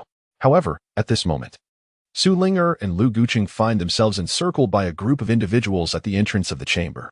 Two warriors clad in black, with cold expressions and formidable presences, are relentlessly attacking Lu Guqing with lethal strikes. Despite wielding a long sword and demonstrating impressive swordsmanship, Lu Guqing is gradually falling into a disadvantageous position, and defeat seems imminent. Su Ling'o, her eyes filled with urgent concern, is unable to break free from the grip of a black-clad youth who has seized her arm. You. Let go of me, she cries, her face flushed with anger. Although she possesses the cultivation of chi refinement and has condensed innate true energy, she finds herself powerless against the youth's hold. Do you know who my master is? The youth sneers. He is a lofty alchemy master, and being noticed by him is your greatest fortune. I advise you to stop struggling. Otherwise, that young man will surely perish. His expression is dark, akin to a venomous serpent, with a mocking smile playing on his lips. Release him. My master is the president of the Divine Martial Academy. If he learns of this, he will not spare you. Do you not fear the law? Su Ling'o exclaims angrily, her gaze filled with worry for Lu Guqing in the distance. Today, she had left the Divine Martial Academy to visit the Lu residence and see Su Chen, only to encounter these unwelcome guests before Wanbao Chamber of Commerce. The black-clad youth's eyes gleamed with desire upon seeing her, and he insisted on taking her as a tribute for the alchemy master. Fortunately, Lu Guqing and Lu Yulong happened to pass by, and Lu Guqing fought fiercely to rescue her. However, the two black-clad guards, both at the 9th level of Martial Sovereign, are formidable opponents, and even Lu Guqing struggles against them. Su Ling'o cannot help but worry if her brother can handle such powerful adversaries. What of the president of the Divine Martial Academy? My master's favor is your blessing, and even the president must show some respect. The black-clad youth's eyes reveal a flicker of apprehension upon hearing about the academy's president, but he quickly masks it with a cold laugh. Let her go. At this moment, Lu Guqing roars, his terrifying true energy erupting as he endures a blow from the black-clad warrior. He then lunges forward, his sword striking towards the youth's forehead like a bolt of lightning. His expression is icy, and a hint of madness glimmers in his eyes as he unleashes the full force of his sword, moving with unparalleled speed. You seek death. The black-clad youth's countenance changes. He did not expect Lu Guqing, on the brink of collapse, to launch such a fierce attack. Panic seizes him as he attempts to evade. Yet, a flash of blood appears. Lu Guqing's sword leaves a gash on the youth's face, barely missing decapitating him. The youth retaliates with a palm strike, unleashing overwhelming true energy that forces Lu Guqing's attack aside before swiftly retreating with Su Ling'er. Damn it! Kill him! The black-clad youth wipes the blood from his face, his expression twisted with rage. At this moment, the two black-clad warriors surge forward, their fierce palm strikes crashing down on Lu Guqing's back. Lu Guqing trembles violently, blood spurting from his mouth as he is thrown backward. Cousin. Su Ling'o gasps, her eyes reddening. Lu Guqing is gravely injured and cannot withstand the onslaught of the two black-clad warriors, facing imminent death. But just then, an ancient and resounding dragon's roar reverberates through the air. Blazing divine light surges, and a resplendent golden dragon descends, radiating overwhelming ferocity as it collides with the two warriors. The two black-clad warriors are rocked by the impact, their protective energy shattered despite their desperate resistance, and they spew blood as they are sent crashing to the ground. Who dares? The black-clad youth's expression shifts as he fixates on a figure in the distance. The crowd parts, revealing a youth clad in white, with flowing black hair. Striding forth, his aura surges like a divine dragon, his eyes filled with an icy, murderous intent. Release her, or face death. The chilling voice echoes as if from the depths of the underworld, causing all who hear it to tremble within. Chapter 75, Jiang Yunhe is that? Su Chen? Someone exclaimed in astonishment. Su Chen, the one who annihilated the entire Zhang family in a single night? How could it possibly be him? The girl captured by the cloaked youth seems to be Su Chen's sister. How dare he provoke such a harbinger of death? He is doomed. The crowd murmured among themselves, casting awe-filled glances at Su Chen, then relishing the misfortune of the cloaked youth. Brother. The expression in Su Ling's eyes radiated with sheer joy. Who are you? The cloaked youth regarded Su Chen with immense wariness, swiftly pulling Su Ling back.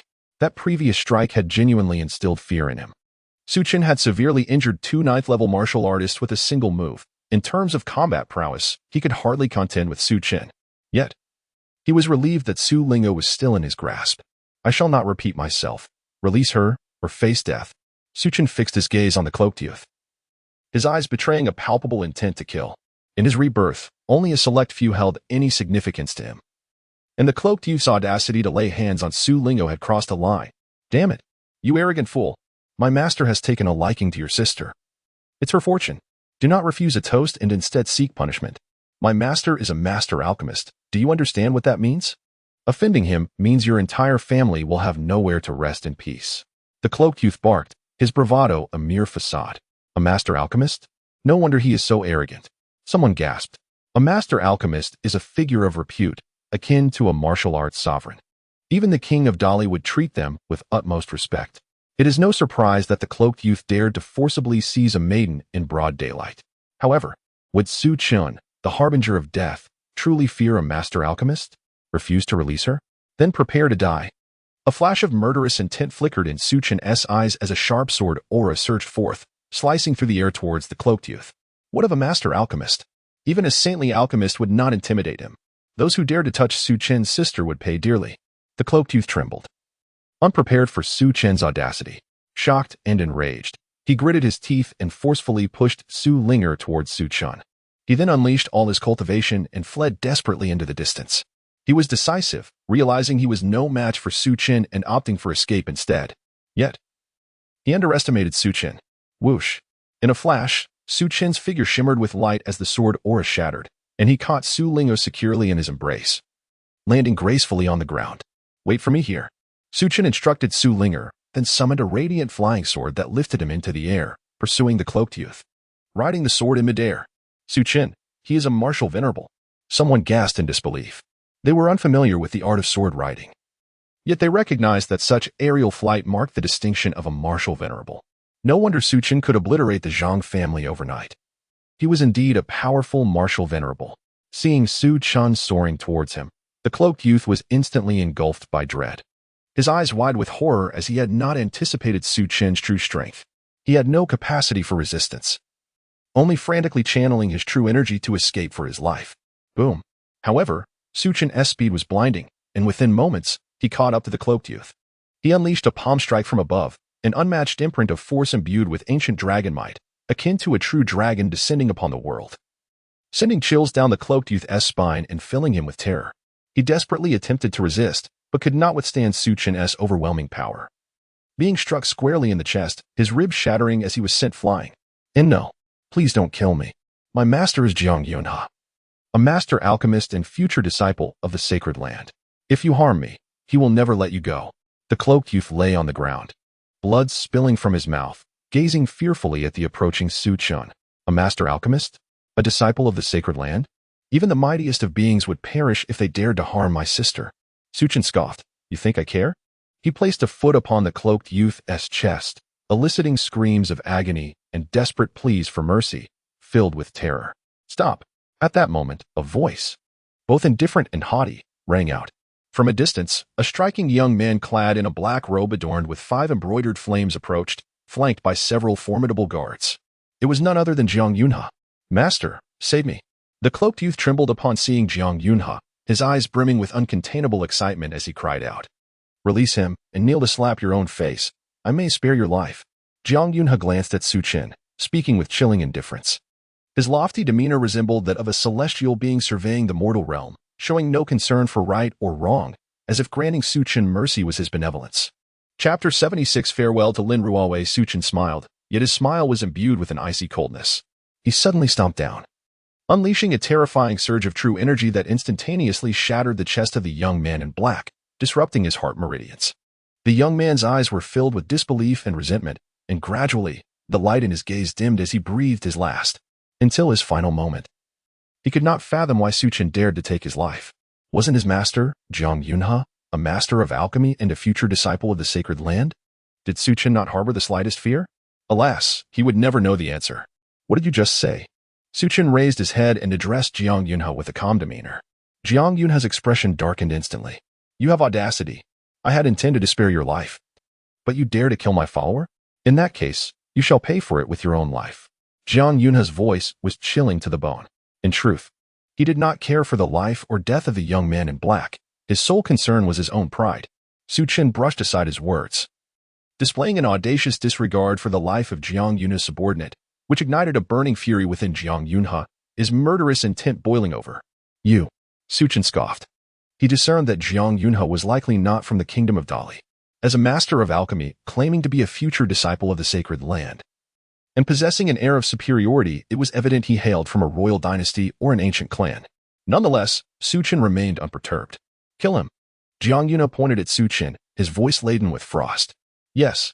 An elder clad in black beside Jiang Yunhe nodded, then turned sharply towards Su Chen.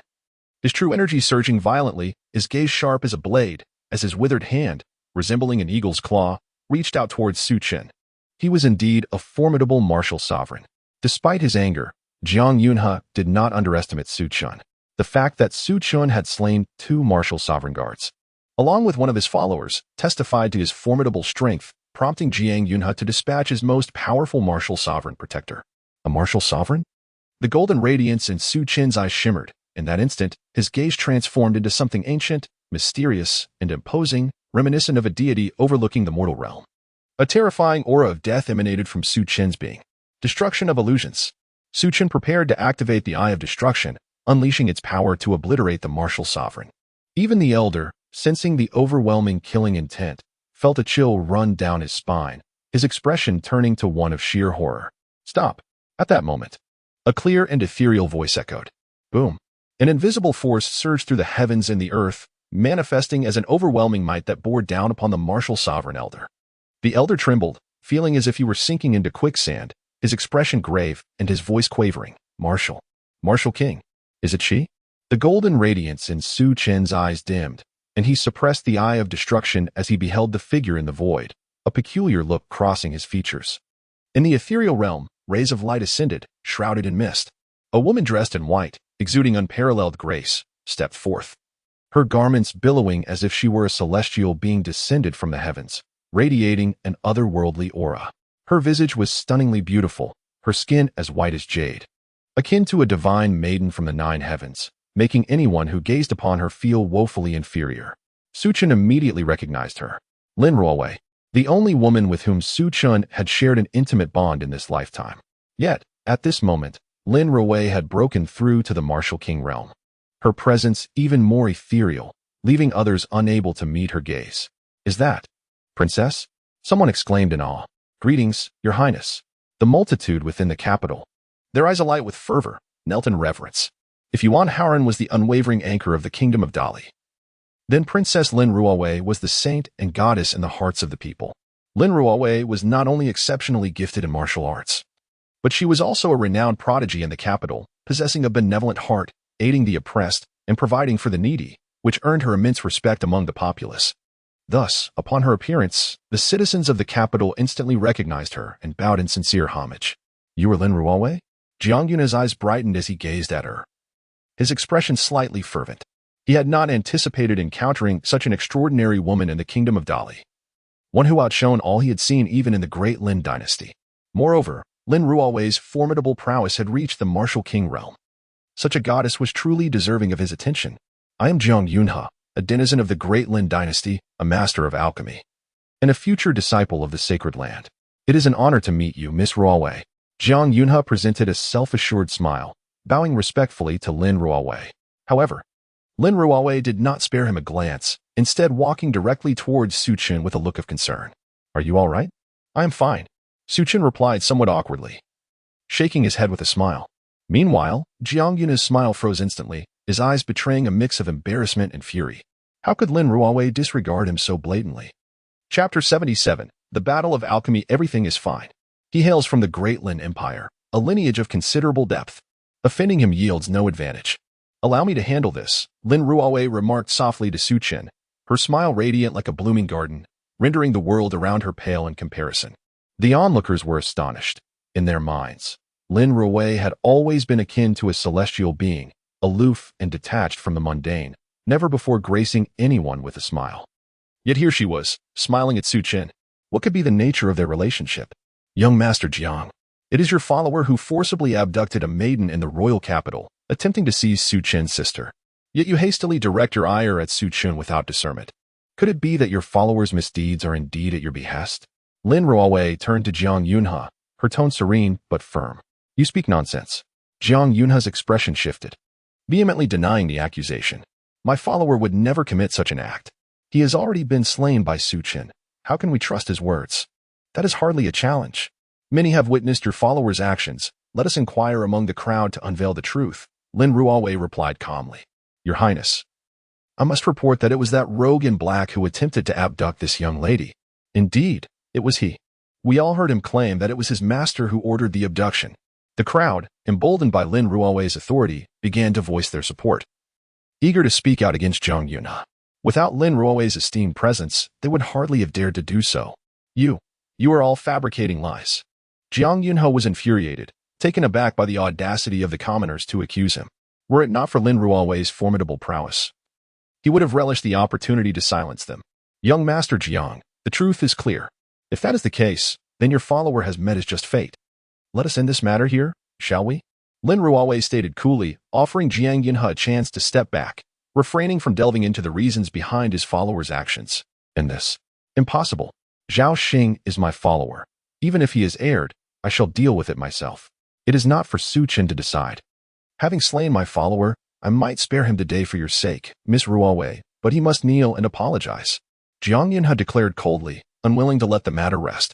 You are right, young Master Jiang. Even if Zhao Xing forcefully abducted a maiden, he is but a commoner, not deserving of death. Su Chen has killed Zhao Xing. Is it too much to ask for him to kneel and apologize? Another voice interjected. At that moment, the crowd parted, revealing the ninth prince, adorned in purple robes. His demeanor graceful and refined, a subtle smile gracing his lips. Accompanying him were two formidable guardians, their presence exuding an aura of power that made Lin Ruowei's heart quicken. Both were martial kings. Ah, the Great Lin Empire indeed possesses remarkable strength. Su Chen's eyes narrowed at the ninth prince's disdainful reference to Su Lingo as a commoner. Kneel and apologize? That is utterly unacceptable. I stand firmly by my resolve today. If either of you disputes this, let it be directed at me, Lin Ruowei. Her expression hardened, no longer willing to tolerate Jiang Yunhe and the ninth prince's intimidation. She recognized the youthful spirit within Su Chen. He would never bow to Jiang Yunhe. Yet, for Su Chen's sake, she was prepared to confront both Jiang Yunhe and the ninth prince. Upon hearing Lin Ruowei's declaration, Jiang Yunhe's eyes flared with jealousy and malice. What merits did Su Chen possess to garner such regard from Lin Ruowei? The ninth prince's gaze flickered with intrigue. Miss Ruowei, you speak too strongly. Our nations enjoy amicable relations. It would be unwise to jeopardize that over one individual. However, I propose a solution. What say you? The ninth prince suggested with a hint of amusement. What is it? Lin Ruowei maintained her frosty demeanor. I have heard of Su Chen's reputation as a renowned alchemy prodigy, capable of crafting sixth-grade spiritual pills, a true master of the craft. Coincidentally, young Master Jiang is also a master of alchemy. Why not let them engage in a contest of alchemical skill? This way, we can avoid any discord, the ninth prince proposed with an air of nonchalance. Alchemy? Lin Ruowei furrowed her brow. Indeed, should Su Chen lose, he must kneel and admit his fault to young Master Jiang, and we shall consider the matter settled. If he wins, we shall not pursue it further. What do you think? The ninth prince nodded in agreement. This matter. Lin Ruowei hesitated, glancing at Su Chen. Although she was aware of his extraordinary talent in alchemy, she could not ascertain how it compared to Jiang Yunhe's esteemed reputation as an alchemy master, who was already favored by a holy place in the East. I accept. However, should I emerge victorious, you will kneel and bow, offering your apologies. Su Chen fixed his gaze on Jiang Yunhe, his tone cold and resolute. Chapter 78. the dragon and tiger spirit pill in accordance with Su Chen's original intention. Should he emerge victorious, he would undoubtedly wager his life against Jiang Yunhe's. However, given Jiang Yunhe's exceptional status, backed by the formidable support of the Great Lin dynasty, Su Chen, though unafraid, did not wish to embroil Lin Ruowei in unnecessary trouble. For someone as proud as Jiang Yunhe, being compelled to kneel and publicly apologize would likely be more torturous than death itself. Very well, I accept your wager. Before the ninth prince could utter a word, Jiang Yunhe sneered and readily agreed. If it were a contest of martial prowess, he might have pondered for a moment. Yet, in a contest of alchemy, he held no apprehension. He possessed unwavering confidence in his alchemical skills. Not only did he dismiss the notion of Su Chen being a master alchemist, but he also believed that even if Su Chen were indeed a master, he would inevitably lose. Excellent. Since this is an alchemical contest, aside from myself and Miss Ruowei as witnesses, you two shall also need to swear a solemn oath, binding your hearts. The ninth prince said with a glimmer in his eye, a faint smile gracing his lips. The heart demon oath is of paramount importance to a warrior's resolve. Should one violate this oath, the consequences could range from a loss of focus and severe damage to one's cultivation to the complete severance of one's meridians, rendering them incapacitated. Agreed. Su Chen replied with a smile that held a hint of mischief. The ninth prince's proposal was precisely what he desired. The ninth prince feared he might not uphold the wager, while he was equally wary of Jiang Yunhe resorting to underhanded tactics. When it comes to alchemical prowess, not even Jiang Yunhe, nor any esteemed alchemist, could intimidate Su Chen. Soon, both Su Chen and Jiang Yunhe pronounced their heart demon oaths. They entered the Wanbao Chamber of Commerce. The Grand Elder, Yun Yi, had heard of the wager between Su Chen and Jiang Yunhe and was willing to serve as a witness, bringing forth two ancient alchemical furnaces.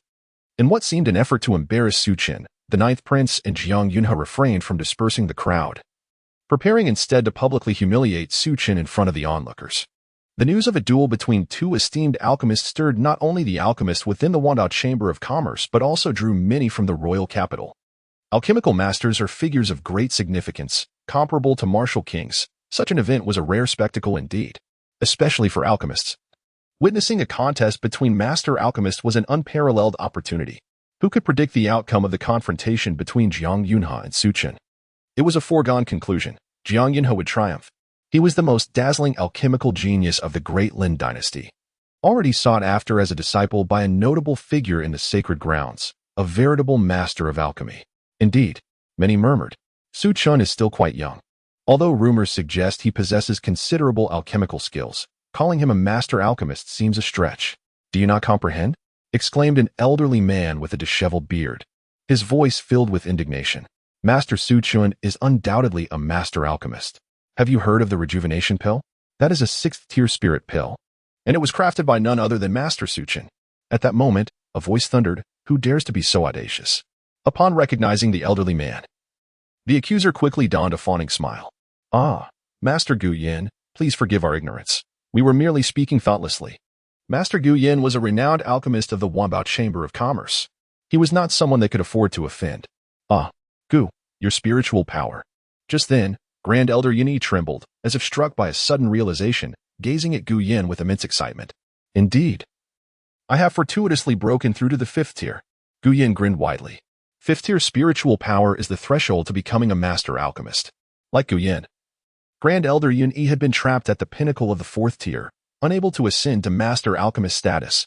He had not anticipated that Gu Yin would surpass him. Excellent, Gu Yin. You are commendable, Yun Yi exclaimed, brimming with excitement. He harbored many questions regarding Gu Yin's breakthrough.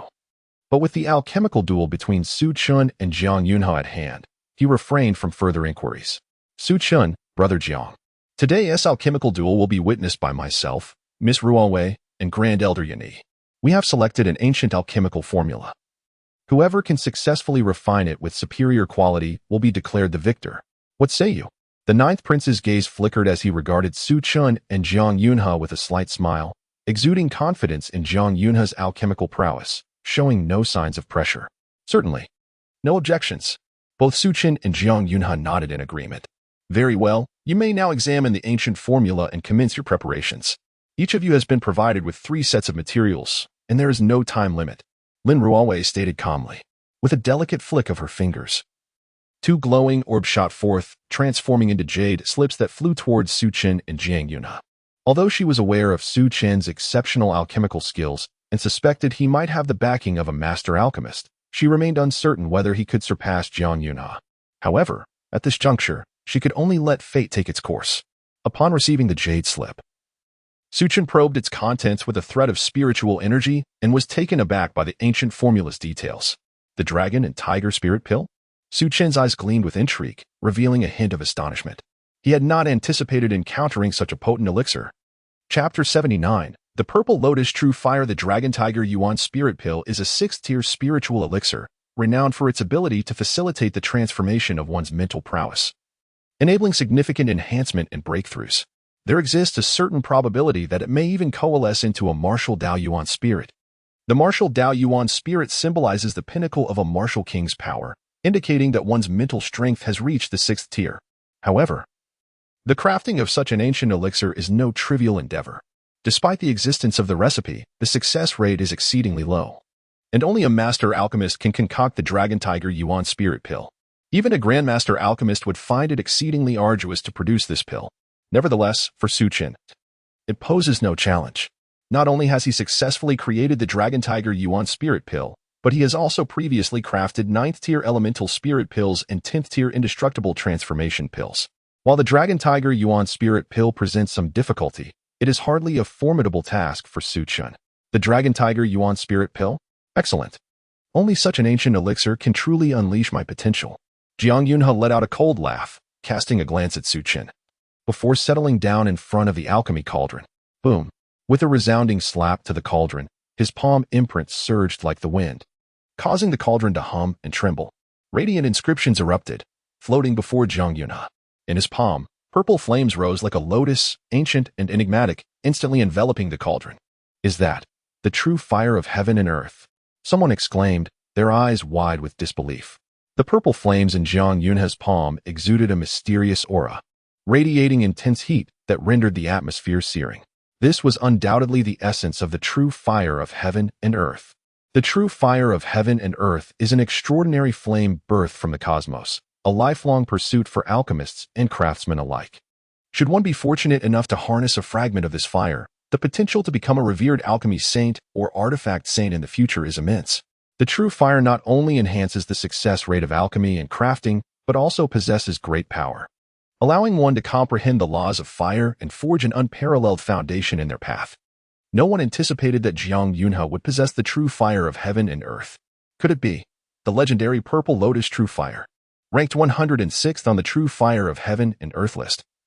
It was astonishing to think that the rumors from 3 years ago were indeed true. The Purple Lotus True Fire had fallen into this young man's hands. Yunhe, the elder of the Wanbao Merchant Guild, was also shaken, his eyes filled with astonishment. Even with his composure, he felt a surge of excitement at this moment. After all, it was the true fire of heaven and earth, the ultimate aspiration of alchemists. At this moment, Master Gu Yin and the other alchemists were equally agitated, their gazes brimming with envy. As the Purple Lotus True Fire manifested, all eyes were drawn to it. It was evident that with such a treasure in his possession, Jiang Yunhe was destined to triumph in this alchemical contest. Someone sighed, acknowledging the inevitability of Jiang Yunhe's victory. Gu Yin wished to counter this sentiment, yet the sight of the Purple Lotus True Fire rendered him silent. With the support of the true fire of heaven and earth, coupled with Jiang Yunhe's status as a Grandmaster Alchemist, could Su Chen possibly prevail? The Purple Lotus True Fire? No wonder he exudes such confidence. Su Chen's gaze flickered, a serene smile gracing his lips. He appeared utterly unperturbed, choosing instead to observe Jiang Yunhe's alchemical process with keen interest. In his past life, he would have never even cast a glance at the true fire of heaven and earth. It is worth noting that in his previous existence, he had wielded the third-ranked true fire of heaven and earth, the solar true fire. He had even relied on it to forge unparalleled divine pills. The mere Purple Lotus True Fire was hardly worthy of his concern. Boom. Jiang Yunhe's true energy surged violently, the Purple Lotus True Fire in his palm blossoming, dazzling in its brilliance as it enveloped the cauldron. The runes atop the cauldron were activated to their utmost potential, and with a wave of his sleeve, Jiang Yunhe began to add various spiritual herbs into the cauldron one by one. Inside the cauldron, purple flame lotus blossoms tirelessly refined the herbs, purging impurities and preserving only the purest essence of the spiritual ingredients. Jiang Yunhe's alchemical technique flowed seamlessly, exuding a unique rhythmic beauty. The other alchemists were spellbound, their eyes brimming with awe at Jiang Yunhe's profound mastery in alchemy. What is Su Chen doing? Lin Ruowei furrowed her brow. Noticing that Su Chen had yet to commence his alchemical work, her heart fluttering with anxiety. Could it be that Su Chen is intimidated by the purple lotus true fire and has chosen to forfeit? The Dragon Tiger Yuan spirit pill is indeed challenging to concoct. But if he were to abandon this endeavor, it would surely tarnish the reputation of Dali. The ninth prince remarked, his gaze flickering with calm assurance. Ruowei, I believe in him. He can certainly create the Dragon Tiger Yuan spirit pill. Lin Ruowei insisted, though she too harbored doubts about Su Chen's chances of victory. She felt an inexplicable confidence in him. Su Chen has begun his alchemy. Someone exclaimed. Instantly, all eyes turned to Su Chen. Boom. With a firm step, Su Chen's true energy erupted like a true dragon, activating the surrounding earth fire formation in an instant. The ferocious earth fire surged forth like a volcano, enveloping the cauldron. And radiant symbols burst forth as the cauldron began to shine with unparalleled brilliance. Chapter 80. The Roar of Dragons and Tigers. Su Chen observed Jiang Yunhe as he refined pills, already well aware of his proficiency in alchemy. With the augmentation of the purple lotus true fire, it was indeed plausible for Jiang Yunhe to concoct the Dragon Tiger Yuanshan pill. However, Su Chen understood more than anyone that the creation of the Dragon Tiger Yuanshan pill was no simple feat. A moment's carelessness could result in a catastrophic explosion of the furnace, leading to failure. Moreover, even if the pill were successfully crafted, its quality could vary dramatically. Rumbling sounds echoed as the earth fire surged, roaring like a true dragon, exhaling flames that enveloped the pill cauldron before him. Su Chen maintained a calm demeanor, his true energy surging forth as he continuously formed hand seals, creating a series of afterimages that struck the cauldron. The cauldron vibrated resonantly, while numerous spiritual herbs placed nearby cascaded into it like flowing light. Was Su Chen truly daring enough to simultaneously refine all the spiritual herbs? How audacious! A voice exclaimed in disbelief. It should be noted that even for a master alchemist, the step of refining spiritual herbs is crucial and must be approached with utmost caution. After all, each herb possesses distinct attributes that require different fire control techniques. Carelessly combining so many herbs at once would only lead to disaster. Those who once thought Su Chen was a master alchemist now felt disillusioned, believing he was merely an overhyped figure. Indeed, without the support of true heavenly fire, relying solely on earth fire for alchemy was an act of arrogant folly. An explosion seemed imminent. It would be wise for everyone to maintain their distance and observe Master Zhang's pill refinement, which would surely be beneficial to us all. Many alchemists gazed at Su Chen with disappointment. It appeared he was unable to perform miracles. At that moment, two ancient and mysterious dragon roars resonated. Su Chen remained composed and tranquil as flames converged within the cauldron, a dragon's might enveloping it, and in an instant, two fiery dragons materialized. The multitude of spiritual herbs tossed into the cauldron were entwined by the two fiery dragons, which, with incredible force, instantaneously refined them, extracting all impurities and transforming them into the purest essence of the herbs. Two luminous orbs floated within the cauldron, exhaling the essence of flames and absorbing the spirit energy of heaven and earth, growing ever more resplendent. Ultimately, the two orbs merged into one, becoming a dazzling spiritual pearl, radiating a brilliance that was blinding. Ha ha ha. You fools, what do you know? This is the two dragons playing with Pearl's fire control technique, an unparalleled method created by a legendary alchemist of ancient times. How dare you question young Master Su Chen? Gu Yan laughed heartily, his eyes brimming with excitement and fervor. He had finally witnessed his master employing the two dragons playing with Pearl's technique once more. After Su Chen imparted the two dragons playing with Pearl's technique to Gu Yan, he not only broke through his mental barriers to achieve the realm of a master alchemist, but also comprehended the profundity of this technique. Even Gu Yan, in his current state, could not hope to master it to such an extraordinary degree as Su Chen had. What? The two dragons playing with Pearl's technique? Impossible, gasped those around as they observed the flames transforming into dragons, exhaling spiritual pearls and capturing the essence of flames and the splendor of the world. Could it truly be the two dragons playing with Pearl's technique? A tremor ran through the alchemists as they turned their gazes towards Su Chen, their eyes filled with incredulity. Indeed, this is the two dragons playing with Pearl's technique. I never imagined I would have the chance to witness it again in my lifetime, exclaimed Yuni, the Grand Elder of the Wanbao Merchant Association, rising in excitement. When he first embarked on the path of alchemy, he had once witnessed a supreme alchemist demonstrate the two dragons playing with pearls technique, leaving an indelible impression in his heart. He never thought he would see it again in his lifetime. With Yun Yi's confirmation, the crowd began to believe it. Su Chen truly knew the two dragons playing with pearls technique. The ninth prince furrowed his brow, sensing a loss of control. Although he was no alchemist, watching Su Chen refine pills was like observing the flow of clouds, infused with a natural aura that seemed profound and enchanting, each movement resonating with the will of heaven. He finally understood that Su Chen was not to be trifled with. I told you, he is a master alchemist, with a talent I have never witnessed in my lifetime. Jiang Yunhe is destined to lose this wager. Lin Ruowei stated calmly, her beautiful eyes fixed on Su Chen, shimmering with intrigue. Is that so? We shall see. The ninth prince replied, his expression darkening yet remaining composed. At that moment, on Jiang Yunhe's side, fierce flames surged, and in an instant, the spirit energy of heaven and earth billowed forth, taking the form of dragons and tigers above the cauldron, accompanied by the roars of dragons and tigers. Within Jiang Yunhe's cauldron, radiant light burst forth, and mysterious runes intertwined, continuously emanating from it. This is the roar of dragons and tigers? Jiang Yunhe is already refining the dragon tiger Yuan Shen pill so swiftly? A gasp of astonishment rippled through the crowd. Chapter 81. The dragon descends from the sky. The tiger emerges from the clouds on Jiang Yunhe's forehead. Beads of sweat had already formed. Even the true energy within him had been depleted by more than half.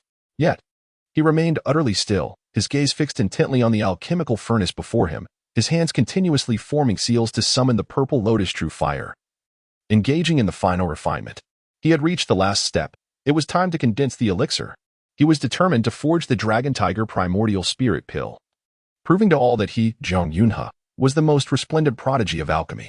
Names like Su Chen and the Delhi Kingdom were destined to be trampled beneath his feet. Roar!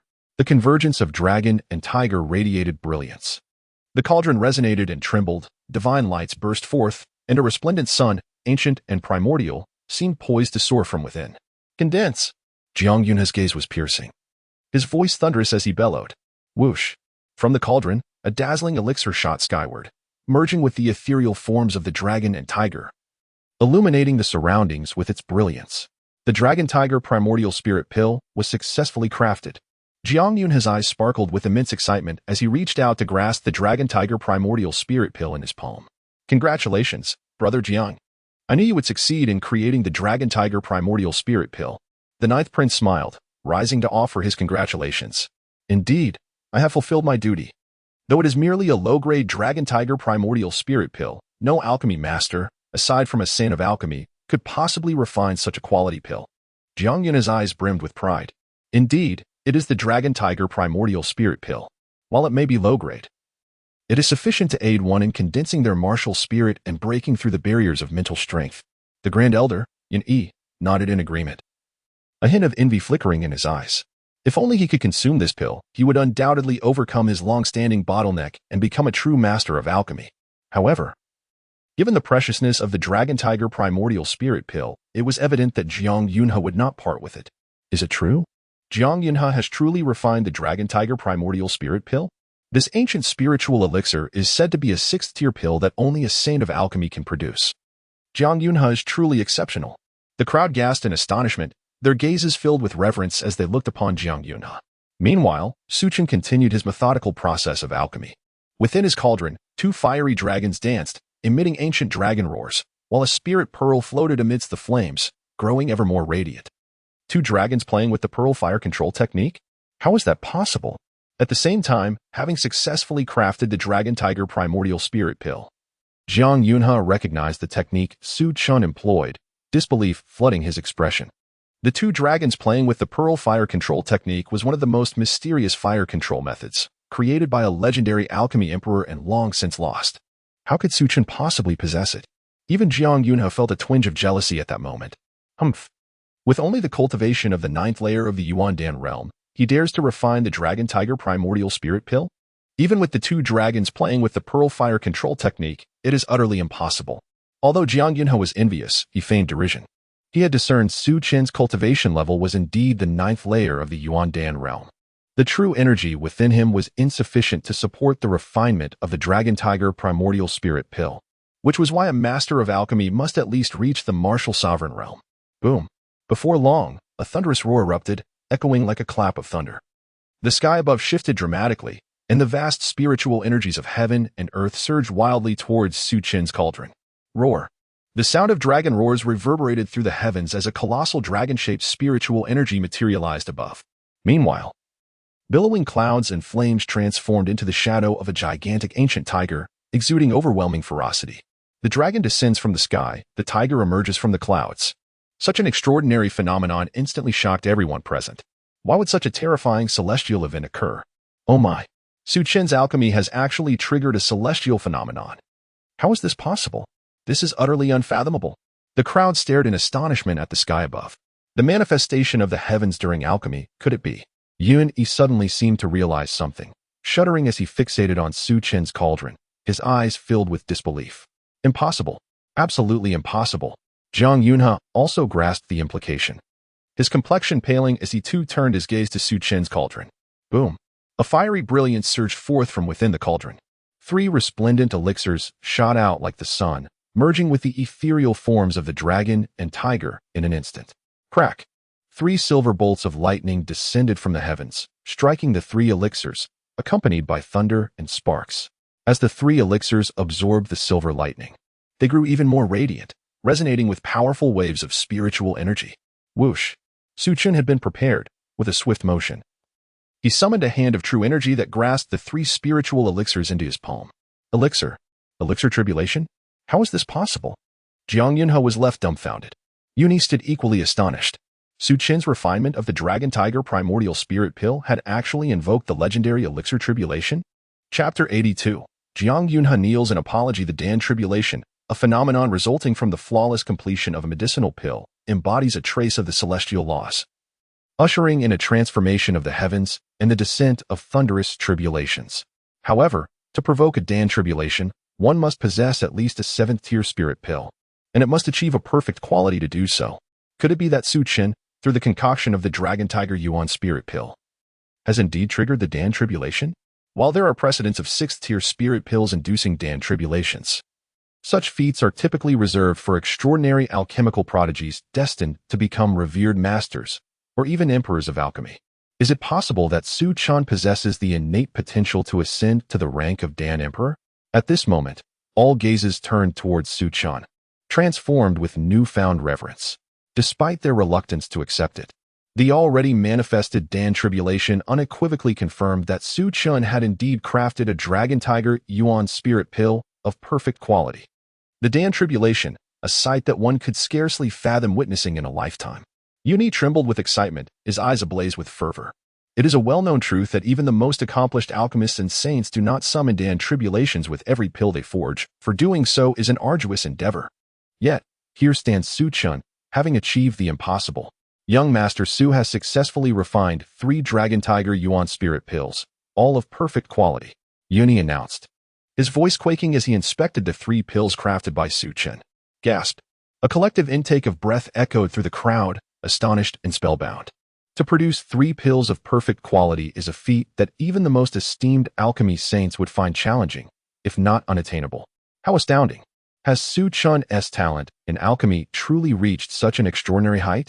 I previously believed Zhang Yunhe's advantage lay in the support of the Purple Lotus True Fire, but it seems my understanding was woefully inadequate.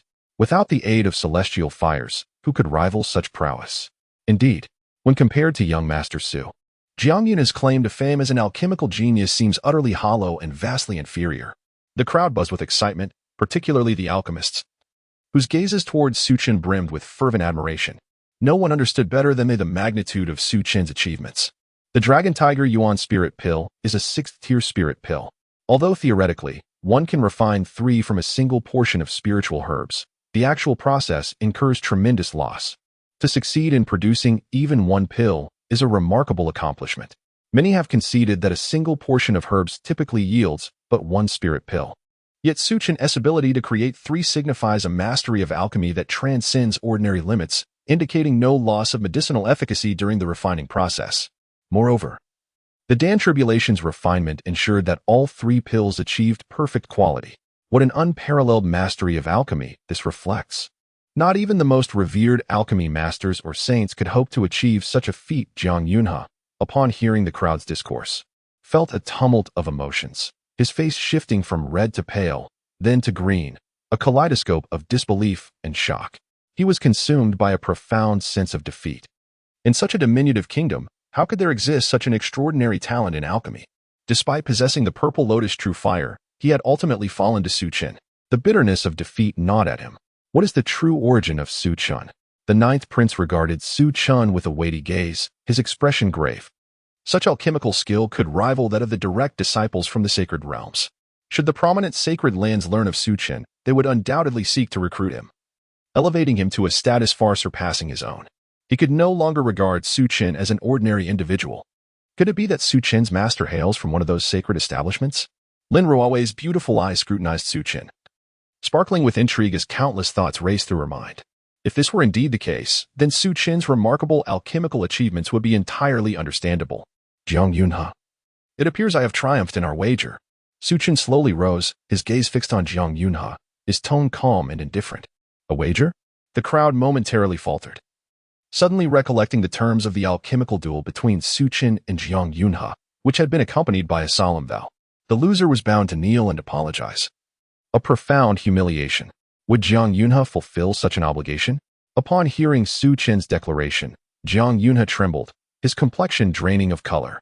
He cast a deep, lingering glance at Su Chen, then, without uttering a word, he suddenly knelt before Su Chen, raising his hand to deliver several stinging slaps to his own face. Slap, slap, slap. The crisp sounds resonated throughout the square, unmistakably clear. Su Chen, I was wrong. Please forgive me. Jiang Yunhe, despite his reddened and swollen visage, gritted his teeth and uttered the words. Su Chen's eyes revealed a hint of surprise. Jiang Yunhe's character was not as feeble as he had anticipated. Very well. Su Chen replied nonchalantly. Meanwhile, the ninth prince's expression darkened as he witnessed Jiang Yunhe being compelled to apologize. This was a direct affront to him. A fleeting glimmer of concealed malice flickered in his gaze as he regarded Su Chen. Chapter 83. The mysterious president within the Wanda Chamber of Commerce. Every gaze directed at Su Chen was imbued with reverence. Whispers had circulated prior, claiming that Su Chen was a master alchemist who had concocted the long-lost sixth-tier elixir, the youth-reviving pill. However, many had only heard rumors and remained skeptical. Today, before the assembly, Su Chen unveiled his extraordinary alchemical prowess by defeating Jiang Yunhe. Who would dare to question Su Chen's status as a master alchemist now? The young are indeed formidable. Who would have imagined that Su Chen, not yet 20, had already attained the rank of master alchemist? Compared to him, what are we? An elderly man with a youthful visage sighed deeply. He was a renowned alchemist in the royal capital, yet witnessing Su Chen's alchemical skills left him utterly astounded, filled with boundless admiration. Master, you are truly remarkable, Gu Yan exclaimed, brimming with excitement and gratitude. He felt incredibly fortunate to have Su Chen as his mentor. Deep within, he sensed that Su Chen was akin to a rising star, destined to illuminate the 36 domains of the eastern wilderness and beyond on this vast continent. This is the true essence of unparalleled talent. Jiang, let us depart. The ninth prince cast a lingering glance at Su Chen, suppressing the murderous intent within him, as he led the somewhat disheartened Jiang Yunhe away. The alchemical duel had exceeded everyone's expectations, including the ninth prince's. Su Chen's extraordinary talent not only posed a threat, but also ignited a flame of jealousy and resentment within him. Such brilliance, if not harnessed for his own purposes, must be extinguished. At that moment, Elder Yuni suddenly perked up, a flicker of astonishment crossing his features as he approached Su Chen. Young Master Su, our president wishes to meet you. Might you be willing to oblige? Yuni smiled gently at Su Chen. The mention of the president stirred Su Chen's thoughts, conjuring an image in his mind. The president of the Wanbao Chamber of Commerce remained shrouded in mystery, with Elder Yuni managing the chamber's affairs. The true identity of the enigmatic president was known to few, yet Su Chen was well aware of it. In fact, the president had significant ties to Su Chen's future mentor. Certainly, Su Chen replied, maintaining a composed demeanor as he offered a slight smile. Lin Ruowei stepped forward earnestly. Su Chen, I trust you understand that the president's status is extraordinary. Should he extend an invitation, do not refuse. It could be your greatest opportunity. Thank you for the advice, Your Highness. I will heed it. Su Chen responded with a glint in his eye and a soft smile. He recognized that Lin Ruowei was likely aware of the president's identity. Her words, though subtly pointed, genuinely reflected her concern for Su Chen. Given the formidable influence behind the president, which would indeed be advantageous for any alchemist. Accompanying Yuni, Su Chen ventured deeper into the Wanda Chamber of Commerce. The inner sanctum revealed a serene, ethereal valley, adorned with an array of rare flowers and herbs, shimmering brilliantly beneath a veil of mist. At the heart of the valley stood a bamboo pavilion beside a crystal-clear lake. A middle-aged man, clad in white and exuding an air of refined elegance, sat fishing at the lake's edge. From a distance, the man appeared to merge seamlessly with the surrounding nature, radiating an aura of tranquility. Elder, young Master Su has arrived, Yuni reported respectfully. Good, you may leave now, the man in white replied with a calm demeanor. Yuni exchanged an encouraging glance with Su Chen before withdrawing. Indeed, it was Shi Jingluan. Su Chen contemplated inwardly. Young friend Su, please take a seat, the white-clad man. Shi Jingluan turned to Su Chen with a gentle smile, gesturing towards a nearby bamboo chair. He possessed an air of scholarly refinement, reminiscent of a great sage from a worldly dynasty, brimming with knowledge. Yet, his deep-set eyes bore the weight of experience, as if they could peer into the depths of one's soul, exuding an aura of transcendence. Thank you, Su Chen responded calmly, graciously settling into the chair. I'm Shi Jingluan, the president of the Wanda Chamber of Commerce. I wonder if you have heard of my name? Shi Jingluan inquired with a faint smile. His tone was casual and unpretentious, devoid of any arrogance, as if conversing with an old friend, naturally fostering goodwill. I have not, Su Chen replied. However, he couldn't help but internally scoff. The name Shi Jingluan was one he had encountered countless times in his previous life. The title of president was merely a facade. In truth, Shi Jingluan was an elder of the martial Dao sacred land, Wambao Pavilion. The Wambao Chamber of Commerce was merely its peripheral influence. Moreover, Shi Jingluan's martial prowess was nothing short of terrifying. He was a genuine martial sovereign. Su Chen realized that Shi Jingluan's true motive for assuming the presidency of the Wambao Chamber of Commerce and coming to this modest kingdom of Dali was to seek the secrets of the Wulong Mountain's hidden realm. Not having heard of me is of little consequence. However, I never anticipated that such an extraordinary alchemist as yourself would arise in this small kingdom of Dali, reaching the status of master alchemist before the age of 20. It is truly astonishing, Shi Jingluan remarked, turning his gaze upon Su Chen, unabashedly expressing his admiration. Chapter 84. The Rejection of Shi Jingluan President. Your praise is unwarranted, Su Chen replied calmly. Your growth to this point is a result of your own fortune and opportunities, coupled with your extraordinary talent, allowing you to become a master alchemist in such a brief span. I'm curious, what are your future plans? Shi Jingluan inquired. In the future? Naturally, I shall endeavor to cultivate and explore the broader world, Su Chen responded with a slight smile. He had grasped Shi Jingluan's intent. Indeed. Shi Jingluan smiled subtly and said, Su Chen, I shall not conceal the truth from you. The Wanda Chamber of Commerce is backed by the Wambao Pavilion, one of the 7 sacred grounds of the Eastern Wilderness, and I am an elder of the Wambao Pavilion. You are aware of the significance of the martial arts sacred grounds, are you not? Only by training within the sacred grounds can one hope to glimpse the pinnacle of martial arts. It would be a pity for someone of your talent to remain in this small Dali kingdom. Thus, I can represent the Wambao Pavilion and offer you the opportunity to become one of its disciples. Would you be willing? Shi Jingluan was remarkably forthright, eschewing unnecessary circumlocution to express his true intention. His desire to meet Su Chen stemmed not only from curiosity regarding Su Chen's alchemical prowess, but also from a genuine admiration for talent. Wishing to bring Su Chen into the Wambao Pavilion. Wambao Pavilion? A glimmer of intrigue flickered in Su Chen's eyes. As he had anticipated, Shi Jingluan was indeed there to recruit him. Su Chen was well aware of the 7 sacred grounds of the Eastern Wilderness. Although Wambao Pavilion was not the mightiest, it was undoubtedly the most affluent, with its presence felt throughout the 36 domains of the Eastern Wilderness. Moreover, the pavilion boasted numerous formidable alchemists, even alchemical saints. Amassing vast wealth, Wambao Pavilion was indeed an excellent choice. However, Su Chen regrettably harbored other commitments. His stay in the royal capital was to await his previous life's master. Otherwise, he would not have lingered in this modest Dali kingdom. Su Chen, Wambao Pavilion is the sacred ground with the most alchemists, and even alchemical saints abound, each possessing extraordinary skills. If you can join Wambao Pavilion, I assure you that you will ascend to the rank of alchemical saint within a decade. Shi Jingluan stated with a faint smile, convinced that his offer was irresistible.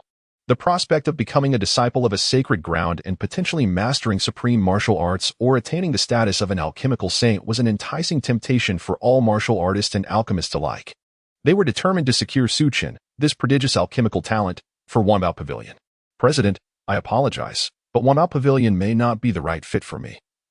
Su Chen's gaze flickered, devoid of hesitation as he spoke calmly.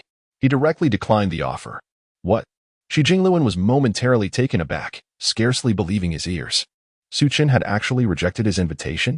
President, my heart belongs elsewhere, so I cannot join Wanbao Pavilion. I apologize. Su Chen stated earnestly. You have truly surprised me. Shi Jingluan was momentarily stunned, shaking his head with a wry smile. He had not anticipated that he, a formidable martial sovereign and an elder of Wanbao Pavilion, someone who commanded respect even from the emperor of the Delin dynasty, would be turned down by Su Chen without a moment's hesitation. This left him feeling somewhat defeated. Su Chen, you must think this through. Wanbao Pavilion does not easily admit disciples to become a true disciple. One must at least be a master alchemist, and only those with exceptional talent are selected. Are you certain you wish to forego this opportunity? Shi Jingluan inquired seriously. I am certain. Su Chen replied resolutely. Then may I ask which sacred ground you aspire to join? Shi Jingluan regarded Su Chen for a moment before asking with a wry smile. The Tiandao sect, Su Chen answered calmly. The Tiandao sect? Shi Jingluan was momentarily taken aback. Not expecting Su Chen to mention that particular sect.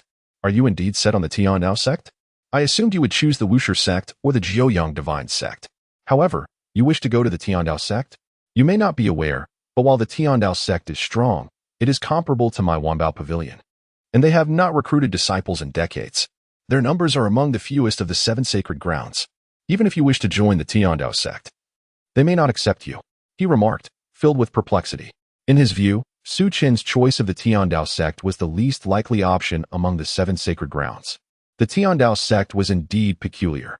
Although it had once been hailed as the foremost of the 7 sacred grounds thousands of years ago, it had long since declined. Their recruitment practices were unique, relying on fate, preferring quality over quantity, resulting in a scarcity of disciples. The personalities of those within the sect were also quite eccentric. And currently, the Tiandao sect's strength ranked low among the 7 sacred grounds. Why would Su Chen wish to join the Tiandao sect? Indeed, I have made my decision. President, thank you for your kindness. I believe I can enter the Tiandao sect. Su Chen replied with a composed smile, yet his tone resonated with unwavering determination.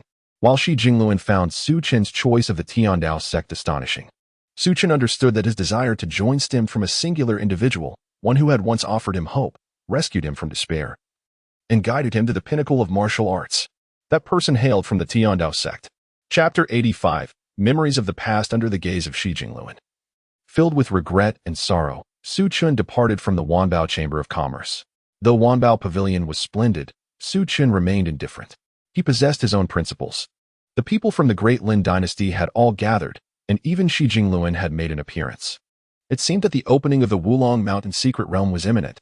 Master, I fear you shall arrive soon as well? A flicker of anticipation, excitement, and unease danced in Su Chen's eyes. Yet, before the Wulong Mountain secret realm opened, I must strive to break through to the martial sovereign realm. Su Chen silently contemplated. His cultivation had already reached the 9th level of the Yuandan realm, with an aura that was flawless and complete. His inner true qi was as profound as the ocean, and the 9 true dragon Yuandans were perfected. Thus, advancing to the martial sovereign realm would not pose a challenge. Su Chen resolved to muster all his strength and directly break through to the martial sovereign realm. Outside the Lu residence, Lu Guqing and Lu Yulong awaited. Upon seeing Su Chen, Lu Yulong instantly trembled with excitement, his eyes revealing an overwhelming joy. Su Chen, you have finally returned, Lu Yulong exclaimed. A mix of fear and exhilaration evident in his voice. The fear stemmed from Su Chen having previously dealt him a severe blow, while the excitement arose from the astonishment that Su Chen had concealed his prowess so well, revealing himself as a master of alchemy. Even the prodigy Jiang Yunhe from the Great Lin dynasty had been defeated by Su Chen. Now, Su Chen's name had spread throughout the entire capital of the Great Li Kingdom, becoming the most dazzling talent, admired and discussed by countless people. Thank you for your assistance regarding Linger. Su Chen glanced at Lu Yulong and then at Lu Guqing, speaking earnestly. Had it not been for Lu Guqing's desperate protection and Lu Yulong's determination to return and inform him, the consequences would have been unthinkable. Thus, his gratitude was sincere. And no need. I did nothing. It is all because you are so formidable, Su Chen, that you could save cousin Ling. Lu Yulong was taken aback, hurriedly waving his hands. He never imagined he would one day hear a word of thanks from Su Chen, leaving him both nervous and elated. You passed on your sword techniques to me, establishing a bond akin to that of a master and disciple. It is only natural for me to rescue Linger. There is no need for thanks. Furthermore, grandfather wishes to meet you. Lu Guqing stated. My grandfather wishes to see me? Su Chen was momentarily taken aback. He did not anticipate that the stubborn old man would want to meet him. Was it due to his newfound status as a master of alchemy? A hint of a smile flickered in Su Chen's eyes as he replied. Very well, lead the way. Guided by Lu Guqing and Lu Yulong, Su Chen traversed several corridors until he arrived at a study, none other than Lu Wenyan's study. Lu Wenyan stood within, examining a painting that hung on the wall before him. The artwork depicted a gentle and elegant woman in palace attire, standing beneath a blossoming tree, her flowing garments creating an exquisite sight. After escorting Su Chen to the study, Lu Guqing and Lu Yulong, noticing Lu Wenyan was absorbed in the painting, dared not speak further. They gestured for Su Chen to enter before quietly withdrawing. Standing at the doorway of the study, Su Chen gazed at the woman in the painting. She was as gentle as flowing water, strikingly beautiful. With a resemblance to Lu Han'an, though appearing slightly older, imbued with a touch of valiance, lacking in frailty. Could this possibly be my grandmother? A thought stirred within Su Chen. Indeed, this is your grandmother, Zhao Wanru. Lu Wenyan's voice broke the silence after a moment, as if he had discerned Su Chen's confusion. Without waiting for Su Chen to inquire, he began to narrate. Your grandmother, Zhao Wanru, was a remarkably gentle woman, hailing from the Zhao family of the Great Lin dynasty. I was merely a poor scholar when I fortuitously encountered her. At that moment, Lu Wenyan seemed to shed his previous sternness. His eyes filled with nostalgia as he recounted a poignant tale. A wealthy young lady fell in love with a poor scholar, yet faced familial opposition, leading them to elope. The wealthy young lady was Zhao Wanru, and the poor scholar was Lu Wenyan. Due to family disapproval, the Zhao family even sought to arrange a marriage for Zhao Wanru to strengthen their clan's power.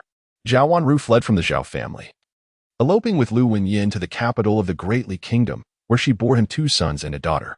Lu Wenyan cherished Zhao Wanru dearly and worked tirelessly, ultimately achieving success and rising within the ranks of the Great Li Kingdom, earning the king's trust and becoming the prime minister.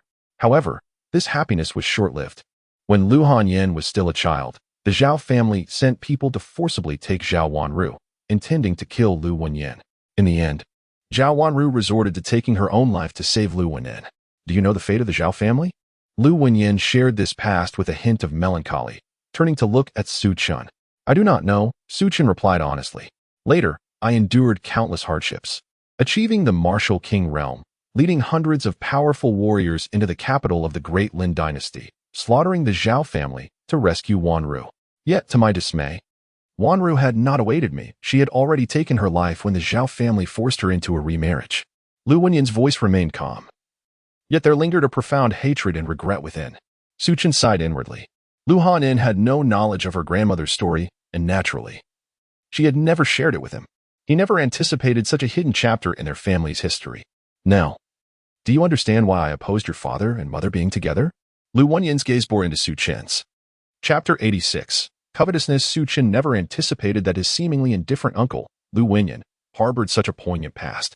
It was astonishing to learn that the current figure merely at the martial sovereign level was once a formidable martial king. Su Chen grasped Lu Wenyan's perspective. Having endured a tumultuous history, Lu Wenyan was resolute in preventing his daughter from treading the same path. Thus, when Lu Han'an insisted on marrying Su Chen's father, Lu Wenyan's opposition was unwavering. Yet, understanding does not equate to acceptance. I comprehend your stance, but individuals are distinct. Why? How can you assert that my mother and father were unhappy together? Conversely, your callousness may very well be the source of my mother's sorrow and discontent. Su Chen retorted coolly. Your mother was happy? Then where is your father now? Lu Wenyan scoffed. I do not expect you to endorse my actions. I merely convey that if given the chance once more, I would still refuse to allow your mother to wed your father. He is simply not her match. Lu Wenyan remained obstinately firm. Su Chen fell silent. Lu Wenyan's words rendered him somewhat speechless. Indeed, his father, Su Yuanzong, had mysteriously vanished during Su Chen's childhood, leaving behind uncertainty about his fate. Over the years, Lu Han'an had undoubtedly endured considerable hardship. From this perspective, Su Chen could not contest Lu Wenyan's resentment towards Su Yuanzong. Su Chen, What I did not foresee was your exceptional talent in martial arts and alchemy, surpassing even your father, Lu Wenyan admitted, his tone softening slightly. I previously worried about your mother being alone, but with you here, I feel somewhat reassured. However, remember this, a tree that stands out invites the wind's wrath. While you may not fear it, do consider your mother's well-being. If she wishes, let her reside in the Lu residence. With my old bones here, no one shall dare to harm her. Casting a sidelong glance at Su Chen, Lu Wenyan huffed lightly before turning away, a proud demeanor evident in his retreat. This old man is insufferably arrogant. Su Chen mused, a wry smile gracing his lips as he observed Lu Wenyan's departing figure. How could he not discern Lu Wenyan's underlying concern? Indeed, while Su Chen's talents were remarkable, many in the capital coveted his life. Lu Wenyan's warning served as both a reminder to act with discretion and an assurance that he would safeguard Lu Hanyan, alleviating Su Chen's worries. Though the sentiment was sincere, it emerged from Lu Wenyan's lips with an awkwardness that rendered it somewhat irksome. This care, Su Chen would acknowledge. Within the Lu estate, Su Chen began his training in a secluded chamber. The Longhu Yuanshan pill he concocted could enhance his mental acuity, though he had already condensed his martial spirit. Consuming the Longhu Yuanshan pill would further fortify it, facilitating his impending breakthrough to the martial sovereign level. Today, I shall transform my qi into a formidable essence and ascend to the martial sovereign. A glint of determination sparkled in Su Chen's eyes. Boom. He ingested the Longhu Yuanshan pill, and an immense aura surged forth, a torrent of profound energy cascading from him. At that moment, the 9 true dragon Yuanshan pills within him radiated a dazzling brilliance. Roar, roar, roar. Ancient and enigmatic dragon roars erupted within Su Chen. As the 9 true dragon Yuanshan pills coalesced into a singular, resplendent entity, their might intertwining, a formidable essence began to manifest within Su Chen's dantian. A power far surpassing ordinary qi. It took the compression of hundreds of qi strands to form this singular essence, possessing not only unparalleled lethality but also formidable defensive capabilities. The protective essence of a martial sovereign could withstand even the most frenzied assaults from those at the Yuan level. This transformation marked a qualitative leap. For Su Chen, the transition into the martial sovereign realm was a natural progression, almost an inevitability. Lin Ruowei has actually broken through. It appears the Tying Huashan pill was indeed crafted by Su Chen. On a solitary peak beneath the full moon, a figure stood atop the summit, his gaze filled with astonishment and fierce intensity. It was none other than the revered Moroa. Brother, why concern yourself? Even if Lin Ruowei has ascended to the martial king level, it bears no significant impact on the greater scheme. I am confident that you two shall soon attain the martial king realm. However, that lad Su Chen is rather peculiar. Beside Moroa stood a middle-aged scholar. Holding a folding fan, his demeanor strikingly effeminate, yet his eyes glinted with a serpentine sharpness. My investigation suggests that Su Chen is likely the recipient of a powerful legacy. It is improbable he stands alone against a true alchemical sage. Junior brother, would you care to seize the opportunities that lie within Su Chen? Moroa turned to regard the scholar. Brother, your apprehension towards Su Chen compels me to act. Do you wish to use me to test his mettle? The scholar replied with a sardonic smile, folding his fan. You are not entirely indifferent to the legacy of the alchemical sage, are you? Moroa countered coolly. Indeed. You speak true. Su Chen possesses far too many secrets. Thus, I shall make my move and uncover the nature of his fortune. At that time, I hope you do not regret it. The middle-aged scholar smiled nonchalantly. Then I must rely on you, junior brother. Moroa stated with a hint of detachment. No need for thanks. Tomorrow marks Su Chen's demise. The scholar responded with calm assurance. In an instant, his aura erupted, transforming into a swift white shadow, vanishing into the vast expanse of clouds like a wraith. Chapter 87. The Martial Sovereign's Killing Intent in the Lu Residence. A resonant dragon's roar echoed as Su Chen felt his true energy surge, enveloped in dazzling golden radiance. A golden dragon-shaped essence spiraled around him, ultimately transforming into a streak of flowing light that entered his body. As Su Chen slowly opened his eyes, a glimmer of golden light flashed within his gaze. He had finally broken through to the martial sovereign realm. A faint smile graced his lips. Although he had to start his cultivation anew in this reincarnation, Su Chen relished the gradual ascent to power, a sensation that invigorated him with confidence to surpass the pinnacle of his past life and attain even greater heights.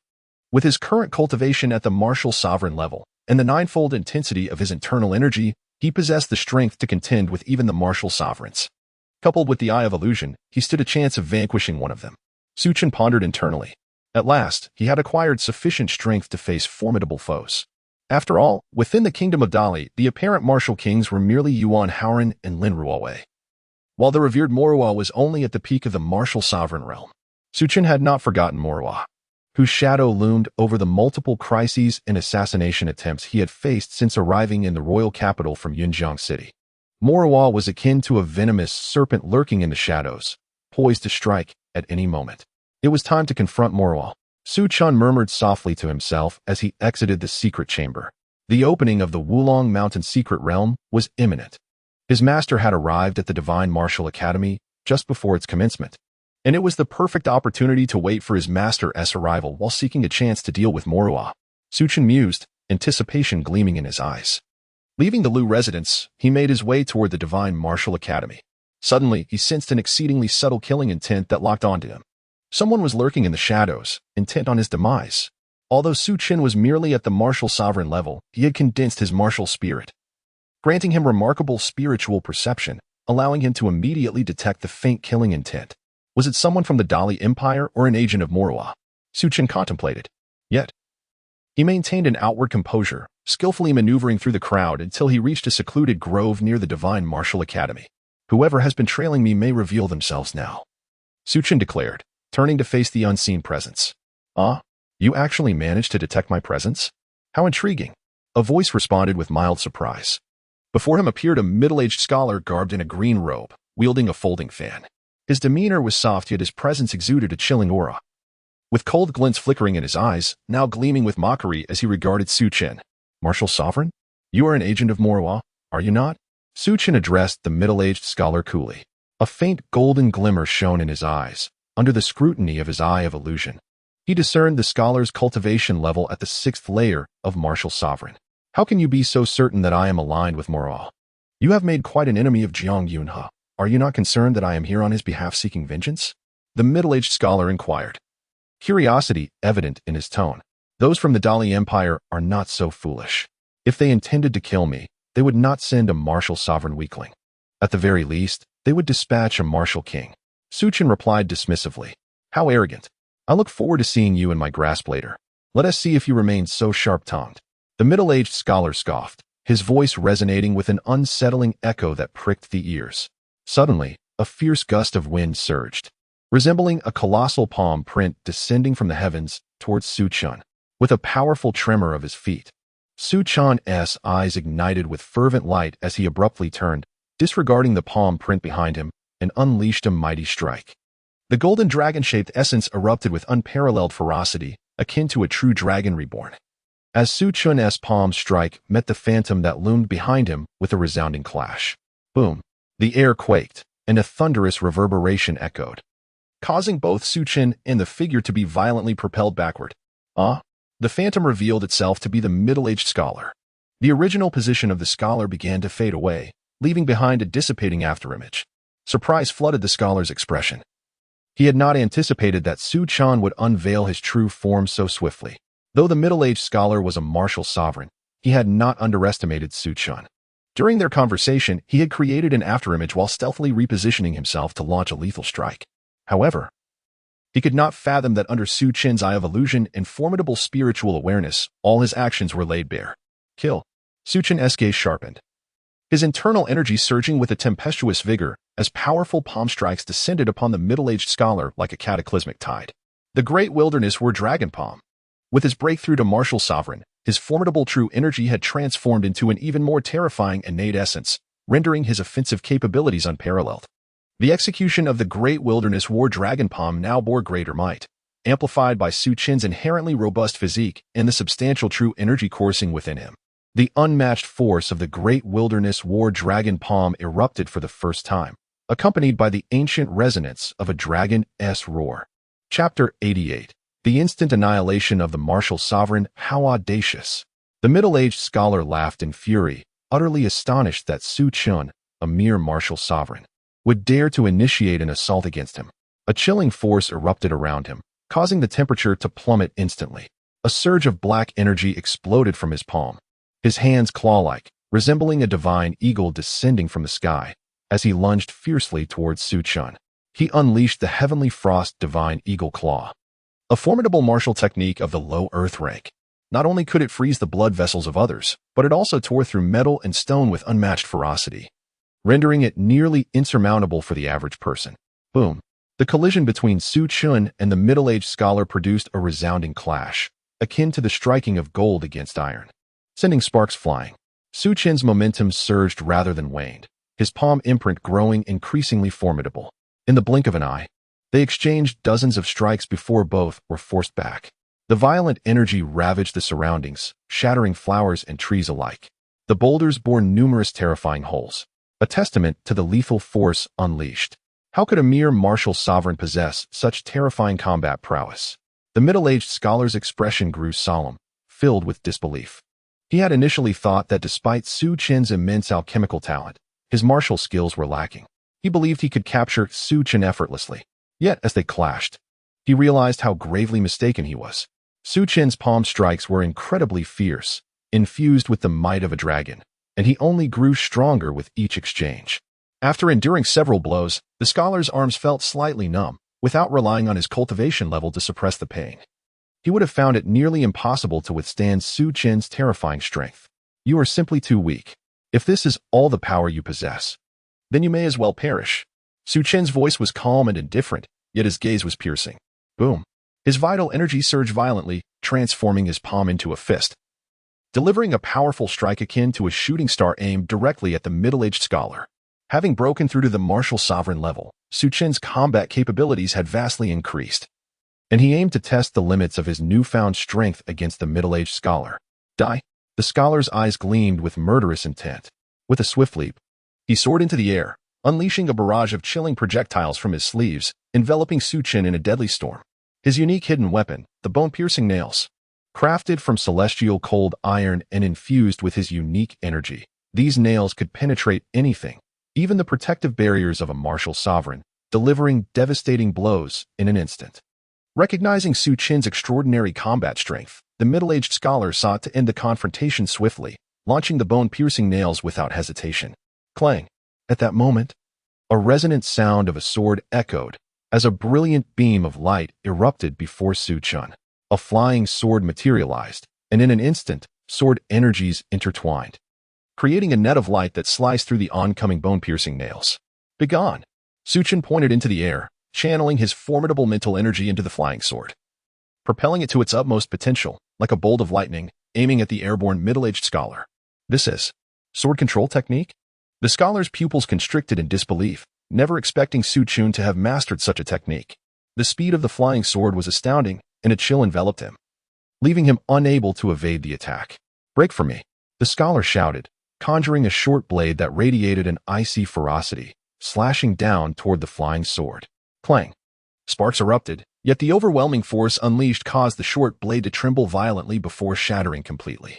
The scholar's arm went numb, despite his attempts to evade. The flying sword swiftly grazed his chest, leaving a deep gash that nearly disemboweled him. Whoosh! The flying sword returned to Su Chen's feet, lifting him into the air as he soared toward the middle-aged scholar. Curse it! The scholar's expression darkened, shocked to discover that Su Chen not only possessed immense strength, but had also mastered the sword control technique, unleashing such terrifying power that he had suffered considerable losses. Su Chen, I shall remember you. The middle-aged scholar cast a lingering glance at Su Chen before decisively turning to flee. Since I have come this far, I shall ensure your presence remains, Su Chen remarked calmly. Crack! His eyes radiated a brilliant golden light, intertwined with flickers of lightning, exuding an ancient and imposing aura capable of shattering all. In an instant, a searing golden beam shot forth from his eyes toward the middle-aged scholar. The destruction of illusions. What is that? The scholar trembled, his eyes wide with disbelief. The golden light within Su Chen's gaze was overwhelmingly majestic and mysterious, akin to the eye of the celestial path, causing him a momentary lapse in focus. The golden beam evoked a chilling sense of imminent danger. However, the speed of the destruction of illusions was too swift, arriving before the middle-aged scholar in an instant. Puff! The destruction of illusions shattered the scholar's protective barrier, piercing through his forehead and obliterating his head in a violent explosion. The scholar's eyes reflected disbelief and unwillingness, his gaze dimming as he fell from the sky, crashing into the trees below. He was lifeless. Chapter 89. Master. A distinguished martial arts master met his demise at the hands of Su Chen. A ray of illusory divine light extinguished the middle-aged scholar, leaving Su Chen enveloped in a profound sense of fatigue, having expended a considerable portion of his mental energy. Although this illusory divine light was formidable, with his current mental strength, he could only unleash it twice before depleting his energy entirely. It was a trump card that should not be wielded lightly, Su Chen mused. At present, his combat prowess was sufficient to contend with a martial master. And coupled with the illusory divine light, he could even eliminate a martial master in a single blow. Su Chen had gained a clearer understanding of his own capabilities. He retrieved a storage ring from the middle-aged scholar's hand, then shattered the corpse, making his way toward the Divine Martial Academy. It would not be long before the body, drawn by the scent of blood, would be consumed entirely by the lurking wolves and tigers, leaving no trace behind. The death of such a powerful martial master was indeed a tremendous affront. Who goes there? Step forward. Su Chen suddenly felt a powerful, yet concealed consciousness descend upon him, sending a chill down his spine, prompting him to shout in defiance. He turned to gaze at a specific point in the air. Buzz. The void distorted slightly, and a figure emerged in midair. It was a woman clad in a flowing red gown, her delicate features strikingly beautiful. Her eyes sparkled with mystery, exuding an enchanting aura. Tall and graceful, she was surrounded by a faint halo, ethereal and otherworldly, reminiscent of a celestial being descending to the mortal realm. Little one, you were able to detect my presence? It seems your mental strength is quite remarkable. The woman in red regarded Su Chen with keen interest. Upon encountering her, Su Chen was suddenly jolted, as if his mind had exploded. His gaze revealed an overwhelming excitement and an almost uncontrollable emotion. Master, Master, his voice trembled. Looking at the woman before him, he felt an inexplicable sense of nostalgia and affection. In this new life, he had once again encountered his former master, Luo Xian. Luo Xian was an elder of the heavenly Tao sect, her cultivation unfathomable, having reached the pinnacle of martial sovereignty. She was a formidable figure within the sect and was responsible for bringing Su Chen into the heavenly Tao sect, laying the foundation for his eventual rise. It could be said that Luo Xian was not only his mentor, but had also granted him the gift of rebirth. Su Chen had come to the Divine Martial Academy with the hope of reuniting with Luo Xian. He had not anticipated seeing her in such an unexpected manner today. Little one, it's rather presumptuous to address me as master on our first meeting. I have not declared you my disciple. Luo Xian paused, surveying Su Chen with a hint of surprise. Clearing his throat, Su Chen quickly corrected himself. I misspoke. I meant to say that you seem very approachable. Much like my master. If you wouldn't mind, perhaps you could take me as your disciple? You little rascal, you certainly know how to seize an opportunity. It's not so easy to become my disciple. However, you do possess impressive talent, to have slain a martial master at the mere realm of martial disciple, and to have cultivated a powerful eye technique. Commendable indeed. Luo Xian's eyes sparkled with intrigue as she appraised Su Chen. Her interest in him piqued, as she had yet to take on a disciple. Despite her influential status within the heavenly Tao sect, she often found herself bored. The prospect of accepting a disciple seemed rather appealing. Senior, I have taught myself and possess decent talent. May I inquire if you have any trials for me? I assure you, should you accept me as your disciple, I would harbor no grievances. Su Chen replied with a warm smile. He understood that Luo Xian did not yet recognize him, and he was far more powerful than he had been in his previous life. You nearly disrupted my train of thought. Tell me honestly, where did you learn your sword control technique? And who taught you that palm strike that emitted a dragon's roar? Luo Xian demanded, her expression turning serious. She had recalled her original purpose for coming, having been drawn by Su Chen's sword control technique and the Great Wilderness Dragon Palm. In response to your question, I learned the sword control technique at the Divine Martial Academy, but only possess a fragment of it, lacking the complete text. As for the Dragon Roar Palm Strike, known as Dragon Battle in the Wild, it too is a fragment of a martial technique I stumbled upon. Su Chen replied with a gentle smile. He had not lied about the sword control technique. But the Great Wilderness Dragon Palm was connected to the Nine Dragons Battle Heaven technique. There had once been an exceptionally powerful martial saint who had also practiced the Great Wilderness Dragon Palm, leaving behind many fragments. Su Chen's claim of having found it by chance would not raise Luo Xian's suspicions. I see. The fact that you have cultivated both the sword control technique and that palm strike to such an extent aligns well with the martial arts of my heavenly Tao sect. Moreover, you, little one, do possess considerable talent. Luo Xian regarded Su Chen thoughtfully. So, does this mean you agree to accept me as your disciple? Su Chen's eyes gleamed with anticipation as he eagerly inquired. Chapter 90. Luo Xian taking you as my disciple is not entirely impossible. However, joining the Heavenly Tao sect is not a trivial matter. You must first pass the trials, Luo Xian remarked, her gaze flickering as a faint smile graced her lips. She felt a flutter of excitement. The reason she had ventured to this modest kingdom of Dali was to explore the impending secrets of Wulong Mountain. Yet she had unexpectedly encountered a prodigy like Su Chen. While Luo Xian did not place excessive weight on innate talent, she valued character, quality, and comprehension far more. Su Chen's abilities were undoubtedly commendable, yet to become her disciple, he would need to prove himself in those other aspects. Senior, rest assured that I shall pass any trial you set before me, Su Chen replied with a confident smile. Excellent. As a disciple of the Divine Martial Academy, you must be familiar with the Wulong Mountain secret realm, correct? When it opens, I will guide you within. Should your trials meet my satisfaction, I shall accept you as my disciple, Luo Xian said, her eyes sparkling with enthusiasm. Agreed. Su Chen nodded without hesitation. Little one, strive diligently in your cultivation. The Wulong Mountain secret realm is fraught with peril, far from the serene safety you might imagine. Once the realm opens, I shall seek you out. Luo Xian assessed Su Chen with a smile before soaring gracefully into the sky, heading toward the Divine Martial Academy. Watching Luo Xian's departing figure, Su Chen felt a surge of excitement within him. Master, in this life, I shall protect you and safeguard the Heavenly Tao sect. I will not allow anyone to bring harm upon you. Su Chen vowed silently, his eyes reflecting a resolute determination. In his previous life, Luo Xian had taken him as her disciple and led him to the Heavenly Tao sect. The Nine Dragons War technique was also imparted to him by her. As one of the 7 sacred lands of the Eastern Wilderness, the Heavenly Tao sect, while not the most powerful, possessed considerable strength. The relationships among the disciples across various peaks were warm and close-knit, devoid of the treachery found in other sacred lands. Su Chen spent the happiest years of his life within the Heavenly Tao sect, gradually making a name for himself. He mastered the Nine Dragons War technique, rapidly advancing in both cultivation and strength, becoming a renowned prodigy adored by his fellow disciples. However, such bliss was not destined to last. The Heavenly Tao sect faced a cataclysmic disaster when a formidable enemy invaded, annihilating the sect and leaving nothing but devastation in their wake. Su Chen witnessed his beloved seniors perish in flames, their tragic deaths seared into his memory. He could only lament his lack of strength. In a desperate bid to save him, Luo Xian sacrificed herself, ensuring his escape from the sect. Today, seeing Luo Xian again rekindled the haunting memories of the Heavenly Tao sect's demise. In this life, with me, Su Chen, the Heavenly Tao sect shall not fall, and my master will live on. As for those so-called enemies, they shall meet their end. A chilling resolve filled Su Chen's eyes. Apart from his parents and Ling, Luo Xian was the most significant person in his life.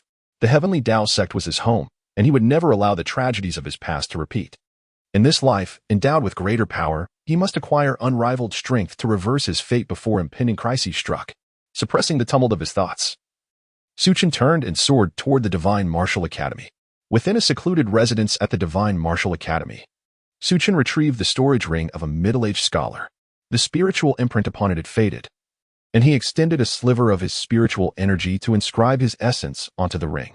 Inside, he discovered several spiritual herbs and elixirs, mostly of the 4th and 5th tiers, useful for martial lords and martial sovereigns, but he regarded them with indifference. There were also a few martial techniques, the most formidable being the Heavenly Frost Divine Eagle Claw, classified as a low-grade earth technique. Additionally, there were several thousand low-grade spirit stones, another penniless endeavor. Su Chen sighed. A few thousand spirit stones might allow me to elevate 1 or 2 minor realms, but to acquire sufficient spirit stones, I must return to the Heavenly Tao sect. He chuckled ruefully.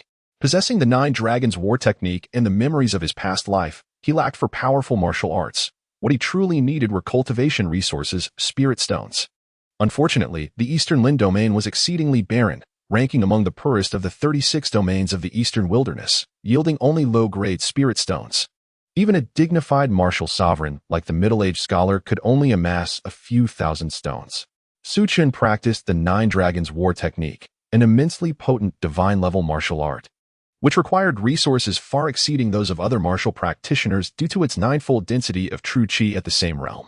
While these several thousand spirit stones might sustain other martial lords for a considerable time, for Su Chen, they would barely suffice to elevate him a couple of minor realms. The Wulong Mountain Secret Realm, established by the Flame Dragon Martial Saint, held great promise, though he had not entered it in his previous life. He had heard tales from his master about its treasures and the Flame Dragon Martial Saint's legacy. It was a trove of resources he could not afford to overlook. Su Chen's eyes gleamed with brilliance as he mused to himself. Chapter 91. The Flame Dragon Martial Sage. The Flame Dragon Martial Sage is a legendary figure. A martial sage of a millennium past, whose power reached the pinnacle of martial prowess. More significantly, he was a master of alchemy. However, during his ascent to the realm of the Martial Emperor, he succumbed to madness and ultimately perished within the secret realm of Mount Wulong. Not only did he leave behind his legacy within the secret realm, but he also bequeathed a wealth of resources and treasures accumulated by a generation of alchemists. In his previous life, Su Chen was taken as a disciple by Luo Xian, yet his insufficient strength prevented him from entering the secret realm of Mount Wulong. He only later learned of its mysteries through Luo Xian's tales. The revelation of the Mount Wulong secret realm drew not only the martial experts from the Great Lin dynasty, the Great Li Kingdom, and neighboring realms, but also the powerful figures from 3 of the 7 sacred places of the Eastern Wilderness, including Shi Jingluan of the Wanao Pavilion, Luo Xian of the Tiandao sect, and Mo Qianyu of the Juyang Divine sect. The mere thought of Mo Qianyu conjured an image in Su Chen's mind of an extraordinarily handsome and androgynous man, whose eyes seemed capable of piercing through the soul. Possessing immense strength, it was said that even Luo Xian had suffered considerable setbacks at his hands. In his past life, Jun Xiling mastered the sword control technique and inherited the martial legacy of the Flame Dragon Martial Sage from the secret realm, ultimately becoming a legendary sword emperor. Mo Qianyu was Jun Xiling's master. With her exceptional talent, Su Chen resolved to ensure she joined the Tiandao sect in this lifetime, preventing her from becoming Mo Qianyu's disciple. With his determination solidified, he drew forth all his spiritual stones and began to cultivate the 9 dragons battle technique anew. At the summit of the Divine Martial Academy, Yuan Haoran gazed at Luo Xian, his eyes filled with nostalgia.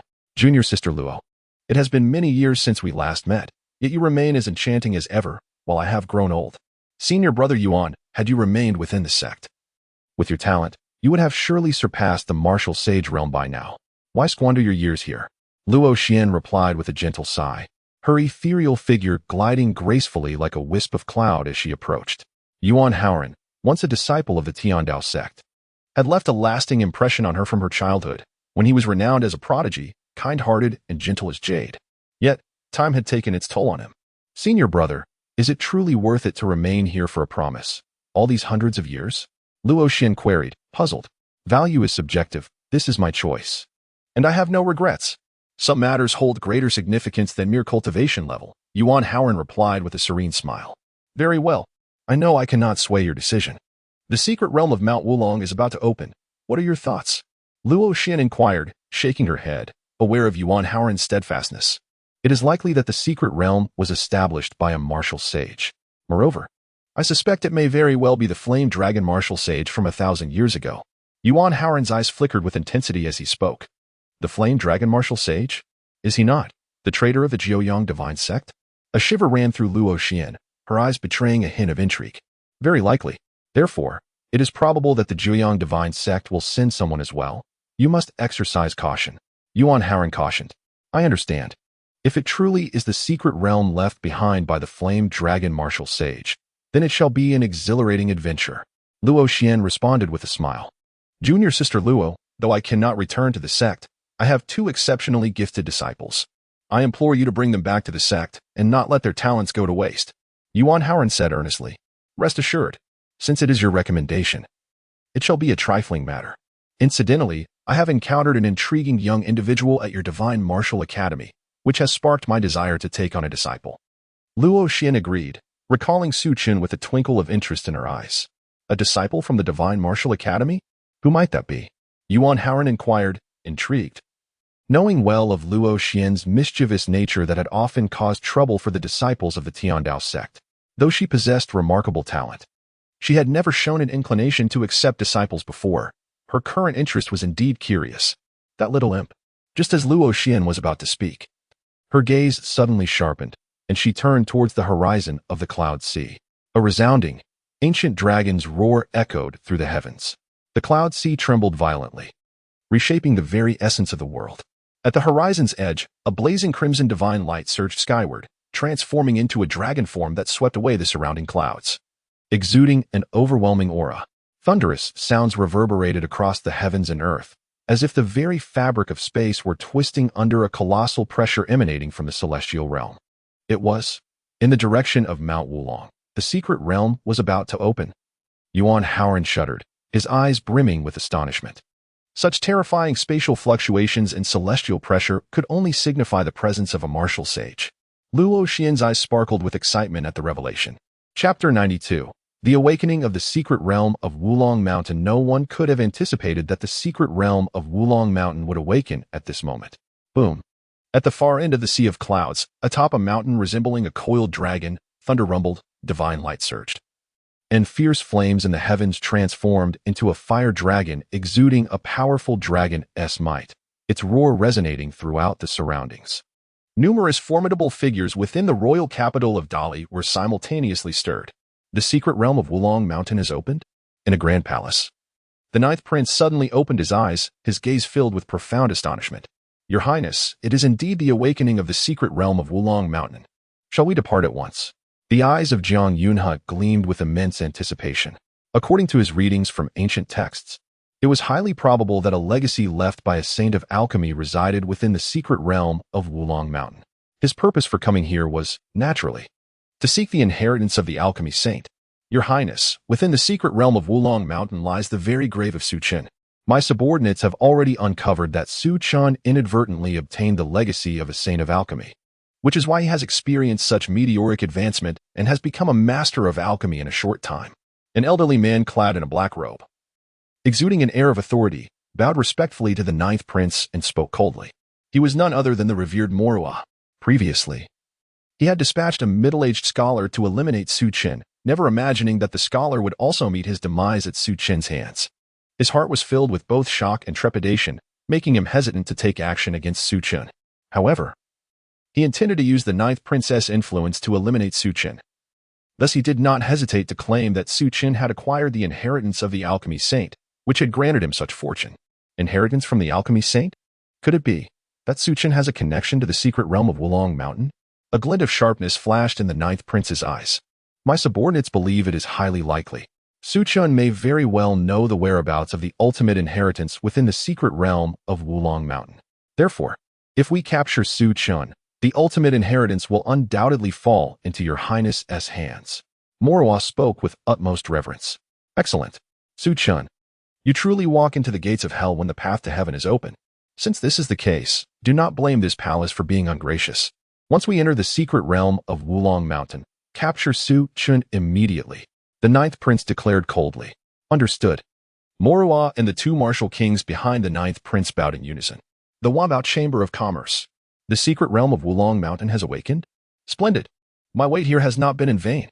Seated by the lakeside and fishing, Shi Jingluan suddenly gazed at the crimson pillar of divine light piercing the sky, his eyes revealing a hint of excitement. President, everything is ready. The Grand Elder, Yun Yi, hurriedly approached, his expression brimming with enthusiasm. Excellent. Let us depart. Shi Jingluan nodded. He then soared into the air, his robes billowing as he headed towards the direction of Wulong Mountain. Following him were Grand Elder Yun Yi and several powerful figures from the Wanbao Chamber of Commerce, all ascending into the sky in pursuit. In the royal city, the secret realm of Wulong Mountain has awakened. Brother Wang, I shall take Qingqing into the realm. You should remain here in the royal capital to prevent any disturbances. Lin Ruowei said earnestly to the Dali King, Lin Chuan. Ruowei, you have worked hard. However, with the awakening of the secret realm of Wulong Mountain, not only will it attract the covetous eyes of the Daling dynasty and neighboring kingdoms, but the lofty martial sacred lands will likely not let it pass quietly. You must be cautious, Lin Chuan said to Lin Ruowei, filled with concern. Do not worry. Brother Wang, our Dali kingdom has guarded this secret for over 1,000 years and bears too much. Qingqing's awakening of her bloodline is of utmost importance to the Lin family. I shall succeed this time. Lin Ruowei replied earnestly. Good. Be careful in all matters. Lin Chuan said solemnly. He understood the perilous nature of Lin Ruowei's journey and the heavy burden she carried. Yet, this was the hope of the Dali kingdom, the hope of the Lin family. He only lamented his own lack of strength, wishing for Lin Ruowei and Lin Qingqing to have a safe journey. The secret realm of Wulong Mountain has awakened? Quickly report to the king. Master, We have long awaited this moment. Hurry back to the sect to inform them. It is said that a legacy left by a martial saint resides within the secret realm of Wulong Mountain. We must not miss this opportunity. If we obtain the legacy, the king could even replace the Daling dynasty. Why not? This is a once-in-a-lifetime opportunity. Quickly send the news back. Surrounding Wulong Mountain, powerful martial artists emerged from the mountain range, each displaying immense excitement. Ever since the aura of the secret realm had manifested, it had been swarmed by spies from various kingdoms, sects, and martial families, all awaiting the moment of its awakening. Upon witnessing the distorted space above the secret realm of Wulong Mountain and the majestic, mysterious Crimson Dragon, they all realized that the realm had indeed opened. At that moment, Su Chen also awakened from his meditative state, slowly opening his eyes and gazing towards the direction of the secret realm of Wulong Mountain.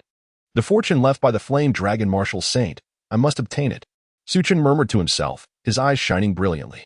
Chapter 93. A confluence of forces. With the opening of the Wulong Mountain secret realm, the once tranquil Shinsher Martial Academy was suddenly ablaze with fervor. Yuan Haoran did not conceal the news of the secret realm. He understood that it was impossible to keep it under wraps. Therefore, he took the initiative to organize the elders, mentors, and some core students of the academy to prepare for their expedition into the Wulong Mountain secret realm. Yuan Haoran's intention was, of course, to provide the academy students with valuable experience. However, he was acutely aware of the numerous dangers lurking within the secret realm. Thus, he decreed that only those who had attained the martial sovereign level could venture into its depths. Yuan Haoran, along with the esteemed Morua elder and other high-ranking officials of the academy, soared into the skies towards the Wulong Mountain secret realm. Meanwhile, the elders and students, unable to fly, boarded the flying spirit birds nurtured by the academy, led by the senior sister Jun Xiling, as they set off towards the mountain. With a piercing cry that shattered the heavens, an enormous black eagle, spanning dozens of feet, ascended into the air, carrying numerous elders and students of the academy on its back, heading towards Wulong Mountain. This black eagle, a sixth-tier spirit beast, possessed strength comparable to that of a martial king. Having been subdued by Yuan Haoran in his earlier years, it served as the guardian beast of the academy. Its speed was astonishing, slicing through the clouds like lightning, stirring up a tempestuous wind. Such a splendid opportunity. Once we enter the secret realm, shall we form a team? Jun Xiling inquired with a bright smile as she leaned closer to Su Chen. Certainly, Su Chen replied, a flicker of excitement in his eyes, smiling in agreement. Without needing further persuasion from Jun Xiling, he was already inclined to partner with her. After all, in his previous life, it was Jun Xiling who obtained the inheritance of the Flame Dragon Martial Sage, and following her would undoubtedly lead them to the ultimate place of legacy. Splendid. I must inform you that the Wulong Mountain secret realm is said to be vast beyond measure. Upon entry, the Academy's president and the royal princess, along with those prominent figures, will head directly towards the inner sanctum of the realm to seek the inheritance of the supreme beings. Our task, however, will be to scour the periphery, searching for rare treasures and honing our skills, all while keeping an eye out for any signs of inheritance. Jun Xiling whispered. Though Su Chen was not entirely familiar with the circumstances within the Wulong Mountain secret realm, he had gleaned much from Yuan Haoran's previous explorations, which he shared with Jun Xiling.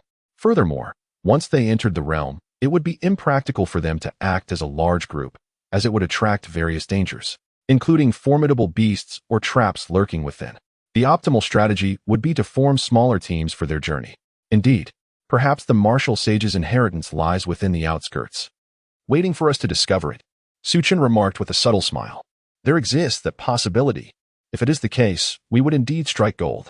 Both of us have practiced the sword control technique. Combined, we should have the means to defend ourselves even against a martial sovereign. Jun Xiling's eyes sparkled with enthusiasm, eager for the adventure. Little did she know that Su Chen had already vanquished a formidable opponent at the 6th layer of the martial sovereign level. Otherwise, her confidence might have been tempered. Before long, they arrived at Wulong Mountain. This mountain range, spanning hundreds of miles, resembled a mighty dragon lying dormant upon the earth.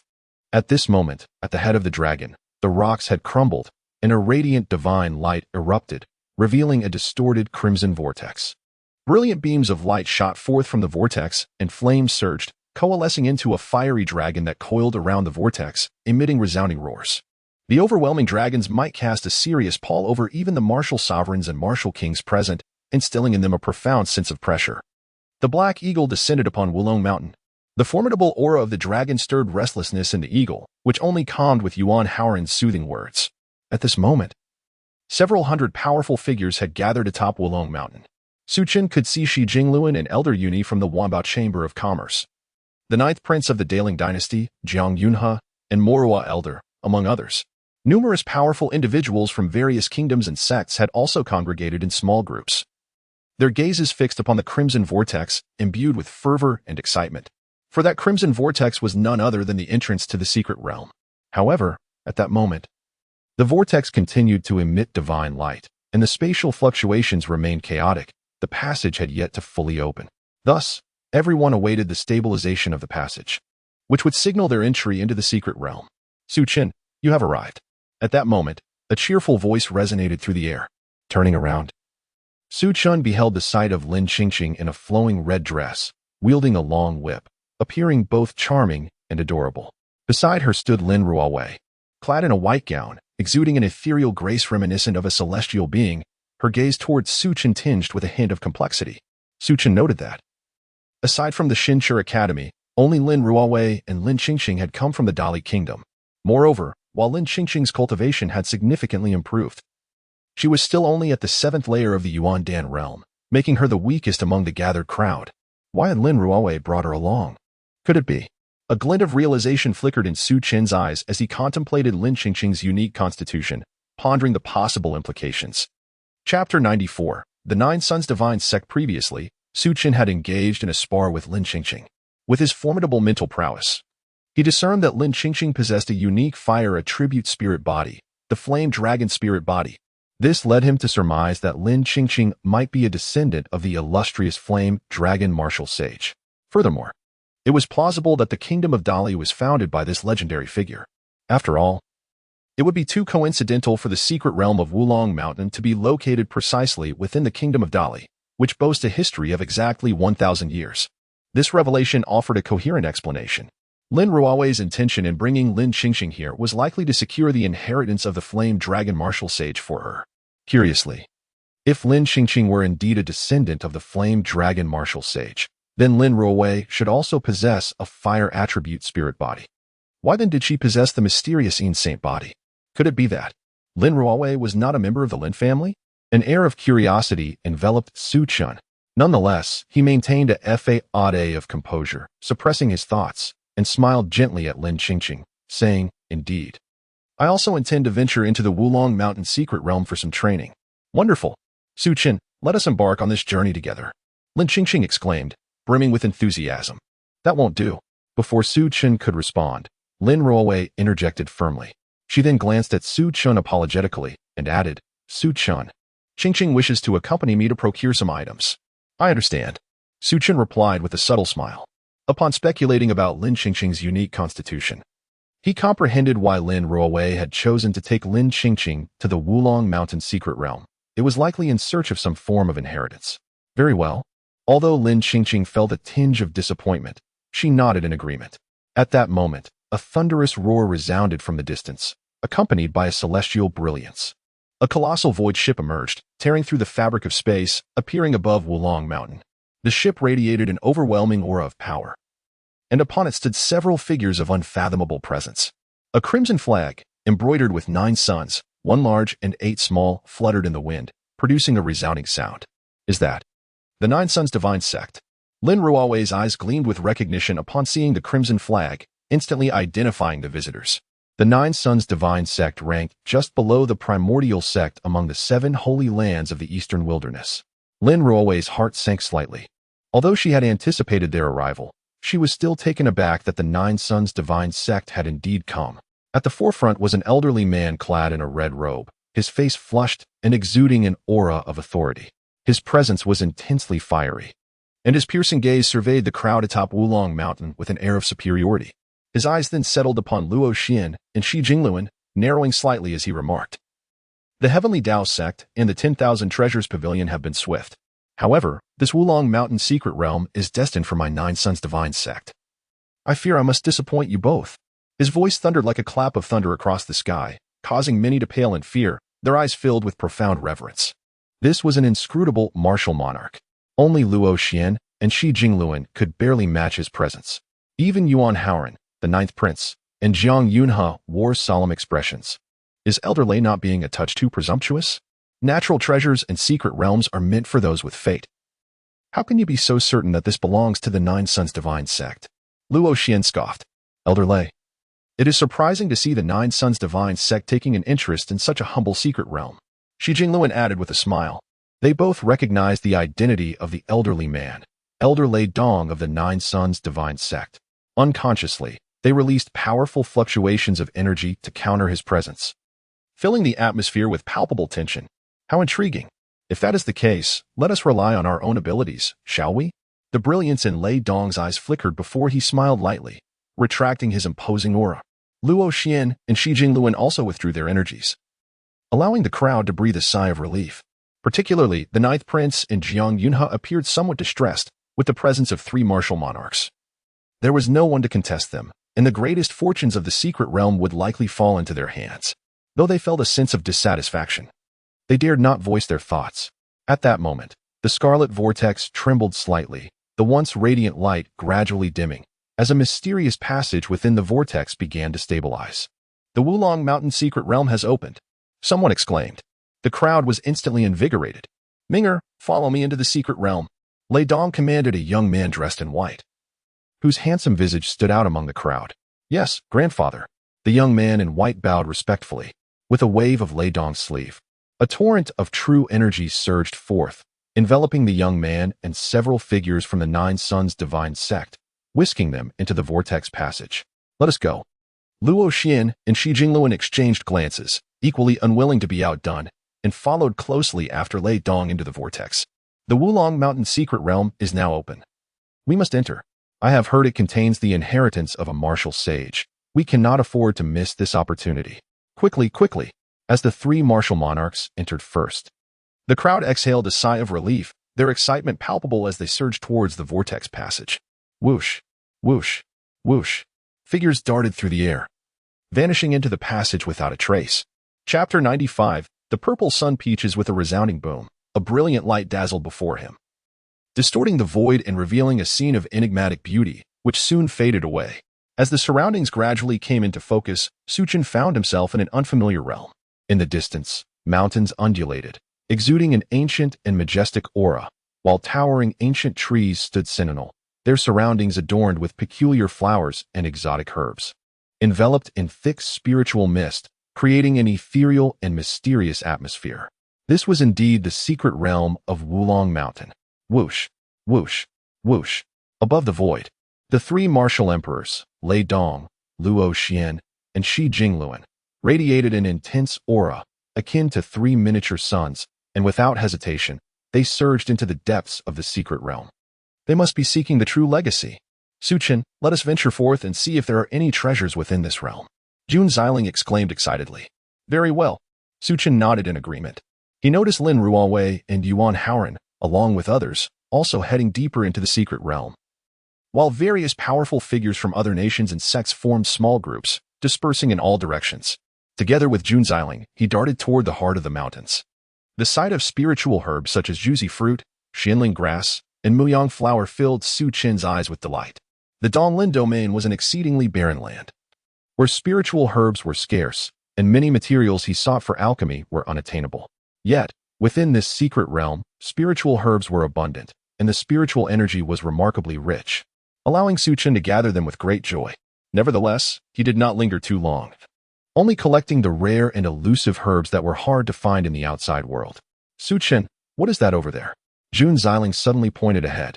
Su Chen lifted his gaze and beheld a valley in full bloom, where an ancient peach tree stood, its leaves coiling like dragon tendrils, bearing 7 or 8 purple-red peaches. The peaches, the size of fists, shimmered with a spiritual glow and emitted an enticing fragrance, unmistakably extraordinary. Is that the purple sun peach? Su Chen's eyes sparkled as he instantly recognized the fruit's significance. The purple sun peach was a terrestrial-grade spiritual herb, used to concoct the purple sun pill, which could enhance cultivation, refine the body, and bolster the true energy within, a treasure of immense value. Even when consumed alone, it yielded miraculous effects. Su Chen never anticipated encountering such a precious item here. What a marvelous find! Su Chen, it seems the Wulong Mountain secret realm is indeed extraordinary, allowing us to stumble upon such heavenly treasures. June Xiling's eyes gleamed with excitement as she stepped forward to pluck the purple sun peach. Whoosh! Just then, a series of piercing sounds sliced through the air, radiating a chilling intent and murderous aura. Who goes there? Su Chen's eyes gleamed with cold light as his true energy erupted violently, manifesting powerful protective barriers around him. Clang! Clang! Clang! The sound of clashing echoed as a series of azure flying daggers struck against Su Chen's protective barriers, creating ripples in the air. June Xiling also swiftly evaded, dodging the incoming attacks. Ha ha ha! Hand over the purple sun peach. A boisterous laughter rang out. From a distance, a figure darted towards them. Seizing the opportunity while Su Chen and June Xiling were occupied with the flying daggers, reaching for the purple sun peach. You seek death. A murderous glint flickered in Su Chen's eyes. He could not believe someone dared to snatch from him. He unleashed a powerful punch. Roar! The sound of a dragon's roar erupted as a formidable punch surged forth like a raging torrent, carrying an overwhelming force that enveloped the approaching figure. What? The figure, a young man clad in a black robe, suddenly paled and raised his black battle knife to defend himself. Crack! Su Chen's devastating punch struck the black battle knife, producing a series of crisp sounds as the weapon shattered, and the force of the punch tore through the young man's sleeve, sending him flying with a cry of anguish. Blood gushed from his arm, resembling spiderweb cracks, as his eyes widened in sheer terror. How could you be this strong? Though he was at the pinnacle of the 9th layer of the martial sovereign realm, he had underestimated Su Chen and June Xiling's auras, believing them to be weak, which led to his ill-fated attempt to seize the purple sun peach. He never anticipated such terrifying combat prowess from Su Chen. Yinkwa scum? Die. June Xiling's eyes flickered as she recognized the young man as a warrior from the Yin Kingdom, and in an instant, a brilliant sword light erupted from her. Swift as lightning. Thud. The speed of the sword was astonishing, appearing before the black-robed young man in the blink of an eye, followed by a spray of blood as his head soared into the air, the corpse crashing to the ground. Sword control technique? Su Chen's eyes widened in astonishment. June Xiling's mastery of sword control had advanced remarkably. Well, my sword control is not inferior to yours, is it? June Xiling beamed with pride. Chapter 96. The Spirit Stone Mine not bad. Yet, it still falls short of my expectations, Su Chen remarked with a faint smile. At last, he understood why June Xiling was able to acquire the swordsmanship legacy of the Flame Dragon Martial Saint. Her comprehension of the sword path was indeed formidable. For most individuals, even those with immense mental strength, grasping such sword techniques is no simple feat. However, June Xiling's rapid progress in such a short span was truly astonishing. Not necessarily. Once we leave the secret realm, let us have a match, June Xiling said, her enthusiasm evident. Su Chen chuckled, then plucked 5 purple sun peaches from the tree. Keeping 4 for himself, he uprooted the purple sun peach tree and stored it in his spatial ring. They continued onward. The Wulong Mountain secret realm was vast, virtually indistinguishable from the real world, evoking a sense of wonder in June Xiling. Such means of world creation and void crafting could only be achieved by a martial saint. One could surmise. Buzz. Golden divine light gathered in Su Chen's eyes, suffused with peculiar runes, ancient and majestic. He activated the Eye of Void Breaking to investigate the area. According to his recollection, Luo Xian had informed him that the Flame Dragon Martial Saint possessed extraordinary strength, unfathomable depth, and was not merely a master of alchemy, but also had exceptional accomplishments in swordsmanship. The sword legacy June Xiling had received was located somewhere at the periphery of the secret realm. Su Chen employed the Eye of Void Breaking in hopes of uncovering traces of the sword legacy. Oh? A look of surprise flickered across Su Chen's face. The Eye of Void Breaking could pierce through illusions and survey the world, rendering everything within the mountain range visible to him. Although he did not discover the sword legacy, he stumbled upon an exceedingly peculiar sight. Here, could it be a spirit stone mine? Su Chen's entire being trembled, and a glint of ecstasy sparkled in his eyes. It was well known that the greatest obstacle hindering his cultivation was the scarcity of spirit stones. The eastern domain was desolately poor, with even the most esteemed martial venerates possessing only a few thousand low-grade spirit stones, and mid-grade and high-grade spirit stones were virtually non-existent, showcasing the dire straits of the eastern domain. However, before him lay a waterfall, where spiritual veins converged, and a treasure glow shimmered, a spirit stone mine. In the outside world, the emergence of a spirit stone mine would undoubtedly drive countless martial artists into a frenzy, even inciting wars between nations for a chance to seize them. resulting in rivers of blood and mountains of corpses. This spirit stone mine was an opportunity he could not afford to miss. Xiling, follow me. Su Chen's gaze flashed as he grasped Jun Xiling's hand and swiftly dashed toward the waterfall. Although Jun Xiling felt a tinge of curiosity, she obediently followed him. Behind the waterfall, gazing at the damp and smooth cliff face before him, Su Chen took a deep breath, gathering his inner energy, and then unleashed a powerful punch. Boom! The mountains resonated with a thunderous roar, and the cliff face was immediately blasted open by Su Chen's strike. Boom! Boom! Boom! Su Chen continued to pummel, each punch striking with tremendous force, sending rocks flying, until a dark cavern emerged. He pulled Jun Xiling into the cave. Su Chen, what lies within? Jun Xiling inquired. Her curiosity piqued. A spirit stone mine. Su Chen replied. What? Jun Xiling's entire body quivered, her eyes revealing immense delight. She understood the significance of the spirit stone mine Su Chen spoke of, and it was no wonder he had brought her here. Since it was indeed a spirit stone mine, it was an opportunity they could not let slip away. Whoosh! Before Su Chen, a flying sword hovered, radiating brilliant sword energy. Under Su Chen's command, it began to slice through the surrounding rocks. Soon, a flurry of stones was sent flying, revealing spirit stones as translucent as pebbles before Su Chen and Jun Xiling. Indeed, spirit stones. Su Chen, we are about to strike it rich, Jun Xiling exclaimed, bubbling with excitement. This is merely a small spirit stone mine, likely containing only a few 100,000 spirit stones, yet it suffices for us. Let us split up and extract these spirit stones before seeking the legacy, Su Chen said with a gentle smile. His primary aim in entering the Wulong Mountain secret realm was to acquire spirit stones. Now that he had discovered a spirit stone mine, he prioritized gathering the stones over the so-called martial saint legacy. No matter how powerful the legacy, it could not compare to his status as the illustrious Nine-Dragon Martial Emperor. All right, Jun Xiling nodded eagerly. Then, Jun Xiling also employed her sword technique, choosing a different direction to unleash her sword light, cutting through the rocks, and extracting glistening spirit stones. Fortunately, both Su Chen and Jun Xiling had practiced the sword technique, allowing them to operate with remarkable efficiency. In just a quarter of an hour, they had unearthed thousands of spirit stones. To their astonishment, this spirit stone mine even contained mid-grade and high-grade spirit stones. Golden light flickered in Su Chen's eyes as he caught a glimpse of mid-grade and high-grade spirit stones deeper within the mountain range, igniting his enthusiasm. With these spirit stones, I can certainly cultivate to the martial venerable realm. I must extract them all. Whoever dares to compete with me shall face dire consequences. Su Chen resumed his fervent mining. Chapter 97. The Bronze Door and the Ancient Sword. Su Chen and Jun Xiling were tirelessly mining. Although this spirit stone mine had limited reserves, their proficiency in sword manipulation allowed them to extract resources swiftly. Nevertheless, it took them a full 3 days to unearth hundreds of thousands of spirit stones. Remarkably, Jun Xiling had only managed to extract a small portion, while the majority was claimed by Su Chen, including several thousand mid-grade spirit stones and a few hundred high-grade ones. With just half a day's more effort, they would be able to completely deplete the mine. Su Chen's eyes sparkled with joy. This spirit stone mine was undoubtedly his most significant gain since entering the secret realm, providing ample resources to sustain his training in the Nine Dragons Battle Heaven technique for some time. Before him lay a high-grade spirit stone, roughly the size of a fist. As he sensed the immense spiritual energy contained within, he felt a surge of happiness and stored it in his spatial ring. At that moment, as Su Chen and Jun Xiling continued their extraction, a group of uninvited guests swiftly approached. Your Highness, according to my calculations, there should be a small spirit stone mine here, containing at least hundreds of thousands of spirit stones.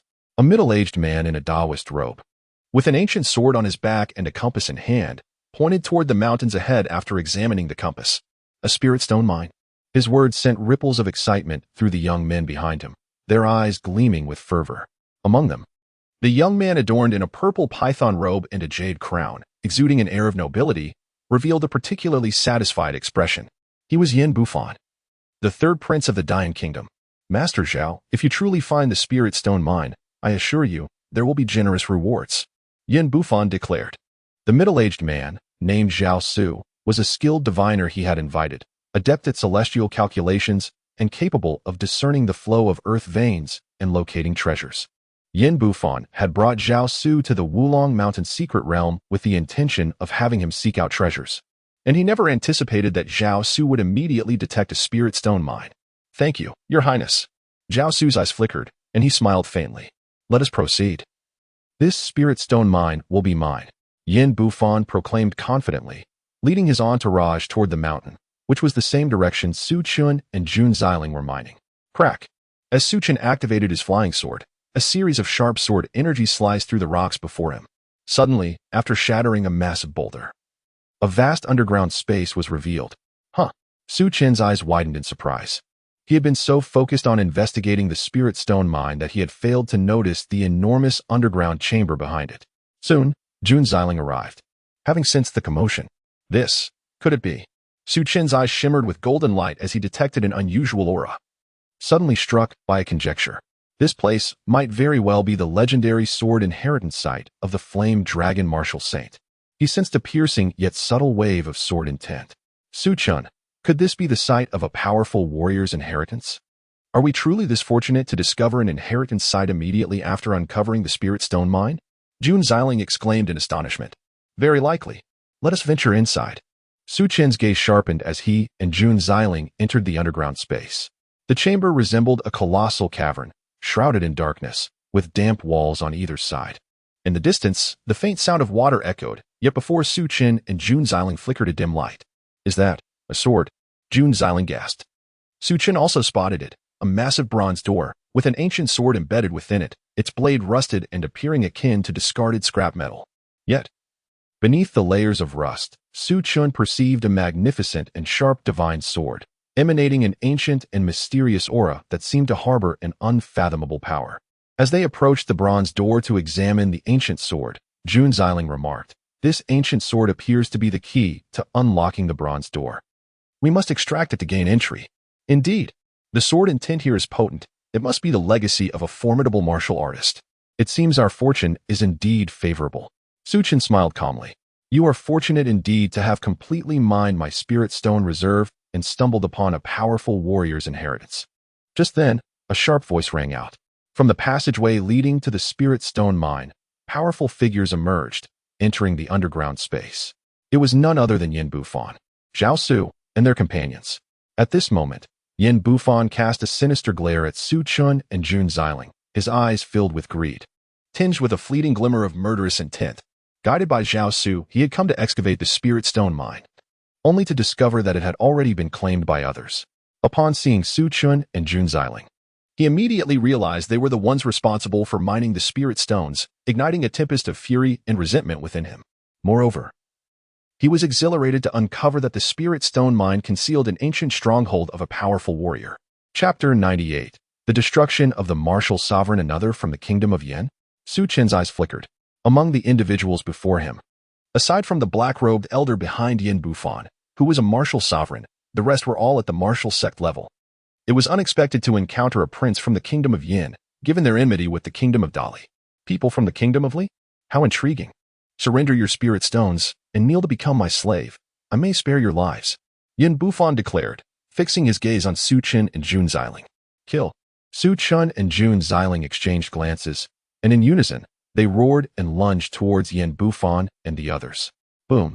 Su Chen's true energy surged around him as he unleashed a punch, akin to a mountain's roar or a tsunami's crash, overwhelming Yin Bufan and his companions with a formidable fist imprint. Clang. Jun Xiling summoned her flying sword, its blade gleaming sharply and resonating with a vibrant hum, leaving behind spectral afterimages in the air as it descended rapidly, cold and piercing. Bolt.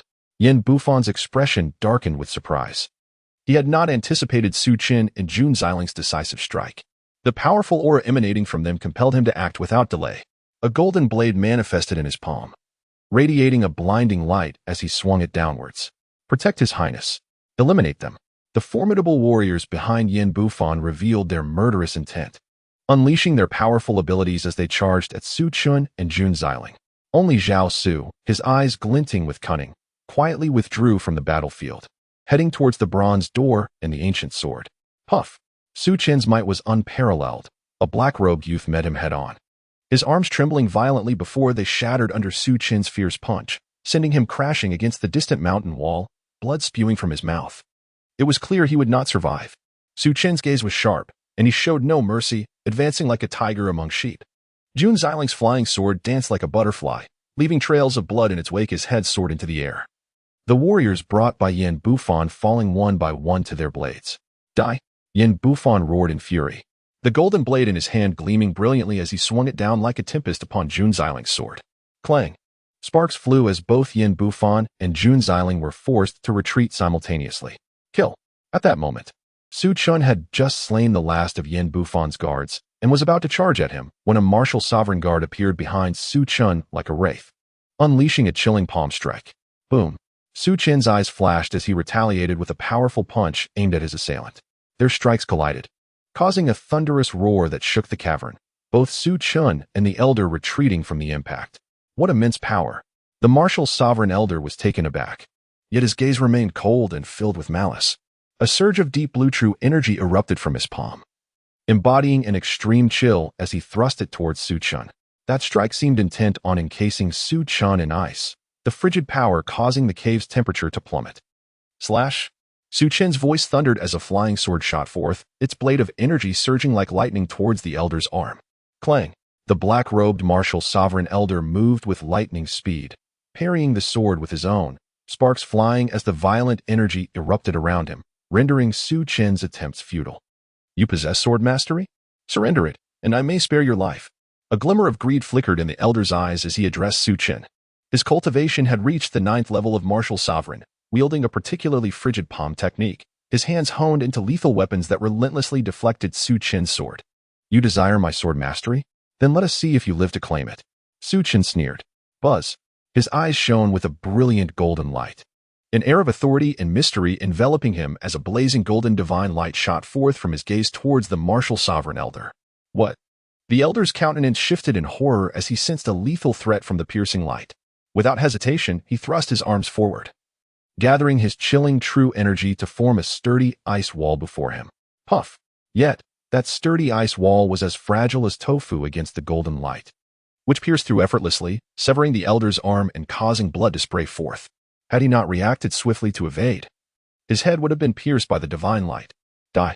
Su Chen pointed skyward, and the flying sword darted forth like a bolt of lightning, breaching the elder's protective true energy and severing his head cleanly from his body, blood gushing from the decapitated corpse. The martial sovereign had fallen. Old dang! From a distance, Yin Bufan, engaged in fierce battle with Jun Xiling, witnessed this scene, and his eyes nearly burst with rage, unleashing a furious roar filled with shock and fury. Chapter 99. Sword Mastery by Divine Will. The venerable warrior, a powerful guardian sent by the kingdom of Yin to assist Yin Bufan, possessed formidable prowess. Having attained the 9th level of martial respect, his strength was indeed remarkable, even upon entering the secret realm of Wulong Mountain. As long as Yin Bufan did not provoke the martial kings or the 3 great martial emperors, one could assert that no one could harm him. However, he could hardly anticipate that shortly after entering the secret realm, Elder Dang would perish, killed by a mere youth at the martial disciple level. With a piercing gaze, Su Chen unleashed a punch directed at Yin Bufan, harboring no intention of engaging in dialogue. Since Yin Bufan sought to seize his opportunity, he was left with no choice but to bring about Yin Bufan's demise. A resounding dragon-esque roar echoed as an immensely powerful fist imprint, seemingly entwined with a golden divine dragon, struck Yin Bufan's chest with unstoppable force. Blood gushed from Yin Bufan's mouth as he was violently propelled backwards. Su Chen advanced like lightning, aiming to obliterate Yin Bufan in an instant. No, you cannot kill me. I am the 3rd prince of the kingdom of Yin. If you dare to slay me, my father will surely not let you go. Yin Bufan's eyes were filled with sheer terror as he desperately cried out. Yet, without the slightest hesitation, Su Chen delivered a devastating blow to Yin Bufan's head, causing blood to splatter as Yin Bufan's skull exploded, rendering him lifeless in an instant. In the blink of an eye, those accompanying Yin Bufan were all eradicated by Su Chen and Jun Xiling. Su Chen, I did not expect you to be so decisive. Indeed, when facing an enemy, one must act without hesitation. Just strike. You are even stronger than I had imagined. Jun Xiling exclaimed, her admiration evident in her gaze. Su Chen's combat prowess was extraordinarily formidable, having vanquished even a martial respect level 9 warrior. However, what Jun Xiling admired even more was Su Chen's resolute disposition. His unyielding determination and unmatched strength were the hallmarks of a true champion, destined to ascend to the pinnacle of martial arts. There remains one who has slipped through the cracks, Su Chen remarked with a calm smile, glancing towards the bronze door. There stood Zhao Su, who had somehow positioned himself before the bronze door, grasping an ancient sword in an attempt to extract it, yet the sword remained utterly immobile. Despite unleashing all his cultivation, the ancient sword seemed as though it refused with the bronze door, refusing to budge. At that moment, upon noticing the gazes of Su Chen and Jun Xiling, Zhao Su froze, slowly turning to them with a forced smile. "Gentlemen, this has nothing to do with me. I am not from the kingdom of Yan. I was merely invited by Yin Bufan to explore the Spirit Stone Mine. Might I implore you to spare my life?" Zhao Su pleaded. Internally, he was equally astonished, for Yin Bufan's strength was formidable. Having reached the pinnacle of martial disciple level 9 and on the verge of becoming a martial respect, not to mention he had a martial respect level 9 guardian. Yet, despite this, they had still met their end at the hands of Su Chen and Jun Xiling, leaving a trail of slain Yin warriors in their wake. He recognized that he was no match for Su Chen and Jun Xiling. Thus he chose to plead for mercy. "Su Chen, this fellow harbors ill intentions. He seeks to instigate us into a mutual demise so he can seize the opportunity to open the bronze door and enter. We should eliminate him." Jun Xiling remarked with a cold chuckle. "Do not kill me. I still have value. If you spare my life, I will reveal the secrets behind this bronze door." Zhao Su's heart raced as he spoke hastily. "The secrets behind the bronze door? What do you know?" Su Chen inquired, his gaze sharp. Zhao Su felt a chill run down his spine under Su Chen's intense scrutiny. He understood that failing to provide a satisfactory answer could lead to his demise. Behind the bronze door lies the legacy of a martial sage.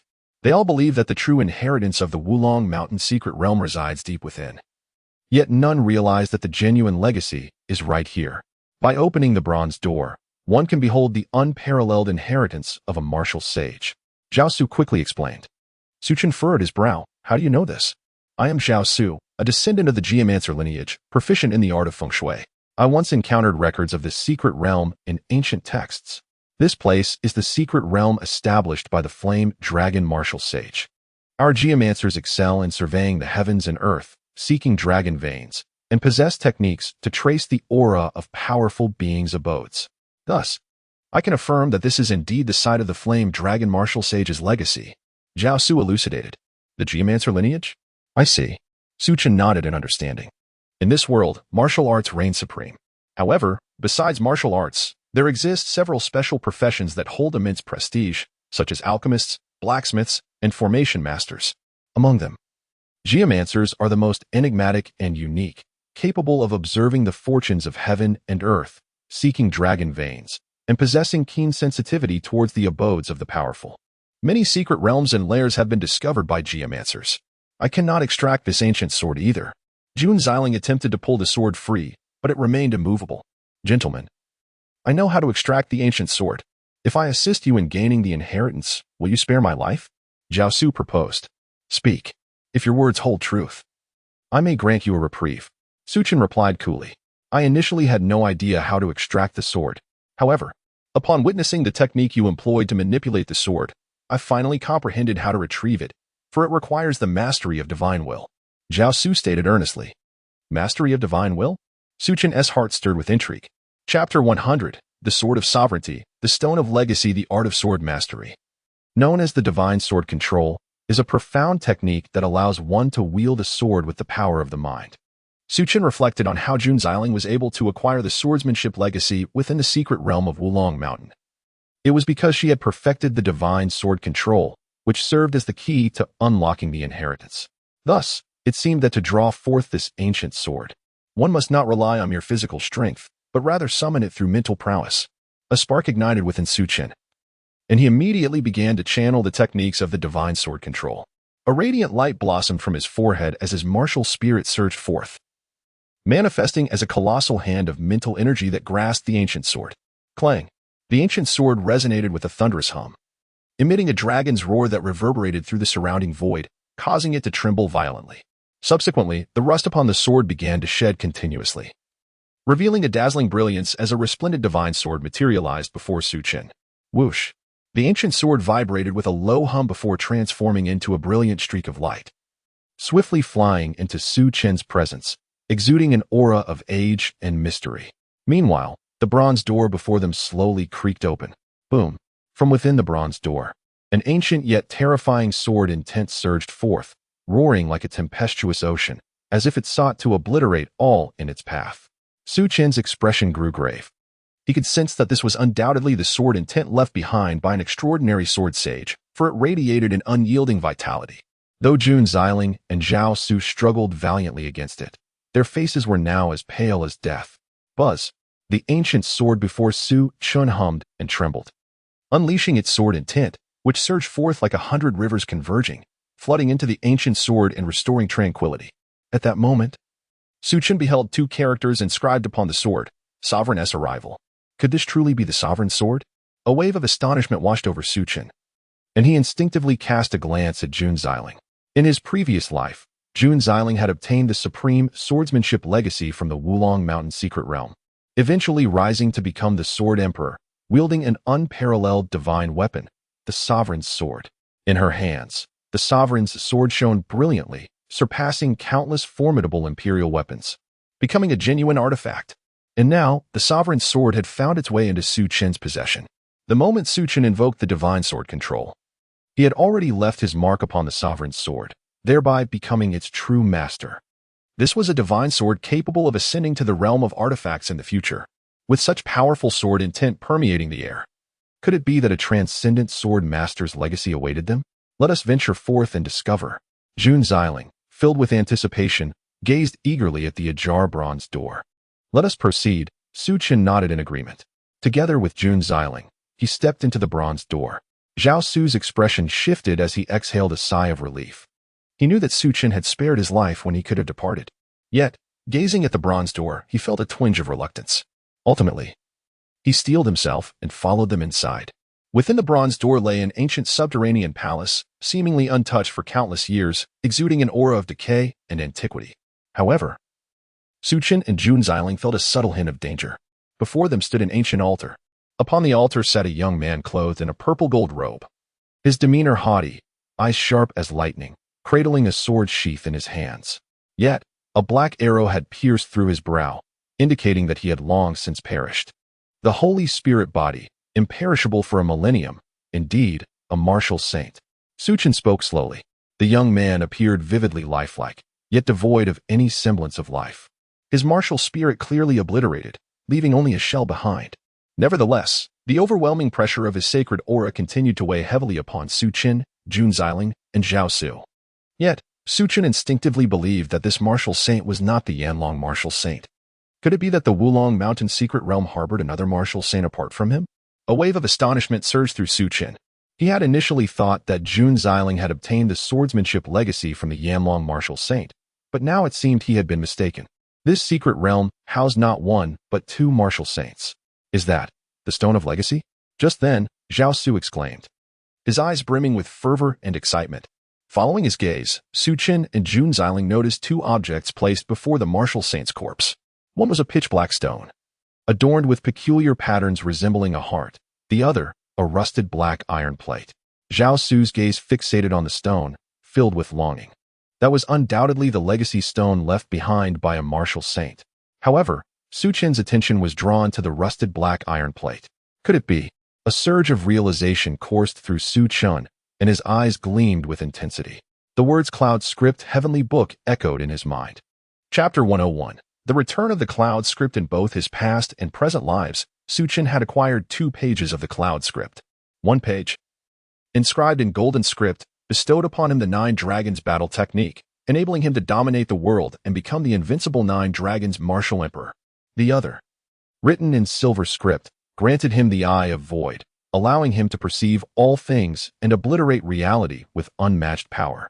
To his astonishment, he stumbled upon another page of the Cloud Script within the secret realm of Wulong Mountain.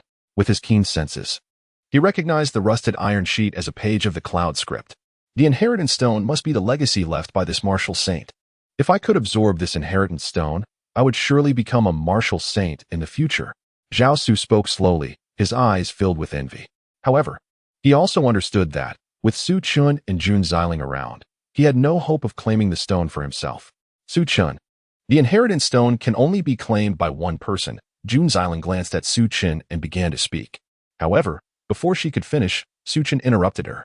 Allow me to gift the inheritance stone to you, Su Chen said with a calm smile. What? Jun Xiling was taken aback.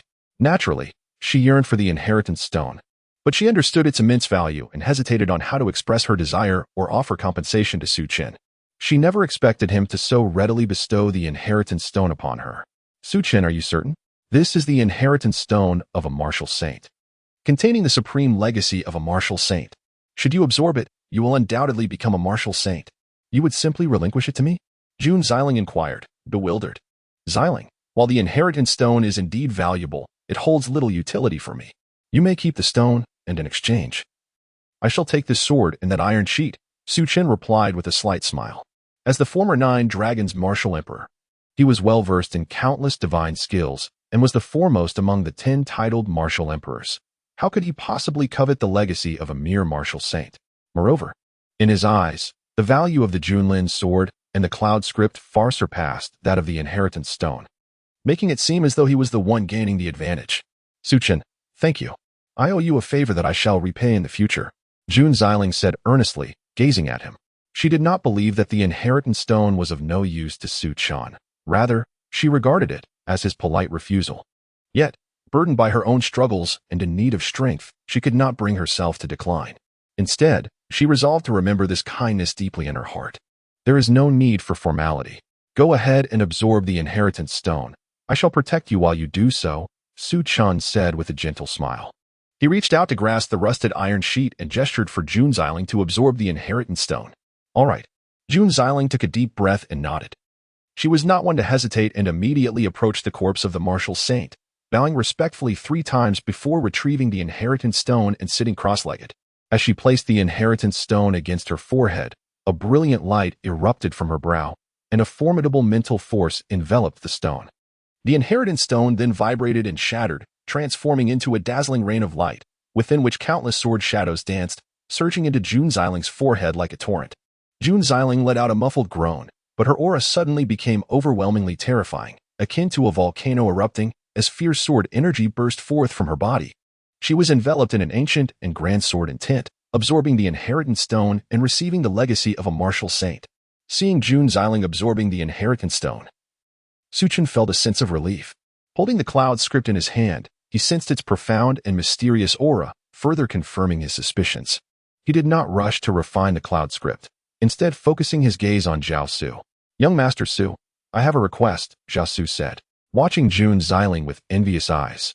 However, he soon regained his composure and addressed Su Chen. What is it? Su Chen inquired. Young Master Su, may I request the corpse of the martial saint? Of course, I am willing to trade treasures for it. How about 50,000 low-grade spirit stones? Zhao Su asked cautiously. The corpse of a martial saint? Su Chen's eyes glimmered, and he replied with a smirk. You truly are audacious. I spare your life. And yet you dare to approach me with conditions? Do you really think 50,000 low-grade spirit stones are sufficient for a martial saint's corpse? What would you require? Young Master Su, please do tell, Zhao Su said, gritting his teeth. He had not anticipated that Su Chen would demand more than 50,000 low-grade spirit stones, a sum that was nearly unattainable in the barren eastern domain, even for a martial king. Save your breath. Now that Xiling has absorbed the inheritance stone, she has become a disciple of this martial saint. She will never hand over the corpse to you. Su Chen scoffed. Chapter 102. Zhao Su's loyalty. Upon hearing Su Chen's words, Zhao Su's expression darkened.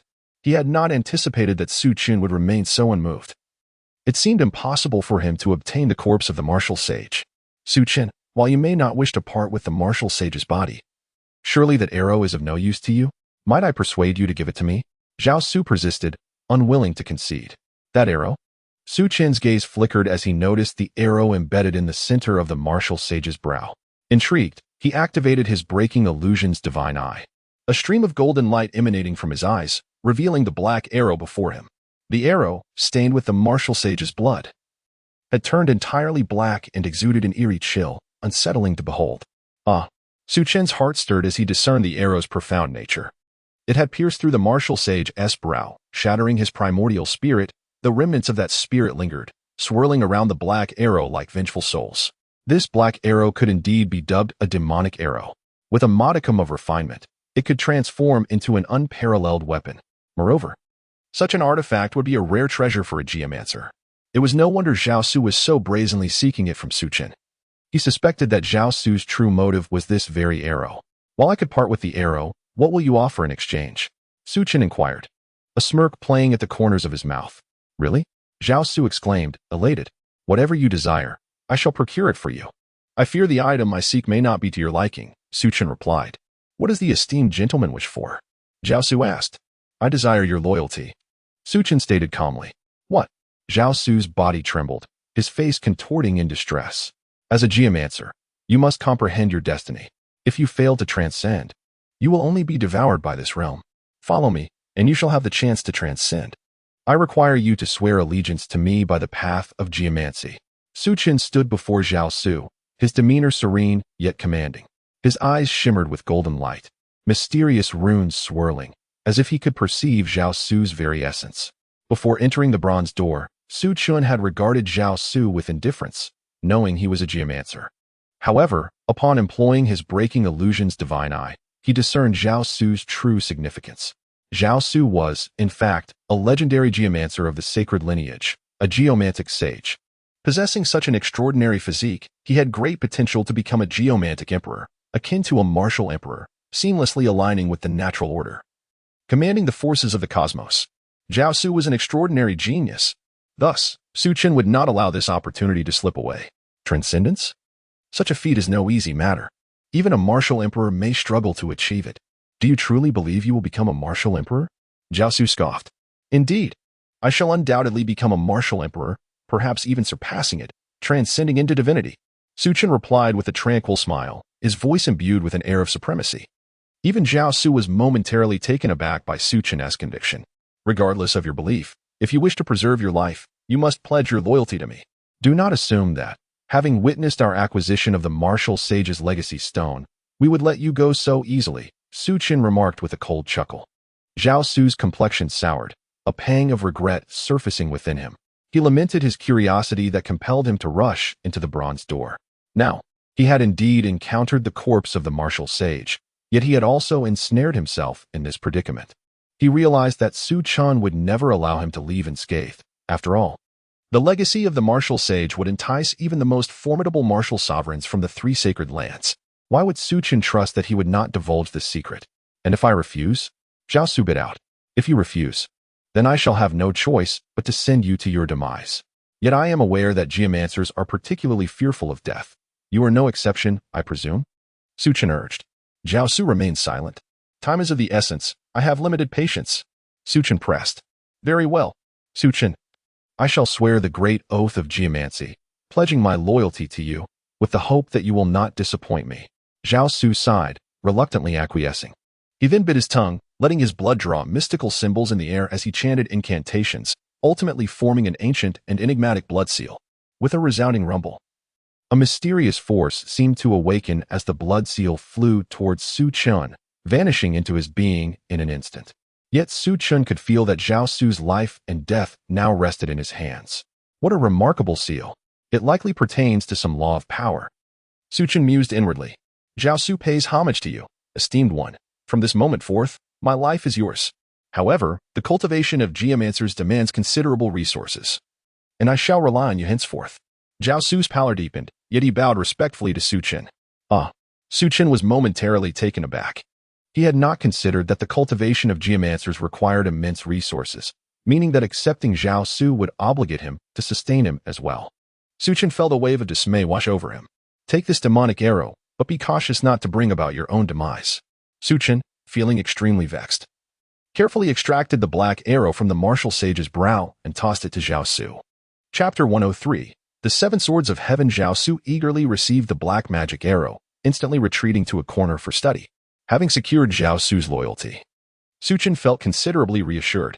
Thus, he instructed Zhao Su to guard him while he prepared to comprehend the ancient page of the Cloud Seal Heavenly Book. What profound martial arts secrets could this page possibly contain?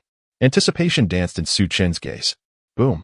Su Chen activated the Nine Dragons Battle Heaven technique. His vital energy surging tumultuously, golden radiance blazing fiercely as he channeled it into the iron fragment in his hand.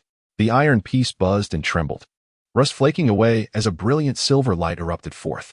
The once rusted iron shard transformed into a silver scroll, adorned with ancient patterns, as if it harbored the truths of the cosmos. Indeed, it was the silver seal script. Su Chen's heart soared with joy. Clang.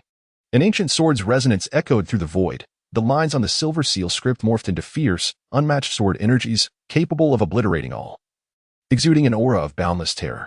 Subsequently, the page was enveloped by the torrent of sword energies and instantaneously transformed into a blazing sword light. Merging into Su Chen's spiritual sea. Was that the Cloud Seal Heavenly Book? At that moment, Zhao Su, engrossed in his examination of the magic arrow, was startled by the overwhelming aura emanating from the silver seal script, revealing an expression of profound astonishment. As a geomancer, he was well aware of the significance of the Cloud Seal Heavenly Book. It represented the pinnacle of their lineage's heritage, a closely guarded secret. He had never anticipated that Su Chen would acquire a page of the Cloud Seal Heavenly Book, let alone refine and absorb it. Could it be? He truly is the destined one? Zhao Su regarded Su Chen, his eyes reflecting a myriad of complex emotions. The Cloud Seal Heavenly Book was not something everyone could comprehend. Only those whose constitution, primordial spirit, or latent potential resonated with the book could absorb and interpret its supreme teachings. This explained why that martial sage could not grasp its essence despite possessing it. Of course, that martial sage was now deceased. It was also possible he had deciphered the Cloud Seal Heavenly Book, but upon his passing, it reformed anew. Regardless, it indicated that Su Chen was an extraordinary genius. Truly one in a million. However, if Zhao Su were to learn that this was the third page of the Cloud Seal Heavenly Book that Su Chen had obtained, he might not know how to react. Rumble. Su Chen sat cross-legged in the void, his vital energy surging, his demeanor calm yet imposing. It was as if ancient and fierce sword energies erupted from his being, transforming the underground palace into an ancient domain of swords. In his spiritual sea, a few ancient characters resonated like thunderclaps. The Seven Swords of Heaven. The page of the Cloud Seal Heavenly Book contained a powerful sword technique known as the Seven Swords of Heaven, which, when perfected, could sever the myriad paths of heaven and earth with a single strike. The cultivation method of the Seven Swords of Heaven surged like a torrent, merging into Su Chen's martial spirit, enveloping him in a formidable sword intent. He seemed to enter the deepest state of cultivation, comprehending the Seven Swords of Heaven. The Seven Swords of Heaven consisted of 7 swords, each more terrifying than the last, with the first sword, the sword of life and death, being merely the beginning.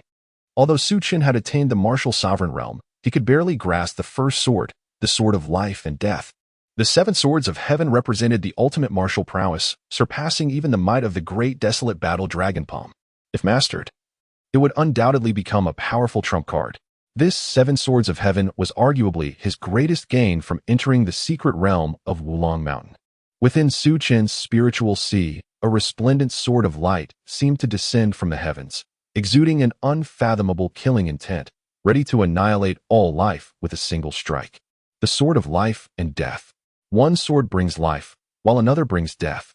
3 days later, boom, a potent aura erupted from Jun Xiling, her cultivation soaring to the pinnacle of the 9th layer of martial sovereignty, just a step away from breaking into the realm of martial venerables. The piercing sword intent was vast and ancient, as if it could pierce the heavens, causing the entire underground palace to tremble. The sword saint of the azure clouds? Jun Xiling slowly opened her eyes, her gaze radiating with a fierce brilliance akin to surging sword energy. She had absorbed the legacy stone and learned of the martial saint's origins. The sword saint of the azure clouds hailed from the most mysterious and powerful central continent. By absorbing the legacy stone, she had also acquired the formidable azure cloud sword cannon, a supreme technique aimed at transcending to the emperor-level realm. Had it not been for Su Chen's generosity, she would never have gained access to the sword saint's legacy. Jun Xiling gazed at Su Chen from a distance, her eyes filled with immense gratitude. Boom. Just then, a thunderous sound reverberated as the outer wall of the mountain seemed to be violently shattered. Several figures, exuding terrifying auras, entered the underground palace through the bronze door. Who are they? Jun Xiling's eyes flashed with a hint of wariness. Chapter 104. Encounter of enemies. A total of 7 figures approached. At the forefront stood a tall, imposing elder clad in a black robe, exuding an aura of authority and an overwhelming pressure. Behind him were 6 individuals, both male and female, whose presence, though slightly weaker, was equally formidable, each having reached the realm of martial sovereigns. The sight of these 7 martial sovereigns left Jun Xiling and Zhao Su's hearts sinking. Elder Moral, how could you possibly be here? At that moment, Jun Xiling's gaze flickered, and a faint smile graced her lips as she recognized the black-robed elder as Morua, the Grand Elder of the Divine Martial Academy. Just as Morua was about to speak, his peripheral vision caught sight of Su Chen and the lifelike corpse of a martial saint in the distance, causing his eyes to gleam with intense excitement. Su Chen? And a martial saint corpse? Haraha. I never imagined that a martial saint corpse would be here. It is truly a blessing from the heavens. Morua's laughter echoed through the chamber, his eyes ablaze with fervor. A martial saint corpse?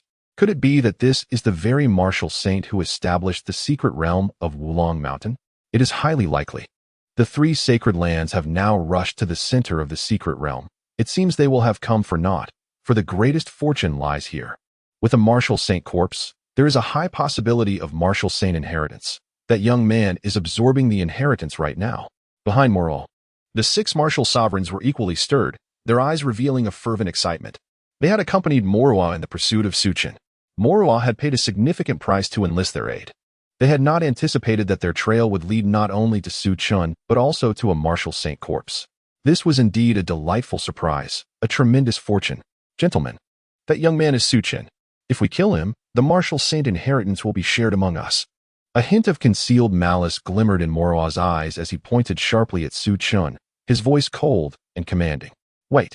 Jun Xiling, filled with urgency, shouted out. Elder Morua, why do you wish to harm Su Chen? He is also a disciple of the Divine Martial Academy. Do you not fear the repercussions from the Academy's headmaster? Jun Xiling's expression darkened. She was acutely aware of Morua's motives for wanting to kill Su Chen. Whether it was due to Su Chen's slaying of Morua's disciple or Morua sending assassins from the Wind and Rain Tower to eliminate Su Chen, it was clear that their enmity had reached a point of no return. At that moment, Su Chen remained in seclusion, unaware of the impending danger. She felt it was imperative to protect him. Moreover, as soon as Morua appeared, Zhao Su decisively conveyed a message to Jun Xiling, urging her to buy time while he devised a formation. Confusion filled her mind. Wasn't he Zhao Su a geomancer? How could he possibly understand formations? Yet, at this moment, she had no choice but to trust Zhao Su. Repercussions from the headmaster? That old fool Yuan Haoran? He is hardly worthy of being the headmaster of the Divine Martial Academy. Once I slay Su Chen, I shall deal with Yuan Haoran and seize control of the Divine Martial Academy. By then, even the Great Li Kingdom shall be no more. Who could stand in my way? Morua scoffed coldly. You have lost your mind. You have actually allied yourself with the Great Lin dynasty? Morua, you are also of the Great Li Kingdom. Why would you do this? Jun Xiling glared at Morua, her eyes filled with anger and confusion. From Morua's words, she quickly grasped his intentions. He had defected to the Great Lin dynasty, seeking to aid them in obliterating the Great Li Kingdom. This placed Yuan Haoran in grave danger. People of the Great Li Kingdom? No, I am of the Great Lin dynasty. In this world, the strong reign supreme. The weak must either submit or perish. Jun Xiling, I know you are merely stalling for time, but do you truly believe anyone will come to your rescue? I offer you a choice. Submit to me, and I shall spare your life. Otherwise, you shall die. Morua's voice dripped with mockery as he coldly proclaimed. Submit to you? Never. Morua, I advise you. Those who commit unjust acts will ultimately meet their demise. Jun Xiling declared frostily. Refusal to submit means death. Morua sneered, then leapt into the air, reaching out towards Su Chen. Regardless of whether Su Chen was absorbing the martial saint inheritance, he was determined to seize control of Su Chen first, after which he would slowly unravel the secrets of the martial saint corpse. Kill. The 6 martial sovereigns behind Morua, their faces grim and eyes filled with murderous intent, surged forward towards Jun Xiling and Zhao Su. Boom. Just then, the underground palace shook violently. It roared like thunder from the heavens, reverberating throughout the chamber. A primal dragon's roar echoed, and the ground of the palace fractured, releasing an endless stream of primal yellow energy that transformed into a colossal yellow dragon, enveloping Jun Xiling, Su Chen, and Zhao Su within its protective embrace. Around them, an enigmatic yellow barrier materialized, completely isolating Morua and the 7 martial sovereigns from their prey. Chapter 105. The Xianhuang Dragon Vein Feng Shui Formation. With a thunderous roar, the esteemed Morua and 7 mighty martial lords collided with the Xianhuang barrier. Instantly, a surge of true energy erupted, creating a cacophony that reverberated throughout the space, causing the Xianhuang barrier to ripple ominously. Nevertheless, the barrier remained resolute, keeping the 7 martial lords at bay. What manner of sorcery is this? A formation? Hiss. That individual is a formation master? I truly underestimated him. Such a formidable setup reveals that this young man is no ordinary figure. The martial lords were filled with astonishment and fury as they fixed their gaze upon Zhao Su. At this moment, Zhao Su stood beside Jun Xiling, his hands weaving intricate seals as Xianhuang energy burst forth, transforming into ancient seals that struck the void repeatedly. This was the Xianhuang Dragon Vein Feng Shui formation, a type of formation indeed. Fortunately, this underground palace was built upon the Dragon Vein, allowing me to temporarily harness its power. However, this formation cannot endure for long. We must find a way to escape swiftly. Zhao Su exhaled deeply and began to explain to Jun Xiling. If the 7 martial lords strike together, how long can this formation hold? Su Chen remains unconscious. We must protect him and not disrupt his recovery. Jun Xiling inquired with concern. If the 7 martial lords attack incessantly, this formation can withstand for at most an hour. After all, my cultivation is still lacking. Once I attain the rank of martial lord, they will be unable to breach my formation. Zhao Su replied with a wry smile. An hour, is it? I hope Su Chen awakened swiftly.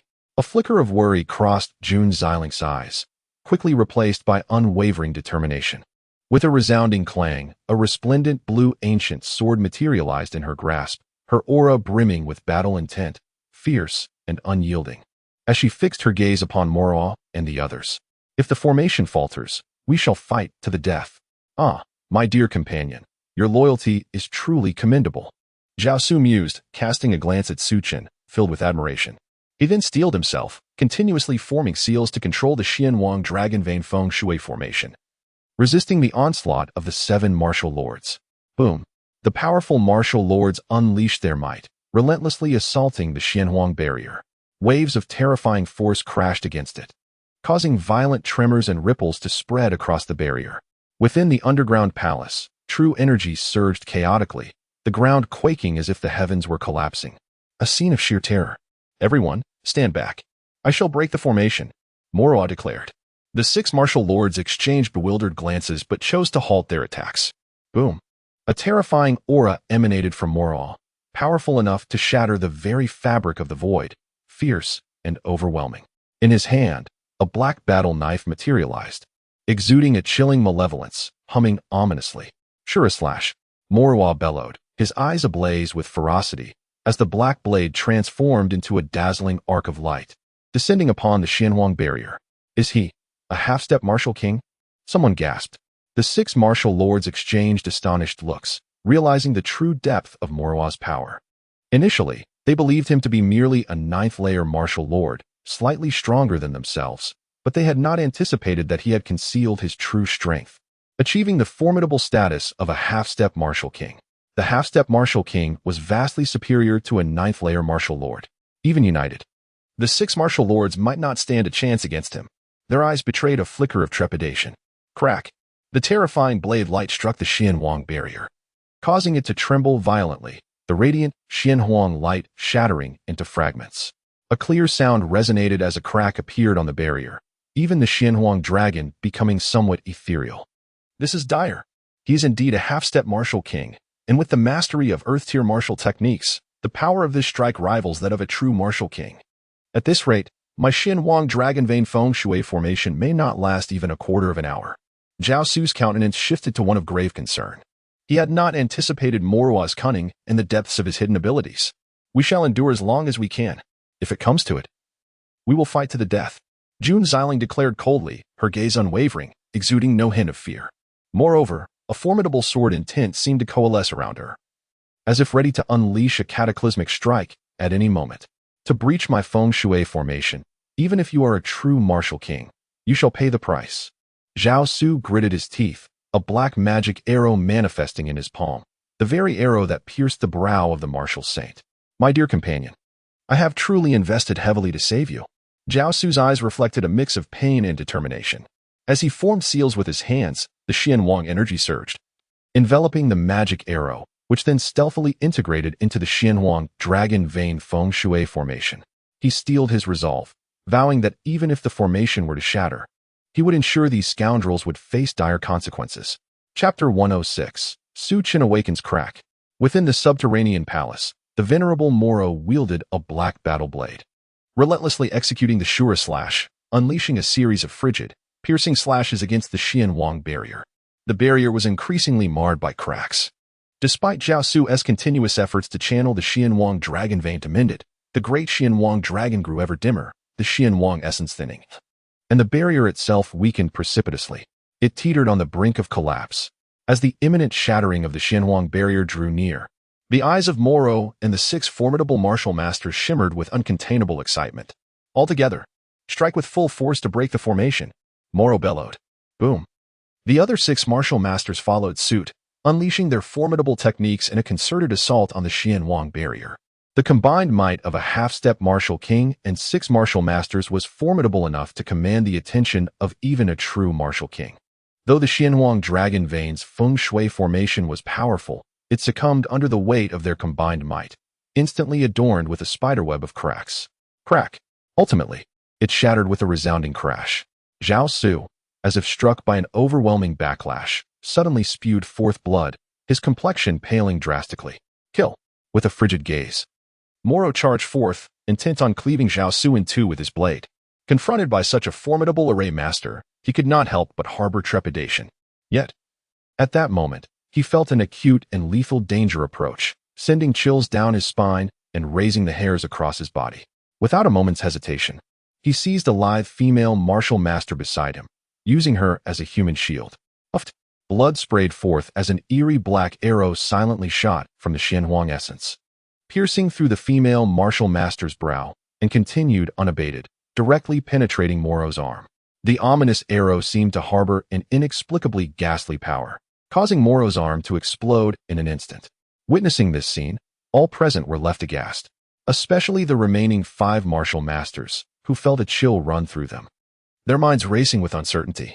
They had not anticipated that even with the Xianwang dragon vein's feng shui formation shattered, Zhao Su possessed such a bizarre means, capable of instantaneously slaying a martial master and maiming Moro. They were even more astonished by Moro's mercilessness, using the female martial master as a shield. Had she not intervened, it would have likely been Moro who lay dead now. Naturally, a flicker of wariness and fear toward Moro grew within their hearts. Moro let out a muffled groan, his face pale, yet the physique of a half-step martial king was exceedingly robust. He swiftly circulated his vital energy to staunch the blood gushing from his arm. Simultaneously, a wave of dread washed over him. Had the female martial master not blocked the demonic arrow for him, and had he not shifted a few inches, he would have been pierced through the heart instead of merely losing an arm. What on earth was that black demonic arrow to be so terrifying? You seek death. Moro roared, his eyes ablaze with a murderous intent akin to a sea of corpses and rivers of blood, locking his gaze onto Zhao Su. This accursed array master must perish. Miss June, save me.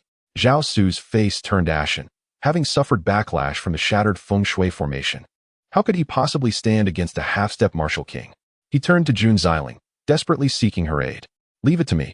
Jun Xiling stepped forward, positioning herself protectively in front of Zhao Su. Zhao Su's peculiar methods left her profoundly astonished. Fortunately, he was present. Otherwise, they would have been unable to endure for so long. You wish to die? I shall grant your wish. Moro's voice was as cold as ice. Although his right arm was incapacitated, he gripped the black battle blade with his left hand. Boom. An overwhelming surge of malevolent energy erupted forth as a fierce and unmatched blade light surged towards Jun Xiling. Sure, a slash. The earth-tier martial technique cultivated by Moro was utterly terrifying in its might. Even with one arm rendered useless, the power of this strike did not diminish significantly. Rather, it was imbued with an even more harrowing and fierce aura. Ascending to the azure clouds, Jun Xiling uttered 4 words slowly. Boom. In the next moment, her aura erupted like a volcano, unleashing a terrifying sword intent. The ancient sword in her palm radiated a dazzling brilliance, soaring skyward to confront Moro. This was the culmination of her long-prepared strike. It was one of the most fearsome moves from the Azure Cloud Sword Classic. Designed to shatter the azure clouds and obliterate all in its path, embodying the indomitable spirit of the Swordmaster. Boom. In the next instant, blade and sword clashed, unleashing a brilliant light that illuminated the subterranean palace, the tremendous roar shaking the very foundations of the place. Meanwhile, as Jun Xiling engaged with Moro, the 5 martial masters exchanged glances, instinctively retreating from the fierce confrontation. They surged towards Su Chen and the body of the martial sage. Moro's ruthless nature instilled fear within them, prompting thoughts of retreat. Yet, The allure of the martial sage's corpse ignited their greed, compelling them to recklessly rush forward.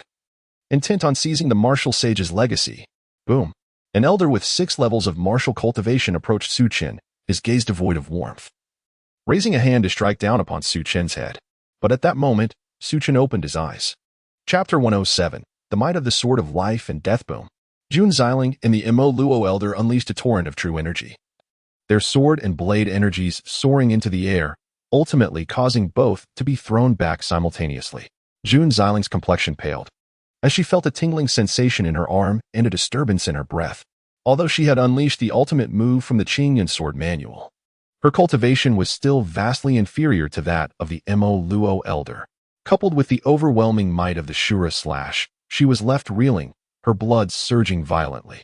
On the other side, the Mo Luo Elder's eyes were filled with incredulity. This is a heavenly martial technique. No, this is at least a sacred-level martial technique. The one who has inherited the legacy of the martial saint is you, not Su Chen? The Mo Luo Elder fixed his gaze on Jun Xiling, his arm trembling slightly as a trickle of crimson blood flowed from his palm.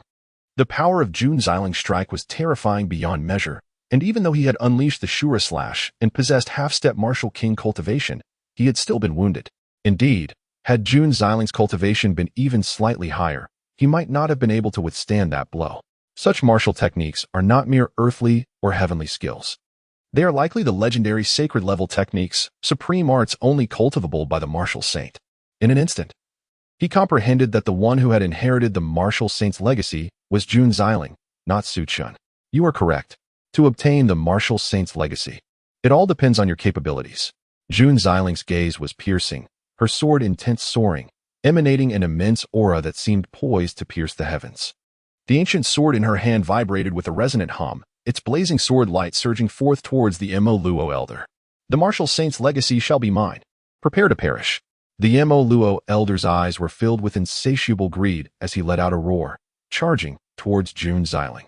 Meanwhile, as the black-robed elder unleashed a palm strike towards Su Chen opened his eyes. Boom. 2 dazzling beams of golden divine light shot forth from Su Chen's eyes, exuding a regal, ancient, and mystical aura.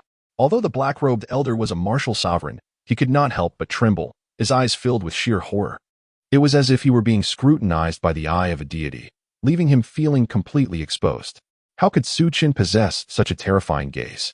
The 2 golden beams instilled a sense of imminent doom within him, as if they harbored a lethal intent. Destructive divine light. Boom, boom, boom. The black-robed elder, without a moment's hesitation, summoned a torrent of protective true energy, unleashing several powerful palm strikes, each capable of suppressing anything in their path. Puff. However, a flash of blood erupted as the palm strikes shattered against the radiant golden light, which pierced through the black-robed elder's hands, obliterating them. Ah! A wretched cry escaped the black-robed elder's lips, but it was swiftly silenced. A brilliant light cleaved through his neck, sending his head soaring into the air, blood gushing forth. A formidable martial sovereign was thus slain. Su Chen slowly rose to his feet, the Junlin sword floating before him, untainted by any blood, gleaming silver and radiant. Akin to a celestial blade, humming with power. An overwhelming and fierce sword intent surged forth from Su Chen's being. What? The remaining 4 martial sovereigns were expressions of profound shock. Su Chen had awakened at this moment, and with his awakening, he had effortlessly slain a 6th-level martial sovereign, decisively and without hesitation. Yet Su Chen's cultivation was merely at the 1st level of martial master, the disparity of over 10 minor realms. Slaying a martial sovereign as if it were but a dog. What kind of monstrous combat power is this? Su Chen's gaze swept across the Mo Luo Elder and the 4 martial sovereigns before him, and he instantly grasped the situation, revealing a boundless intent for vengeance. The Mo Luo Elder truly was tenacious. He had not sought trouble with the Mo Luo Elder, yet had not anticipated that the Mo Luo Elder would come looking for him. At the same time, Su Chen felt a sense of relief that Jun Xiling and Zhao Su were there to protect him. He had not expected that his comprehension of the Cloud Inscription Heavenly Book would take such an extended period. The 7 swords of heaven intercepting are terrifyingly powerful. This is an extremely formidable sword technique, unmatched in offense, capable of annihilating all, far surpassing the sacred texts he had encountered in his past life. This is undoubtedly a supreme technique only deities could cultivate. Kill. Su Chen's voice thundered as he wielded the Junlin sword, his sword intent surging. And then he slashed down towards the four martial sovereigns. The Junlin sword vibrated with a resonant hum, its strike reaching an unparalleled speed and brilliance. The fierce sword light erupted, descending in an extraordinary trajectory, instantly sealing off all avenues of retreat for the four martial sovereigns. The terrifying intent that obliterated all hope sent shivers down their spines, their eyes filled with unbridled terror. Attack together, or we shall all perish. One of the white-robed martial sovereigns bellowed. The four martial sovereigns unleashed their full power simultaneously, their true energy surging mightily, summoning their most potent martial techniques, transforming into four blazing torrents that charged fiercely towards Su Chen. Chapter 108, The Sword That Slays Half-Step Martial Kings. Boom. Crack. The void trembled violently, divine light howling through the air. Everyone beheld a dazzling beam of sword light, akin to a celestial being descending from the heavens, poised to judge the mortal realm. It collided forcefully with four blazing torrents of energy, which were swiftly torn apart as if they were mere paper, exploding into fragments. The resplendent sword light overshadowed all, illuminating the entire underground palace as if it were day. Puff, puff. The two foremost martial sovereigns, their eyes filled with horror, found themselves utterly incapable of withstanding such a terrifying sword light, cleaved in half without mercy. Blood gushed forth, malevolence permeating the air. The other two martial sovereigns, despite their desperate attempts to resist, bore long, deep gashes upon their chests, nearly disemboweled, as they were sent careening through the air, spewing blood. In a single stroke, two martial sovereigns were slain, while the other two were gravely injured. This was the seven swords of heaven. This was the sword of life and death. Within Su Chen, fury and murderous intent intertwined. Without hesitation, he unleashed the sword of life and death, the terrifying sword intent rending everything asunder. Even the combined might of the four martial sovereigns was rendered utterly impotent. What? In the distance, the venerable Moro, engaged in a fierce battle with Jun Xiling, witnessed this spectacle with an expression of sheer disbelief. He had been gaining the upper hand, moments away from subduing Jun Xiling. However, the horrifying sword strike from Su Chen shattered everything, instantly transforming his demeanor to one of grave seriousness. Could this sword possibly originate from the celestial scroll? The young master is too terrifying. With such extraordinary insight and talent, it may not be impossible for him to break through to Martial Emperor in the future. Zhao Su was equally exhilarated, his eyes wide with astonishment. Witnessing Su Chen manifest such extraordinary combat prowess and talent, he felt compelled to submit, which no longer seemed entirely unacceptable. Swish. Su Chen pointed into the air, and the Junlin sword flew forth like a bolt of lightning, aimed at the two martial sovereigns, who were paralyzed with fear. In an instant, two flashes of blood erupted as their heads soared into the sky, their headless bodies collapsing lifelessly to the ground. Thus, the six martial sovereigns led by Moro were entirely obliterated. Su Chen's gaze fell upon Moro. Their eyes clashed in the void, akin to tangible forces, sparks flying, brimming with murderous intent. As the adage goes, enemies meet, and their eyes burn with animosity. Upon seeing Moro appear, Su Chen's heart surged with boundless killing intent. Su Chen, I never expected that within mere months, you would grow to this extent. Once the news of the martial saint's inheritance spreads, you shall await your doom. Moro regarded Su Chen with a deep, chilling gaze. He had already begun to entertain thoughts of retreat. Su Chen's power was too terrifying. With a single sword stroke, he had slain four martial sovereigns, instilling fear in Moro's heart. Although he coveted the martial saint's inheritance, he understood that today, it was unlikely he could kill Su Chen, and thus he resolved to leave this place. Yet, Su Chen's extraordinary potential also ignited feelings of dread and jealousy within him. He had determined that, by any means necessary, he must eradicate Su Chen. Otherwise, should Su Chen mature, he might well find himself without a grave to call his own. Enough of your prattle. Since you dare to come, then leave your life behind. Su Chen coldly interrupted Moro, a mocking smile gracing his lips. Swish. A brilliant sword light erupted as the Junlin sword, unmatched in its prowess, surged toward Moro, severing his path of retreat. Su Chen would not grant him the opportunity to escape. Su Chen, do you truly believe I fear you? Moro laughed in rage. Boom. His terrifying true energy erupted, and the black battle knife in his hand swung down with ferocity, clashing against the Junlin sword. Sparks flew through the void as the underground palace trembled violently. Both Moro and Su Chen were forced to retreat simultaneously. Kill. The fire of battle ignited in Su Chen's eyes as he wielded the Junlin sword. its fierce and unmatched brilliance radiating forth, slicing toward Moro like a flash of lightning. Sword of life and death. He had no desire to linger in conflict with Moro. Since they were already mortal enemies, only one could survive. The first of the 7 swords of heaven, swift as lightning, like a thunderbolt, devastatingly fierce. Annihilating everything in its path, a sword of relentless slaughter.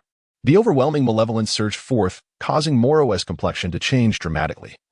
As if he were suddenly submerged in a sea of corpses and blood, a hellish abyss. Instinctively, fear arose within him. Only when confronted with this sword did he comprehend the terror of the sword of life and death, understanding why Su Chen could slay those 4 martial sovereigns. Bloodthirsty Shura, Moro roared, his aura of malevolence rising. In a moment of desperation, he bit his tongue, spitting forth a mouthful of blood. The black battle knife in his grasp was drenched in his blood, transforming into a deep crimson hue, imbued with boundless malevolence. Its power exponentially amplified as it surged toward the sword of life and death. Driven to the brink, he unleashed his most potent martial technique. Boom! Crack! The sword light blazed with brilliance, seemingly enveloping the entire realm, sweeping away the blood and malevolence, before descending forcefully. A crisp sound echoed as the black battle knife was cleaved in two. Yet, Su Chen's sword strike continued unabated. Its incandescent glow illuminating Moro's astonished visage as it shattered his protective true aura and sliced across his neck. Puff! Blood gushed forth. Moro's eyes were filled with unwillingness, regret, and terror, and as the light in his gaze dimmed, he collapsed to the ground, lifeless. Half-step Martial King slain. Chapter 109. The celestial sword sage the esteemed Moro has met his demise, and one could say he departed this world with his eyes wide open. Even in his final moments, he found it utterly inconceivable that Su Chen possessed such terrifying and otherworldly combat prowess, having slain him despite surpassing more than 10 minor realms. Su Chen had executed the death sword twice in succession, depleting much of his inner energy and leaving his complexion somewhat pale. However, his gaze shone ever more brightly and brilliantly. The 7 swords of heaven truly exude dominance. Su Chen even contemplated that if the bewildering divine eye were to be combined with the 7 swords of heaven, he could unleash even more formidable strength. Su Chen, you are exceedingly powerful, exclaimed Jun Xiling, her eyes filled with astonishment. Indeed, my lord, I have encountered many geniuses capable of battling beyond their rank. But one as extraordinary as you is a rare sight indeed. Zhao Su chimed in, flattering him. Enough with the flattery, Su Chen retorted with mild annoyance. Then turned to Jun Xiling and smiled. You have received the legacy stone, while I obtained a page of the celestial text, from which I fortuitously comprehended a powerful martial technique, enabling me to vanquish Moro. He did not conceal his thoughts from Jun Xiling, but rather spoke candidly. He was aware that she had acquired the martial sage legacy and likely understood the significance of the celestial text. The celestial text, is it? Now I comprehend. Jun Xiling responded with a slight smile. That is indeed your fortune, but I remain immensely grateful that you relinquished the legacy stone to me. She recognized the value of the celestial text, which rivaled the martial sage legacy, if not surpassing it. Nevertheless, she appreciated Su Chen, as her ability to comprehend the legacy stone did not guarantee her understanding of the celestial text. What is suited for oneself is undoubtedly the best. Observing Jun Xiling's composed demeanor, Su Chen silently nodded in approval. This senior sister was indeed worthy of friendship. Moreover, had it not been for Jun Xiling's desperate rescue moments ago, Su Chen would not have emerged unscathed to comprehend the celestial text. We have already lingered here for quite some time. The depths of the Wulong Mountain secret realm may soon reveal the ultimate legacy site. Let us proceed. Su Chen's gaze flickered as he spoke. Since this martial sage was not the Flame Dragon martial sage, it indicated that the legacy side of the Flame Dragon martial sage had yet to manifest. Should the opportunity arise, Su Chen would not mind partaking in it. With that, Su Chen collected the storage rings from Moro and the 6 other martial sages he had slain. These spoils of war rightfully belonged to him. As he practiced the 9 Dragons battle technique, which required vast resources to enhance his cultivation, he was not hesitant to gather all the spirit stones. As for the other spirit herbs, elixirs, and weapons, they were of little value, and he merely glanced at them before storing them away. The battle knife wielded by Moro, known as the Azura Blade, was a terrestrial-grade weapon, but it had been reduced to scrap beneath the Junlin sword. Having inherited the legacy of the Celestial Sword Sage, Jun Xiling could now be considered a disciple of the Celestial Sword Sage. She respectfully knelt and bowed before the celestial sword sage's remains, then buried him and erected a monument within the underground palace. Predecessor Qing Yuan, I, Jun Xiling, have received your legacy. Should the opportunity arise in the future, I shall undoubtedly avenge your grievances, she declared earnestly. Xiling, do you know why the celestial sword sage perished here? Su Chen inquired, sensing that the legacy site of the flame dragon martial sage might be closely linked to the celestial sword sage. The specific reasons elude me, but fragmented messages gleaned from the legacy stone indicate that the celestial sage was betrayed and ultimately slain by the Jiuyang divine sect. Jun Xiling replied slowly.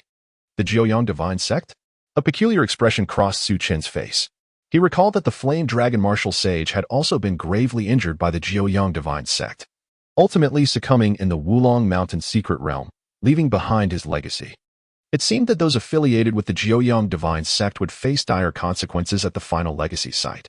The deaths of the flame dragon martial sage and the celestial sword sage both bore connections to the Jiuyang divine sect, prompting deeper contemplation. Su Chen, the demise of the celestial sage appears to be linked to two treasures, one being the celestial text. Thus, exercise caution and refrain from showcasing the martial techniques derived from the celestial text in the presence of the Jiuyang divine sect. Jun Xiling cautioned. Two treasures? The celestial text? I understand now, thank you. Su Chen nodded in acknowledgement. He was well aware of the second treasure. While the celestial text and the seven swords of heaven likely fell into Jun Xiling's possession in a previous life. As for that second treasure, it currently resided at the final legacy site.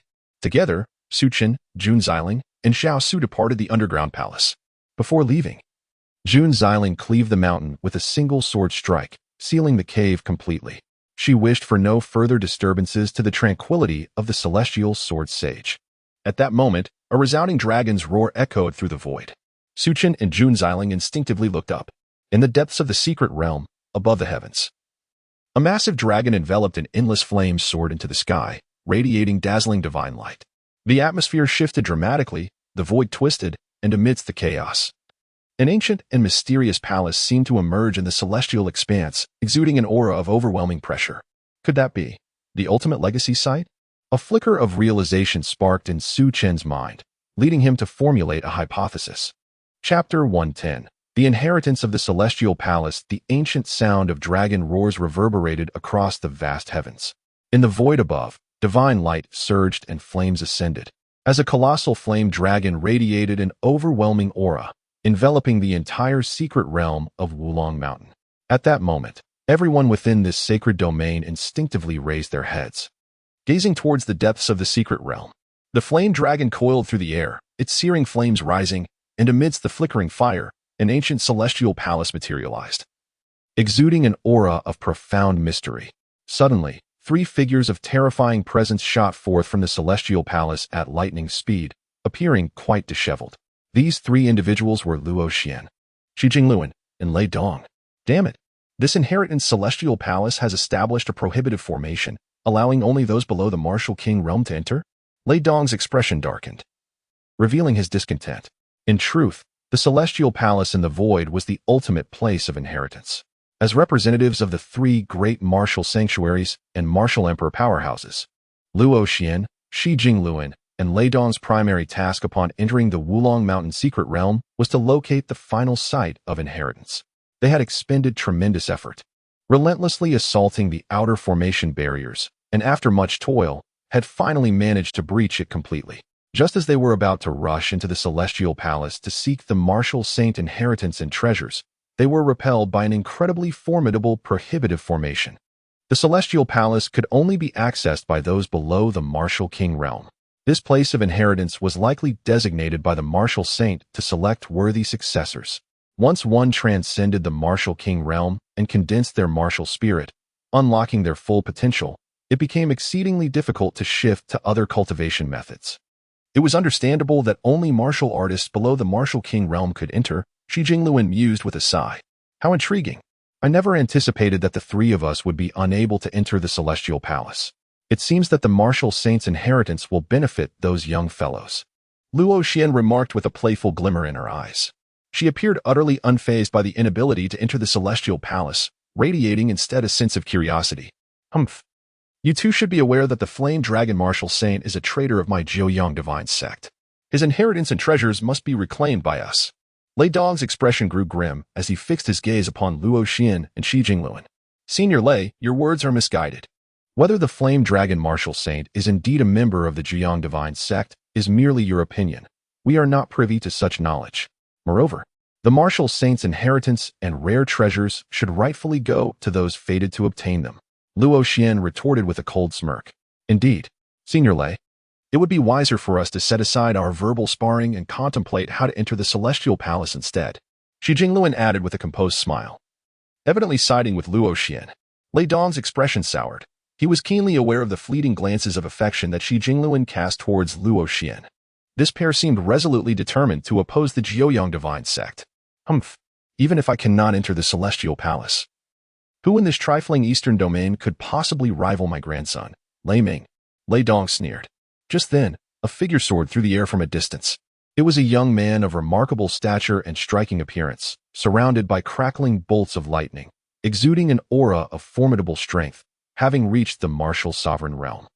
This was none other than Lei Ming, Lei Dong's grandson, an acclaimed genius of the Jiuyang divine sect. Lei Dong had brought Lei Ming here not only to hone his skills, but also to seek opportunities for him to gain fortune and fortune. The Wind and Thunder Heavenly Technique? Senior Lei clearly holds his grandson in high regard, even imparting the Wind and Thunder Heavenly Technique to him, which he has cultivated to such a level. Shi Jingluan remarked, noting the power of the wind and thunder radiating from Lei Ming. Senior overstates my abilities. Lei Ming responded with a calm smile, but the pride in his demeanor was undeniable. My esteemed friends, how about we each send one person into the Celestial Palace to seek treasures? This way, it is preferable to letting the inheritance fall into the hands of others. Lei Dong suggested, a glimmer of cunning in his eyes. I fear that may not be appropriate. Senior Lei is well aware that neither Luo Xian nor I brought disciples this time. Since we cannot enter, it would be best to lift the restrictions and allow everyone to enter based on their own means. Shi Jingluan replied with a composed smile. Senior Lei has certainly devised a clever plan. If we only send one person, it is likely that the inheritance will end up with your grandson. I too support lifting the restrictions so that all may enter based on their own capabilities. Should anyone obtain the Martial Saint inheritance, my Tiandao sect would consider accepting them as a disciple. Luo Xian added with a cold laugh. Upon hearing Luo Xian and Shi Jingluan's refusal, a cold glint flickered in Lei Dong's eyes, but he soon lowered his gaze and stated indifferently, as you wish, but ultimately, the inheritance of the Flame Dragon Martial Saint shall return to the Jiuyang divine sect. Before long, numerous figures appeared in the distance, swiftly arriving before the Celestial Palace. The emergence of the ultimate Celestial Palace ignited the curiosity of treasure seekers scattered throughout the secret realm, prompting them to gather here in hopes of seizing opportunities. The first to arrive were Lin Ruowei, Yuan Haoran, and others, followed shortly by the 9th prince of the Daling dynasty and Jiang Yunhe. Su Chen, Jun Xiling, and Zhao Su arrived later, and by the time they reached the mountain range, no fewer than 1,000 people had already congregated. Every gaze turned toward the Celestial Palace in the void, their eyes sparkling with fervent anticipation. The allure of the Martial Saint's inheritance was simply irresistible. Chapter 111. Lin Ruowei's request when the crowd heard that only warriors below the Martial King realm could enter the inheritance Celestial Palace, while those above were restricted. Expressions of unrestrained joy illuminated their faces. After all, Luo Xian, Shi Jingluan, and Lei Dong represented the three most powerful martial sanctuaries in the eastern wilderness, each a formidable martial emperor. Should they enter the inheritance Celestial Palace, the legacy of the Martial Saint would be out of reach for all. However, now, perhaps the legacy of the Martial Saint could be contested. I am Lei Dong, elder of the Nine Sons sect. All of you are welcome to enter the inheritance Celestial Palace. Should anyone obtain the Martial Saint's legacy or a fortuitous opportunity, they may become a disciple of the Nine Sons sect, Lei Dong proclaimed, hovering in the air as he gazed down at the crowd. What? The crowd trembled with excitement. The Nine Sons sect was one of the most powerful martial sanctuaries in the eastern wilderness. Who wouldn't wish to be a disciple of such a revered institution? Yet, the Eastern Lin domain was one of the most barren areas among the 36 domains of the Eastern Emperor, and previously, only a handful had been able to enter a martial sanctuary.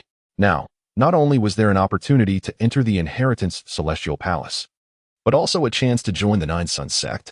The crowd erupted in fervor. I am Luo Xian, elder of the Heavenly Dao sect. Anyone who can obtain the martial saint's legacy or a significant opportunity may join the heavenly Dao sect.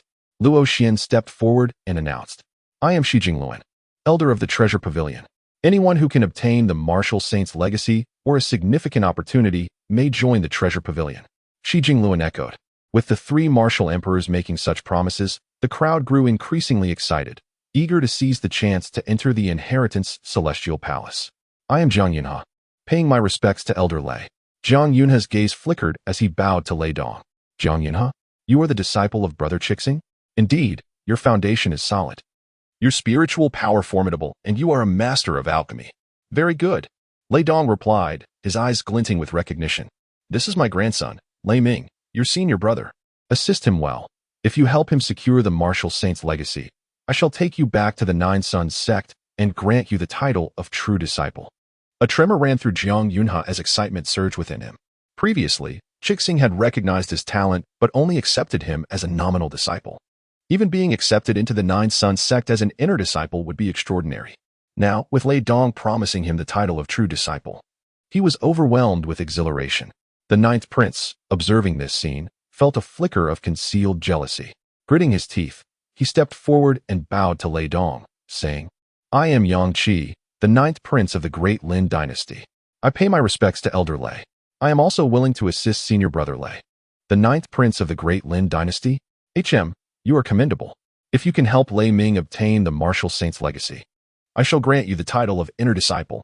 Lei Dong acknowledged, noticing that Prince Yang Qi possessed a formidable cultivation at the ninth level of the martial sovereign realm, accompanied by impressive guards. Naturally, he did not presume that Lei Ming could sweep through the inheritance celestial palace alone. With Jiang Yunhe and the ninth prince as allies, the chance of securing the legacy had significantly increased. Meanwhile, Lin Ruowei, ethereal as a celestial being, draped in snow-white garments, descended gracefully next to Su Chen. Su Chen, may I trouble you with a request? Lin Ruowei's expression was complex, yet she transmitted her words with sincerity. Su Chen glanced at Lin Ruowei and then at Lin Qingqing beside her, comprehending her intent. He smiled gently. Your Highness, do you wish for me to escort Princess Qingqing into the inheritance celestial palace? Indeed. Lin Ruowei nodded. The inheritance celestial palace was left by the flame dragon martial saint, and Qingqing possesses the flame dragon spirit body, a descendant of the flame dragon martial saint. If you take her into the inheritance celestial palace, she will have a greater chance of obtaining the legacy. You may take the inheritance, but I hope you can help her fully awaken her flame dragon spirit body and gain the power of her bloodline. Lin Ruowei's voice carried a hint of earnest plea. Of course, Su Chen replied with a calm smile, showing no hesitation. Lin Ruowei was the first woman in both this life and the last with whom he had shared intimate moments, and he felt indebted to her, eager to repay her kindness. Surprised by Su Chen's prompt agreement, Lin Ruowei gazed at him deeply, saying, Thank you. Consider it a debt of gratitude from me. What debt? You are already my woman. We are family. No need for such formality. Su Chen teased, his tone light. You, scoundrel. Lin Ruowei's cheeks flushed crimson, and she shot him a fierce glare before turning to leave. Brother Su Chen, I will be relying on you within the inheritance celestial palace. Lin Qingqing, though unaware of the playful exchange between Su Chen and Lin Ruowei, understood that Lin Ruowei had entrusted her to Su Chen. She smiled sweetly at him. Boom. At that moment, the inheritance celestial palace in the void reverberated, its divine light gradually receding, revealing an ancient and mysterious palace enveloped in crimson mist before the crowd. The inheritance celestial palace is open. Enter swiftly. Lei Dong's eyes sparkled with intensity as he commanded loudly. Chapter 112. The Hall of the Fiery Dragon. Whoosh. Whoosh. Whoosh. As Lei Dong's voice echoed, Lei Ming, standing beside him, exhibited a flash of brilliance in his eyes and immediately soared into the air, heading toward the Hall of Inheritance. Following closely behind were Jiang Yunhe, the ninth prince, and several of the ninth prince's martial guardian attendants, all entering the Hall of Inheritance in quick succession. The Hall of Inheritance has opened. We must enter swiftly. The legacy of the martial saint shall be mine. Haraha. This is a once-in-a-lifetime opportunity. I must step into the sacred realm of martial arts. The crowd was filled with uncontainable excitement, each leaping into the air toward the celestial palace. Su Chen, riding his sword in the sky, accompanied Lin Qingqing, Jun Xiling, and Zhao Su, following the throng as they ascended into the heavens. Little one, if you manage to obtain the legacy of the martial saint, I shall take you as my disciple." At that moment, Luo Xian's voice resonated in Su Chen's ear. Su Chen's eyes sparkled, and he smiled at Luo Xian, saying, "It is a promise." Soon, everyone had entered the Hall of Inheritance, leaving only the three martial emperors. Lin Ruowei, Yuan Haoran, and several other martial kings outside. Luo Jr.'s sister, you seem quite optimistic about Su Chen. Do you truly intend to take him as your disciple? Yuan Haoran inquired curiously, standing beside Luo Xian. That lad possesses intriguing qualities, and he exudes an incredibly potent sword intent, likely derived from his recent experiences in the secret realm. However, to become my disciple is no simple feat. He must first undergo my trials. Luo Xian replied with a gentle smile. Yuan Haoran fell silent for a moment before asking, "Is this Hall of Inheritance your trial for him?" One could say so. Lei Dong's grandson, Lei Ming, is formidable. If he can seize the legacy of the martial saint from Lei Ming, I would not mind taking him as my disciple. Luo Xian chuckled. The Hall of the Fiery Dragon. The three grand characters appeared majestically on the ancient celestial palace. Golden radiance shimmered, and the aura of dragons pervaded the air, instilling a sense of reverence in all who beheld it. Indeed, it is the legacy of the fiery dragon martial saint. Su Chen mused, gazing at the ancient characters. Lei Ming, Jiang Yunhe, the ninth prince, and the others had already entered the Hall of the Fiery Dragon, prompting the crowd to rush in eagerly. Before long, only Su Chen and his three companions remained outside the Hall of Inheritance. Brother Su Chen, I sense a familiar essence emanating from those three characters. There seems to be some hidden mystery, Lin Qingqing remarked, a hint of confusion in her eyes as she pointed to the characters of the Fiery Dragon Hall. Familiar? Princess, why not awaken your bloodline and see if you can sense anything? Su Chen suggested, intrigued. He did not rush into the Hall of the Fiery Dragon. For Lin Qingqing was a descendant of the Fiery Dragon Martial Saint. Perhaps she could better perceive the true legacy of the Martial Saint. He was aware that the legacy of the Fiery Dragon Martial Saint was not easily obtained. Having claimed the lives of many in the past, the Fiery Dragon Martial Saint selected his inheritors, not simply distributing wealth. All right, Lin Qingqing obediently nodded. She then activated her bloodline, a faint dragon aura emanating from her, granting her an air of majesty. Buzz. Simultaneously, the three ancient characters of the Fiery Dragon Hall vibrated, and a brilliant light burst forth, as if resonating with Lin Qingqing's bloodline aura. Indeed, there is a deeper mystery. A glint of insight flashed in Su Chen's eyes. Roar. The brilliance of the characters intensified, culminating in a divine light that howled, enveloping the area in a swirling vortex. Brother Su Chen, I feel as if something within that vortex is calling to me. Lin Qingqing exclaimed. Let us proceed. Su Chen's eyes gleamed with determination as he swiftly flew into the vortex, carrying Lin Qingqing, Jun Xiling, and Zhao Su with him.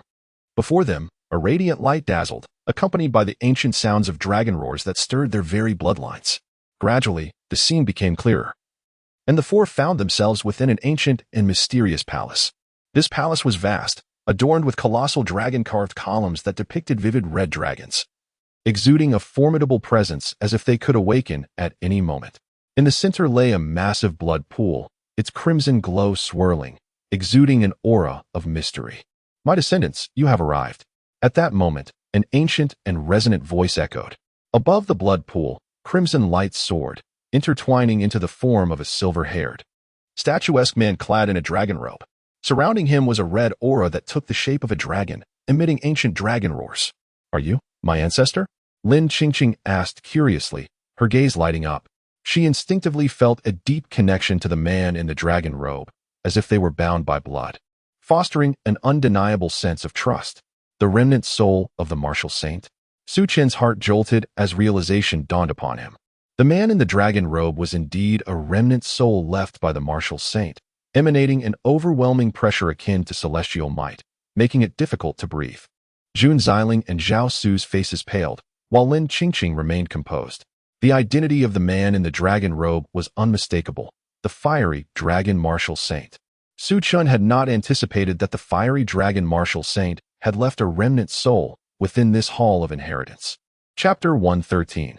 The remnant soul of the martial saint. I am the flame dragon martial saint. My descendants all possess the flame dragon bloodline. The middle-aged man in a dragon robe, the flame dragon martial saint, spoke slowly. His gaze was both ancient and bright, as if he could see through Lin Qingqing before him. With a flick of his finger, a beam of blood light shot towards her. Roar! Lin Qingqing felt her blood surging, her vitality boiling over, transforming into a slender crimson dragon that soared into the sky, wrapping around the flame dragon martial saint before vanishing into the blood pool. The flame dragon martial saint, my ancestor? Lin Qingqing's eyes widened in shock. She had never imagined that the royal lineage of the Great Li Kingdom descended from such a powerful martial saint, the flame dragon martial saint. The sensation of bloodline connection instantly confirmed her belief that he was indeed her ancestor. Good child, although your flame dragon bloodline has yet to awaken. Its concentration is remarkably strong, nearly ancestral. Perhaps our lineage can find hope through you. The flame dragon martial saint regarded Lin Qingqing with a gentle look filled with hope. Our lineage? Lin Qingqing felt a mixture of understanding and confusion. You need not concern yourself with these matters for now. You will understand in due time. Come, enter the flame dragon blood pool and allow your bloodline to fully awaken. The flame dragon martial saint said softly. Yes. Lin Qingqing nodded respectfully. However, she seemed hesitant and added, Ancestor, they are my friends, and they all possess considerable talent. If you have any inheritance, please bestow it upon them, not those vile outsiders. Them? The flame dragon martial saint glanced at Su Chen, Jun Xiling, and Zhao Su, deliberately ignoring Zhao Su, before his gaze settled on Su Chen and Jun Xiling, revealing a hint of surprise. This young girl has received the inheritance of Brother Qingyun. Brother Qingyun has a worthy successor. Yet, you, little one, have managed to refine the Cloud Seal Heavenly Book? The flame dragon martial saint's eyes swept over Jun Xiling and Su Chen, ultimately fixing his gaze on Su Chen. He recognized that Jun Xiling had indeed received the inheritance of the Sword Saint Qingyun, and from his words, it was clear that he shared a deep bond with the Sword Saint. However, it was Su Chen's ability to refine the Cloud Seal Heavenly Book that astonished him even more. In response to your esteemed self, I have fortuitously refined the Cloud Seal Heavenly Book and gleaned a sword technique known as the Seven Swords of Heaven's Cut. Su Chen's eyes sparkled with brilliance as he smiled slightly. The Seven Swords of Heaven's Cut? You truly refined the Cloud Seal Heavenly Book. The flame dragon martial saint trembled slightly at the mention of the Seven Swords, his expression filled with profound emotion. After a long silence, he raised his head and addressed Su Chen. You should know that my bloodline inheritance can only be passed down to my descendants. Yet, since you have acquired the Cloud Seal Heavenly Book and comprehended the Seven Swords of Heaven's Cut, it may be destiny. Thus, I possess a treasure. But to attain it, you must undergo exceedingly difficult trials. Are you willing to attempt it? The flame dragon martial saint seemed to have pondered long before making this decision. His gaze was deep and piercing, scrutinizing Su Chen as he awaited his response. Su Chen's heart stirred as he immediately thought of the legendary treasure. This was truly an unexpected delight. He had not anticipated that the flame dragon martial saint would be willing to grant him such a treasure. It must be due to the Cloud Seal Heavenly Book and the Seven Swords of Heaven's Cut. I am willing to try. Su Chen replied earnestly. Excellent. Although your cultivation is somewhat lacking, your mental fortitude is formidable, and you have already condensed your martial spirit, thus you are qualified to refine that treasure. However, whether you succeed depends on your own fortune. I have set up illusionary trials, but there are still a few capable individuals among the outsiders. If they break through, they will surely compete with you for it, so you must think carefully. The flame dragon martial saint nodded. I understand. Su Chen replied solemnly.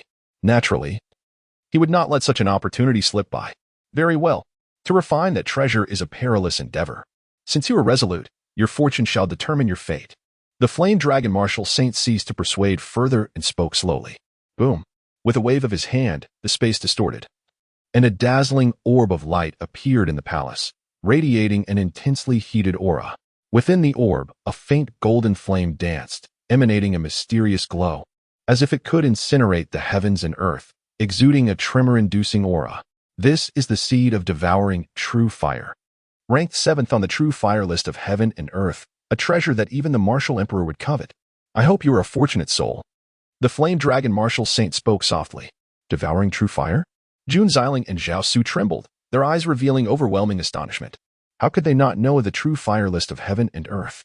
The true fires on this list are birthed by the heavens and earth, enigmatic and capable of destruction on a grand scale, making them the coveted treasures of alchemists and blacksmiths. Jiang Yunhe had previously obtained a purple lotus true fire, ranking over 100 on the true fire list, which sparked envy and admiration in countless hearts. The true fires ranked within the top 10 on the list even hold the potential to ascend to the legendary divine fire, driving even the martial emperor to madness. Who could have imagined that the flame dragon martial saint possessed the 7th-ranked devouring true fire? Chapter 114. The 7th, devouring true fire. Indeed, it is the devouring true fire. Su Chen felt a profound sense of awe within. In his previous life, he never had the opportunity to enter the secret realm of Wulong Mountain. Yet he was aware that the ultimate inheritance of the flame dragon martial sage resided there, containing a supreme and unparalleled heavenly true fire, the devouring true fire. It ranks 7th among the 10 heavenly true fires. Each of these 10 true fires possesses the potential to ascend to the legendary sacred fire, wielding terrifying powers akin to that of deities. However, in his previous existence, the devouring true fire eluded his grasp.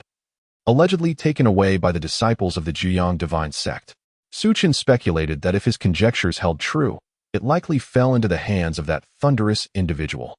Now, with the chance to obtain the devouring true fire, Su Chen was resolute in his determination not to relinquish it. The devouring true fire is shrouded in profound mystery.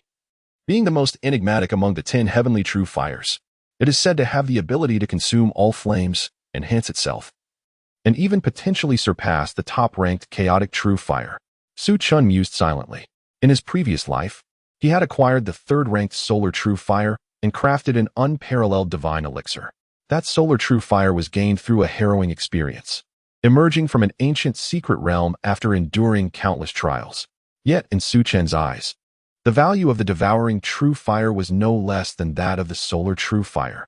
Thank you, esteemed elder. Su Chen earnestly bowed in gratitude to the flame dragon martial sage.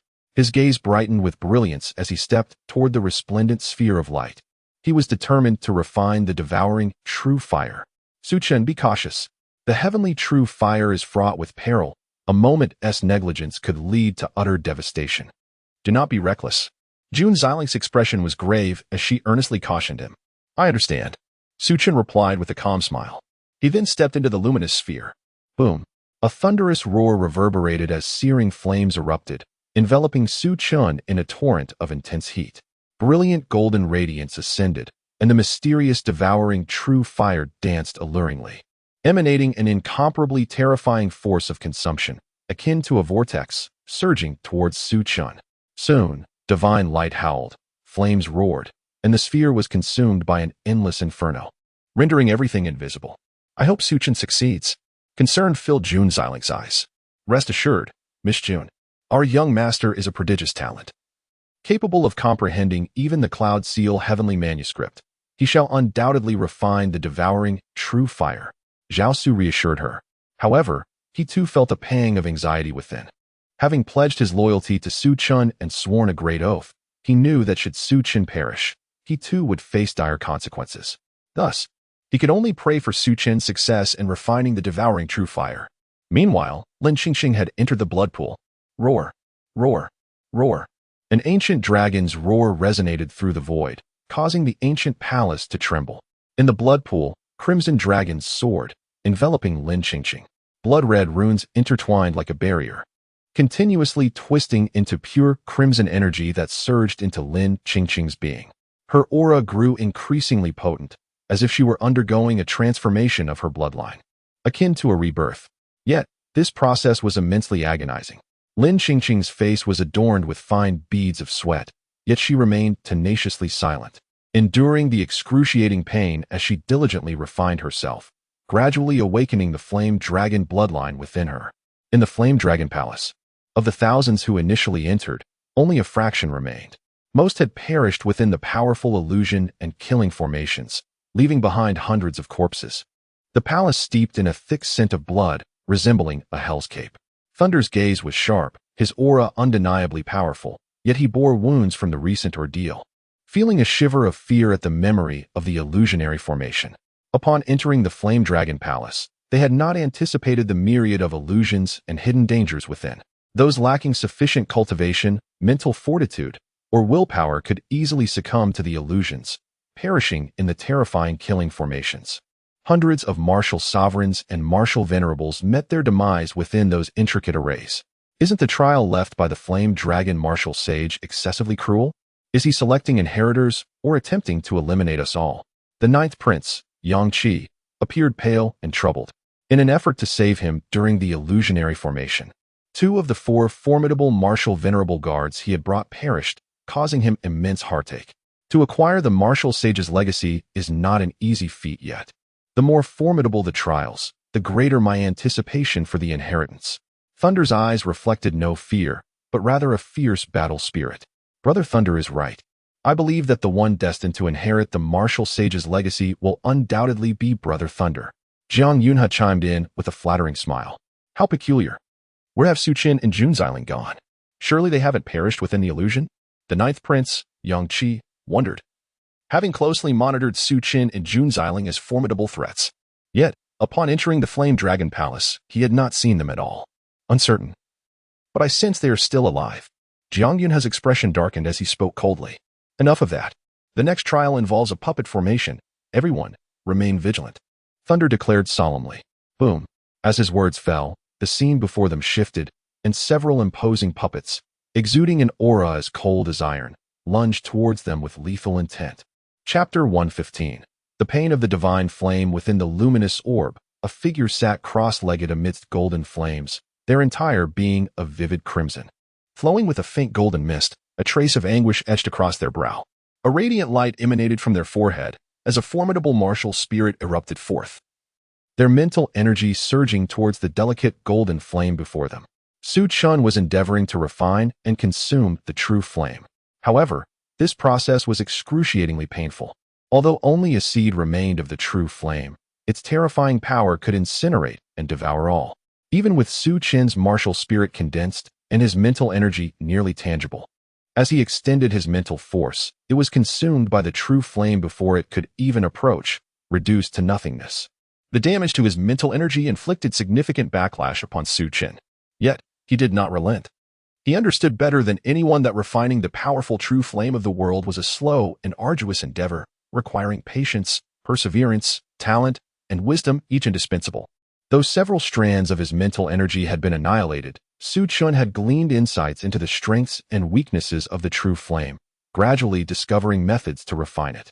This true flame harbored immense power of absorption and assimilation, contrasting sharply with the fierce and unbridled nature of solar flames.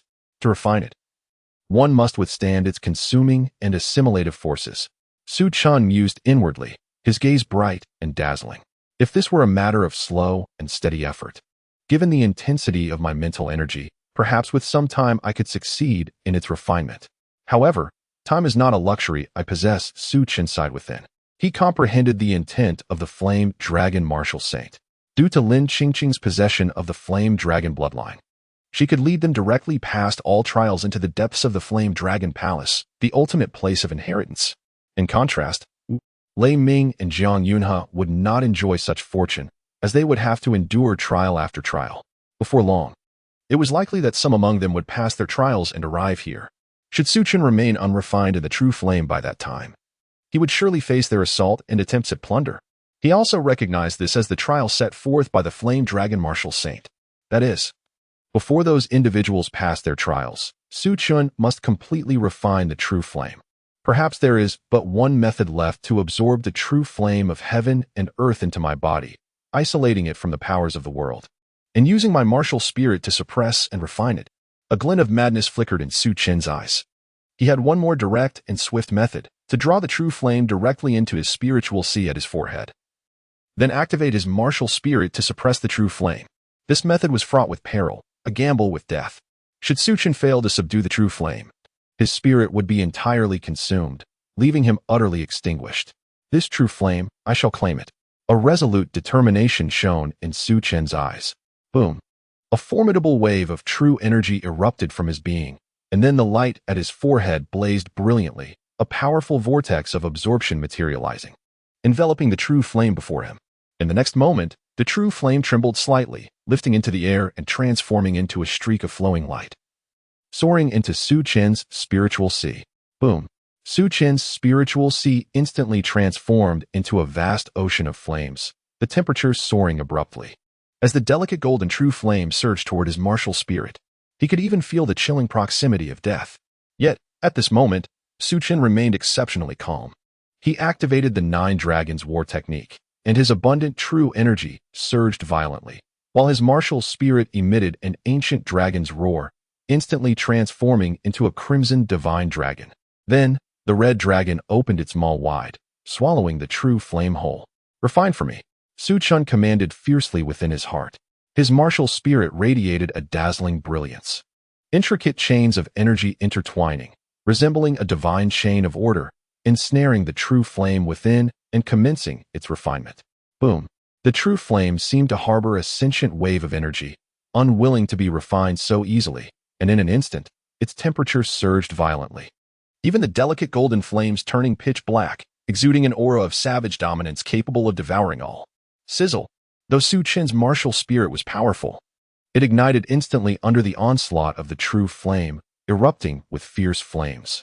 The excruciating agony of his spirit being scorched felt as though his very soul were being torn apart, causing Su Chen's complexion to drain of color. Nevertheless, he gritted his teeth and persevered. As he activated the Nine Dragons War technique, strands of mental energy coalesced and surged toward his martial spirit, amplifying its power. Amidst this process of burning and rebirth, Su Chen gradually discerned the unique frequency of the true flame, slowly incorporating it into his martial spirit. Refinement progressed incrementally. This excruciating pain, Su Chen silently screamed within. The torment of his soul being burned was 1,000-fold more agonizing than the burning of his flesh. Yet, within this ultimate agony, the speed at which Su Chen refined the true flame surged forward. The delicate golden true flame gradually transformed into an inky black blaze. This was the true essence of the true flame. Buzz! Just as Su Chen was on the verge of refining the true flame, an ancient and mysterious vessel, the Qian Kuan Ding, floating within his spiritual sea, suddenly vibrated with a resonant hum. Whoosh! The inky black, true flame, like a streak of flowing light, instantaneously darted toward the Qian Kuan Ding. Chapter 116. The Indestructible Chaos Body Boom. Within the Qian Kuan Ding, it was as if the heavens and the earth were being forged anew, divine light howling and chaotic mist rising, revealing a myriad of enigmatic visions. The devouring true fire instantly entered the Qian Kuan Ding. This transformation caught even Su Chen by surprise. Could the devouring true fire be connected to the Qian Kuan Ding? A glimmer of brilliance flickered in Su Chen's eyes. Boom! In the next moment, his martial spirit was engulfed by a formidable power of absorption, and he found himself in an ancient and mysterious space. Chaotic light surged, the void twisted, and the heavens and earth shattered as the devouring true fire radiated a blazing and resplendent glow, incinerating all, as if in an instant. It had carved out an ancient world within the chaos. Standing at the center of this world, Su Chen beheld a realm shrouded in a hazy, chaotic expanse. Before him floated a flame as dark as ink, the devouring true fire. It appeared to be the source of power for this space, merging seamlessly with it. Su Chen felt he could still summon the devouring true fire at will. With a mere thought, it would materialize. Is this the interior of the Qian Kuan Ding? He had not anticipated such a mysterious space within the Qian Kuan Ding. A surge of astonishment coursed through Su Chen. He had previously acquired the Qian Kuan Ding and used it to enhance the quality of his elixirs, but beyond that, his understanding of the Ding was limited. Until today, he had refined the devouring true fire, and to his astonishment, it had opened up an ancient chaotic space within the Qian Kuan Ding. He also sensed a closer connection to the Ding. This chaotic space, capable of refining all things, crafting elixirs and artifacts, and drawing upon the true fire of heaven and earth to temper oneself, ultimately refining the Qian Kuan Ding into the indestructible chaos body. Information about this space flooded Su Chen's mind.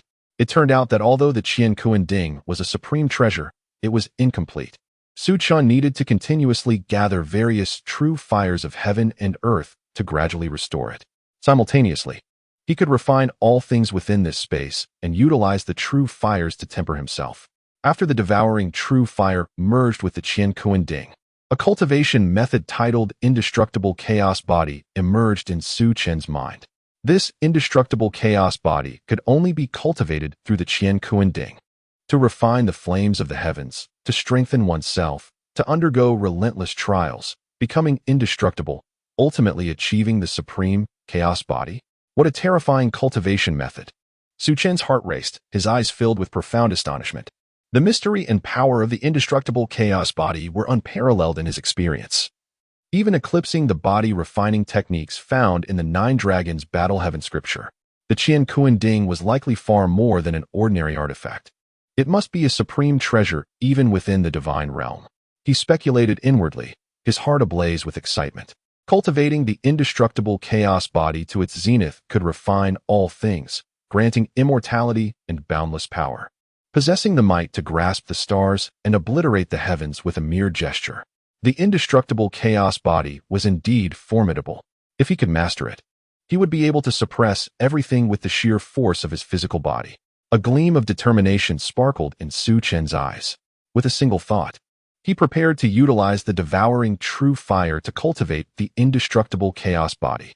To embark on this path, one must temper oneself with the true fires of heaven and earth, condensing tribulation energy within, fortifying both body and spirit. Only by condensing 1,000 tribulation energies could one consider themselves a novice. Su Chen murmured softly to himself. Although the process of cultivating the indestructible chaos body was extraordinarily arduous and painful, with the body and spirit being refined by the true fires of heaven and earth, the agony was beyond what most could endure. It could be described as a form of self-inflicted torment. Yet, Su Chen felt no trepidation. Boom. As his thoughts focused, the devouring true fire enveloped him in an instant. Strands of black flames surged through his pores, flooding into his body. In a mere moment, he experienced an excruciating pain as if his flesh were being scorched and torn apart, his soul shattered. His face paled dramatically. However, Su Chen hesitated not for an instant. Continuing to channel the cultivation method of the indestructible chaos body, using the devouring true fire to refine himself, and striving to condense a strand of tribulation energy. Rumbling. Su Chen's bloodlines surged with fervor, his entire body flushed crimson, resembling a roasted lobster, as the black flames coursed through his limbs and meridians, incessantly purifying the impurities within his body. The pain was akin to countless ants gnawing at his bones, driving him to the brink of madness. Su Chen's complexion was deathly pale, yet he did not furrow his brow, sitting cross-legged amid the endless flames, allowing the devouring true fire to circulate within, incinerating impurities, ultimately sinking into his Dantian sea of energy. Crack. After an indeterminate amount of time, a crisp sound echoed as Su Chen's Dantian sea of energy erupted like the birth of the universe, chaotic light exploding forth. Then, a peculiar stream of black energy emerged from the chaos, radiating an ancient and profound aura. Is this tribulation energy? Su Chen trembled with excitement, a glimmer of joy illuminating his gaze. He sensed that while his cultivation level had not increased, the emergence of this tribulation energy had drastically amplified his physical strength, making him feel as though he possessed boundless power. Chapter 117. The thunderous intent to kill Crack. The void twisted, and brilliant divine light surged forth. Several disheveled figures burst forth from a horrifying formation, appearing within an ancient palace. It was Lei Ming, the Ninth Prince, and Jiang Yunhe, among others. They had finally broken free. Having passed all 3 trials, the inheritance of the Flame Dragon Martial Saint was now within my grasp. A radiant light sparkled in Lei Ming's eyes as he spoke slowly. Reflecting on the trials just faced, a sense of dread washed over him. Despite possessing the cultivation of a martial sovereign and being a true disciple of the sacred land, backed by numerous formidable trump cards, he had nearly perished within the lethal array set by the Flame Dragon Martial Saint. Fortunately, at great cost, he had emerged from the formation with the desperate protection of the Ninth Prince and Jiang Yunhe. They found themselves in a grand hall. The first thing that caught their attention was a dazzling sphere of light, with surging flames, within which a figure could faintly be seen sitting cross-legged. At the center of the hall lay a blood pool, resonating with dragon roars, its pale golden blood bubbling, shrouding a girl in a red dress. Additionally, there were 2 figures, Jun Xiling and Zhao Su. Jiang Yunhe? At this moment, Jun Xiling also spotted Lei Ming and the others, her eyes flashing with divine light. Her heart sinking slightly. She and Zhao Su were here to protect Su Chen and Lin Qingqing. However, she had not anticipated that Lei Ming and Jiang Yunhe would arrive so swiftly. Jun Xiling, how did you end up here? Where is Su Chen? Jiang Yunhe's expression changed, and he spoke coldly. He had previously assumed that Su Chen and Jun Xiling were still struggling within the formation or had already perished in that terrifying array. But he never expected to find Jun Xiling here. He glanced at the figure within the sphere of light, instinctively recognizing it as Su Chen. Su Chen, Not good. Brother Lei, that is Su Chen. For some unknown reason, they have arrived here before us. Su Chen must be undergoing the martial saint inheritance. We must stop him. Jiang Yunhe exclaimed urgently. To dare seize my opportunity? Seeking death. Lei Ming's eyes glinted with a fierce, murderous intent as he spoke coldly. Boom. A terrifying aura erupted from his body as he unleashed a punch, akin to a resplendent sun soaring through the sky, aimed at suppressing Su Chen. Formation, activate. Zhao Su, who had sensed the imminent danger, shouted loudly upon seeing Lei Ming make his move. Boom. Blazing light surged, and runes illuminated the void, transforming into a powerful formation barrier that enveloped Su Chen and Lin Qingqing. This was a formation Zhao Su had set up in advance, a precautionary measure. Do you think a mere profound-level formation can stop me? Break for me. Lei Ming's eyes displayed disdain as his fist radiated even more brilliance.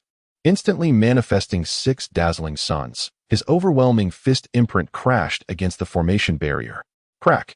A crisp sound echoed as cracks appeared on the formation barrier, which then shattered violently. Miss June, he is employing the Nine Yang Divine Sect's Nine Yang Palm, which has surpassed the formation's capacity. My apologies. Zhao Su coughed up blood, retreating with a pale face, a bitter smile in his eyes. He was a geomancer, not a formation master. Within the Flame Dragon Palace, there were no mountain river dragon veins to draw upon. Thus his formation could only barely withstand a martial sovereign. Yet, Lei Ming was no ordinary martial sovereign. His cultivation of the Nine Yang Palm was a celestial-grade martial skill, possessing terrifying power, and with a single punch, he shattered Zhao Su's formation. Protect Su Chen. I'll handle this. Jun Xilin's eyes ignited with battle intent as she unsheathed her sky-blue ancient sword, her fierce resolve seemingly capable of piercing the heavens. Brother Lei, I will hold her off. Quickly eliminate Su Chen to prevent any unforeseen circumstances. Jiang Yunhe's eyes flashed coldly as he lunged towards Jun Xiling, shouting to Lei Ming. Kill. Lei Ming's gaze was merciless, filled with overwhelming murderous intent. Upon seeing the mysterious flames surrounding Su Chen, he suddenly recalled something, his expression a mix of excitement and fury. As if Su Chen had stolen his fortune. Get away from me. Jun Xiling swung her sword through the air, her fierce sword chi seemingly capable of tearing everything apart, causing Jiang Yunhe's expression to change as a wound appeared on his chest. Even his formidable defensive armor could not withstand this strike. Do not be so arrogant. The Ninth Prince's eyes glimmered as he led his 2 martial sovereign guards to attack Jun Xiling, preventing her from aiding Su Chen. Despite Jun Xiling's immense power, she found herself momentarily trapped by the 4 formidable foes. Boom. At that moment, Lei Ming's fist barreled towards Su Chen, his blazing fist imprint manifesting the illusion of 6 suns, descending upon Su Chen like a celestial judgment. Su Chen. Jun Xiling's eyes turned red as she let out an anxious cry. Die. Lei Ming's eyes were icy, filled with deadly intent as his ferocious fist imprint descended. But at that instant, Su Chen abruptly opened his eyes. Boom. A terrifying aura erupted from him, akin to an ancient ferocious beast awakening, causing even Lei Ming to shudder involuntarily. Get lost. Su Chen's voice thundered with indifference as he fixed his gaze on Lei Ming and retaliated with a punch. Chapter 118. The potent body, a resonant and ancient dragon's roar reverberated through the grand hall, causing a tumultuous surge of blood and energy within those present, their ears ringing painfully. Su Chen's punch, devoid of any martial techniques, was a pure manifestation of his physical prowess, erupting like a cataclysmic tidal wave that violently clashed with the thunderous atmosphere. Crack. The void trembled as if a muffled thunder had erupted. Lei Ming's eyes widened in shock, akin to colliding with a resurrected primordial beast, propelling him across the expanse. His 9 Suns Grand Hand seal was utterly obliterated, and with his arm numb and blood surging, he crashed against a distant wall. Meanwhile, Su Chen remained immovable, poised in his striking stance amidst the dazzling sphere of light. Boom. Gradually rising to his feet, the engulfing true fire vanished into his body, his hair billowing as his energy surged forth, his gaze sharp and radiant, exuding an aura of unfathomable terror. His body, refined by the engulfing true fire, took on a bronze hue, with a mysterious aura of calamity coursing within him, imbued with explosive strength. Bang! As Su Chen landed in the hall, a resounding roar echoed throughout. In that moment, even Jiang Yunhe and Prince Jiao could not suppress their astonishment. How could he possess such formidable strength? Jiang Yunhe exchanged incredulous glances with Prince Jiao. This was Lei Ming, the true disciple of the Nine Sons divine sect. Although he had only recently ascended to the martial sovereign level, his power was exceptionally terrifying, having cultivated the Nine Sons Grand Hand Seal, a technique of celestial rank, rendering him unmatched. He could likely contend with the martial kings of the Eastern Domain. Yet, he had been sent flying by Su Chen's single punch, spitting blood. You are Su Chen. How can a martial sovereign wield such overwhelming combat prowess? Have you obtained the engulfing, true fire? Lei Ming rose, fixing a cold gaze upon Su Chen. He was equally astonished. As a genius of the Nine Sons divine sect, he believed that this impoverished Eastern Domain harbored no talents capable of rivaling him. Yet he had never anticipated encountering Su Chen. You are aware of the engulfing, true fire. It seems the Nine Sons divine sect has come here seeking it, Su Chen remarked, his eyes glinting with a knowing smile. The engulfing true fire. At that moment, Jiang Yun's expression turned grave, as tumultuous waves surged within his heart. Being an alchemist, he understood more than anyone the terror and rarity of the engulfing true fire. Ranked 7th on the heavenly fire ranking, one of the 10 true heavenly fires. It could consume all and incinerate everything. If word of the engulfing true fire reaching Su Chen were to spread, even martial emperors would be compelled to seize it, igniting a bloody conflict among the 7 sacred lands of the eastern wilderness. Now, the engulfing true fire resided within Su Chen's grasp. Jiang Yun's heart swelled with intense jealousy and resentment. Why should Su Chen be the one to possess the engulfing true fire? He, Jiang Yun, was the one who should rightfully claim it. The engulfing true fire indeed lies with you. Su Chen, if you are wise, surrender the engulfing true fire to me. In light of your innate strength and commendable talent, I can offer you a place as my follower and a disciple of the Nine Sons divine sect. Otherwise, do not blame me. Lei Ming's gaze burned with intensity as he stared at Su Chen. Boom. However, before he could finish his threat, a whistling punch interrupted him. Why so much chatter? You believe you are worthy of the engulfing true fire? Su Chen scoffed. His domineering fist surged forward, reaching Lei Ming in an instant. Although Su Chen had merely condensed a strand of calamity from the engulfing true fire, it had catalyzed a transformative change within him, amplifying his physical strength by more than tenfold. This was the terror of the eternal chaos body. One could only imagine the fearsome spectacle if he were to cultivate it to perfection. You seek death. Lei Ming roared in fury. Boom. His roaring energy erupted violently, coalescing in his palm as he unleashed a powerful strike towards Su Chen.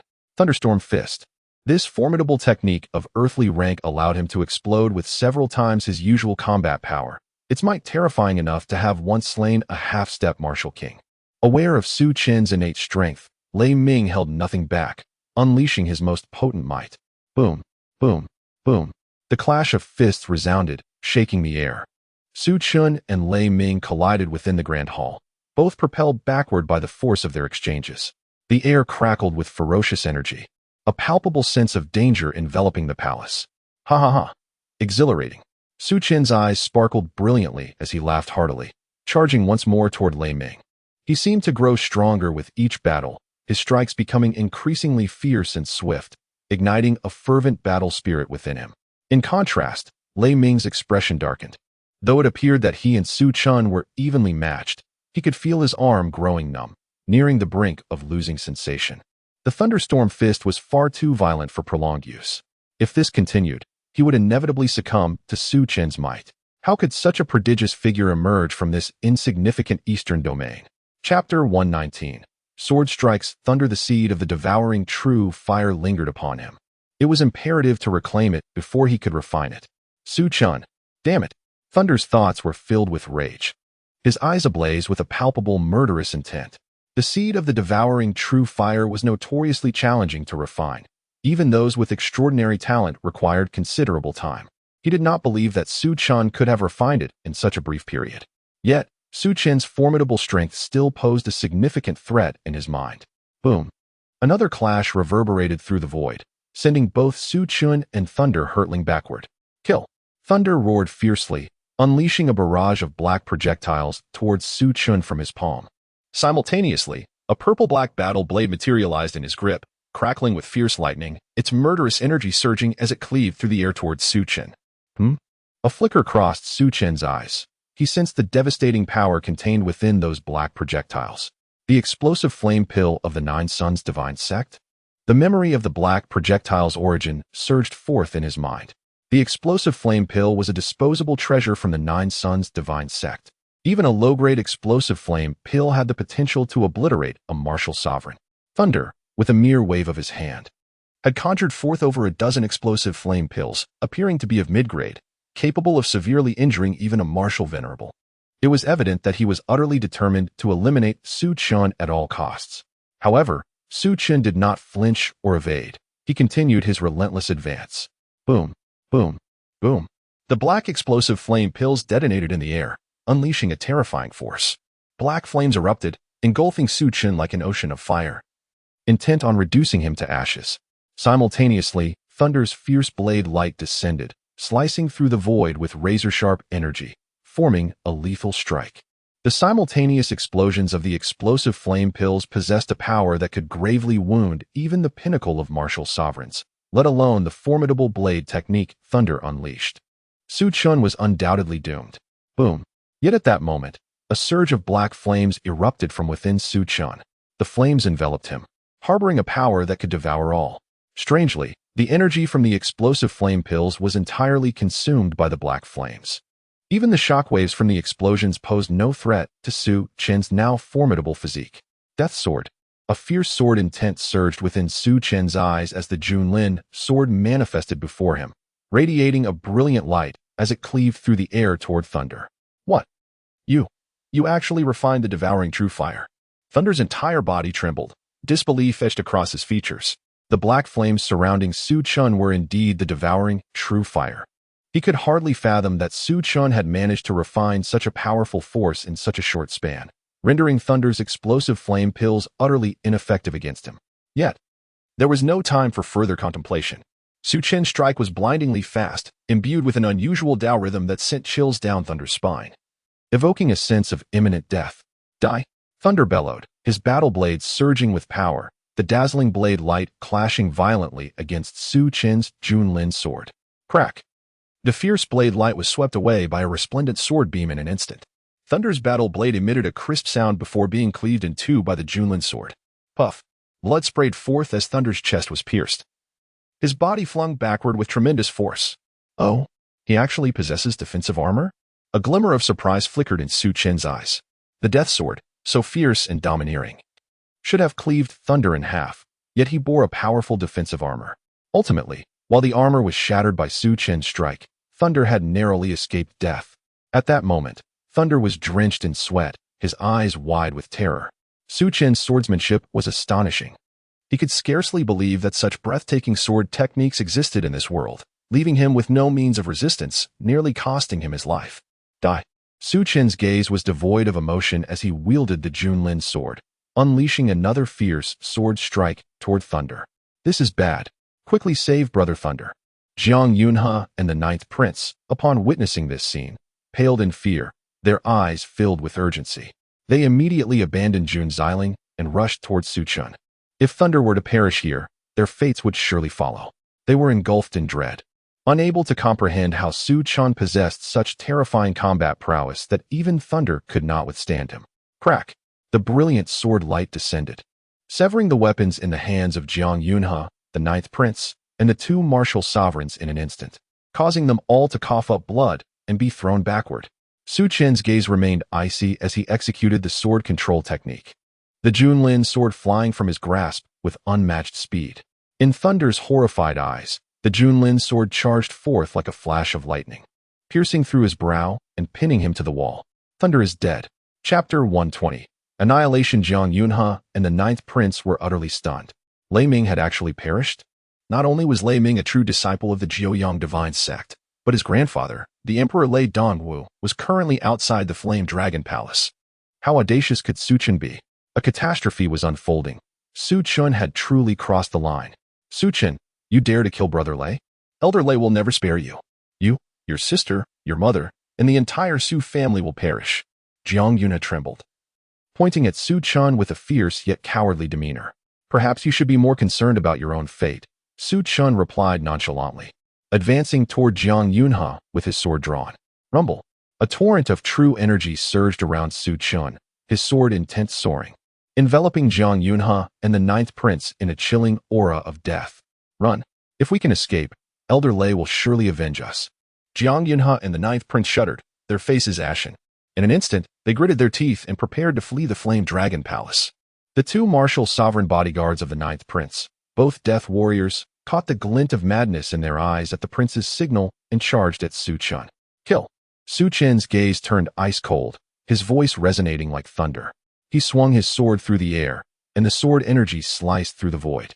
The life and death sword erupted once more, instantly piercing through the chests of the two martial sovereigns, shattering their hearts. Even a half-step martial king had met his demise at Su Chen's hands. How much more so for these two martial sovereigns, who were merely at the third or fourth level. They could not withstand even a moment against Su Chen before they met their bitter end. Boom! Black flames erupted from Su Chen's palm, transforming into a black lotus that soared, aiming to subdue Jiang Yunhe and the ninth prince. The devouring true fire was capable of engulfing and refining all. How could mere martial sovereigns hope to resist? Su Chen, spare me. I am willing to submit to you. The ninth prince's eyes were filled with sheer terror as he shouted desperately. Boom!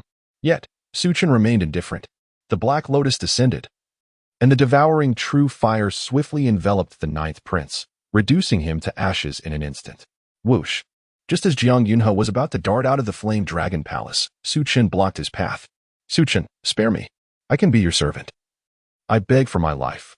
Jiang Yunhe's face turned pale, yet he was unwilling to embrace death. Thud! In a moment of desperation, Jiang Yunhe knelt before Su Chen. However, a glimmer of resentment flashed in his lowered eyes. He vowed that if he survived, he would make Su Chen's life a living hell. My servant? Alas, you are unworthy. Su Chen replied coolly. Puff! The devouring true fire blazed fiercely, instantly engulfing Jiang Yunhe. Su Chen, I curse you to an untimely death. Elder Lei and my master will surely avenge me. Ah! Jiang Yunhe's face contorted with vengeance and agony as he screamed wildly. But soon, his voice was abruptly silenced. He too was consumed by the flames. At that moment, a sharp glint flickered in Su Chen's eyes. Without a moment's hesitation, he unleashed the Junlin sword, its radiant blade cleaving downward into the void before him. Clang! Sparks flew as the air warped. A gray figure emerged from the void, wielding a chilling dagger that was now fracturing into pieces. Having missed its strike, the gray figure swept its sleeve, unleashing a flurry of icy rays towards Su Chen while simultaneously executing an uncanny maneuver to escape the Flame Dragon Palace. The premier assassin of the Wind and Rain Tower? Seeking death. A murderous intent flashed in Su Chen's eyes. He instantly recognized the gray figure as a top assassin from the Wind and Rain Tower. A martial sovereign who had likely just acquired the inheritance from the Flame Dragon Martial Saint, lurking in the void to launch a deadly assault on Su Chen. Only to be detected. Seeing its attack fail, the assassin acted decisively, unleashing a barrage of hidden weapons in an attempt to flee the Flame Dragon Palace. Boom! A brilliant golden radiance erupted from Su Chen's brow, the prowess of the void instantly shattering the incoming hidden weapons into dust. Meanwhile, the Junlin sword responded to his will, slicing down toward the gray figure. Life and death sword. Puff! Despite the assassin's elusive movements, it could not evade this lethal strike, and blood sprayed as it was cleaved in two. The fallen body belonged to a gaunt elder clad in gray robes, his eyes wide with horror and disbelief. Su Chen, we must depart swiftly. If news of the devouring true fire spreads, the three great martial sanctuaries will not let you off lightly. Jun Xiling approached with a grave expression. Indeed, young master, you may not realize the rarity of the devouring true fire. Even martial emperors would be tempted, and the 7 martial sanctuaries would fight fiercely for it. Fortunately, all who knew of it have been silenced by you. We should leave at once, Jiao Su urged. Leaving is imperative. But we must wait for Princess Qingqing to awaken. We cannot leave her here alone, Su Chen said, his gaze flickering thoughtfully. Boom. Just then, a brilliant golden radiance surged from the blood pool, and the sound of dragon roars echoed through the void as Lin Qingqing, seated within the blood pool, slowly opened her eyes. A majestic, mysterious, and powerful aura emanated from her. Chapter 121. The Wrath of the Martial Emperor. At last, your flame dragon bloodline has awakened. The remnant soul of the flame dragon martial saint materialized, gazing at Lin Qingqing with an expression filled with immense gratification. The conflicts between Su Chen, Lei Ming, and others seemed to be of no concern to him. His sole focus lay on whether Lin Qingqing's flame dragon bloodline could indeed revive. Thank you, ancestor. Lin Qingqing rose from the blood pool, bowing respectfully to the flame dragon martial saint. Clad in a crimson gown, She exuded an aura of nobility and mystery. Following the awakening of her flame dragon bloodline, she had transformed in ways that were strikingly evident. Most notably, her cultivation surged from the first level of the Yuan Dan realm, breaking through to the peak of the 9th level, and transcending into the martial sovereign realm. Her beauty intensified, radiating an imperial dignity akin to a queen, majestic and resplendent, rendering her impossible to gaze upon directly. With your flame dragon bloodline awakened, it won't be long before others from the central continent seek you out. I hope you can strengthen our lineage and restore the glory of the flame dragon. The flame dragon martial saint spoke softly. Yes, Lin Qingqing replied with utmost reverence. With the revival of her bloodline, she grasped the legacy of the flame dragon martial saint and understood the gravity of his hope for her to restore their lineage's honor. However, possessing the flame dragon bloodline also bestowed upon her a profound responsibility. Su Chen, you have acquired the devouring true fire. It is your fortune and destiny. If ever Qingqing finds herself in peril, I hope you will lend her your aid. I would be eternally grateful. The flame dragon martial saint cast a serious glance at Su Chen. Rest assured, esteemed elder, Princess Qingqing is my friend. Should she encounter trouble, I will undoubtedly assist her. Su Chen nodded affirmatively.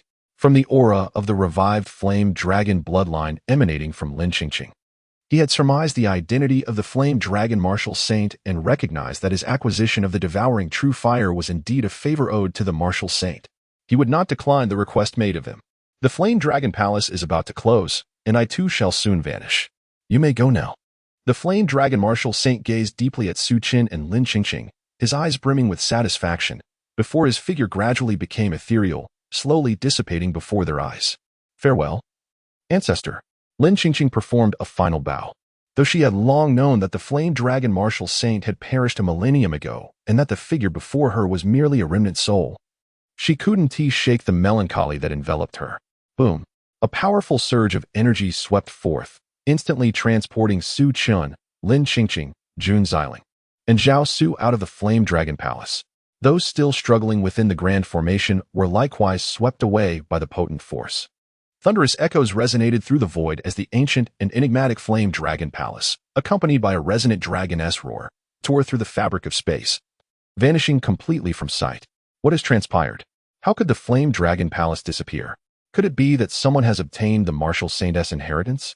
Confusion and suspicion filled the air as the onlookers exchanged glances. Moments ago, they had been ensnared in various illusions and deadly formations, striving to pass the trials set forth by the flame dragon martial saint to claim his inheritance. Yet, they had not anticipated being expelled from the palace before completing the trials, nor the palace itself vanishing. Outside the flame dragon palace, three formidable figures loomed in the air, none other than the three martial emperors. The flame dragon palace has vanished? It seems someone has acquired the martial saint's inheritance. A glint of brilliance flashed in Shi Jingluan's eyes as he spoke. Indeed, I sensed an immensely powerful aura dissipate from within the flame dragon palace.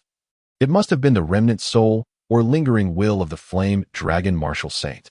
If no one had obtained his inheritance, such a will could not simply fade away. Luo Xian concurred. However, Lei Dong's expression darkened. His eyes flickered with intensity as he scanned the crowd emerging from the flame dragon palace, yet he failed to find his grandson, Lei Ming. A sense of foreboding began to brew within him. Has anyone seen my grandson, Lei Ming? Or does anyone know where he might be? Lei Dong's voice was grave, his gaze piercing as he suppressed the fury boiling within him. The crowd trembled at the oppressive aura emanating from the martial emperor, feeling an unsettling anxiety. Yet, the absence of Lei Ming raised alarm. Had he perished within the flame dragon palace? Despite Lei Ming's formidable prowess as a martial sovereign, the trials within the palace were daunting, making his demise seem improbable. Silence enveloped the group. No one dared speak. Is Lei Ming dead? Luo Xian pondered, her eyes reflecting a hint of peculiarity. The old man, Lei Dong, had brought his grandson here in hopes of obtaining the martial saint's inheritance, only to find him possibly lost within the depths of the palace. Surely, he would be enraged. Luo Xian instinctively glanced towards Su Chen amidst the crowd, sensing that perhaps Lei Ming's disappearance was somehow linked to him. Lei Dong's eyes turned blood red, and his apprehension intensified. Over 1,000 individuals had entered the Flame Dragon Palace, yet only a little over 200 had emerged, indicating that the majority had likely perished within. Lei Dong's gaze fell upon the strongest among the gathered martial sovereigns. Can anyone tell me where my grandson, Lei Ming is? His voice trembled with barely contained rage, akin to a volcano on the verge of eruption. The martial sovereigns, feeling the pressure of the martial emperor's presence, turned pale, terror evident in their eyes. One martial sovereign stepped forward, summoning his courage. Elder, I have not seen young Master Lei Ming. I do not know where he is. Don't know? Then you may as well die. A flash of murderous intent crossed Lei Dong's eyes as he struck downwards with a single palm. Boom. The martial sovereign let out a horrific scream, his form disintegrating into a crimson mist, obliterated by the martial emperor's wrath. Chapter 122. Identification. A martial sovereign was thus annihilated before the eyes of all. A profound silence enveloped the crowd, faces pale and expressions filled with abject terror. In that moment, they comprehended the immense strength of the martial emperor. Among the throng, Su Chen, Jun Xiling, Lin Qingqing, and Zhao Su bore solemn expressions. Particularly Jun Xiling and Lin Qingqing, who were suffused with concern. Thunder Ming had perished at Su Chen's hands. If Lei Dong were to discover this, the wrath of the martial emperor would be beyond what Su Chen could endure. Tell me, where is Thunder Ming? Lei Dong's gaze was devoid of warmth, landing coldly on another martial sovereign. Thud. The martial sovereign knelt, trembling as he pleaded, "Forgive me, senior. I truly do not know where Thunder Ming is." Boom. Before he could finish, Lei Dong struck again, obliterating the martial sovereign. "Now, tell me where Thunder Ming is." Lei Dong's icy gaze turned to a third martial sovereign. "Enough." Luo Xian interjected sharply, interrupting Lei Dong. "Elder Lei."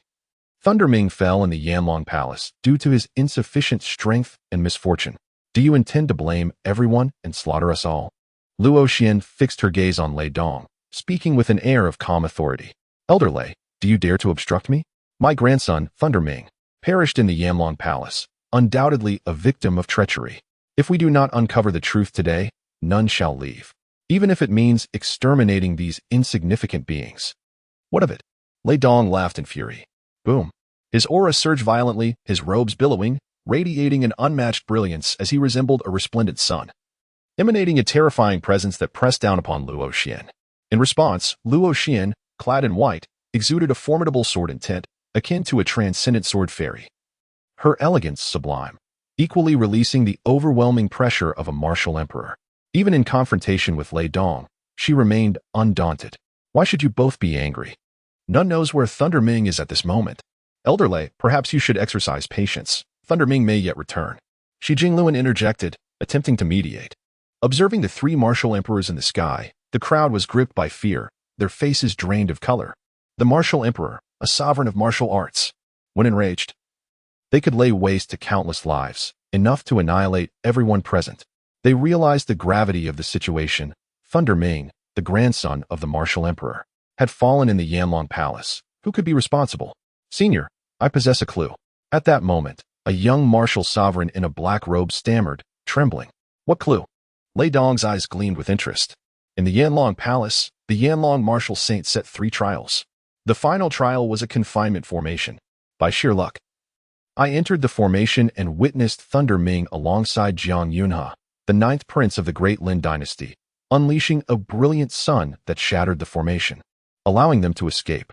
The black-robed martial sovereign recounted hastily. And then, Lei Dong asked, his body tensing with anticipation. The sun that Thunder Ming activated was likely the one-time attack treasure, the yin-yang pearl, which can unleash flames capable of subduing even a martial king. Hearing the black-robed martial sovereign's description, he believed him to a degree.